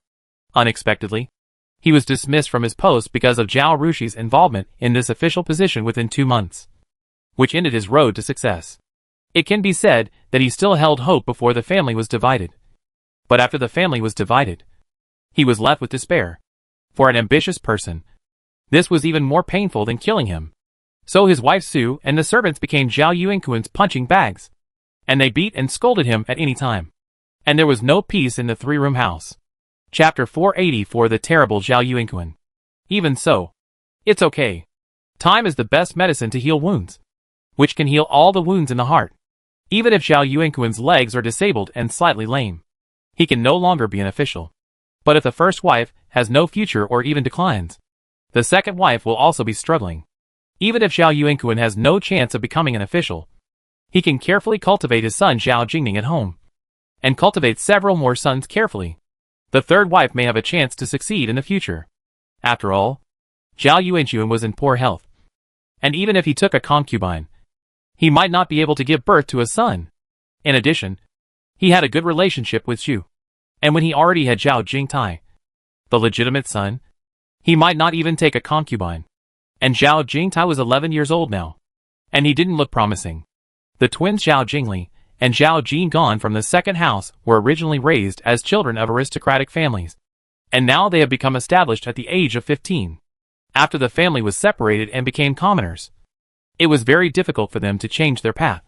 No matter how promising they were in this life, their future was limited. The 3 brothers were all unsuccessful. So Zhao Yuanxuan thought he could fight for the next generation. But he really didn't expect that his eldest brother Zhao Yuanxuan actually came back today wearing a 6th rank official uniform, and said that he went to the Dali temple to be an official. This made Zhao Yuanxuan suddenly hysterical. What's going on? Have you found out clearly? He asked with red eyes, staring at the servant who came to report the news. The servant regretted it at this time. He wanted to get a reward, so he ran faster than anyone else when he heard the news, just to get ahead. But seeing the old man like this, with a terrible look that looked like he wanted to eat him, he regretted it so much that his intestines turned green. He said tremblingly, I only saw the eldest master coming out of the clan leader in official uniform. And I also asked the clan leader's servant how the eldest master became an official. The servant said that the clan leader also asked this question. But the eldest master didn't say anything, only saying that the emperor was wise. Zhao Yuanxuan kicked the servant to the ground. Useless dog. He was a martial artist and had great strength. In his anger, he didn't think about controlling his strength. The servant immediately vomited blood after the kick. Drag him out. Get out, Zhao Yuanxuan said. The servants in the room hurriedly carried the servant out, and another maid wiped the blood on the ground with a trembling body. Zhao Yuanxuan ordered, go check again. The servant agreed and hurried out. They didn't want to take this job. Didn't they see the lesson before? But the third master is now a devil. If they are slow to agree, they will be dragged out and beaten. In the past, they thought it was a good job to serve the master. But now, everyone avoids it. Zhao Yuanxuan's moves soon reached the ears of Su in the backyard. In the past, Su looked forward to the division of the family day and night. She thought that as long as the family was divided, her husband would not be suppressed by the old woman, and he would be an official and have a promising future. Then she would be the wife of an official. At that time, she would be in charge of the 3 rooms in the backyard. And the couple would live a good life. And she would be able to hold her head high. During the New Year and other festivals, she would wear exquisite clothes, even the clothes of the imperial edict, and go to slap the faces of her 2 sisters-in-law. How happy she must have been. Who would have thought that after the family was divided, her life would be far worse than before. After her husband lost his job and became lame, his character became extremely violent. He also took 2 concubines, one of whom was pregnant not long ago. Whenever Sue complained in front of her husband, he would beat and scold her. After the family split up, her husband rarely came to her room except when he asked for money to run for office. Sue hated her husband's change of heart, and she hated Zhao Rushi even more. If it wasn't because of Zhao Rushi that the master lost his job, how could he become like this now? Now that she heard that Zhao Yuanxuan from the first wife had been promoted to an official of the 6th rank, Sue felt as if the sky was about to fall. She was not afraid that the first wife would do something to the 3rd wife, but she was afraid that her husband would turn into a devil after hearing the news. Before the family was divided, the old lady and the uncle could suppress the old man and prevent him from doing anything out of line. But now, no one in the mansion could suppress him. He was really terrible when he beat and scolded people. She turned around and asked her dowry Nani in panic, "How about I take Ningguo and Shanjier back to my parents' home?" Madam Sun sighed softly. "What if you go back to the Su family? You can't not come back. When the time comes, the master will not know how to beat and scold you. Zhao Yuanquan is a child of a noble family. Although he was suppressed by the old lady in the past few years, he still managed his own connections in secret. Otherwise, he would not have found a job in the Zhanzhe mansion as soon as the family was divided, and also found a job for Zhao Yuanliang. Compared with Zhao Yuanquan, the Su family is a merchant family. No matter how rich they are just a fat sheep. They will not annoy Zhao Yuanquan for the daughter of the Su family. Otherwise, if Zhao Yuanquan colluded with outsiders to deal with the Su family would be doomed. Therefore, Sue's hiding back to her parents' home was definitely a bad move. What should I do? Why is my life so miserable? Sue cried sadly. Nani-san sighed. She originally felt that the separation of the family would be disadvantageous to the Su family. But Sue herself could not see clearly, and always hoped for the separation of the family, so that she and Zhao Yuanquan could live a fairy-like life. As a servant, she could not say much, so she kept silent. Now it has come true. Right? In her opinion, the lady is not facing beatings and scolding, but the terrible idea of the 3rd master to marry another woman. When the 3rd master was looking for a 2nd wife for the 2nd master, he found several good matches. He once lamented to the people around him that marrying a widow with a powerful family was a way to quickly rise to prominence. In that case, it seemed a pity that it was Wei who died instead of Su. At that time, he didn't want Zhao Yuanliang, the incompetent 2nd brother, to live a better life than him. So he suppressed all these good matches and only introduced a good match to Zhao Yuanliang with ulterior motives. But in the end, it was still messed up by the first wife. Now Zhao Yuanquan is desperate and extremely jealous of the first wife. It is inevitable that he will abandon his wife and marry another in order to take revenge on the first wife. Zhao Yuanquan's foot is slightly lame, so he cannot pursue a career in politics. But if he walks slowly, it is not noticeable. He is a child of an aristocratic family. Tall, handsome, talented, and both civil and military. He is not old. Less than 30 years old. If he really wants to marry into a good family, it may not be difficult. After all, widows from aristocratic families have too few choices if they want to remarry. They don't want to marry people from poor families. Widowers from aristocratic families want to marry virgin girls, not widows. If the master wants to remarry, the most terrible thing is not to divorce his wife, but to murder his wife for Sue's dowry. Zhao Yuanquan has a high self-esteem and has always been suppressed by his mother and elder brother. His mentality is different from that of ordinary people. Now that his way to officialdom is blocked and the life of the first wife is getting better and better, what can he not do to climb to a higher position and take revenge on the first wife?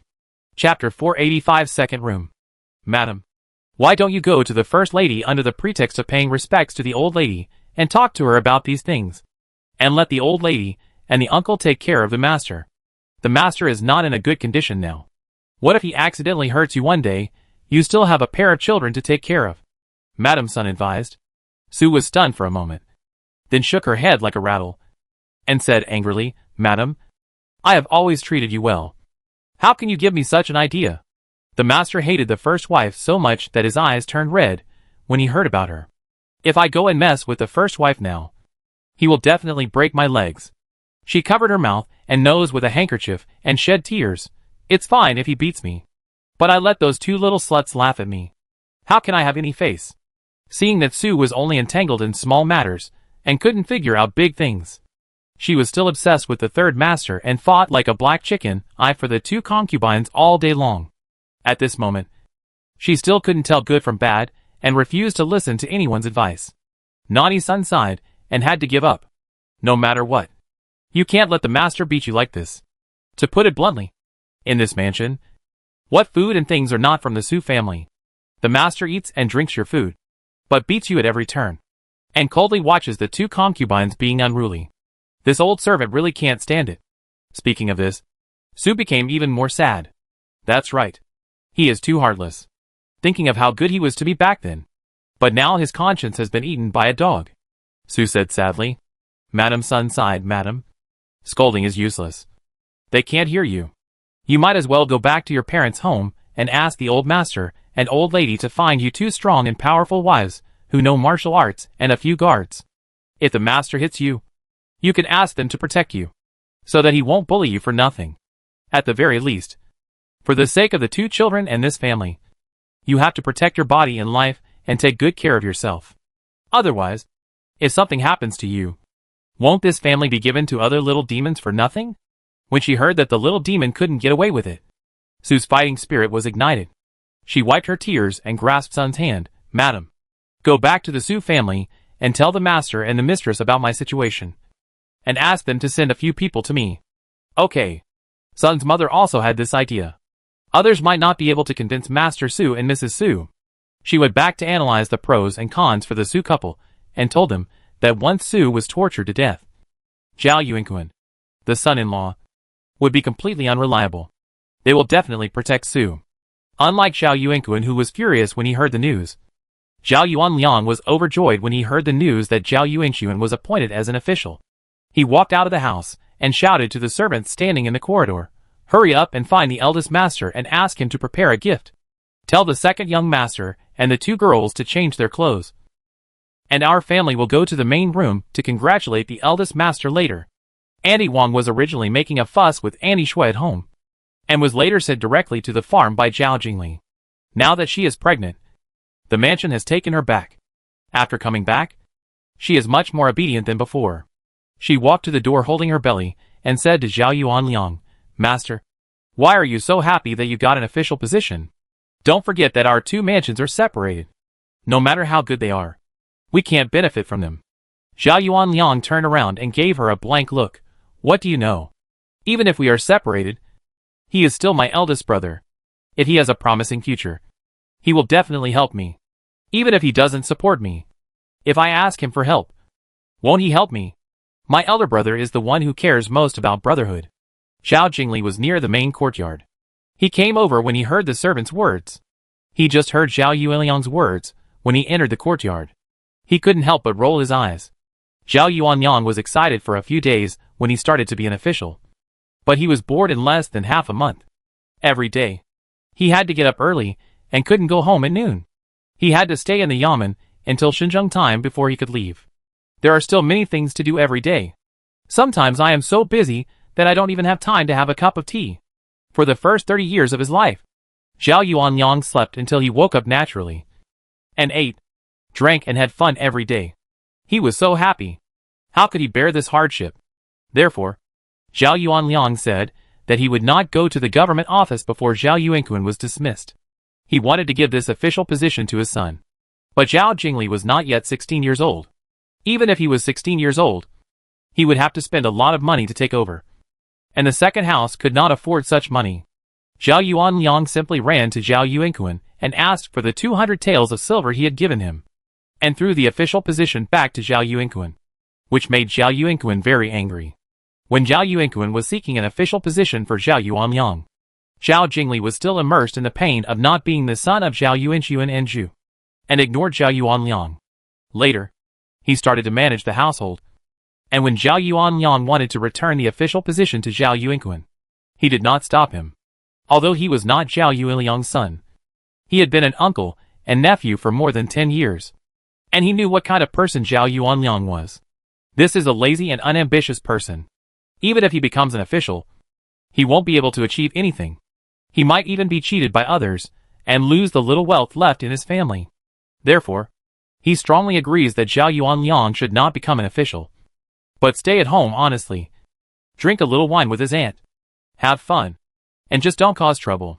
Now that he heard that Zhao Yuanxuan became an official, Zhao Yuanliang was so happy, and Zhao Jingli knew why. Anyway, this is the kind of person who wants to rely on others all his life.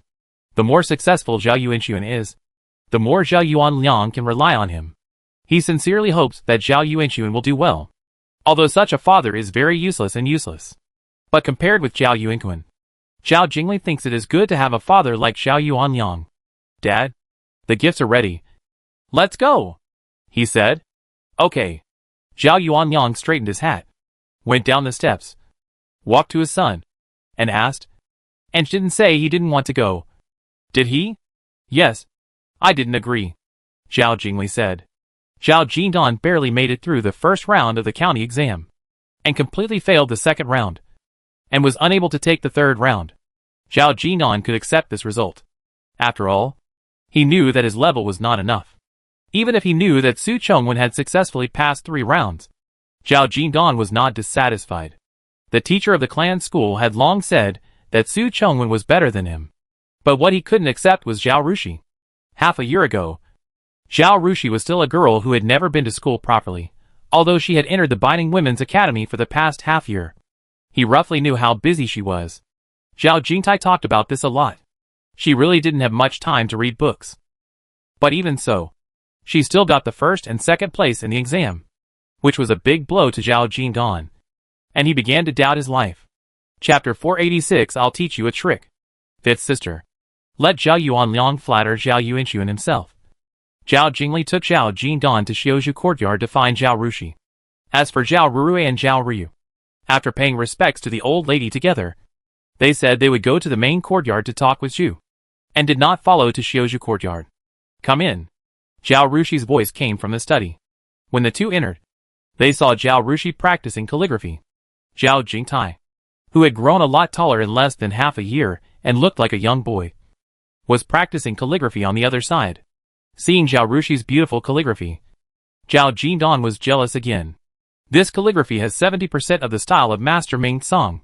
If Zhao Rushi participates in the year-end calligraphy competition, she will definitely be in the top 3.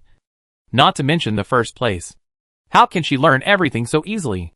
Seeing Zhao Rushi watch the brush after writing the last stroke, Zhao Jingli asked, Fifth sister, when did you start practicing calligraphy?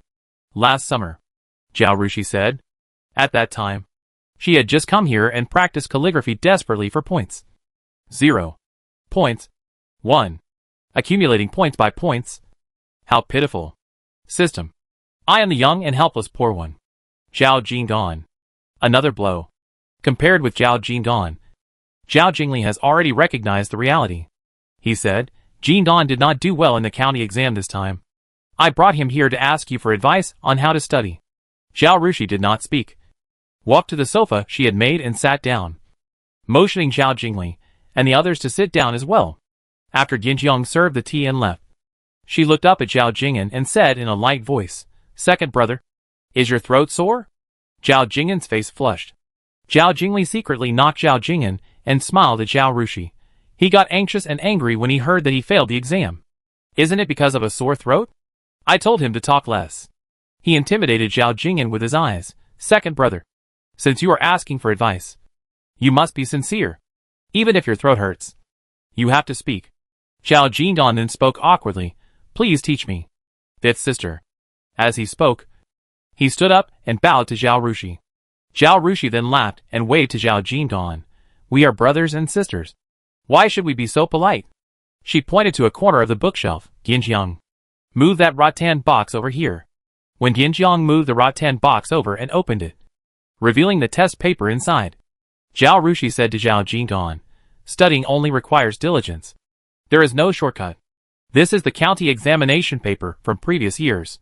Go through the questions first to see which aspects you are weak in, and spend more time on them. After reviewing the 4 books and 5 classics, go through the questions again, repeatedly. You will get good grades in the first and second levels. As for the third level, you get the questions. Write an article or poem first. Then look at what the first place winners wrote. Compare the two, and find the gap. Write again after a while. If you still can't improve, go and ask the teacher for advice. Practice repeatedly like this, and your writing skills will improve rapidly." Zhao Rushi said there is no shortcut, but the 2 methods she gave are treasures for Zhao Jingdan.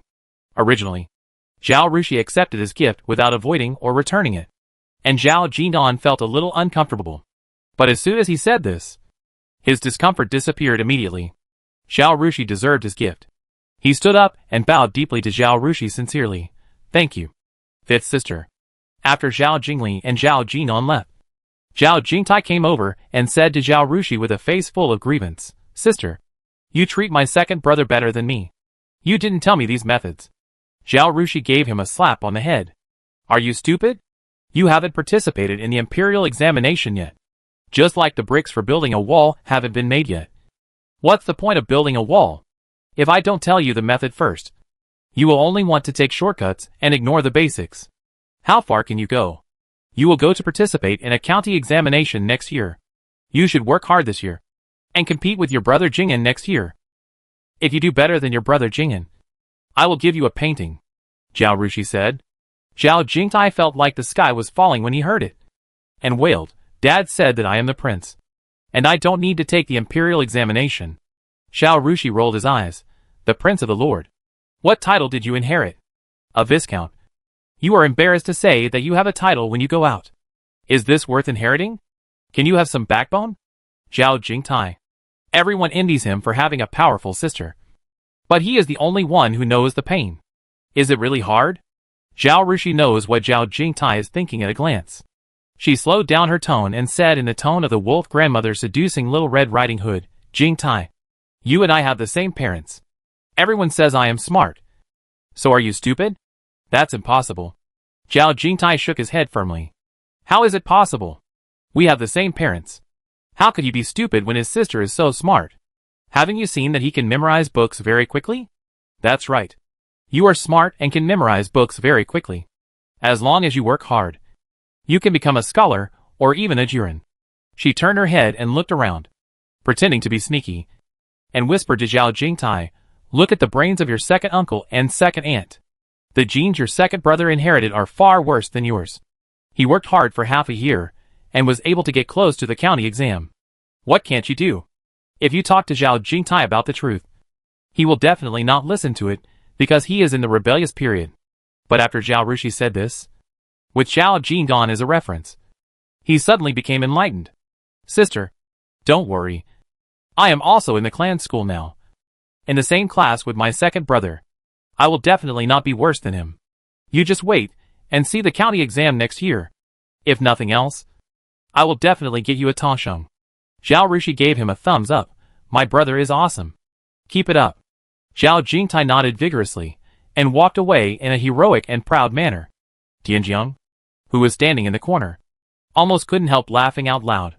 Although her daughter was treacherous, she was not so mean and would not use other people's IQ to make trouble. It was because the second young master was jealous of the girl but had to come to the girl to ask for help. His awkward appearance really made the girl upset, so the girl used him as a reference to encourage the third young master. This was probably what the girl often said. Waste utilization. At this time, Zhao Jingdan, who was walking out of the gate of the Bose mansion, was still scolding Zhao Ryu. "Sixth sister, I'm not saying anything bad about you. Why don't you go to see the fifth sister when you come to the Bose mansion? You are different from the fourth sister. You study in the academy and often go out. You should get closer to the fifth sister." Chapter 487. The palace examination is coming. Zhao Rurui couldn't help but glared at Zhao Jing'an. Zhao Jing'an didn't see it, but looked at Zhao Ryu, waiting for her answer.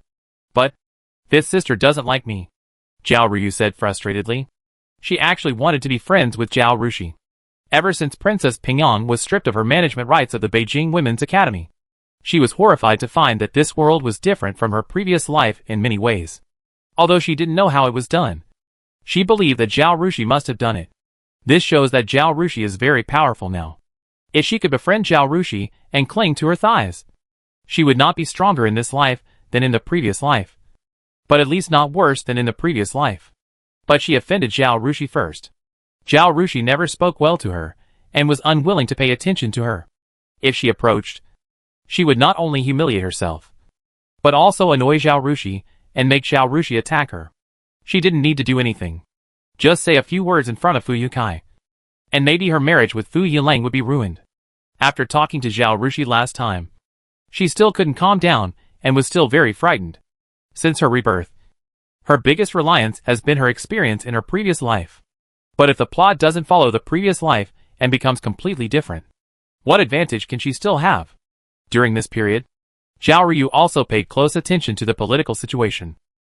Although she couldn't get in touch with the affairs of the court, when she asked about it during a date, Fu Yunlang would tell her something as long as it didn't involve sensitive people and things. Especially the situation of the second prince and the fifth prince, as well as Fu Yukai, because they were closely related to Fu Yunlang.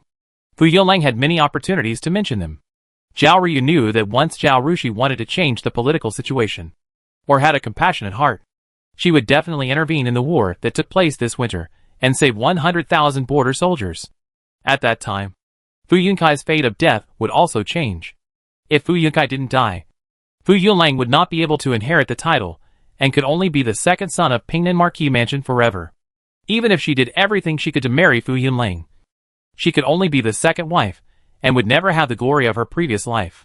The most important thing was that in her previous life, Fu Yunlang became a marquis, and she became the marquis wife. That is, the mistress of Pingnan Marquis Mansion, with Fu Yunlang pampering her behind her back. She could also compete with her mother-in-law He, so she wouldn't be rubbed too hard by He. If Fu Yunkai married a girl from an aristocratic family in this life, he would be afraid of the family background of his eldest daughter-in-law and the status of the wife of Pingnan Marquis, and would not dare to do anything to her. In the end, she would pick on the weak, and would definitely point all the spearheads at her.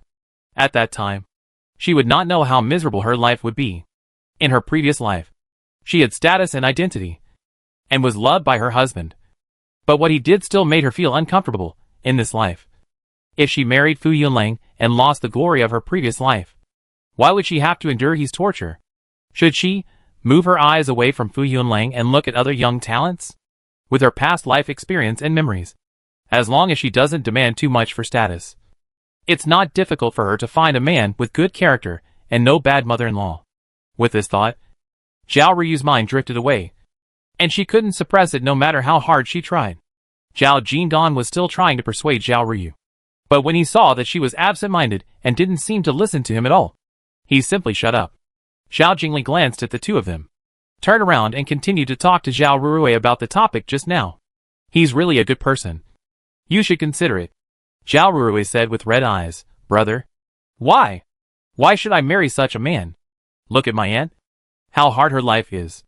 The youngest aunt of the Zhao family was born out of wedlock and married a scholar from the west of the city.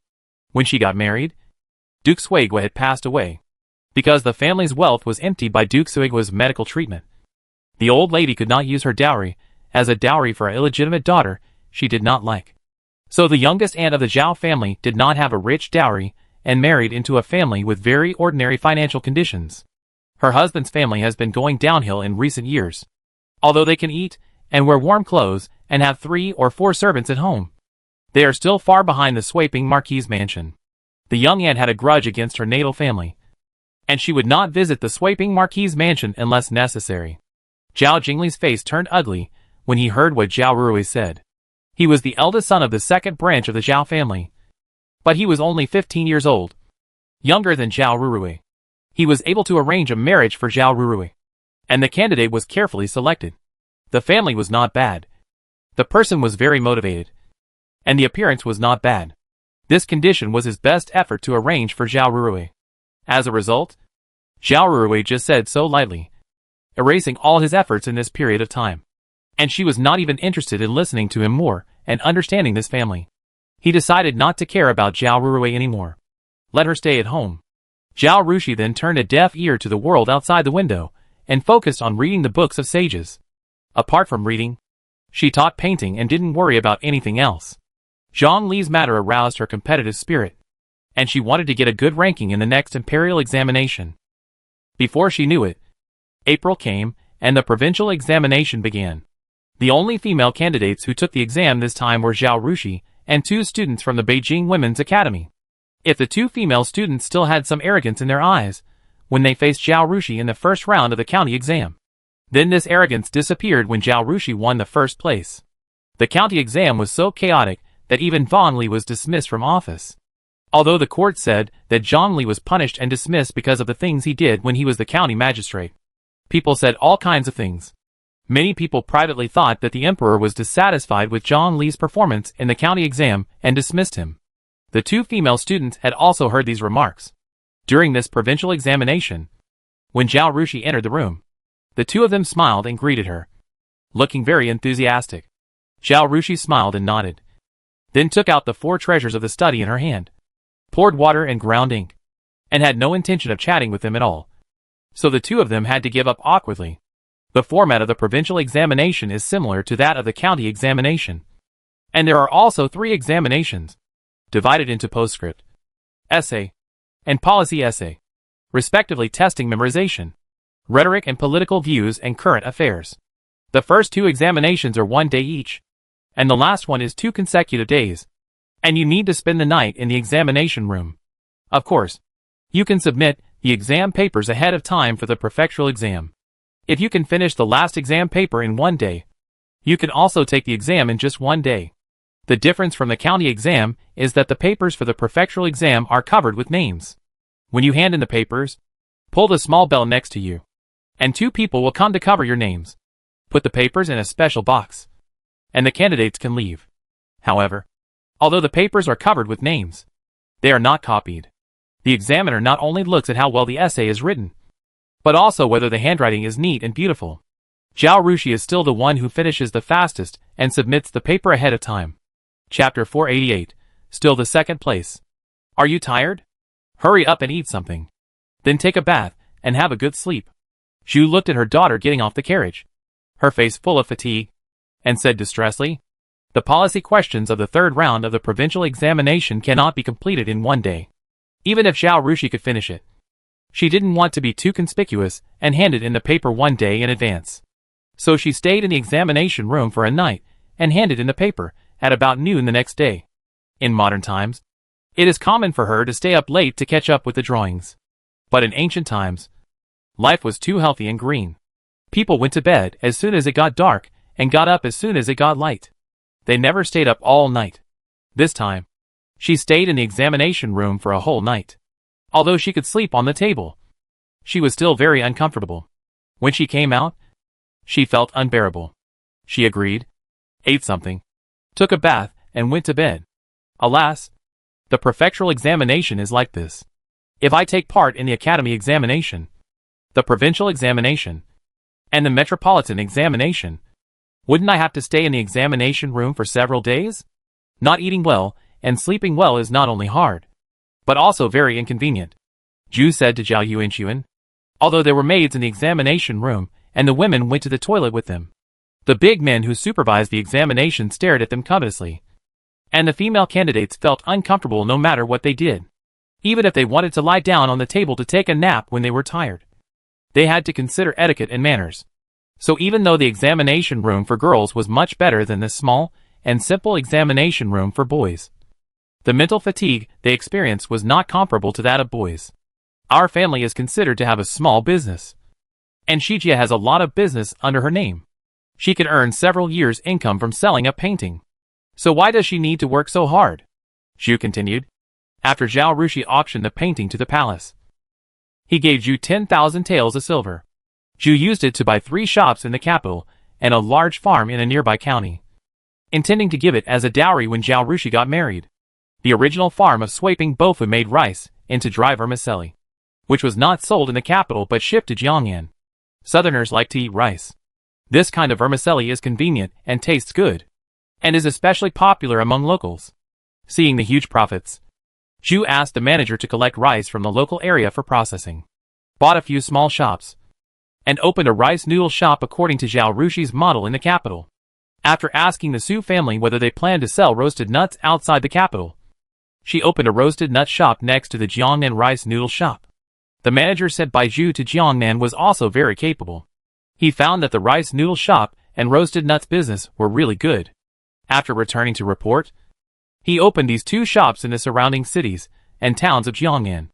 Although some locals followed suit, they could not learn the brine formula or the secret of quartz sand in a short time.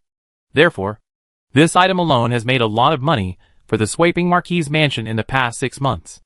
After the separation, the mansion had reduced most of its expenses, and the economy was much more comfortable.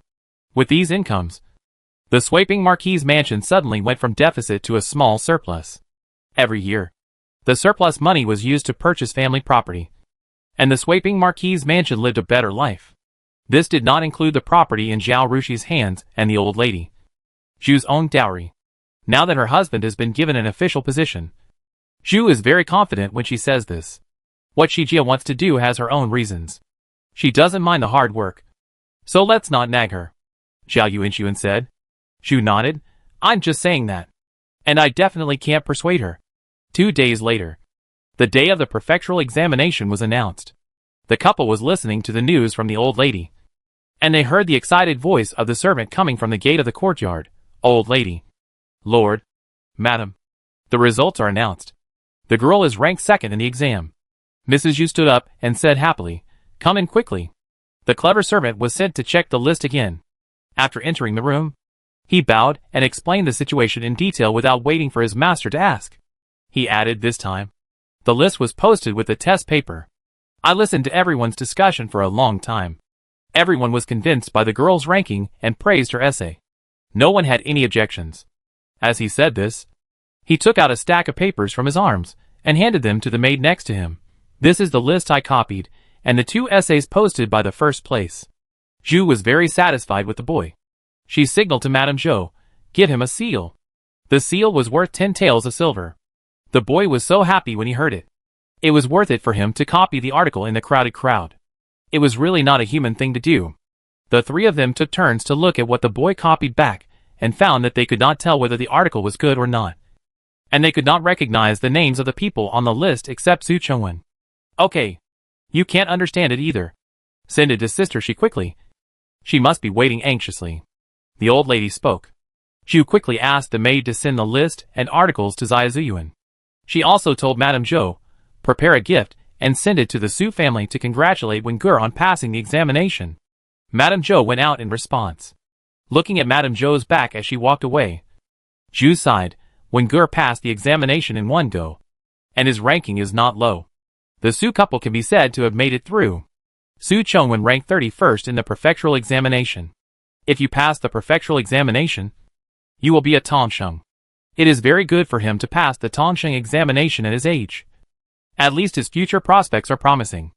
That's right, the old lady said. The Su family has made a lot of money in the past 6 months. Not only did they buy the courtyard of Mrs. Zhao Shi, they also bought a shop in the north of the city, which is considered a small fortune. Su Chengwen has now passed the Tongsheng exam, so he doesn't have to worry about his marriage. How could I not worry about it? Zhu smiled. Some time ago, someone in the Zhao family asked me about Wengur.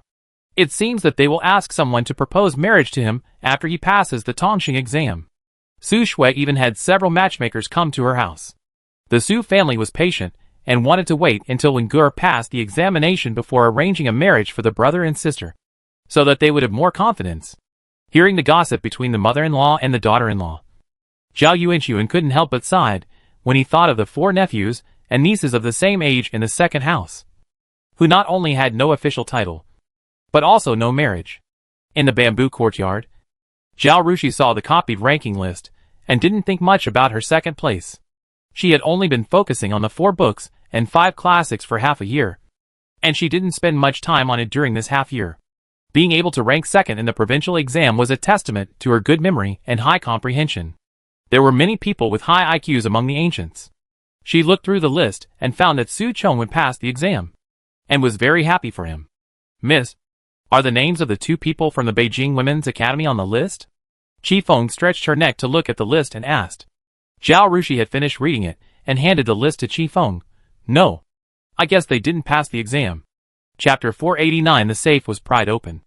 Chi Feng felt a little regretful during the college entrance examination. Won't the girl be alone in the examination room? For grown men. Plus a few old women staring at the girl taking the exam alone. Thinking about that scene, Chi Feng felt it was scary. That can't be helped, Zhao Rushi said helplessly.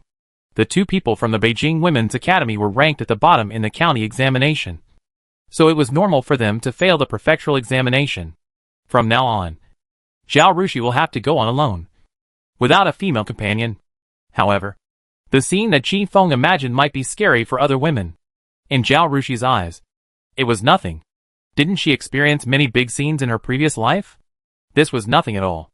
After the provincial examination, the painting training classes in various provinces also ended. Zhao Rushi suddenly had more time. That day, she called Zhou Chun and asked, "Is everything going well in the workshop and shop recently?" Zhou Chun said, "There are 2 things that I need to let you know. One is that 10 days ago, a family's safe was pried open and all the jewelry inside was stolen. The family wanted to cause trouble in the shop, but they were afraid that the shop belonged to the emperor, so they didn't dare to make trouble. They just came to the shop to find the shopkeeper sure and complained. At that time, the girl was taking the examination in the palace. I didn't dare to disturb her. I asked the shopkeeper sure to report to the police for the man, and then I appeased and threatened him a few times, and the man went back. Later, it was not found out who stole the things. There is another thing. The head of Shout Manor, who was sent by the princess, accidentally learned that the servant of Bailu Manor opened a rice noodle shop. He found me and mentioned it to me in a vague way. He also wanted to do something to make a living to increase the income of the servants. I said I have to ask the girl before I can reply to her." Zhao Rushi nodded. "I will keep Zayat Oswan's affairs in mind. If I think of any good way, I will tell you." Originally, she did not interfere with Zayat Oswan because it was given by Princess Shonda, and she could not make decisions and change this, and that as soon as she took over. The servants of Zayat Oswan lived a decent life. Now she and Princess Shonda run a textile factory together, and their relationship is very close. After so much time, the servants of Zayat Oswan are still honest, and did not make trouble because of the change of a master of lower status. In this case, she should also think of a job for the servants of Shout Manor. Thinking of the thief, she laughed and said, "I thought that a thief would break into the safe in 2 or 3 months. But I never thought that they were so incompetent that they had been groping for half a year before they opened the lock." Zhou Chun: "Miss, are you expecting the thief to break into her lock? Call Shi Chao and ask him to bring the registration book," Zhao Rushi ordered. "Yes." At this time, Zhao Rushi was not in Baining but at home. Bai Ningxuan was not far from Swaping Bo's mansion, and Shi Chao came over in a short while. Zhao Rushi did not take the registration book from him and asked, "When I sold the safe, I asked you to verify the customer information. Did you do it seriously?" "Yes, young lady. Every time I sold a safe, I asked someone to register the address. When I delivered the goods to the door, I asked someone to check and confirm the identity of the buyer. I stopped only after the address was correct." Zhou Chun also testified, "Shopkeeper sure carried out the young lady's instructions seriously. I also checked at the time and found that it was indeed done well."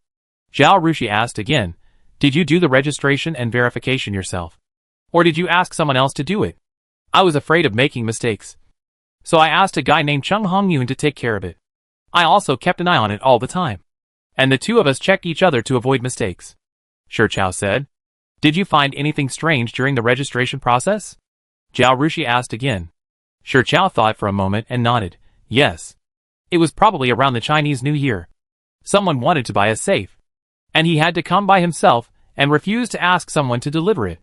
The shop assistant told him that this was the rule set by the boss. If they didn't deliver it to the house, they wouldn't dare sell it to the customer. The man was very angry at first, and said he would not buy it, and walked away in anger. But a few days later, he went to buy a safe.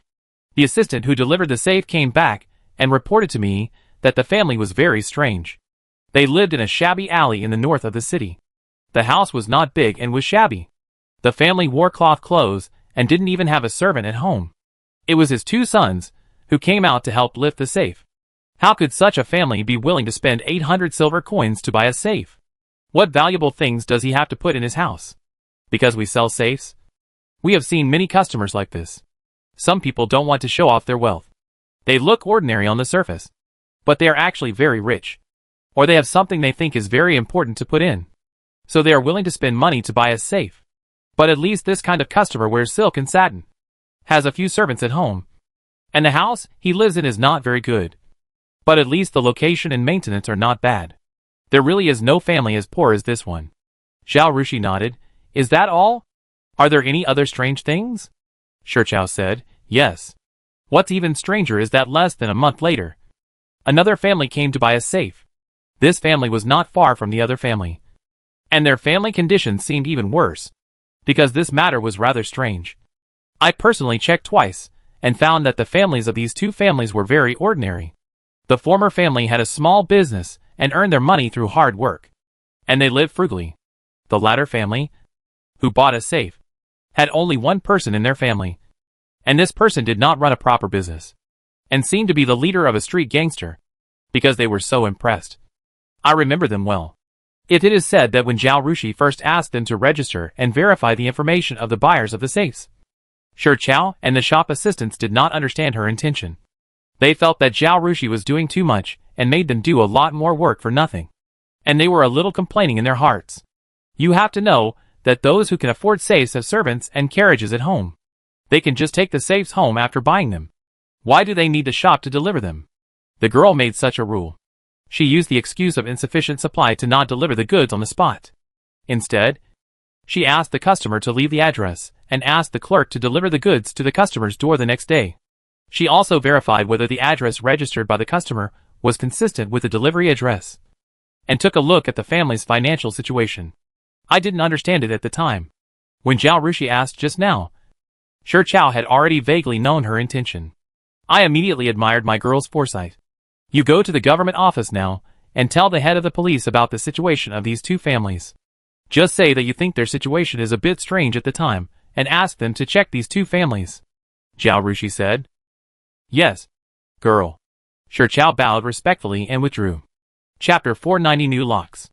A few days later, Zhou Chun brought Shirchow to announce the good news. Girl, the thief who broke into the safe has been caught. They are the 2 families I mentioned the other day. There is a group of hooligans living in that alley, and they usually steal and do thieves. One of the hooligans is named Louis. Louis likes to study strange and ingenious techniques.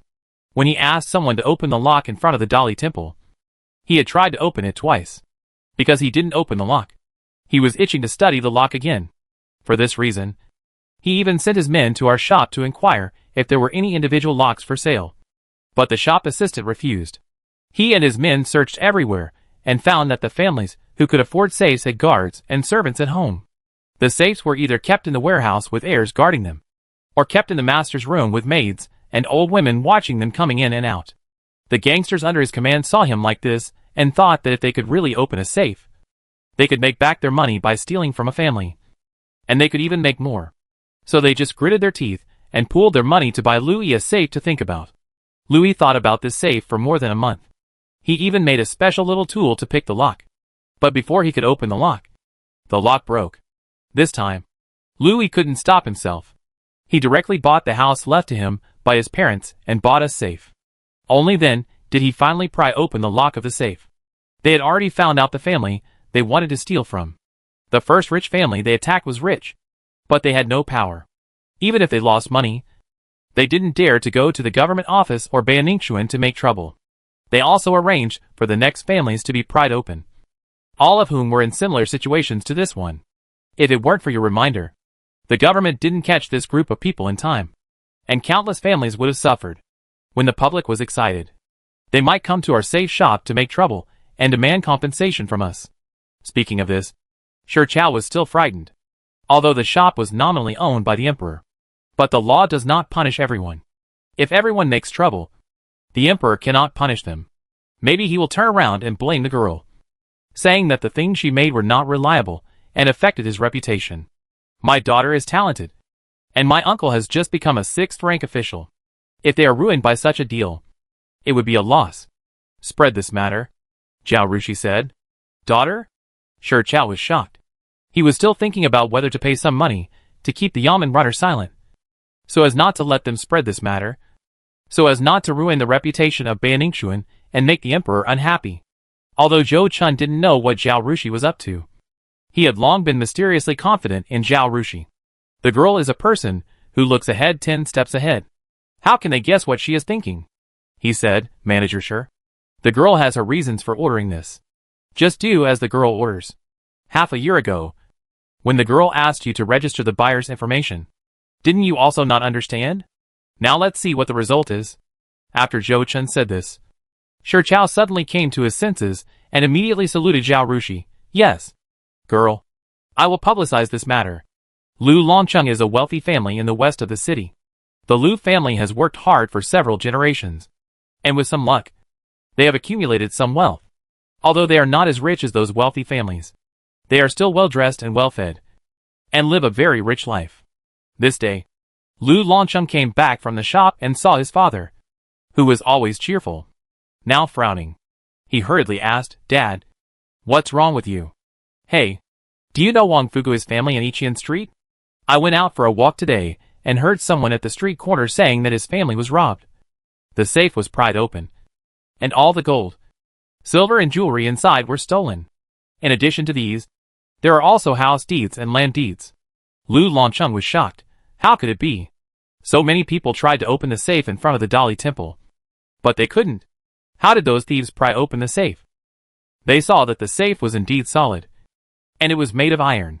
As long as it was painted every year to prevent it from rusting, it could be used for dozens or hundreds of years.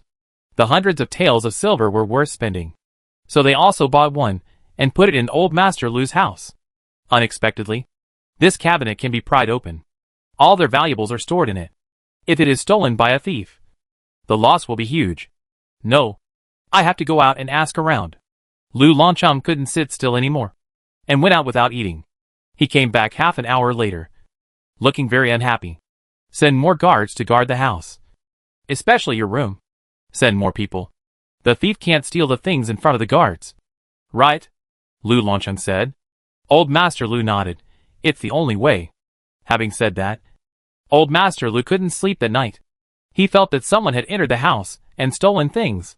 The next day, he didn't go out to play with others. He just stayed at home and guarded his family's safe. Old Lady Lu was very worried when she saw this. When Lu Longcheng came back at night, she said to her son, What should we do? Your father is like this. It's not good for his health. It would be better not to buy this safe in the first place. I spent so much money, but it's not safe. I was worried before I bought it, but there was nothing I could do. After I bought it, I slept soundly for a while. Who knew it would be like this again? Old Master Lu was fair. The old lady just complained about her husband out of concern for him. But she didn't really think the safe was bad. She was the mistress of the house, and she knew the experience of having a safe or not. The valuables at home were previously stored in mahogany cabinets, locked with big locks, and guarded by servants, but I still felt uneasy. There were many thefts at home. Some were from outsiders, and some were from within. The lock was easy to pick, and it was stolen if you were not careful. With the safe, it was much more reassuring. No one could open it except her. Who had the key? Who would have thought that the safe was not safe now? And they were back to the days of fear and anxiety before. Lu Longcheng looked relaxed when he came back. Hearing the conversation between the old couple, he hurriedly said, Dad, Mom, I was just about to tell you about this. Today, the government posted a notice saying that the thief was caught. And it was Bao Ningxuan who provided the clues that caught him. The things stolen from Wang Fugui's house were all found before the thief had time to deal with them. Really? Oh, that's great. Old Mrs. Lu shouted. Old Master Lu asked, How did they catch them? Lu Longcheng told him about Lu Yi's gang, and finally said, At first, I thought Bayaningshuan was unnecessary. We bought this thing late, and Bayaningshuan's business was not so prosperous. There were only 2 customers in the shop, and I saw his safe was placed there.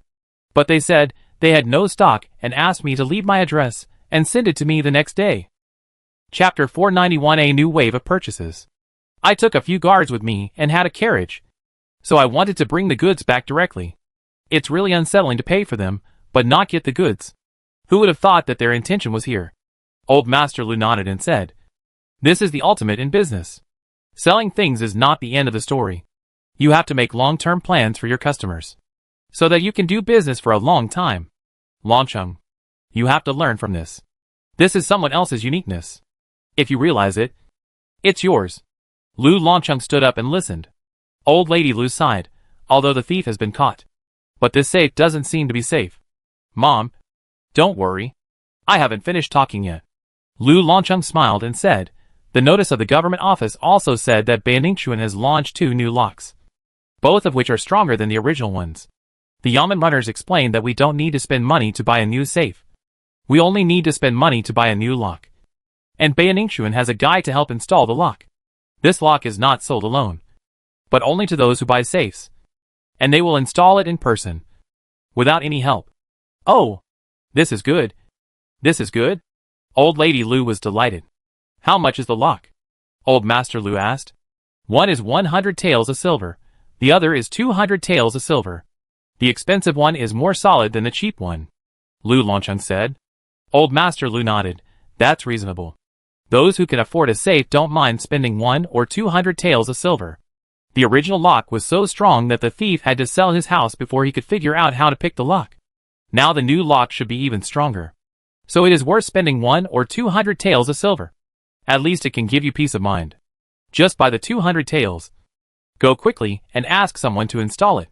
I can also sleep well tonight, Old Master Lu said. The safe contains the Lu family's property accumulated over several lifetimes.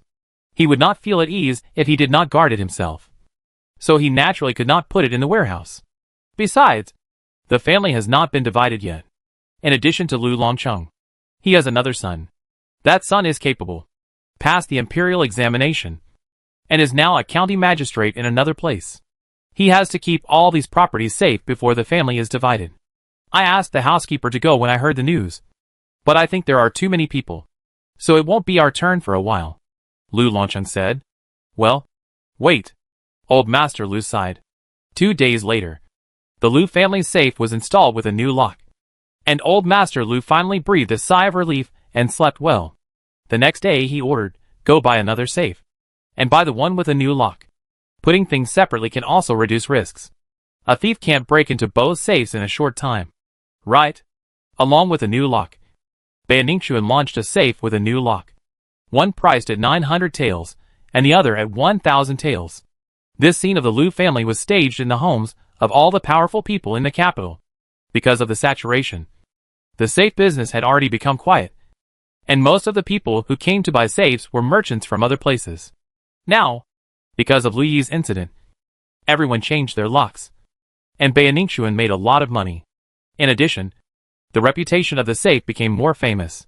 Not only did old customers buy a batch of new safes, but those who were originally hesitant and the middle-rich families also decided to buy, thus leading to a new trend of buying safes. Everyone now thinks that this safe is truly safe, because Banningshuan's work is really done. Petty theft is directly excluded in the sales process. How can a thief open the lock if he doesn't even have the opportunity to touch the safe? There are not many thieves like Lu Yi who are diligent and skilled. After hearing this, the thieves gave up. Forget it. Let's just steal from small houses. When Shi Chao went to report the situation of the shop, he couldn't help asking Zhao Rushi, when did the girl make the new lock? Zhao Rushi said, it was made when the safes were hot. The safe business was quiet some time ago, and the locksmiths just took a break. So I asked them to produce this new lock. So the quantity is enough. You don't have to worry. Don't worry. Don't worry, Shi Chao said repeatedly. Following such a master, what else does he have to worry about? 10 days later, at the beginning of the month, the shareholders of the safe received a very generous dividend. What's going on? Xiao raised his eyes and asked with the banknote in his hand. Eunuch Xie had already found out what was going on, and now he told Xiao vividly about Lu Yi and others. This matter was tortuous, like a wonderful story, and Xiao listened with relish. This little girl is really good. She is so thoughtful. Not only did she sell things, but she also arranged the follow-up things clearly, leaving no room for loopholes. What's more rare is that once this happened, she not only solved the problem immediately, but also sold the new lot directly, making another wave of money. This child is not only good at drawing, but also has a good business mind, which is really rare. When I heard about this, I admired Mr. Jue very much. Eunuch Xia echoed. Xiao He tapped his hand on the table, thought for a while, and finally said, let's see how far she can go in the imperial examination. If she can pass the provincial examination, I will give her an official position. He also read Zhao Rushi's essays in the palace examination, and felt that with her level, it would not be a problem for her to pass the provincial examination. As for whether she could pass the provincial examination, it was hard to say. The main reason was that he was afraid that this little girl could not bear the hardship. Maybe after taking the provincial examination, she didn't want to continue to take the exam. It is normal for a woman who has no ambition to make achievements, and no pressure to bring honor to her family, to live up to her reputation, to be unwilling to suffer this hardship. At this time, Zhao Rushi was instructing Zhou Chun, go and order a batch of glass bottles of this size. She raised a porcelain bottle in her hand. When the peaches in Xiaoao village are ripe, we will make canned fruit. If the canned food sells well, we can buy fruits to make it and expand production. As she said this, she handed Zhou Chun the recipe for making canned food. You can promote someone to be the manager of the workshop. The workshop is located in Xiaoao village, and the people employed in the workshop are all from there. Zhao Rushi said. Yes. Zhou Chun took the prescription solemnly. The fact that she could give him the prescription shows that the girl trusts him. He will never live up to the girl's trust, and will take care of everything properly, so that the girl will not be distracted by these trivial matters. After Zhou Chun left, Zhao Rushi wrote another letter to Xiaoling Yan, telling him that the second batch of chives can be harvested. Although she did not meet Xiaoling Yan during this period, the letters were always in communication. Xiaoling Yan was addicted to chatting, and he would send someone to deliver a letter even if there was nothing to do. In the end, it was Zhao Rushi who forced him to write once every 2 weeks, which curbed this unhealthy trend. Chapter 492 Arrangement. Mrs. Cui from Binding Women's Academy is here. Dianjiang ran in from outside and said, she is in the inner hall. Madam wants you to come over. Zhao Rushi stood up. Why is Master Cui here? She walked out with her skirt lifted. When she arrived at the inner hall, she saw Mrs. Cui talking to Zhu. Both of them were smiling. Zhao Rushi went in and bowed. Master. Come. Sit down quickly. Mrs. Cui waved at her, looked at her carefully, turned to Zhu and smiled. Your complexion is still as good as ever. I am relieved. Because she was a widow and the manager of the academy, she was always serious and unsmiling in front of students, and other students were a little afraid of her. But in front of Zhao Rushi, Mrs. Cui was always very kind. That's right. She is a carefree person. When she was taking the exam, I couldn't eat or sleep, and I aged several years in those days. But she was fine. So hard and under so much pressure. But she ate and slept, and came back from the exam more energetic than me. Zhu smiled. That's good. That's really great, Mrs. Cui said. After saying this, she explained to Zhao Rushi, I have nothing to do. I just worry about you. So I came to see if you are okay. When the painting training class was over near the provincial examination, Zhao Rushi stopped going to Binding Women's College and chose to read books at home. Later, she took the provincial examination and waited for the results to be announced. After the results were announced, she wanted to take a few days off and relax for a few days. So she didn't go to Binding Women's College during this period, and only said Qi Feng to ask for leave for her. All in all, Mrs. Cui hadn't seen her for more than half a month. She's fine. Just like my mother said. She can eat and sleep well. Zhao Rushi said. I just want to be lazy. I plan to rest at home for a few days before going to the academy. Don't you have to rest well? Who can stand this round-the-clock work? She was so busy recently that she lost weight. Zhu said distressedly. Her words were also a subtle reminder to Mrs. Cui not to push her daughter too hard. Zhao Rushi will take the county exam in February and the prefectural exam in April. During this period, she will also teach students in the painting training class. Zhu felt distressed when she saw this. Now that she had finally finished the provincial examination and the painting training class was over, Zhao Rushi was just thinking about taking a break when Madame Cui came to visit her. As a mother, although she respected and appreciated Madame Cui, she still had some complaints in her heart. Madame Cui also heard the hidden meaning of Zhu's words, and felt a little sorry. She was indeed too impatient. As a result, she could not say what she wanted to say. Zhao Rushi saw her intention and took the initiative to say, "Master, don't worry. I will just take a break for 2 days. I will go back to the academy the day after tomorrow. I am planning to take the college exam at the end of May. I have to go back to the academy and ask the teachers to look at my essays for me. The time of the imperial examination in the Jin dynasty is different from that in the ancient times when Zhao Rushi lived. I don't know whether it was originally like this or it was reformed by Empress Xingyao. The provincial and metropolitan examinations are held every 3 years, while the Tongsheng examinations and the academy examinations are held every year. In other words, Zhao Rushi passed the county and prefectural examinations and obtained the qualification of Tongsheng. If she is willing to take the examination for the title of scholar, she can take part in the academy examination at the end of May. Mrs. Cui came here to ask about this, but Zhao Rushi took the initiative to ask. And she hesitated again and asked, "Is it too urgent? It's too tiring. You can postpone it to next year." Although the 3 exams are held every year, many people feel that the pressure is too great and too tiring, and often divide them into 2 steps. The first year is the Tongsheng exam, and the second year is the Xiuzai exam. If you rush to take the exam before you are ready, and fail, it will affect your self-confidence and lead to poor performance in the second year. For example, Su Chongwen, after passing the Tongsheng exam, he chose to stop and prepare to study for another year, and then take the Xiuzai exam next year. Zhao Rushi didn't have to take the exam to become a scholar or a jurin to support the family's family. So Mrs. Cui was embarrassed to let her take the exams consecutively. But she was also worried that Zhao Rushi would give up halfway. You know, Zhao Rushi will be a 15-year-old this summer, and her marriage will be on the agenda soon. If she doesn't take the exam this year, she may change her mind and not take the exam next year after she discusses marriage.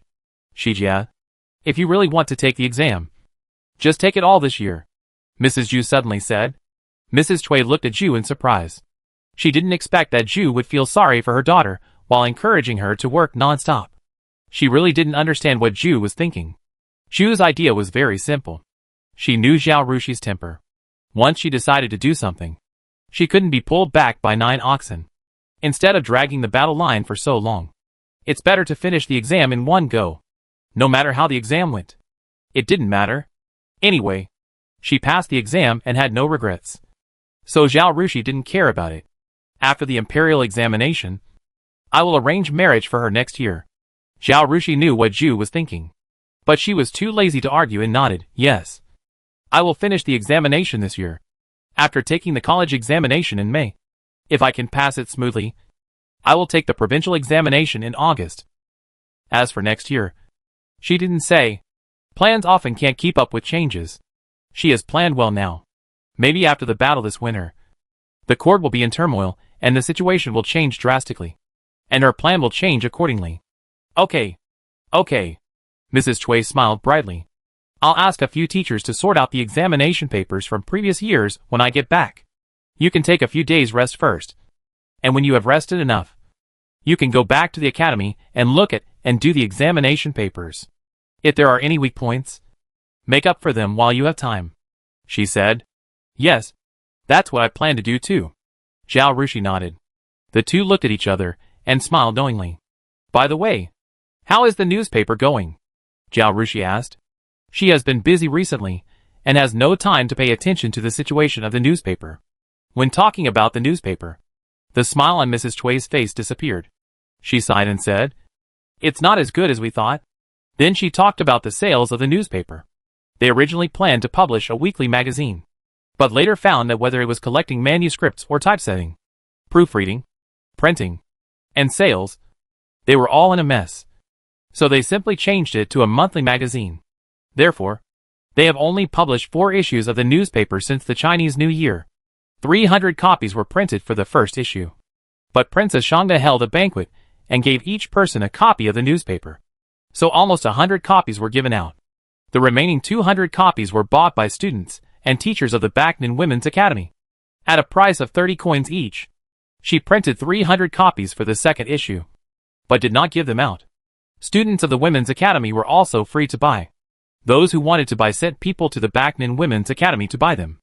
In the end, only more than 180 copies were sold, 100 of which were bought by teachers and students of the Backnan Women's Academy. Chapter 493 Some Suggestions for Newspapers. The third issue sold more than 120 copies. The fourth issue also maintained this number. If the fifth issue continues, it is estimated that the number will stabilize at this level. If the price of the newspaper is around 101, then such sales volume is normal.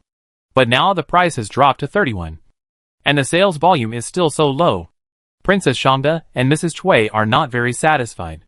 The two have long wanted to discuss solutions with Zhao Rushi, but Zhao Rushi had to concentrate on the exam. So the two thought it was better not to disturb her. So they never came to look for Zhao Rushi.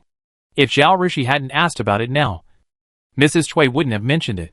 Have you asked why? Zhao Rushi asked. Mrs. Cui nodded. I have asked.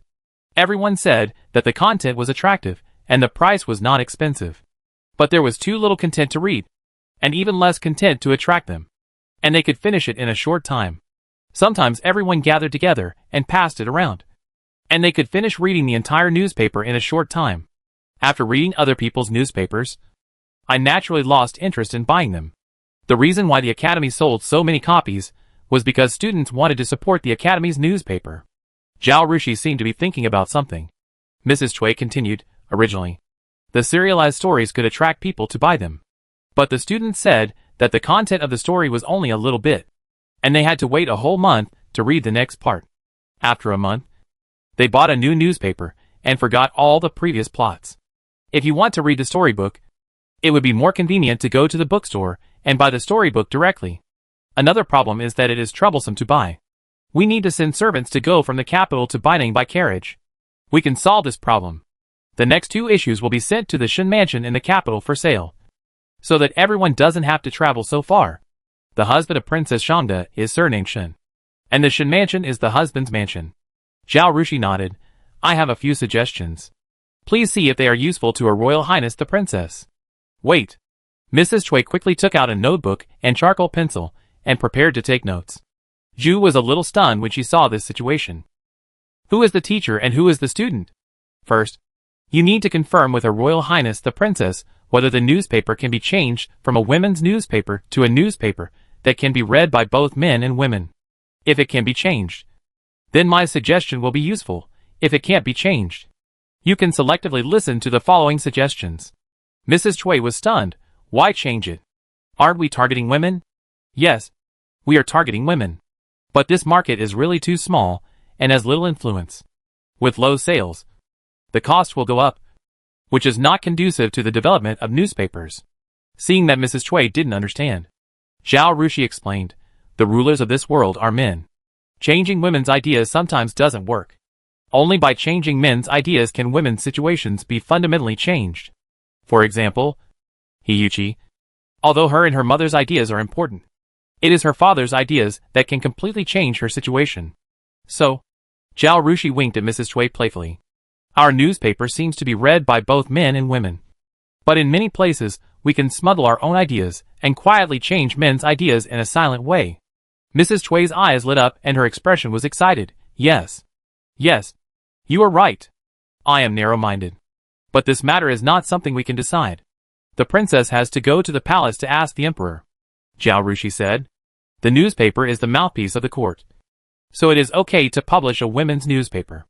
If it is aimed at men, the emperor will not let Princess Shangda run it, but let the court run it itself. She suggested, if the emperor disagrees, let your highness suggest that the court also publish a newspaper. Her newspaper is just a supplement and does not involve political issues. Even if it does, it will be decided by the court. The content should not be too much, and it should be more about daily life. Mrs. Cui nodded solemnly. I will tell the princess when I get back. If it works, then the name of your newspaper must be changed, and the word women should not be included. Otherwise, men will be embarrassed to buy it. Secondly, the layout will be changed from 4 pages to 8 pages, and the paper will be larger to make the content richer. The original newspapers, because the page size was too small and the handwriting was relatively large, could only publish 400 to 500 words at a time. In modern times, online novels are serialized with 4,000 words a day, and readers still complain that the updates are too slow and they are not satisfied. Mrs. Cui and her colleagues published 400 to 500 words in their newspapers, and they had to wait a month to see the next part. Who can stand this? Su Shui and her colleagues did not write their stories in classical Chinese, but in a half-classical and half-vernacular language. They carry more content than modern online novels, but the more is limited. Third, I suggest you publish a weekly newspaper, or a bi-monthly one if that doesn't work. Publishing once a month is too long. If you don't have enough staff, you can hire more people. If sales go up and you make money, you can afford to hire more people. Fourth, adopt a one-year subscription method.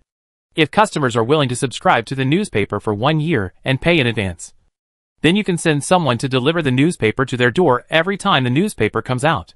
As for those who don't want to subscribe, you can cooperate with major bookstores to sell the newspapers and sell them in the bookstores. The bookstores can earn 2 cents for each copy sold. As long as the sales volume is large, they should be happy to cooperate with you. Fifth, lower the price. It can be set at 20 yuan per copy. Wait, Mrs. Cui shouted. But her hands did not stop. She wrote down everything she needed to write down, then looked up and said to Zhao Rushi, the price of 30 yuan is just enough to break even. If it is reduced to 21, it will lose money. Although the princess and I can afford this amount of money. But if you want the newspaper to go far, you can't lose money. Although the cost of printing has been reduced, the manuscript fees of the writers and the salaries of Hiyuchi and other staff members have to be paid from the cost, especially in terms of manuscript fees. They were originally aiming to help poor women. If the manuscript fees were too low, it would not work at all and would not be conducive to motivating everyone to write articles and submit them. 30 cents is said to be a break-even. But in fact, there are many links that Mrs. Cui and Princess Shonda have not been calculated into the cost. Without their support, the newspaper would not be able to stand on its own.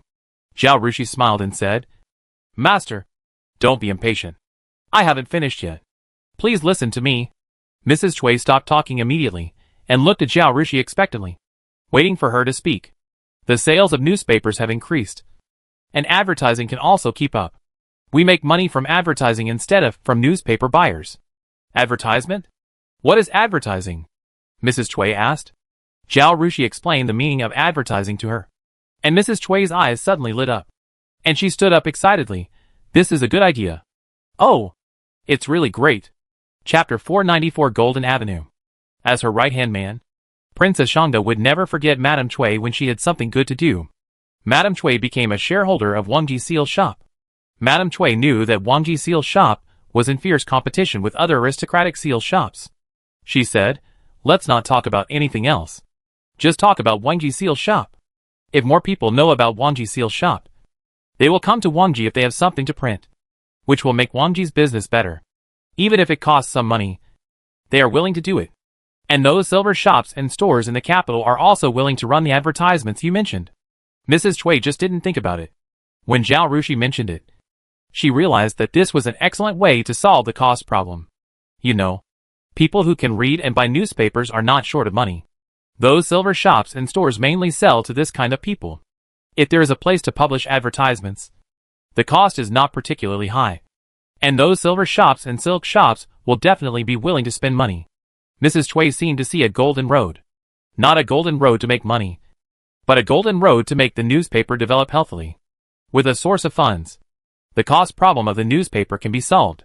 Who would not want to buy a newspaper that is published and sold regardless of cost? Even if you don't read the content, it is very cost-effective to buy it to paste walls, make toilet paper, and start fires. Not to mention that there are many small stories to read.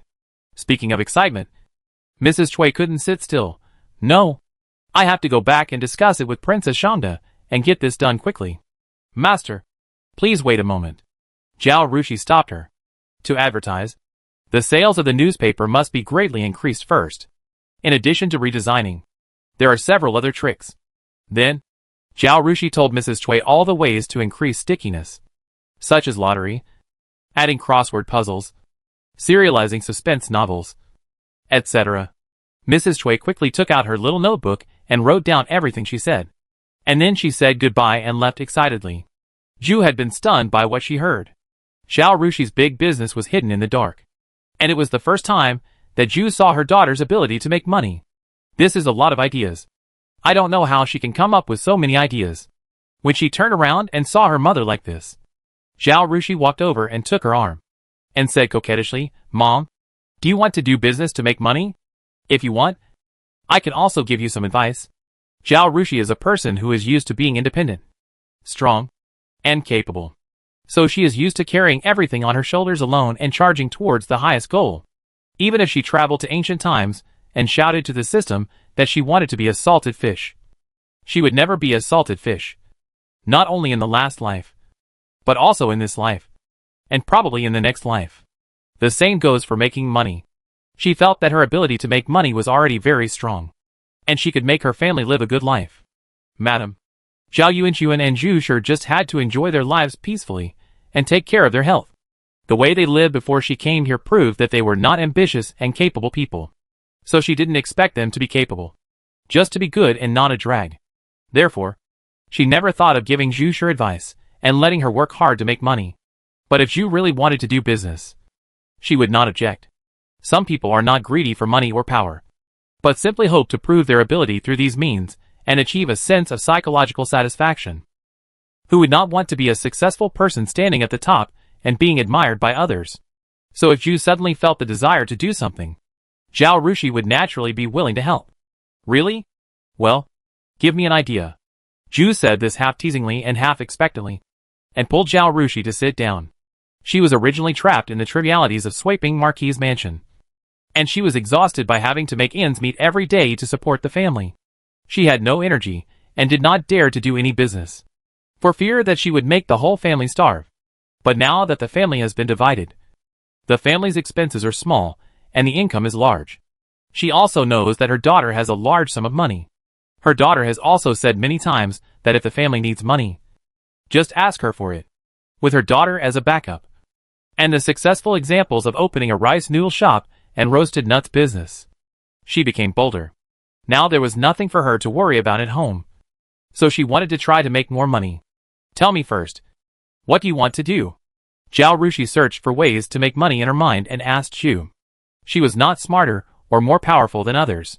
She just came from the modern times where business was particularly developed and had seen too many business methods. She stood on huge shoulders. This is the advantage of all time travelers. I don't have the ability of the princess and Madame Cui. Zhu was very clear-headed. Just do some small business like rice noodle shop and roasted nuts business. If small business is done well, it is also very profitable. The most important thing is to do business with the lower class people, which will not conflict with the aristocratic families and big forces, and will not cause trouble, like printing houses and newspapers, which compete with aristocratic families for business and are deeply involved with imperial power. Zhu said that she could not do it and dared not get involved. Then why not make canned food? Zhao Rushi said. Even if Zhu didn't do it, she would want to do this business. But compared with her other big businesses, this small business has a thin profit margin and a lot of things to worry about. She simply can't spare the time and energy to do it, even if she doesn't have to go into battle herself and select people to manage it. She still needs to give advice and solve many problems in the early stage. She thinks it's troublesome and doesn't look down on it. So she just throws this business to the servants of Zayed Oswan to improve their lives, and has no intention of making it bigger and stronger. Since she wants to do it, then it's natural that the benefits should not be lost to outsiders. I'm asking the people in Shoutao village to try it, but it hasn't started production yet. I'll let them try it first. If it really works, you can send someone to learn it. After learning it, go to the south to open a workshop. Anyway, someone has a shop over there. If you make it, you can sell it directly in the snack shop, which can save extra expenses, she said. Zhu hesitated when she heard it. You are doing it. Then do it yourself. I won't participate. Zhao Rushi waved her hand. You see, I'm busy. How can I have the energy? It's just that the yellow peaches in Shoutao village mature very quickly, and the taste is average. So the profit is too little if I sell them like this. I followed the idea of processing rice noodles and wanted to process the peaches before selling them. So I came up with a recipe. 2 days ago, they made 2 cans according to the recipe and sent them to me to taste. They were not very delicious, so I asked them to improve it. When they are ready, they will be sent to your house for you, Grandma, and Dad to taste. Chapter 495 Sales increased greatly. Empress Xingyao produced glass, so glass bottles were not a problem. The most important thing about canning is the cost control of sugar. There was no saccharin in this era, so it was impossible to reduce the cost of canning to the lowest level. But Zhao Rushi found that there were still many people in the capital and Jiangnan who were rich and willing to eat. Everyone knew that sugar was expensive, so even if canned food was sold at a higher price, as long as it tasted good, people would still buy it. It is also feasible to not take the path of small profits but quick turnover, but to make it a luxury fashion. It all depends on how you operate it. Let me think about it, and think of other ways to make money. You can pick and choose when the time comes, Zhao Rushi said, seeing Zhu's expression of "I can't take away my daughter's business." She said again, "Mother, I don't lack ways to make money. I just don't have time. If you don't do this business, wouldn't it be a waste? If the recipe for canning is spread by people in the farm, wouldn't it be a bargain for others?" After hearing this, Zhu no longer refused. According to her idea, Zhao Rushi should be like other noble ladies, eating and playing every day, dressing up, and living a carefree life. She and Zhao Yuanxuan are the parents who earn money to support the family. But this child is too capable, and he directly puts the burden on his shoulders, which makes her and her husband feel guilty. If she doesn't do this business, she can't let her daughter worry about business matters while studying for the imperial examination. Right? So she has no choice but to do this. If the family lives a comfortable life and is not short of money, I think her daughter doesn't need to work so hard. Zhu immediately sent a steward to go to Xiaoao village with Ma Sheng to see how Xiaoao village made canned food. 2 days later, Zhao Rushi also provided several ways to make money and discussed with Zhu to see which one she was willing to do, and then try it out on a small scale. If successful, she would expand the business. In the next month, Zhao Rushi studied without distraction and went to Binding Women's Academy every day to receive individual tutoring from the teacher. However, this time, she would occasionally ask Qin Feng to inquire about the situation of the newspaper. I don't know what Princess Shangda said to the emperor, but in the end the emperor agreed that the newspaper should be directly aimed at men and women. At Princess Shangda's request, the newspaper was named Qiming Xuanbao. The word Qiming was thought up by Princess Shangda and Madame Cui. This was the first private newspaper in Dajin. They also hoped that this newspaper would be like the Morning Star, bringing light to the people of Dajin, especially women. As Zhao Rushi suggested, the newspaper had a larger page size and a larger number of pages, becoming 8 pages, and the content was also increased a lot. Princess Shangda grew up in the palace, and Zhao Rushi could not compare with her in controlling people's hearts. In the first few issues of the newspaper, she did not show any feminine tendencies at all, and a certain page even used articles written by male scholars. After a few issues, the newspaper was recognized by everyone, and sales increased greatly, reaching more than 5,000 copies in the 5th issue, and because it was cheap, many people directly subscribed to the newspaper for the whole year. At this time, she secretly mixed some female topics in some content, and truly implemented Zhao Rushi's proposal. The penetration mode of moistening things silently. The ancients had never been bombarded by advertisements, and had never experienced what was called exaggeration and false advertising. So the advertising effect was very good. Wang Jin Fang, the silk shop under the name of Princess Shangda, and Xiao Ruotong Xie Baozhai Silver House. Because of the advertisements, their turnover more than doubled compared with last month. Seeing this, other shops in the capital also came to contact the shopkeeper of the newspaper. Shi Wei. Miss Shi Wei. That day, Zhao Rushi got off the carriage at the gate of Binding Women's Academy. Just as she was about to go in, she heard a familiar voice behind her. She turned around and saw Hiyuchi sticking her head out of the carriage window. Without waiting for the carriage to stop, she jumped off and ran towards Zhao Rushi. Don't be impatient. Be careful not to fall, Zhao Rushi hurriedly shouted. Hiyuchi followed her and smiled shyly. I have always wanted to thank you, but I am worried about disturbing you. Thank you? What to thank? I didn't help you with anything. Zhao Rushi knew what she meant, glared at her, and asked, Are you going in to find Mrs. Cui? Let's go in together. Hiyuchi was indeed here to look for Madame Cui. Madame Cui's house was not far from the north courtyard, so they were on the same route. She followed Zhao Rushi inside, saying, Madame Cui told me everything. It was because I asked you to help me and more women like me that I came up with the idea of publishing a newspaper. The newspaper can be run so well, thanks to you. Your idea is really great. It's your credit that it's run well. It has nothing to do with me. Zhao Rushi smiled. Hiyuchi waved her hand without allowing any argument and continued, Shiwei. You don't know how much this newspaper has helped us. In the previous paragraph, there were 2 classmates from the North Courtyard who were able to get a job as an editor in a newspaper, so they didn't have to ask their families to marry them off casually. There were also married people who had their articles published in newspapers, and their in-laws' attitude towards them changed. They not only thought that what they did could bring honor to the family, but also worried that something in their family would be written into the article, exposing their shortcomings and ugliness. Really? That's great. Zhao Rushi was really happy for these classmates. Although this was her original intention when she proposed to Mrs. Cui to start a newspaper, it was still unknown whether it could really help these female compatriots. Ideals are often full, but reality is very skinny. Ideals may not be realized. Now she found that someone really got help from this matter, which made her happier than making money and passing the imperial examination. She now understood why Mrs. Cui was so keen on doing such things. There are many hard-working women who have changed their fate by working in the princess's textile factory, Hiyuchi said, looking at Zhao Rushi with great admiration. Shiwei, you are really amazing. Zhao Rushi waved her hand. No. The one who can change your fate is always you. If you are unwilling to fight, but obey the arrangements of your family, you will not be here today. Seeing the fork in the road ahead, she waved her hand again. I'm going to the North Courtyard. The teacher will be here soon. Then Hiyuchi saw Zhao Rushi walking forward, with a calm and steady pace. The 2 maids behind her had to jog to keep up. After a while, the 3 figures disappeared from her sight. Hiyuchi blinked, stood there in confusion for a while, and then went to Mrs. Cui. The days of concentrating on studying still passed quickly, and soon it was the end of May, and the college entrance examination came. Chapter 496, College Examination.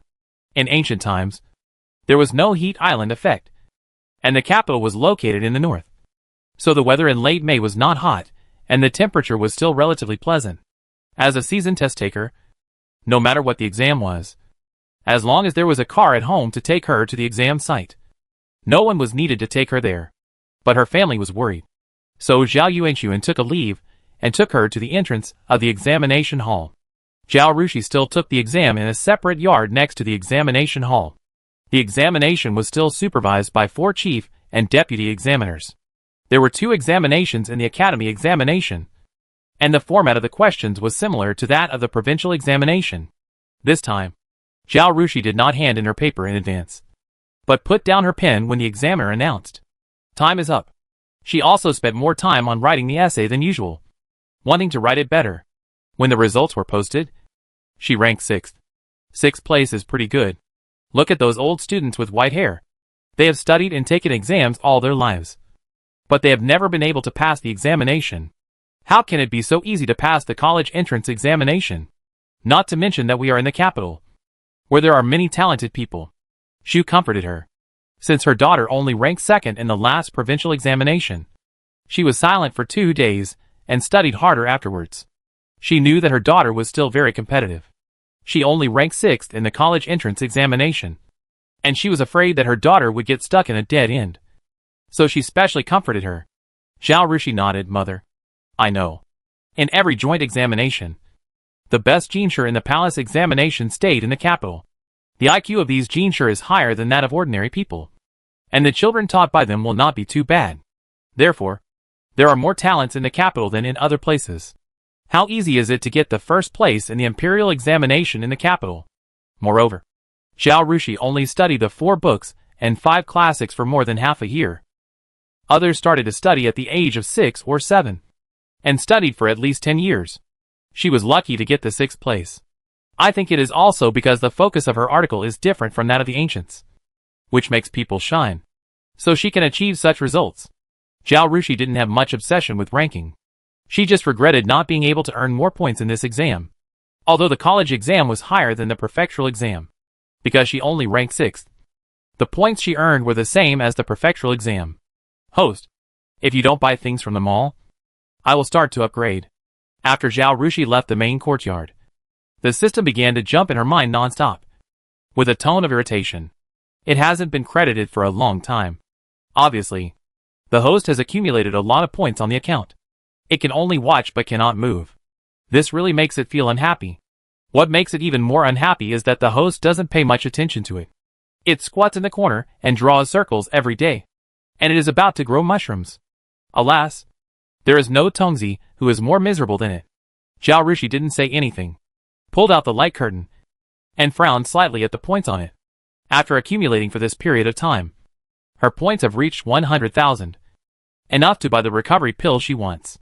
But the effect of this pill is really limited. Since the winter passed and the weather warmed up, Zhao Yuanchuan's health has improved. After he went to work at the Dali Temple, he was in a very good mental state. His face gradually became rosy. His body was no longer thin. And he looked energetic. He hadn't had a headache for a long time. The old lady was in good health. Since the separation, she had fewer worries, ate well, and slept well. Under Zhao Rushi's persuasion, she walked back and forth twice a day in the mansion. Now her face is full of rosy glow. And it seems that she can live to 80 or 90 years old. Kong Sherlin is even better, walking more vigorously than young people, thinking quickly, and having a very good memory. He can't be seen as an old man in his 70s. It's not easy for her to accumulate points. If it's not necessary, she won't buy these pills easily. Let's not talk about these. Because she won't allow herself to fall into danger. And she takes guards and maids with her wherever she goes to avoid all dangers and troubles. So the agility pill and strength pill she took didn't work. After thinking about it, she still wanted to save the points for future emergencies, and not spend them carelessly just because the system was unhappy. However, this system was getting harder and harder to fool.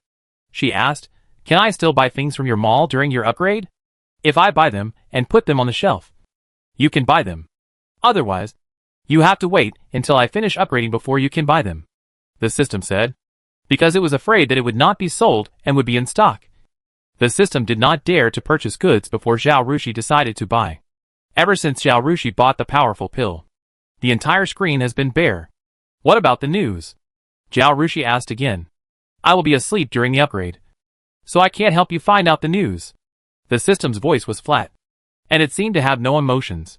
It was no longer as enthusiastic and lively as before, which showed that this guy was very resentful of Zhao Rushi. "How long will it take for you to upgrade?" The system was silent for a while, thinking about whether to lie to the host, so that she wouldn't be so arrogant all day long, relying on her ability and intelligence and not needing a cheat code, and not taking herself seriously. But before it could finish thinking about it, Zhao Rushi said, "We are bound together. If I die, you will disappear. So the winter coup is very important to us. If it takes a long time for you to upgrade, I suggest you wait until I arrive in Jiangnan before upgrading." She sighed. "Don't think that I don't need you much or buy things. But baby, you have to know that you are very important to me. You are my golden finger, the trump card to save my life. I will also need you at the most important moment, when my life is threatened. Baby, you can't abandon me." The system originally wanted to be a cold person and never pay attention to its own scum host again. But after hearing what Zhao Rushi said, the corners of its mouth couldn't help but curl up. And its voice also carried a hint of uncontrollable joy and pride. "Humph. You finally understand my importance, right? I tell you, if you ignore me, I will ignore you in the future. When you are in danger, you will cry out to the sky and the earth, and no one will answer you. Then you will know your mistake. Yes. Yes. In fact, I have always known how important you are. I cannot live without you. But people say that good steel should be used on the blade. If I spend money recklessly, I will use up all my points. What should I do when I need some life-saving pills and information at a critical moment? Are you going to watch us die together?" The system was silent. After a long while, it spoke. Okay. I forgive you. I am not in a hurry to upgrade. I will upgrade after you arrive in Jiangnan." Zhao Rushi breathed a sigh of relief. Finally, he fooled his own son again. No, he was appeased. "Alas, I am tired." Chapter 497, Going to Peng Mansion. Zhao Rushi was a little disappointed with this ranking, but it was unexpected to outsiders. Zhao Rushi was someone who caught the emperor's eye. With Princess Shangda present, Xiao He also knew that Zhao Rushi had participated in the college examination and was also concerned about her ranking. When he heard that Eunuch Xie reported that Zhao Rushi ranked 6th, He raised his eyebrows. Hey, this girl does look good. He has been an emperor for many years, and is very familiar with the situation of the imperial examination. Since both the Shiozai and Jurin took the exam in the local area, they were greatly influenced by the region. In the whole Jin dynasty, the most difficult places to pass the examination for scholars and Jurin are the capital and the Jiangnan region, where the literary style flourishes. Zhao Rushi only ranked 6th in the college entrance examination, but this was in the capital. If she were placed in any other place except the capital in Jiangnan, she would definitely be the first place in the examination. Have you copied her essay? Let me see. The emperor asked for Zhao Rushi's essays for the county and prefectural examinations. Eunuch Xie would not forget this time, and specially asked someone to copy her essay and present it to Xiaohe. Well, not bad. Still as good as before. With a steady style. Xiaohe looked at it and nodded with satisfaction. Is she going to take the provincial examination in the fall? He asked. Her Royal Highness the Princess said. Yes. Eunuch Xie said. Xiaohe nodded. He thought about it and wrote a letter to Kong Shilin, asking him if Zhao Jiwei needed Peng Goen's guidance. If so, he could help to talk to him. As the chief academic officer of the Imperial College, Peng Goen's knowledge was naturally beyond reproach. The teachers in the Imperial College under him were all great scholars of the time. If necessary, he would just say hello and others would give him face and explain the questions to Zhao Jiwei. In Zhao's opinion, the teachers in Binding Women's College were indeed good, but that was compared with the women's colleges in other counties. They were still not comparable to the teachers in the Imperial College. Although Zhao Jiwei was a woman, she was a talent that could be cultivated. Not to mention how well she painted. Just saying that she had made a safe and improved the textile machine. As an emperor, he should reward her, instead of giving her some jewelry that can only be looked at but not touched. It is better to give her some help in the imperial examination. He believed that his uncle would be very satisfied with his kindness after receiving his letter. Sure enough, Kong Shilin was very happy after receiving the letter, and immediately sent someone to the Swaping Earl's mansion to inquire about it. Zhao Rushi was overjoyed when he heard it. The teachers of Binding Women's Academy naturally had no problem tutoring the Tongsheng examination and the academy examination. But because the students of the Women's Academy almost never participated in higher-level examinations, their research on the questions and solution ideas of the provincial and joint examinations was definitely not as good as that of the teachers of the Imperial Academy. She was overjoyed to receive guidance from Peng Goen and others. She immediately went to Kong Mansion to express her wishes to her master. In this case, let's go to Peng Mansion now, and then let the Emperor speak for you, so that it doesn't seem that we are using our power to suppress others, but that we are sincere in learning, Kong Shilin said.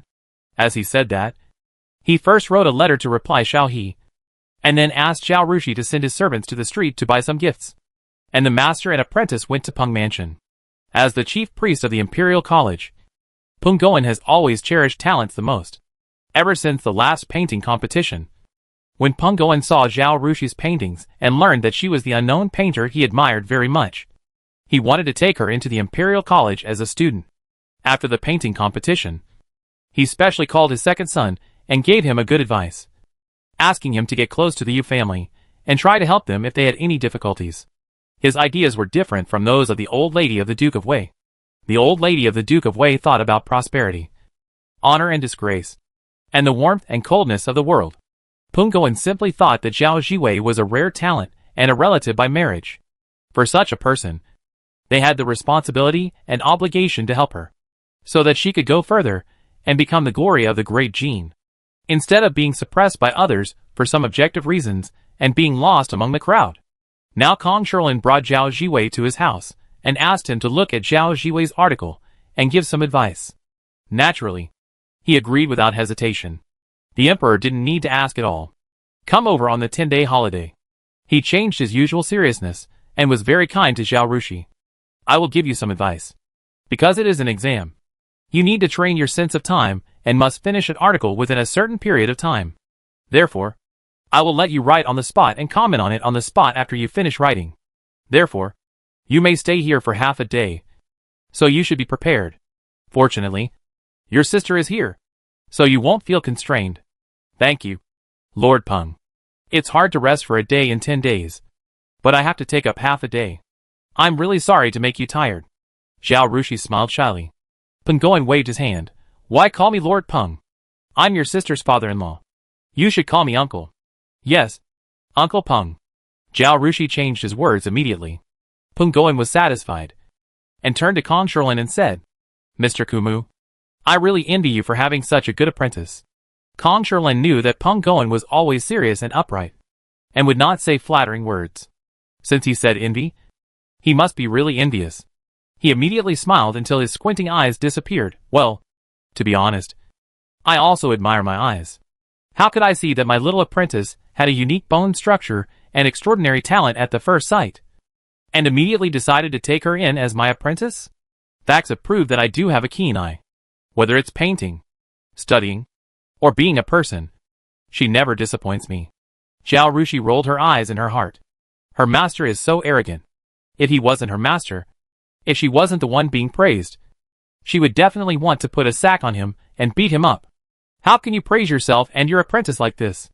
Peng Goen didn't seem to hear Kong Sherlin's boasting at all, but seriously discussed with him how to judge people. He also sighed. It stands to reason that there are so many students in the Imperial College, and I have come into contact with enough people every year. But in terms of vision, I am still far behind you. Look at your 4 disciples. Each of them is outstanding. Peng Goen also accepted disciples, all of whom were gifted in reading. He took them in and taught them personally, and took them to study with him. Although these people also passed the imperial examination, in terms of achievements, only one of the 5 was slightly more promising, and the others were really average. People who can read do not necessarily make it in the officialdom. To become a scholar or a literary giant, one also needs talent and opportunity. Kong Sherlin only looked at Wu Huixi and his 3 disciples. They were not only important figures in the officialdom, but also accomplished in painting. Although Zhao Rushi was a girl and still young, she became a master of painting and created 2 painting methods. Each of these 4 disciples was a talent. Kong Sherlin, laughed loudly and liked Peng Goen more. Sir Peng, we have known each other for many years.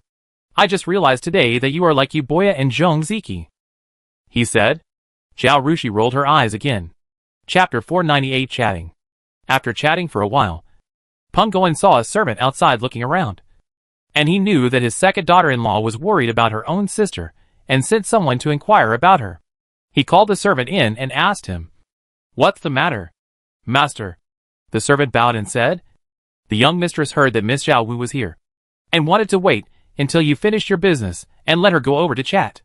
Peng Goen said to Zhao Rushi, Your sister is worried about you, and there is nothing to do here, so you can go over and chat with your sister. You can come directly at 9 o'clock on the day off. I'll have someone wait for you at the gatehouse. Zhao Rushi stood up and said yes, but her body did not move, her eyes looking at Kong Sherlin. Kong Sherlin waved his hand and said indifferently, I'm going to talk to Lord Peng. Just go on with your business. I'll leave in a while. You can go back after you finish talking. Zhao Rushi then went out with peace of mind, and followed the maid sent by Zhao Ruyu to her yard. When she returned to Sweeping Marquis' mansion, Zhao Ruyu had already married. In this era, if there is no important matter in her natal family, a woman cannot go back to her natal family at will. Therefore, she and Zhao Ruyu have not met for many times. And even if they meet, they can only say a few words. The two are not familiar with each other, but as Zhao Ruyu's natal sister, since she came to Peng's house, Zhao Ruyu should ask her to chat. And she should also visit her sister. Otherwise people will gossip about her. Because the Peng family has a family rule that a man can only take a concubine if he is 40 years old and has no children. Plus the family tradition is upright. So although they have not separated, the whole family lives together. But there are not so many messy things. Along the way, the servants they met would stop by the roadside and salute Zhao Rushi. They would wait until Zhao Rushi and his group passed by before continuing to walk or doing their own things. On the way, Zhao Rushi also met a woman in her 30s, a daughter-in-law of the eldest house of the Peng family. She stopped and smiled and exchanged a few words with Zhao Rushi, then walked forward. The entire Peng family gave Zhao Rushi a good impression. Zhao Ruyu had been waiting in the yard. As soon as the maid reported, she came out to greet them, pulling Zhao Rushi's hand and entering the house. She asked with concern, What are you doing here? Did my father-in-law agree? If not, I'll ask your brother-in-law to talk to him, because I want to take the imperial examination. The college entrance examination has passed, and I want to participate in the autumn examination in August. My master wants Lord Peng to help me look at my essay, so he brought me here to visit. Lord Peng has agreed. Let me come here every weekend morning. He will guide me, Zhao Rushi said. Sister, if you have anything to say or something to bring, I will come here every 10 days, just to help you bring things or pass on messages. Zhao Ryu laughed. If I have anything to say or something to pass on, I can just send someone. Why should I wait for you? Although they could not return to their parents' home at will, they could still send servants to pass messages or deliver things when there was something going on. Zhao Rushi just remembered this and scratched her cheek and said embarrassedly, Oh, I didn't even think of this. Zhao Ryu, puff, laughed. Although she didn't go back to her parents' home often, she was also very concerned about her parents' affairs. She knew all the changes in Sweeping Marquis' mansion. She also knew that it was all because of this sister who was taken away by mistake. When she first knew Zhao Rushi's life experience, she felt very sorry for this sister. Just because she was in Peng's house and couldn't go back, she personally made 2 sets of clothes for Zhao Rushi and bought 2 pieces of jewelry and asked the servants to take them back. Later, she learned that this sister was very capable, recognized Kong Sherlin as her master, became a great painter that her father-in-law praised repeatedly, and now she passed the examination to become a scholar. She was really happy for her sister. Not to mention that because of Zhao Rushi, the family got a sum of money and added a few new shops and farms. And her father also became an official in the Dali Temple. Her mother told her all of this. Of course, Zhu didn't tell Zhao Ryu how much money she got, how many shops and farms she bought. Sister, are you living well here? Zhao Rushi asked. Very well. Zhao Ryu smiled and said, You don't have to worry about me. Although it is necessary to visit her every morning and evening, she also has to set rules in front of her mother-in-law. There are many people in the family, and there will be more or less conflicts between the sisters-in-law. But Zhao Ryu was brought up as a standard lady, and she herself is very disciplined. She didn't think there was anything wrong with this, but rather felt it was natural. The Peng family had strict rules, so even if there were some dissatisfaction, there would not be any major conflicts, and everyone maintained superficial peace. Is grandma healthy? Are parents okay? I heard that brother Tai went to study at the clan school. How is he doing there? Is he doing well in school? Although the 2 sisters were not familiar with each other, they had something to talk about when they talked about family matters. Zhao Ryu had prepared snacks and tea in advance, and the 2 chatted and ate snacks. After sitting for a cup of tea, Zhao Rushi said goodbye. Your master has gone back. Why don't you stay for a while? Zhao Ryu asked to keep her. She had sent her maid to the main courtyard to inquire, and found out that Kong Sherlin had left after sitting for a while. No, I have to go back to read. Zhao Rushi smiled and said, I will come here in the next 10 days, and there will be plenty of opportunities to talk to you. Zhao Ryu did not keep her any longer, and personally sent her to the gate, watched her get on the carriage and leave, and then returned to her own courtyard. Kong Sherlin asked someone to pass the message to Xiao He as soon as he came out of Peng's house. However, Xiao He wanted to do a favor, so he mentioned it to Peng Goen the next day and asked him to tutor Zhao Rushi well. Peng Goen cherished Zhao Rushi's talent, and because of Kong Sherlin's face, he was very concerned about Zhao Rushi's studies. But he had to manage the Imperial College, so he had no time except on holidays. He couldn't be more attentive. He couldn't ask Zhao Rushi to run to him after dark. Right? But the Emperor's attitude was here, and if he didn't show more attention, it would mean that he didn't take the Emperor seriously. He had planned to wait until he had tutored Zhao Rushi for a while to see where she was weak, and then let the teachers of the Imperial College give her some advice. At this moment, he had to take this step forward and greeted several great scholars, saying that it was the Emperor's order. These great scholars were not as busy as Peng Goen in the Imperial College. They were just like Kong Sherlin in Biting Women's Academy. They went to class when they had classes, and rested at home when they didn't have classes. They had much more free time than Peng Goen. Zhao Rushi went to Peng's house for classes because there was Zhao Ryu there. It would be bad if she went to another teacher's house for classes. The exhibition courtyard in front of the Imperial College was locked when not in use. Peng Goen simply asked someone to clean up a room and let Zhao Rushi go there for classes every day. He arranged a schedule for the great scholars and asked them to go to the exhibition courtyard after class in the Imperial College to tutor Zhao Rushi. Chapter 499 Gifts. In order to avoid these people being disgusted, He arranged tutoring once a month. 1 hour each time. There are only 2 months from now to August. So each person only needs to be tutored twice. Not many times. This is the emperor's order. He felt that even if these people were unwilling, they would not dare to say anything. These people did not dare to say much. But they had some opinions in private. Someone complained, "How many people came to my house with expensive gifts and asked me for advice? But I was too lazy to respond. Now I have to go to a place to give advice to someone. And it's a girl. Why does she take the imperial examination? She will get married in 2 years? Relying on the emperor's appreciation of her paintings. It is unreasonable to mobilize so many people and waste money. Isn't it? If you don't have the ability, don't take the imperial examination. If you want to take it, just study hard. What's the matter with asking us to tutor her before the exam?" There was a good person who advised, "Oh, forget it. It's just 2 classes. Just bear with it." Zhao Rushi is such a perceptive person. Seeing things turn out like this, she knew that some people would be unhappy and even gossip. She was also helpless. She didn't pursue a high ranking in the provincial examination, as long as she could pass. And she felt that her essay was okay. Not much worse than the essays of the top few in previous provincial examinations. As long as she performed normally, she would have no problem passing the provincial examination. There was no need to make it like this. If the emperor only asked Peng Goen to tutor her, it would be fine. Peng Goen was a relative by marriage. And he also had a friendship with Kong Sherlin. And he admired her paintings very much. It would be fine for her to attend a few classes to improve her level. But there was no need to mobilize so many troops now. It was just that the emperor and Peng Goen were both kind-hearted. And now that things had come to this, she had no choice. After thinking about it, she wrote a letter to Xiaolingyan, asking him to find out the preferences of those great scholars. Xiaolingyan was now collecting intelligence specifically for Xiaolingfu. And things like this were effortless for him. Only 1 day later, the reply was delivered to Qifeng. Zhao Rushi read the letter, made a list, and asked Ma Sheng to go to the street to buy things. So when she went to the exhibition hall of the Imperial Academy for classes, the great scholar who taught her received a gift from him, a piece of fine bloodstone. This great scholar liked to carve seals, and Zhao Rushi's bloodstone really touched his heart.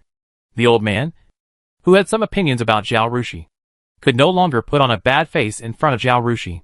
In the process of giving Zhao Rushi guidance, he found that Zhao Rushi was not ordinary smart. She understood everything at a glance, and would never make the same mistake again after making it once. He can achieve excellent results with just a little guidance. He has taught in the Imperial College for many years, and has seen many smart people. But talented people are often young and frivolous. It is very rare to find someone like Zhao Rushi, who is smart but still very humble and calm. This time, the great scholar no longer has any disdain, and said to Zhao Rushi, "It is not enough for you to take my class only twice. Let me see if there is any free time on Lord Peng's schedule. If there is, I will arrange 1 or 2 more classes for you." Zhao Rushi stood up and saluted with a look of surprise on his face. "Thank you, Master." The next day, the teachers of the Imperial College saw that the great scholar, who was still complaining the day before, had a 180-degree turn in his attitude towards the extra lessons, and ran to Peng Goen to take the initiative to add extra lessons. Everyone was surprised. Hee. I won't say much. You will know when you teach that girl." The great scholar kept it a secret. When the others went to class, they were first bombarded by Zhao Rushi's sugar-coated bullets, and then repeated the same psychological process of the first great scholar who attended the class. After the first lesson, they defected. Peng Goen found this change, and asked carefully. He was a little amused, and then very emotional. He said to his second son Peng Jinrui, "Your sister-in-law will do great things in the future. She has done great things now," Peng Jinrui said. "At such a young age, her paintings can be compared with Mr. Kumu. It's really amazing." Peng Goen nodded, and suddenly looked forward to the arrival of the holiday. That little cunning man would not only give gifts to a few great scholars, but also miss his. He doesn't have any special hobbies. So I wonder what gift Zhao Jiwei will get him. The day off arrived, and Zhao Rushi arrived as promised. He was led by the servants to the courtyard where Peng Goen used to study, and saluted him.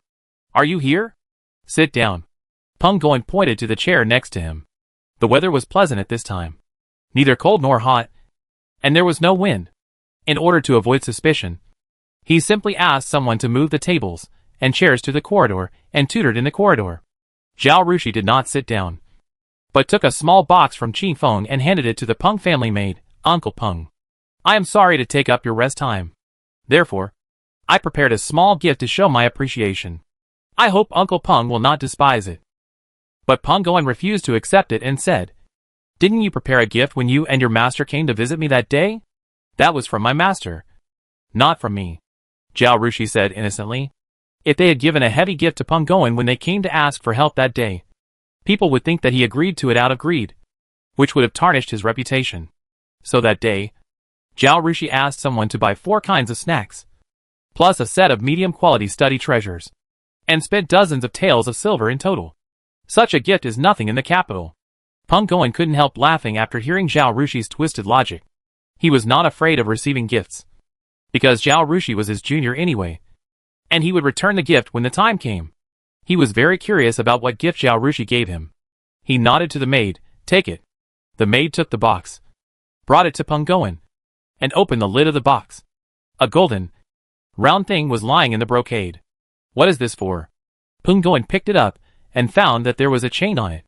The flat round metal was the size of his palm, and there were some patterns carved on it, which looked very exquisite. There is a button below. Uncle, please press the button, Zhao Rushi said. Peng Goen pressed the button as he was told, and the round metal cover suddenly popped up, revealing what was inside. This is... Peng Goen couldn't help but stand up and asked in surprise. Is this a clock?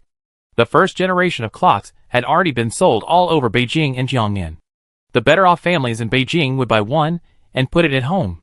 There was one in the hall of the Peng family. After Zhao Rushi wrote to Xiaolingyan last time, the second generation of clocks also appeared at the auction. In addition to the large clock with a more exquisite appearance and a bird that would jump out to tell the time, this second generation of clocks also had a small clock, 4 feet high and 2 feet wide, which was also very exquisite when placed in the bedroom. Peng Goen was a frugal person. Although he felt that it was necessary to put a clock in the study or bedroom, he still did not buy it because of the high price. But he had seen it more than once in other people's homes, and there was one in the hall of the Imperial College. He had never seen the one in his hand. Chapter 500 Busy. This is not a clock. It's a watch, Zhao Rushi said. She didn't dare to give a clock to someone. She added, because it can be put in your arms and put anywhere. It is also called a pocket watch. A clock can cut a few leaks, so a watch can do the same. It's not easy to make a machine very fine. Under limited conditions, they want to make the pocket watch smaller, which requires more time and energy, and the cost goes up. Therefore, they simply made the first generation pocket watch bigger.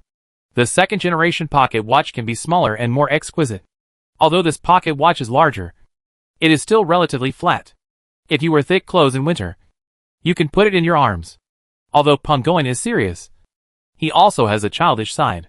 Hearing this, he directly closed the pocket watch and put it in his arms. In summer, clothes are thin, and even if the pocket watch is small, it can be seen. Not to mention this big one. It bulges out in a circle when it is put in the arms. When Zhao Rushi took the pocket watch home, she gave one to Zhao Yuanxuan. Zhao Yuanxuan also did this action, and was laughed at by Zhu. At this time, she saw Peng Goen's action, and she was not surprised, and her expression did not change. But the maids and servants in the room couldn't help but lower their heads and hold back their laughter. Peng Goen didn't know it at all, and took out the pocket watch from his arms again, opened it and looked at it, and he couldn't let it go. This thing of Zhao Rushi really touched his heart. Others can look at the sun's shadow to estimate the time to do things, but he can't. He was the chief academic officer of the Imperial College, and the Imperial College needed accurate time for classes. It was inconvenient to not have something to carry with you to check the time. If there was this pocket watch, it would be much more convenient. He looked at the watch in his hand, hesitated for a while, and put it back into the small box, and handed the box back to Zhao Rushi. This thing is too expensive. You should take it back. Zhao Rushi refused. It's not expensive. This is something that I asked someone to bring back from Jiangnan. I think it will be available in the capital soon. I also got one for my master and my father. Uncle Peng, you need to grasp the time accurately when you start and end classes. So don't be polite to me. You not only spend your rest time to teach me, but also arrange so many teachers to teach me. I am grateful from the bottom of my heart, which cannot be measured by money. Many people come to you with gold and beg you, but you may not pay attention to them. These words made Peng Goen feel very comfortable. He and these great scholars in the Imperial College are really not invited by money. They are very noble. If they like you, they will give you advice even if you don't pay them a penny. If they don't like you, you can't persuade them even if you offer them a mountain of gold and silver. He thought about it, nodded and said, "Since it is your kindness and I need it, I will accept it." He has been the chief priest of the Imperial College for so many years, and his apprentices and students have given him many things. He has a lot of good inkstones and a lot of good ink. He made up his mind to give Zhao Rushi a good inkstone and some good ink in the last class to wish him a good ranking in the provincial examination. Good inkstones and good ink are not cheap, and their values are similar. Then Zhao Rushi went back and forth between the exhibition hall and the Peng family, taking classes with these great scholars. Because the Peng family had sent someone to ask for marriage, she was worried that it would be inconvenient for her to go to the Peng family. If the Peng family didn't give up every time she was in class, the marriageable man from the Peng family would occasionally run into her on the road, or simply make an excuse to go to Peng Goen. She would definitely feel uncomfortable. But the Peng family was really good, and this didn't happen. In terms of time, Peng Goen originally arranged a very relaxed class schedule for her, and she had a lot of free time besides classes. But the great scholars added classes one by one, and her schedule was full.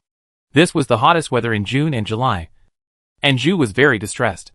You also said that you don't like being an official, and your family doesn't need you to take the imperial examination to bring honor to the family.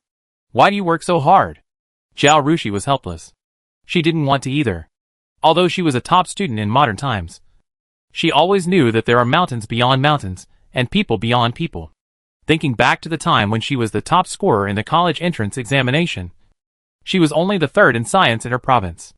In ancient times, making money, earning points, and changing the fate of cannon fodder were tiring enough. She planned to just do it casually in the imperial examination. It would be fine if she could pass the exam. It would also be an explanation to Mrs. Cui and an excuse to go to Jiangnan. She had no ambition to compete for the top score, the second place, the third place, or the third place. But the great scholars were so dedicated. If she did too badly in the exam, wouldn't it be a disgrace to the great scholars? She couldn't even get by. During this period, she had to attend classes during the day and review, prepare, and write articles at night, so as not to fail to answer the questions of the teachers or hand in homework the next day. She was almost hanging her head on the beam and piercing her thigh with a needle, which really cost her life. Didn't you see that she was about to have dark circles under her eyes? Woo woo woo. But she couldn't say these words, otherwise it would be hypocritical. Su Chongwen and Zhao Jingdan learned that she was favored by the great scholars of the Imperial College, and went to give her special treatment every day. The envious and jealous eyes. Tut tut. Forget it.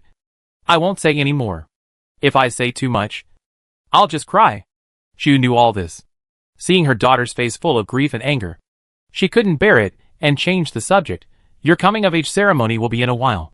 What are you going to do? Should we hold a banquet? If we hold a banquet, you need to ask the teachers for a few days off.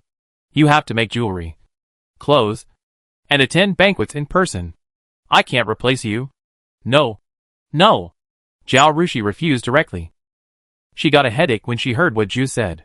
Isn't it too much trouble? She is most afraid of socializing, and it costs a lot of money to host a banquet. Although she is not short of money now, it is really not worth spending this kind of money. After spending so much energy, people may not accept your kindness, but find faults. Also, maybe she has watched too many dramas about family intrigues, and she knows that this kind of banquet is the best place to cause trouble. Not only does it cost money and effort, but you also have to provide people with a place to cause trouble, and then you have to clean up the mess. Why bother? I can't not have it, Zhu said seriously. Which noble lady in the capital doesn't have a coming-of-age ceremony? If you don't, others will think I don't care about you. Mother, don't bluff me. Zhao Rushi looked very clear. The coming-of-age ceremony is just to announce to outsiders that my daughter has grown up and can be sold. Oh no! Can get married. You guys come and take a look. And take her home if you like her. As she said this, she rolled her eyes. Zhu was both angry and amused, and slapped her on the forehead. What nonsense are you talking about?